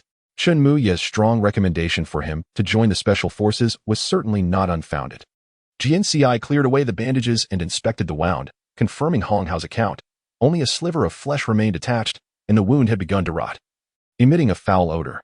The turmoil in his stomach nearly caused him to retch. After suppressing the urge, he began the treatment. Chakra flowed through his body as he focused, a warm and gentle light emanating from his palms. This is the sole skill set by the system, and its application is remarkably adept. The chakra flows like an endless ocean, ceaseless and abundant. Miao Yongning observes intently, his eyes alight with astonishment. perhaps contemplating the potential of this as an exceptional research project. The chakra coalesces into millions of fine threads, traversing the meridians to gradually mend the damaged cells and tissues, reconnecting the severed flesh to the body little by little. However, the contorted visage of the injured man, twisted in agony, does not lessen with the healing. Instead, it manifests even greater suffering. A cold, oppressive aura envelopes him as the simplistic chakra enters the patient's body, continuously battering him. It feels as though a block of ice has been placed at the nape of his neck, raising every hair on his body. Poison. Jian Ci murmurs a single word. Miao Yongning senses the disturbance and inquires, "What's wrong?" Silence. Jian Ci commands him to close his mouth once more. The patient's arm has been reattached, with meridians and blood vessels interconnected. After a period of recuperation, aided by medicinal treatment, his arm will heal. The most pressing issue now is the poison within him, a potent malevolence. In the midst of the operation, Jian Ci transitions from a medic to a detoxifier. Are Hong Hao and Yuan Gang testing him? The arm can be temporarily set aside as Jian Ci redirects the flow of chakra along the current of the patient's blood, seeking the essence of the toxin. An ominous sensation engulfs Jian Ci, akin to plunging into a freezing abyss, his nerves taut. He despises this feeling. Utilizing the power of chakra, he conducts a thorough examination of the patient's body but finds no trace of the toxin. It appears the poison has completely merged with the blood. Merely relying on healing ninjutsu is insufficient to separate the toxin from the bloodstream. After a moment of contemplation, Jian Ci concentrates, withdrawing the chakra's power and guiding the forces of nature into his palms. With a single hand extended downwards, warm energy circulates within him, dispelling the chilling sensation instantaneously. The natural force, as warm as the spring sun, gently permeates every inch of the patient's skin, flowing into his blood, weaving an invisible net that ensnares both the blood and the toxic blood within. Jian Ci has exerted his power continuously for an hour, far exceeding the limits of his body. Beads of sweat form on his forehead, and a mist clouds his vision. Wiping his brow, Jian Ci slightly tilts his head. Miao Yongning, momentarily taken aback, quickly rises to assist, using a tissue to dab the sweat from his forehead. The only purpose of remaining here to observe Jian Ci's healing technique is to help wipe his sweat. When separating the toxin, there can be no missteps. Jian Ci's expression grows increasingly grave, his brows furrowing as he cautiously and meticulously employs the natural forces to gradually extract the poison from the patient's bloodstream. Amidst the frenzy, he glances at the patient's reaction. The anguish on his face begins to ease, his contorted muscles slowly relaxing, and even his breathing becomes noticeably steadier. Thankfully, there is still time. Jian Ci does not dare to relax and continues with the same meticulous motions. However, at this critical juncture, a more intense chill suddenly erupts from within the patient, akin to a venomous serpent lying in the abyss, suddenly revealing its sharp, toxic fangs in an attempt to breach the net Jian Ci has woven. Jian Ci feels a wave of cold rush to his brain, causing an involuntary shiver. Such troublesome adversaries. Internally lamenting, Jian Ci does not succumb to panic in the face of this sudden turn of events. You have your cunning plans. I have my climbing tools. Jian Ci possesses the 9-colored stone bestowed by the 9 Heavens Fairy. With renewed focus, a gust of wind stirs in his palm, swirling and manifesting the resplendent 9-colored stone. The natural force, bolstered by the stone, intensifies, easily shattering the serpent's fangs. The poison is extracted from the blood, coalescing into a dark mass of congealed blood upon the patient's arm. Fetch a container. Jian Ci retrieves a sharp knife from the nearby toolkit. Observing his actions, Miao Yongning realizes Jian Ci's intent. Indeed, this young recruit truly regards him as an assistant. Miao Yongning, after all, is a researcher and a squad leader. Internally grumbling, he nonetheless stands up. Now is not the time for grievances. Jian Ci, adeptly wielding the knife, slices open the patient's arm. Dark blood accompanied by a pungent odor flowing from his body into the vessel. Only when the blood has transformed into a normal red does Jian Ci cease the bleeding, meticulously bandaging the wound with clean gauze. Phew, that's done. Please invite Instructor Hong and Instructor Yuan in. Jian Ci rises, exhaling a long breath. An hour ago, the patient's complexion was ashen, convulsing, his arm on the verge of amputation. An hour later, his complexion has returned to normal, breathing steady, and his arm has been successfully reattached, vital signs gradually stabilizing. The vessel nearby is filled with the foul-smelling, dark blood. This blood is toxic, and Miao can take it for testing to develop a corresponding antidote. Thus, Jian Ci need not exert himself so laboriously in detoxification. After all, antidotes can be mass-produced. But his power is singular. Standing before Hong Hao and Yuan Gang, Jian Ci, though the patient is no longer in peril, appears pale and shaky, struggling to remove his gloves. An hour of sustained exertion has left him utterly exhausted. He now craves a bed, a warm and comfortable one. Hong Hao, astonished by the miraculous feat before him, asks, "How did you accomplish this?" Yuan Gang adds, "What Chen Mai said is indeed true. You possess extraordinary talent." Jian Ci offers a wry smile, replying, "Well, instructors, may I return to rest? I am rather overwhelmed. It's commendable, but a bit too fragile." Miao Yoning responds on Jian Ci's behalf. "I will prepare a detailed report of the recent events, and you will understand what transpired. I have other matters to attend to. Jian Ci, feel free to seek me out if needed." He takes the vessel containing the toxic blood with him. Jian Ci feels dizzy, his body beginning to falter. Swaying to the side, just as Hong Hao prepares to support him, a sudden voice booms from behind, "Stand straight." Jian Ci's swaying form instantly straightens as if awakened by some memory, his spine aligning, and his spirit revitalized. Hong Hao watches in astonishment as the once trembling youth suddenly stands at attention, a remarkable transformation. Yuan Gang, however, remarks, "Lu Huan, you have finally returned." Entering the infirmary was a capable instructor clad in military attire. It was none other than Lu Huan. "While I was away, did you two bully my soldier again?" Lu Huan's gaze traversed the faces of Hong Hao and Yuan Gang before settling on Jian Ci, who stood at attention. Embarrassed, Hong Hao chuckled softly. "Bully him? Not at all. Today, we had a severely injured soldier brought in, and we were at a loss. We could only ask your special recruit to give it a try." And astonishingly, he managed to heal him. He even reattached the severed arm. "Truly miraculous. Your soldier is impressive." As he spoke, he gave Jian Ci a thumbs up and commendation. This marked the first time Hong Hao had praised Jian Ci, which brought a beaming smile to Jian Ci's face. Yuan Gang remarked, "Since you're back, I entrust your soldier to you. Take him back and train him well." After saying this, he glanced at Jian Ci and added, "You are a good soldier." Before exiting with Hong Hao, "Such nonsense," Lu Huan said, observing Jian Ci's proud smile with a look of disappointment. She then stepped outside, commanding, "Follow me." "Yes, Instructor Lu," Jian Ci replied, almost skipping in delight. His instructor had returned, and he was no longer adrift among others. He finally had a mentor. The training camp featured multiple training grounds, including a smaller one apart from the main area. Lu Huan led Jian Ci to this smaller training ground, equipped with all necessary facilities. Given that Jian Ci was the sole trainee, the reduced size proved advantageous. "Did you employ the healing technique mentioned in the report to treat that injured soldier?" Lu Huan inquired as she halted at the center of the training ground. Jian Ci, too, came to a standstill, maintaining a rigid posture. Reporting to Instructor Lu, it was indeed a healing technique. However, the soldier was also afflicted with a venomous poison. I used natural forces to separate it from the blood and expelled it from his body. Currently, the sample is in the hands of researcher Miao Yoning for analysis. Analysis is their concern. I ask you, how do you feel now? Reporting, I feel sleepy. Jian Ci experienced a peculiar sensation. He felt immensely fatigued, bordering on fainting. Yet, in the presence of Lu Huan, his muscles seemed to possess a memory that compelled his body to obey her command whenever she instructed him to stand straight. You understand you cannot exert yourself for long. Why did you still attempt to save that soldier? Even if you had failed, no one would have blamed you, considering the others were at a loss. After all, you are merely a rookie yet to complete your training. To save lives is the duty of a healer. At the cost of your own life? I know my limits, I won't die. I'll just need a couple of days of sleep at most. What certainty do you have? Do you truly understand your powers? Do you grasp the consequences they might bring? Merely sleeping for 2 days? Is that how you perceive it?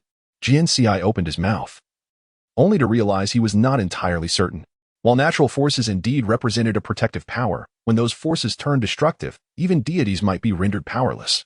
The passage of time has always brought change, and each episode of unconsciousness, while seemingly harmless, left unanswered questions about deeper, potential damages.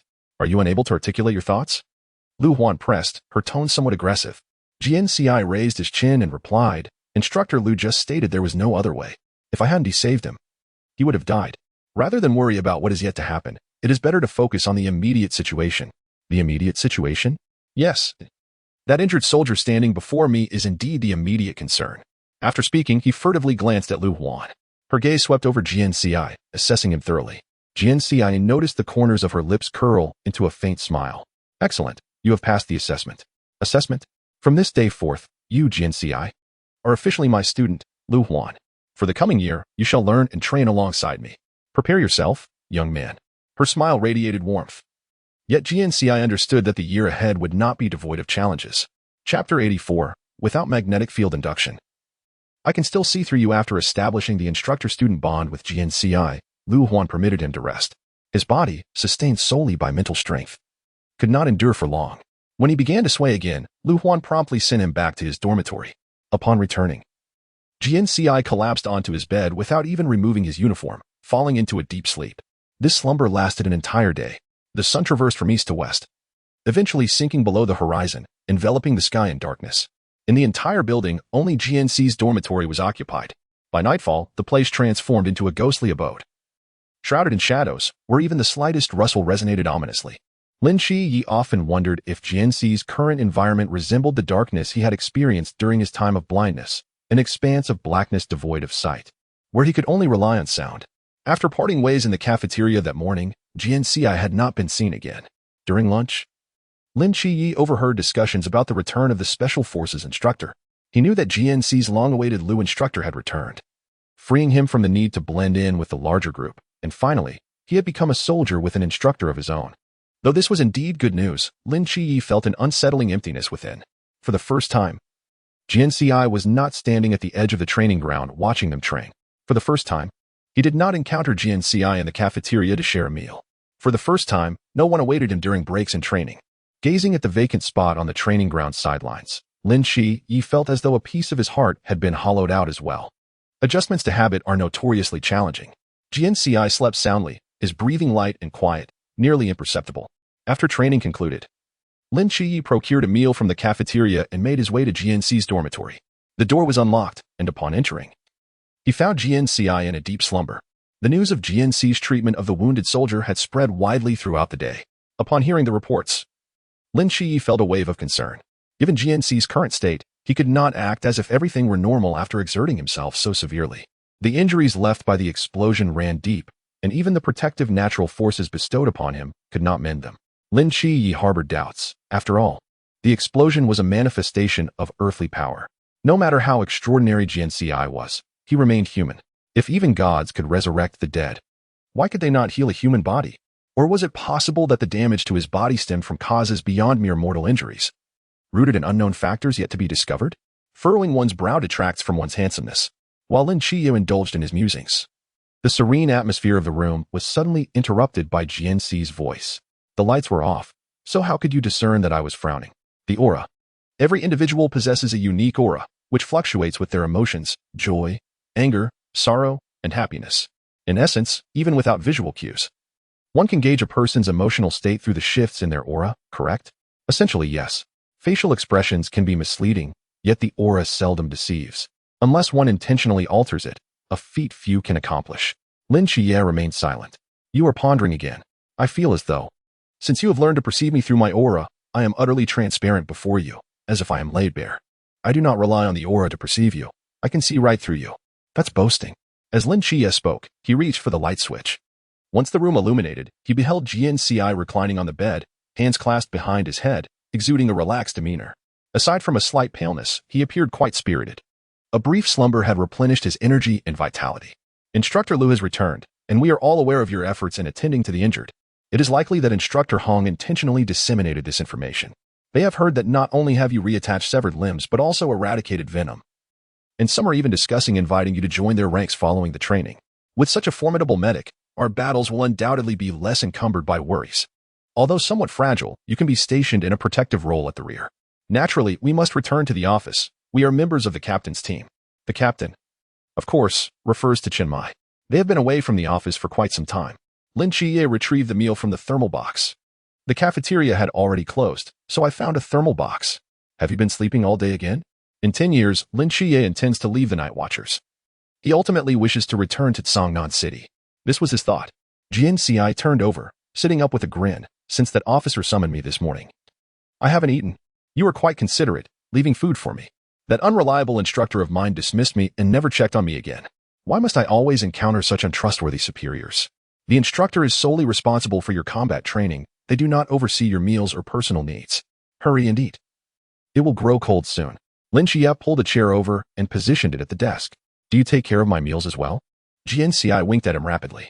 His eyes sparkled like the brightest stars in the night sky, akin to a blazing torch in the darkness. Lin Qiye turned away. The old man in the cafeteria is the one responsible for our nourishment. You ought to thank him. The old man will not deliver my meals to the dormitory.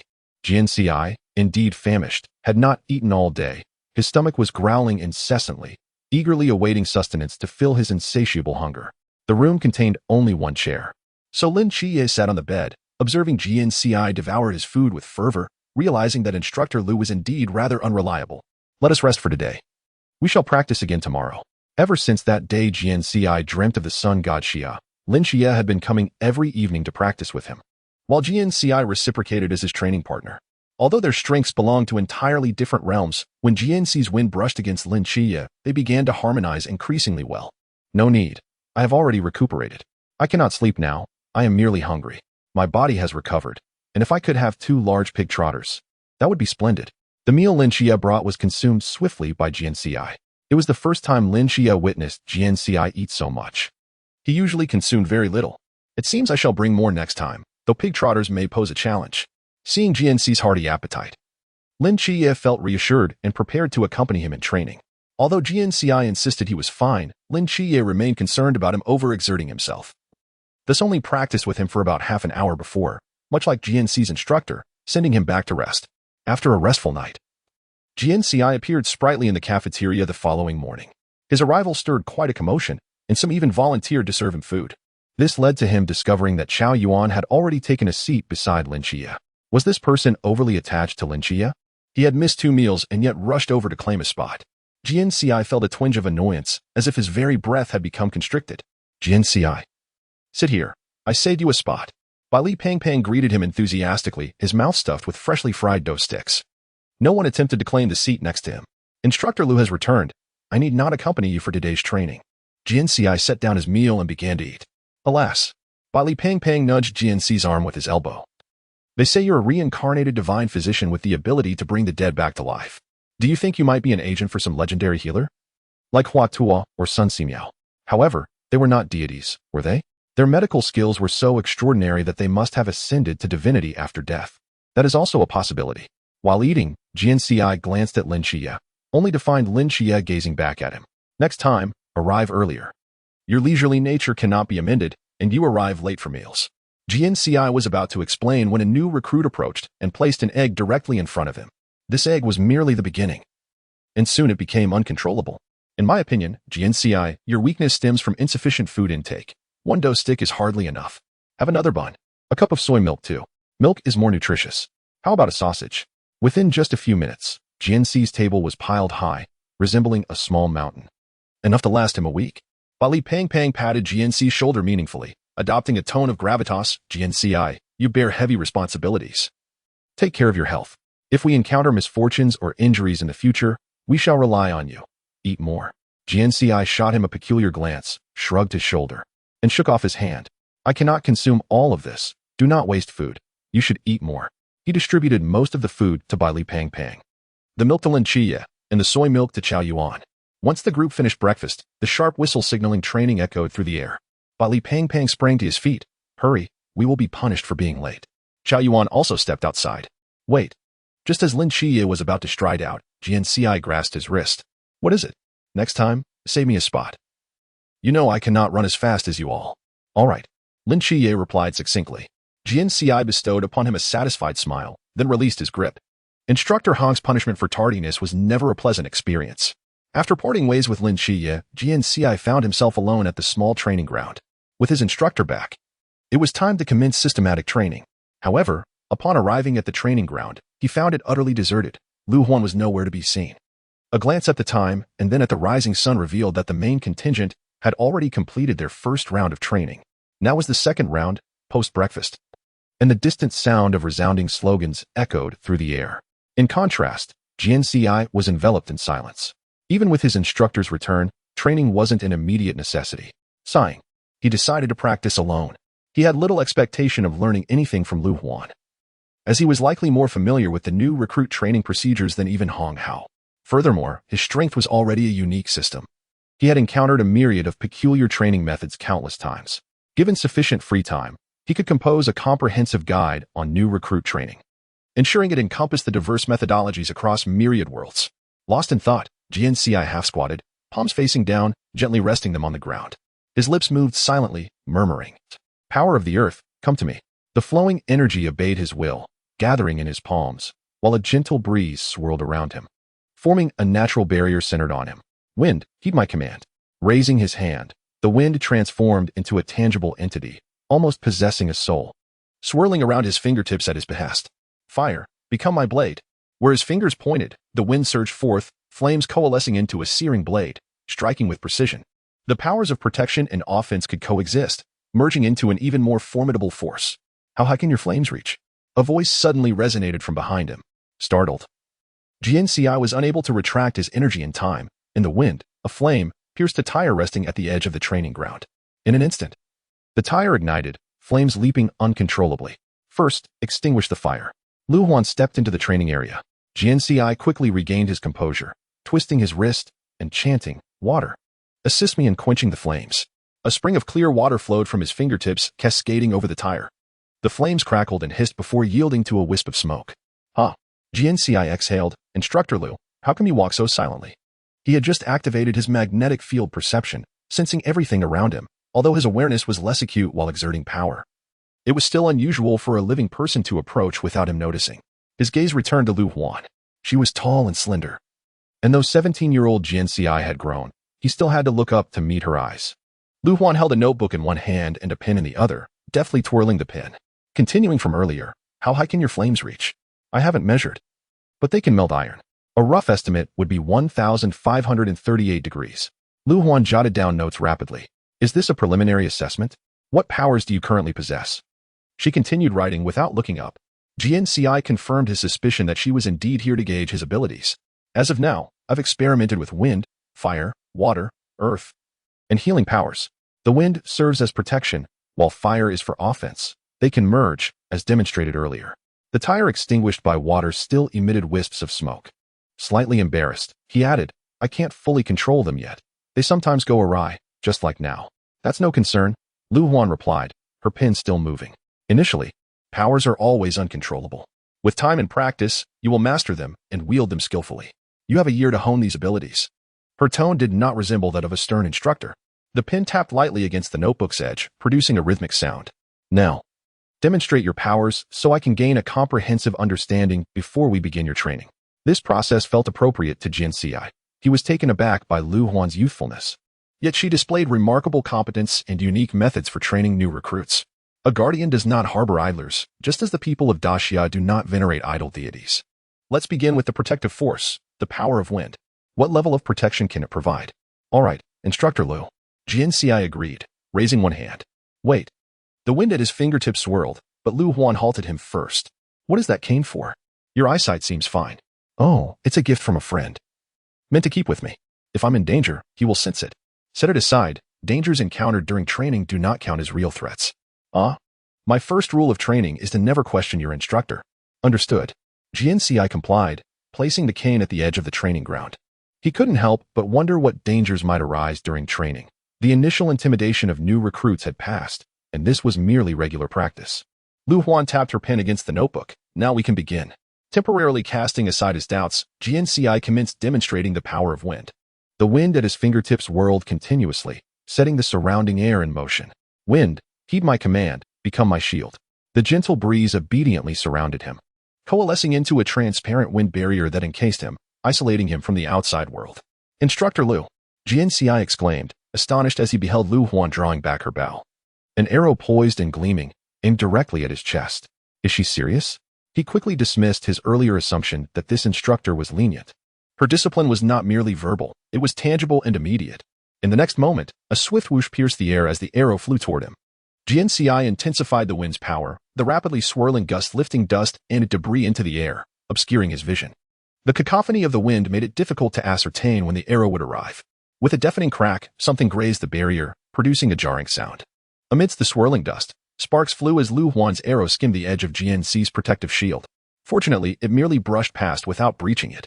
After hearing the sound of the arrow embedding itself into a target, Jian Ci immediately retracted the wind's power, dissipating the barrier as the dust settled, restoring clarity to his surroundings. The strength is commendable. However, the control still requires refinement, resulting in a cloud of dust that is not aesthetically pleasing. Not aesthetically pleasing? During a fight, does anyone truly care about appearances? but Zhao Kongqing certainly cares about looking handsome enough. Jian Ci felt somewhat deflated. It was his first demonstration of strength before the instructor, and he ended up looking disheveled. Previously, when he had faced the void, it seemed that such commotion had not occurred, and his practice with Lin Qiye had been confined to their duo, without any further display of power during moments of attack. If his wind could solely affect specified objects or individuals without disturbing his surroundings, might he achieve greater precision? Below is the water. Let us commence. As the previous force concluded, he was to transition immediately. Jian Ci collected himself, extending one hand, summoning water. Instantly, a layer of mist formed above the training ground, and a clear stream began to serpentine from Jian Ci's feet, elegantly weaving around obstacles and ultimately encircling the entire training area. With the movement of Jian Ci's palm, the stream flowed in accordance with his will, resembling a delicate serpent. Suddenly, the stream transformed into a mighty river, then into an ocean, rising from the ground. A dragon ascending, coiling above the training camp. What was once a clear sky became shrouded in dark clouds. Thunder and lightning erupting as if a monumental storm of power was unleashed, the air growing humid, the pressure dropping, making breathing increasingly difficult. The water, typically the most unruly element, was now fully tamed in Jian Ci's hands, obedient to his commands. Noticing the look of admiration in Lu Huan's eyes, Jian Ci's pride swelled. With a twist of his arm, he drew various runes in the air with one hand, and the water above obeyed his commands, rising, falling, drifting out of the camp. Then returning once more. You too, could you consider the feelings of others? We still need to train. Hong Hao's voice rang out, resounding with a mixture of exasperation and a hint of anger. Rein it in. Lu Huan raised a hand to signal downwards. Jian Ci obediently withdrew his power, placing his hand to his forehead in an apologetic gesture towards Hong Hao. Hong Hao turned and walked away. The water's power is commendable as for its application. That can be contemplated later. Perhaps it could be useful for artificial rain when needed. Jian Ci found it amusing. He had not yet devised a plan for its use. After showcasing the powers of wind and water, he then demonstrated fire and earth. As for the fire's force during an attack, in Lu Huan's words, it lacked speed. The strength was insufficient. The fire blade was not sharp enough, lacking pressure and aggression. Jian Ci's proud fire blade was rendered worthless in Lu Huan's critique. However, fortunately, the earth's power was still commendable, suitable for both combat and defense. Lu Huan's pen continuously danced across the pages of her notebook, flipping sheet after sheet, leaving Jian Ci curious about her notes. The morning passed swiftly, and the afternoon's agenda was to demonstrate healing techniques. It wouldn't involve reviving a goldfish again, would it? Jian Ci recalled his initial demonstration with Chiang Mai, which had indeed involved reviving a goldfish. As these thoughts occupied his mind, he entered the cafeteria. Jian Ci, over here. Qiye reserved a spot for you, and your meal is all set. Why are you so slow? Upon entering, he heard Bai Li Pongpong's voice calling out, waving his arms. Lin Qiye sat opposite him, with a vacant seat beside him, as Chao Yuan had already taken a place elsewhere. I just arrived after finishing training. Today features braised pork. Jian Ci sat down next to Lin Qiye. Bai Li Pongpong's face glowed with the joy of food, as if the morning's exertions had vanished from his mind. Those who are carefree and plump find joy in good food. You used to be so leisurely. Now you're just as burdened as us. This is what you call a turn of fortune. Today it's your turn. This young heir spoke without a hint of arrogance, exhibiting no airs of nobility. Lin Qiye turned to him while eating. Was today's training particularly arduous? I wouldn't say arduous. This instructor is different from the others. Reflecting on Lu Huan's arrow, Jian Ci still felt a chill run down his spine. Had her wind protection been even slightly weaker, he might have been pierced through. Hey, you two. Listen to me, Bai Li Pang exclaimed, stuffing a piece of braised pork into his mouth, leaning in with a conspiratorial air. Jian Ci, intrigued, asked, what have you discovered now? Lin Qiye also perked up, eager to hear. Before he began, Bai Li Pang glanced around to ensure no one was paying attention, then continued in a hushed tone. Do you know the background of Instructor Lu? Jian Ci and Lin Qiye both shook their heads in unison. Lu Huan wore standard military attire, devoid of any insignia, yet her standing was evidently significant, given the respect shown by Hong Hao and Yuan Gang. Clearly, she had been assigned as Jian Ci's officer, but had vanished unexpectedly. Hearing Bai Li Pang's words, it seemed her background was indeed noteworthy. That Instructor Lu is a top figure at the headquarters, without a specific title, only called upon for special tasks, and it's said she follows directives rather than proclamations. You know the legend of the Jiangko Erlangshan, right? It's akin to her. Jian Ci and Lin Qiye exchanged glances. Eat first. Don't you have training this afternoon? You have training this afternoon too. It was evident that some rumors were exaggerated, eroding their credibility. Their demeanor made Bai Pangpang anxious. Don't disbelieve me. Even if this rumor is a bit embellished, where there is smoke, there is fire. There must be some truth for legends to arise. Let us be practical, Jian Ci interjected, using his chopsticks to devour piece after piece of braised pork. The morning's display of abilities had drained much of his energy, leaving him ravenous enough to consume twice his usual portion. Lin Qiye added, strip away the exaggeration. All right, I'll share something not merely hearsay, but fact-based. As Bai Pangpang spoke, he continued to eat, swallowing a mouthful of food before elaborating. Lu Huan, female, 25 years old, first killed a mysterious entity at 11, then joined the Night Watch team, excelling in all assessments during training, graduating with top honors. 11 years old. Such a young age. Bai Pangpang waved his hand dismissively. That is not all. The key is that Instructor Lu lacks the ability to control the Forbidden Ruins and is not a divine agent. She is merely an ordinary person. Yet, such an ordinary individual can best those who possess Forbidden Ruins abilities, relying solely on her strength, not divine power. This is not mere boasting. It's all documented. So formidable? Lin Qiye glanced at Jian Ci, but how can an ordinary person guide your training? Jian Ci's unique system of power was not something an ordinary person could direct or control. I cannot sense her magnetic field. Also, did you feel any danger approaching me? Jian Ci presented Lin Qiye with an unexpected revelation, accompanied by a question. Lin Qiye shook his head, indicating his lack of understanding. Indeed, Jian Ci recalled the arrow that had sparked his suspicions, now confirmed. The instructor, Lu, was likely far more extraordinary than what Bai Pangpang had conveyed. Both individuals were rendered speechless, while Bai Pangpang began to bask in his own self-satisfaction, his legs trembling with excitement. However, his moment of pride was short-lived as the whistle at the training ground sounded promptly. They would discuss it later. There were afternoon tasks to attend to, and now was not the time for such contemplations. Lin Qiye acknowledged, all right, and departed with Bai Pangpang.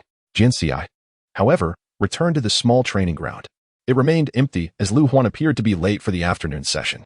The main venue seemed anxious about students arriving even a second late, whereas Jian Ci was rather hoping for their delayed arrival. Among all the novice training sessions Jian Ci had experienced across various realms, Lu Huan was undoubtedly an anomaly.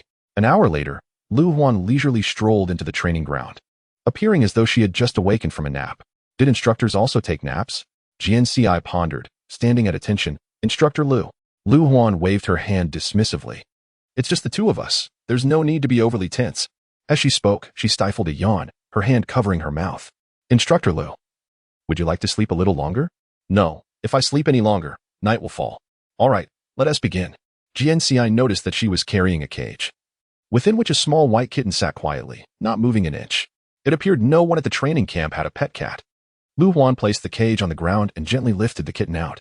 Jian Ci soon realized that the kitten had its left front leg raised. Hesitant to place it on the ground, it seemed to be injured. It fell from a height last night, and when I checked this morning, its leg was broken. It's perfect for you to practice on. The coincidence of the injury was rather unfortunate. Jian Ci felt a twinge of embarrassment while dark thoughts crossed his mind momentarily. Don't look at me like that. I am a guardian of the night, protecting the citizens and creatures of the Great Xia. Lu Huan sat on the ground, placing the kitten in front of her. Although you demonstrated your abilities yesterday by treating an injured person, if healing one requires you to sleep for a while, at least a day or more, it's not very effective. Our injured cannot simply line up waiting for you to awaken. In battle, even a second's delay can alter the tide. Jian Ci acknowledged her words as true. Healing only one or two individuals did not signify much. What he needed was the capacity to heal continuously. Chapter 88. Patting the head, the kitten was remarkably docile, neither mewing nor causing a ruckus. When Lu Huan placed it on the ground, it obediently lay there, looking pitiful and evoking a sense of compassion. Let us begin. Lu Huan retrieved her notebook, placing it on her lap as she began to jot down notes. All right, Instructor Lu, Jian Ci replied, mirroring her posture by sitting cross-legged on the ground. He extended his hand to gently stroke the kitten's head, feeling its soft, fluffy fur, which was soothing. The kitten lowered its head, allowing him to pet it without a sound. Was it too obedient? After a brief interaction, Jian Ci placed his hand on the kitten's fractured leg. As soon as he touched it, the kitten instinctively drew its leg back in pain. It's all right. Let me see. You will be fine soon, Jian Ci cooed softly, comforting the kitten like a child. After a couple of tentative attempts, the kitten seemed to understand his words and cautiously placed its injured leg back in Jian Ci's hand. Upon examining the fracture, he found it was not completely severed, so the healing process would not demand too much energy. Instructor Lu, I'm starting now. Lu Huan nodded slightly, her gaze calm as she observed Jian Ci intently. He pressed one hand gently on the kitten to keep it still, while the other hand rested on its injured leg.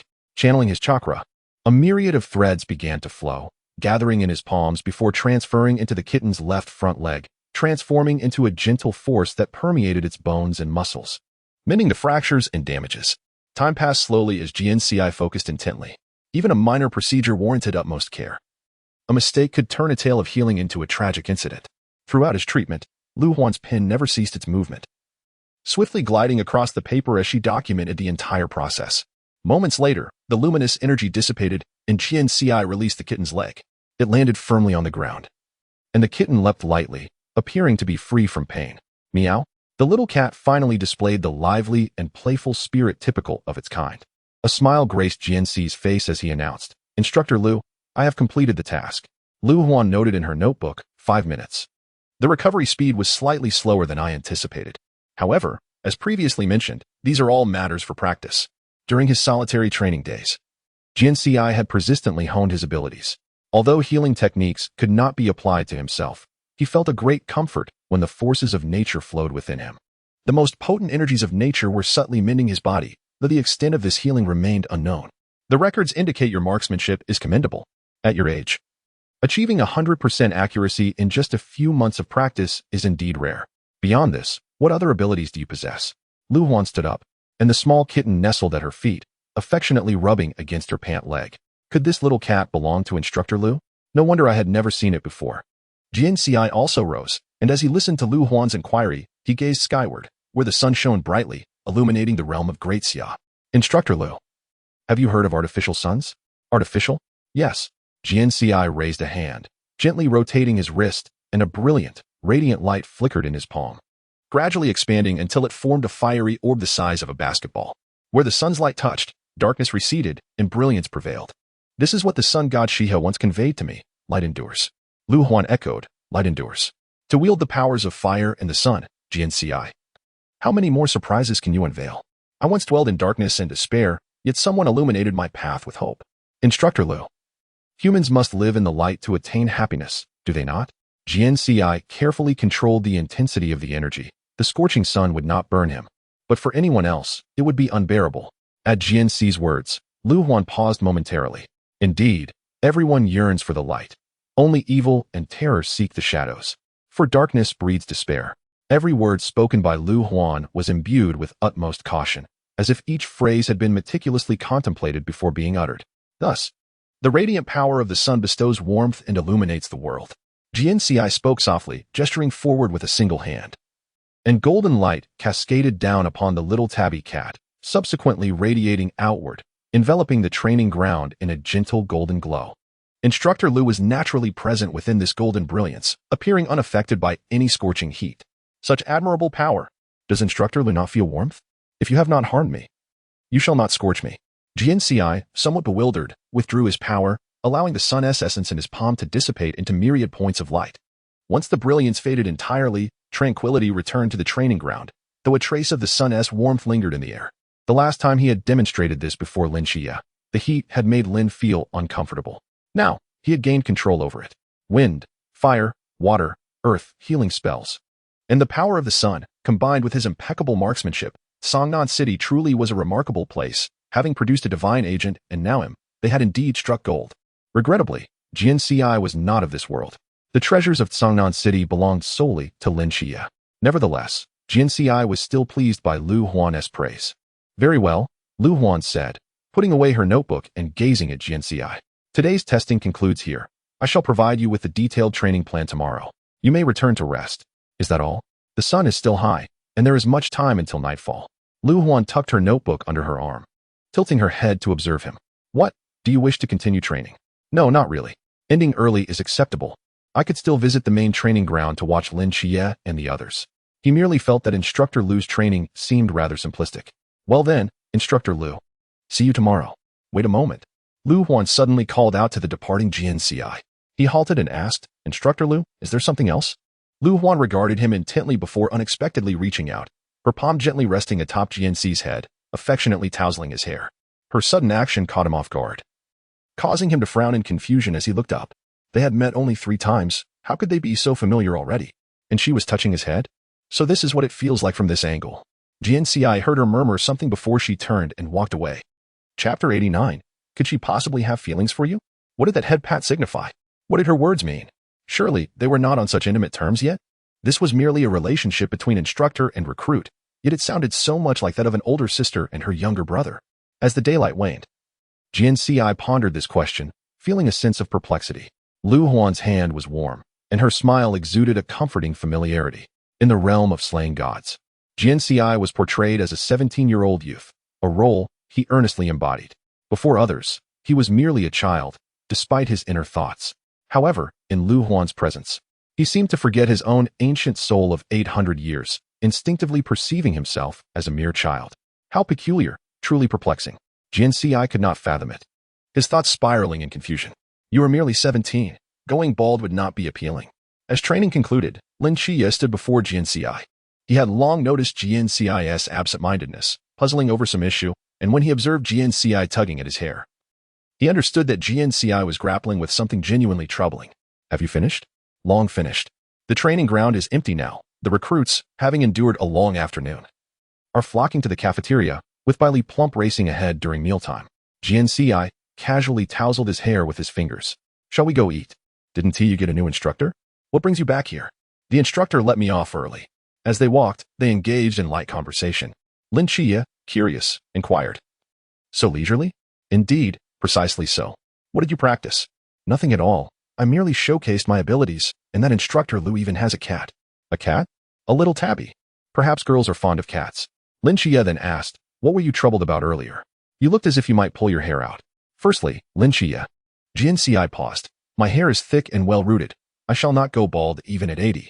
Secondly, he turned to face Lin Qiye and suddenly placed his hand atop Lin Qiye's head, gently ruffling it as Lin Qiye looked on in shock and surprise. Like Jian Ci's reaction, Lin Qiye furrowed his brow and looked up. What are you doing? This is how Instructor Lu treated me this afternoon. Your question mirrors my own. Do you know Instructor Lu from before? Not at all. We have never met, nor have I ever heard of her. Then what does that head pat signify? Isn't that an action reserved for those who are close? Could it be that Instructor Lu has taken a liking to you? Lin Qiye's voice rose a few decibels. Don't shout so loudly. Jian Ci quickly covered Lin Qiye's mouth, glancing around. Thankfully, night had fallen, and everyone had gone to the cafeteria, leaving no one behind to eavesdrop. Lin Qiye blinked. Remove your hand. This feels rather awkward. Promise not to make wild guesses. Lin Qiye closed his eyes briefly in agreement. And speak softly. Lin Qiye again closed his eyes, indicating his absolute compliance. Jian Ci slowly lowered his hand, stating, Instructor Lu is already 25, a full 8 years older than I. How could she possibly have feelings for me? A fragile being, easily crushed. I wouldn't let her crush you. No one should.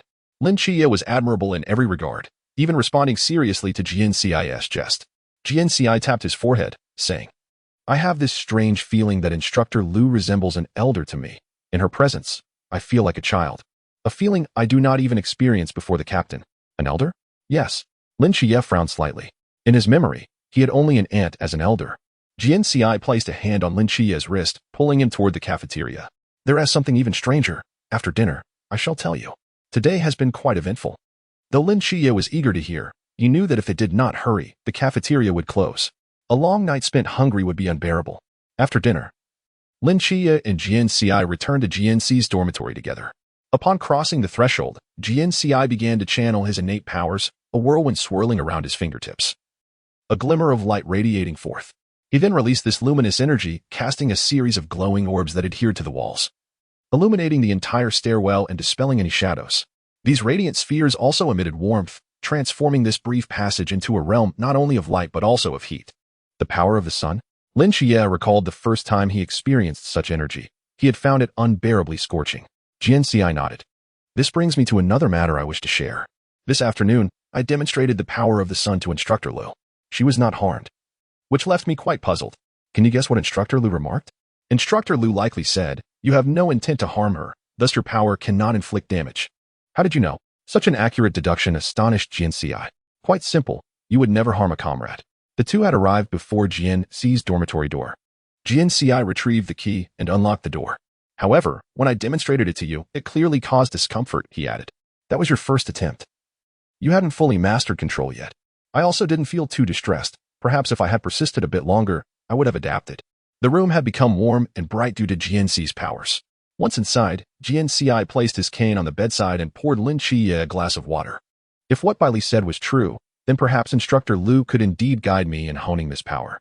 Jian Ci pulled a chair over, positioning it with its back facing forward, encouraging Lin Qiye to sit on his bed. But didn't he also mention that Instructor Lu lacks the power of the Forbidden Abyss? She is merely an ordinary person. Lin Qiye still harbored concerns about whether Lu Huan could genuinely assist Jian Ci. After all, his abilities were unique, forming a system unto themselves. A year is not an extensive period. High school spans 3 years. Yet they must train for just one before facing a battlefield that demands their very lives. Or perhaps it is precisely because she lacks the powers of the Forbidden Abyss that she can guide my training. What do you mean? Without the constraints of the Forbidden Abyss, one can open new avenues of thought. Indeed, Lin Qiye found himself swayed by Jian Ci's reasoning. Jian Ci smiled and said, "Let us set aside thoughts of Instructor Lu for now and commence today as practice. Did you not feel the oppressive gloom and the storms brewing? As if a tempest were imminent? Instructor Hong informed us it was your doing." "Ahem, I may have inadvertently gone a bit overboard," he admitted. "However, I wonder. If you can summon thunder, could you perhaps harness its power, as thunder too is a product of nature?"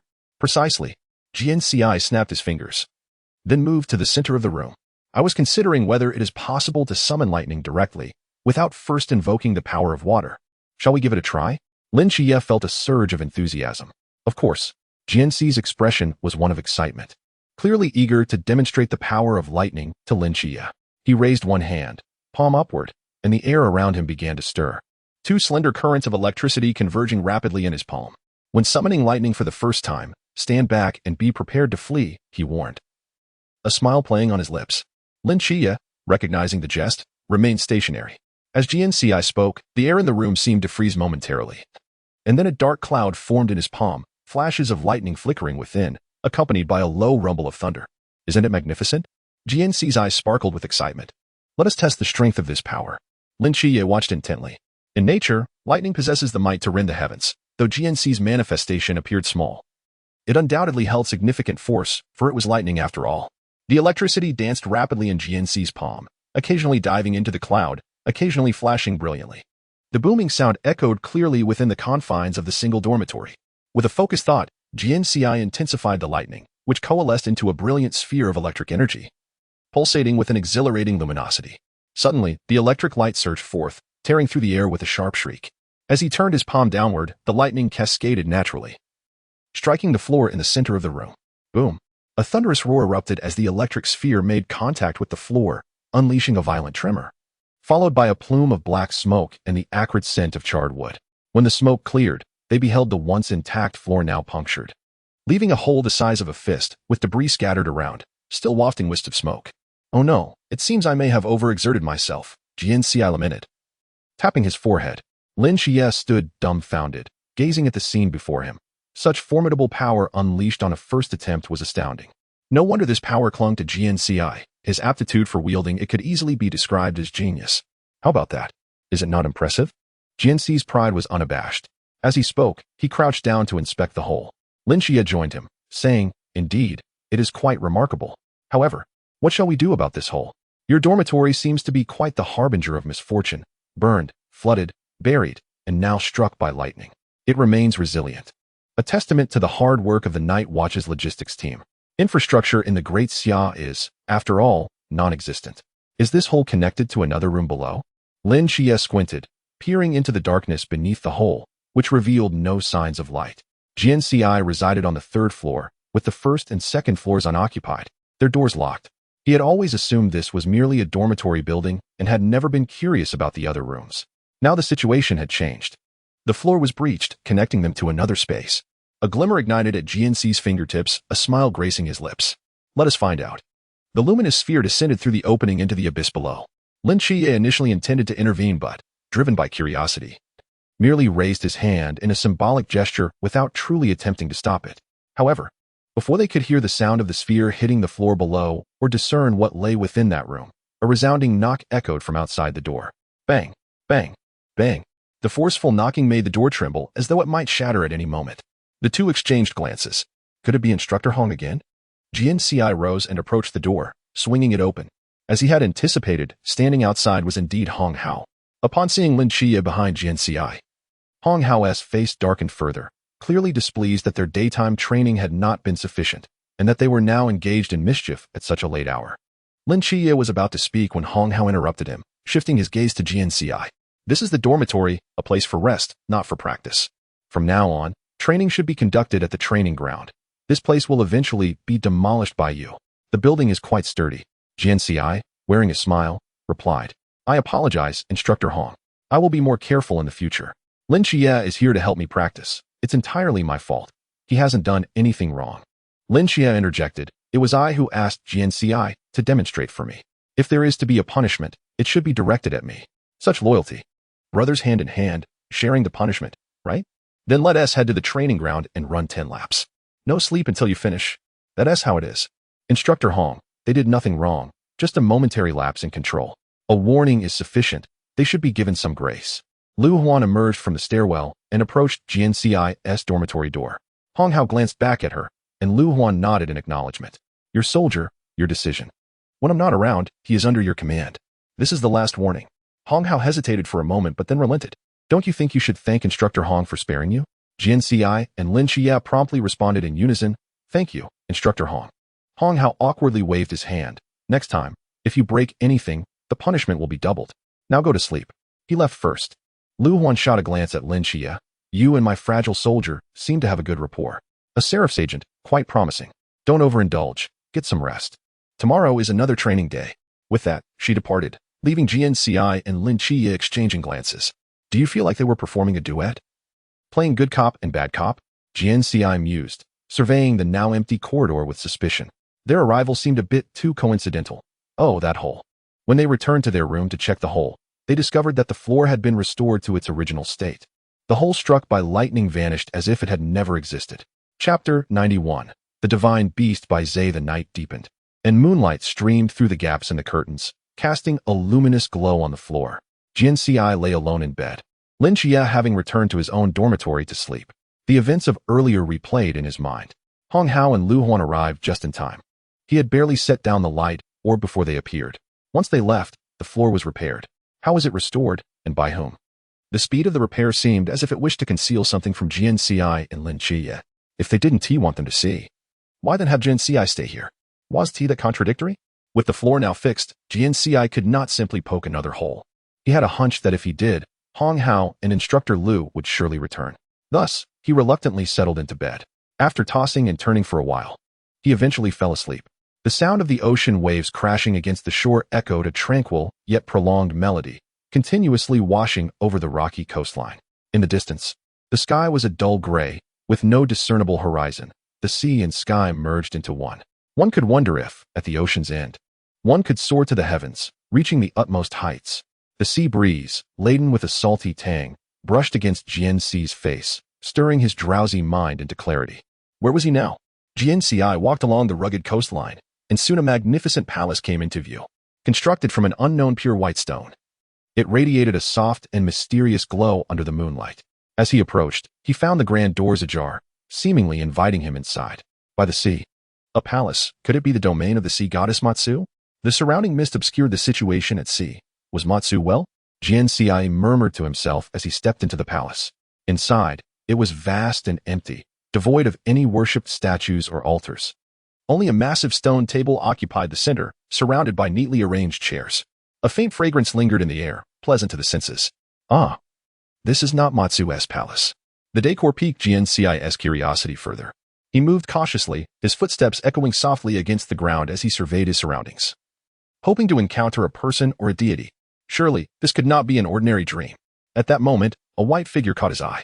It was a creature unlike any he had seen before, quietly resting at the base of a large pillar, its eyes gently closed as if in slumber.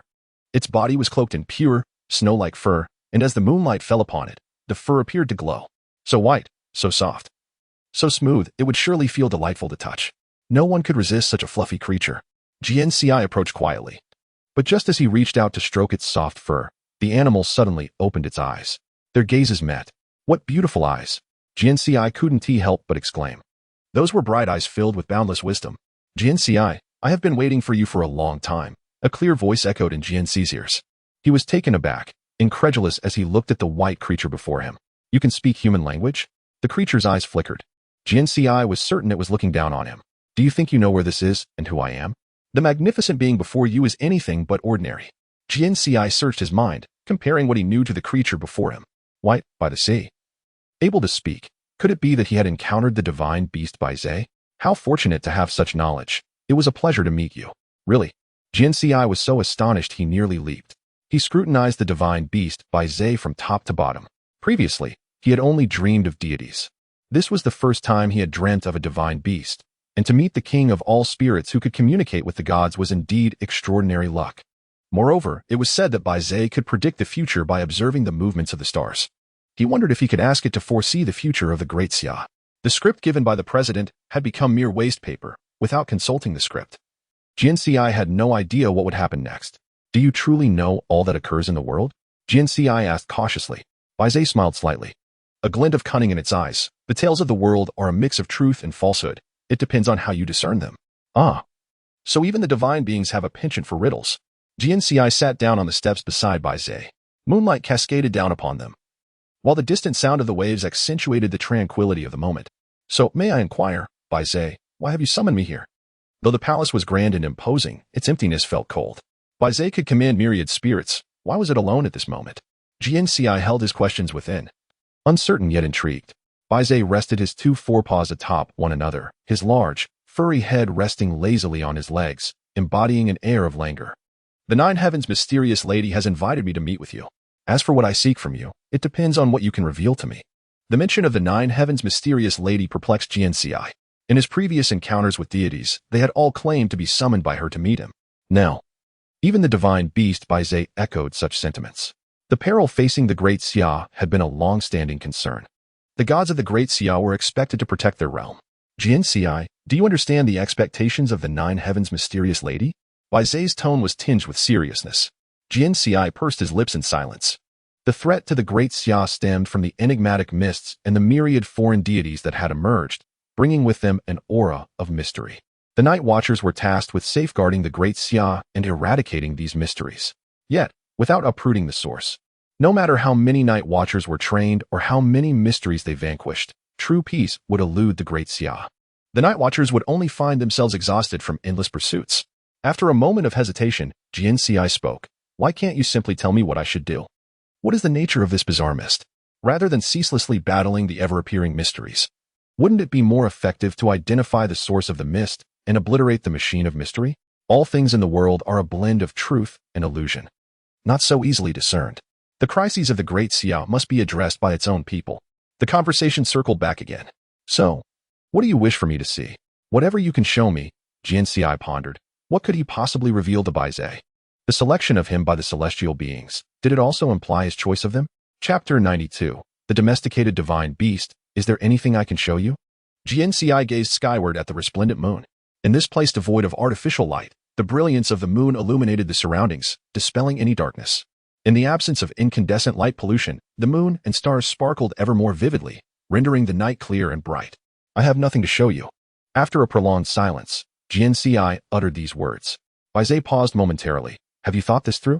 Jian Ci nodded. I am merely an ordinary person, incapable of shouldering the future of the Great Xia. The destiny of the Great Xia belongs to its people, be they impoverished or prosperous, endangered or at peace. It is their choice, an inevitable development of history. We are but specks of dust in the torrent of history. All I can present to you is my present. And that, too, does not require demonstration. This is the first time I have heard such a sentiment. So, you do not belong to the Great Xia? Jian Ci hesitated, acknowledging that he was indeed not from the Great Xia. He was a guardian of time and space, here solely for a mission, with his objective focused solely on Lin Qiye. Outside of his task, he ought not to concern himself with other matters. Yet, everything changed the moment he saved Zhao Kongqing. Thus, when asked if he was a citizen of the Great Xia, he found himself at a loss for words, having entangled himself in too many of its affairs. Baizet's eyes sparkled with clarity. Jian Ci, what your eyes perceive is not necessarily the truth, nor is what you hear necessarily real. Is what you pursue truly your desired goal? If what you seek is not aligned with your own desires, does that not imply your path forward is flawed? I do not know, nor can I answer that question. I only know that what lies before me is of utmost importance. Suddenly, Baizet burst into laughter. Jian Ci was taken aback. witnessing an animal laugh for the first time.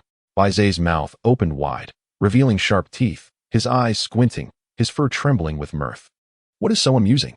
Jian Ci found the laughter perplexing and somewhat displeasing. After a moment, Bai Zai composed himself. You need not answer my question just yet. I will grant you ample time to contemplate it. Starting today, I shall accompany you on your journey through the Great Xiao until you can provide me with an answer that satisfies even you. Ah? Jian Ci's eyes widened in astonishment. Do not be so surprised. Although I am not a divine being, I am, after all, a divine beast. Transitioning from your dreams to reality is not a daunting task. It is not that I doubt, but rather that I am still a novice. I cannot care for you. That is a concern for you to ponder, not mine. Now, dawn approaches, but I have not. Boom. The sound of drums echoed from a distant place, reverberating in Jian Ci's head. His surroundings began to spin uncontrollably, rendering him unable to discern direction. Previously, when deities returned him to the realm, it had always been gentle and ethereal. This time, however, it felt rather abrupt. After all, Jian Ci was still merely a fragile ordinary person. The first rays of dawn replaced the moonlight, casting light upon the floor of his room. Jian Ci jolted awake. Abruptly sitting up, the scenes from his dream lingered vividly in his mind, particularly Bai Zai's assertion of accompanying him to the mortal realm. His gaze swiftly scanned the room, and soon he spotted a large, snow-white creature with gleaming eyes, quietly observing him from the window. A white dog? Young one, mind your words. I am the divine beast Bai Zai. Yet, it undeniably resembled a dog. From any angle, ears, nose, tail, it appeared to be a canine, lacking any resemblance to the Bai Zai of his dream. Very well. Bai Zai seemed to relent, to avoid causing chaos in the human realm. I shall take the form of a dog. Furthermore, I will seal my powers to remain undetected by humans. Should danger arise, you must protect me. Should a divine beast sustain injuries, divine retribution shall follow. As a divine beast, Bai Zai demonstrated a commendable concern for humanity, embodying responsibility. However, Jian Ci found protecting himself a challenge. Now he was also expected to safeguard a dog, no, a divine beast, Bai Zai. Jian Ci felt overwhelmed. Pray tell, divine beast Bai Zai, what brings you to the mortal realm? I can enlighten you on matters of the supernatural, guiding you to avoid unnecessary detours on your path. Preferably, you could inform me how to accomplish my task. Jian Ci murmured with a hint of sarcasm. Bai Zai perked up his ears. Do not whisper before a deity. My hearing is quite acute. For now, I require a name in the human realm, and I bestow upon you the privilege of naming me. This is an unnecessary courtesy. I need to consider this. Naming is an arduous task. Given your striking whiteness, how about Bai Shui? Little Bai, does that suffice? As Jian Ci uttered the name Bai Shui, Bai Zai revealed his sharp teeth, prompting Jian Ci to amend it to Little Bai. Bai Zai's ears twitched slightly, seemingly dissatisfied with the name, yet recognizing Jian Ci's expression conveyed a lack of better alternatives. Very well, this shall suffice. After all, it is merely a trivial name. From now on, I shall refer to you as Little White. Jian Ci reached out to gently stroke Bai Zai's head. The transformed Bai Zai, resembling a large dog, lowered his head submissively, allowing Jian Ci to pet him. However, Jian Ci pondered thoughtfully. The sudden appearance of a dog in the training camp was indeed peculiar. I must devise a plausible explanation. To care for you, I would need to procure food from the cafeteria. By the way, as a divine beast, you surely do not require sustenance and cannot perish from hunger, can you? Aren't immortals known for their ability to abstain from food? Bai Zai's eyes flickered with disdain. I am presently an ordinary large dog, consuming grains and cereals. Well, very well. After a brief moment of contemplation, Jian Ci leaned closer, whispering into Bai Zai's ear. Let us proceed in this manner. Bai Zai listened intently and gave a slight nod. Very well, we shall follow your plan. Thus, the two, one human and one beast, reached an unspoken agreement.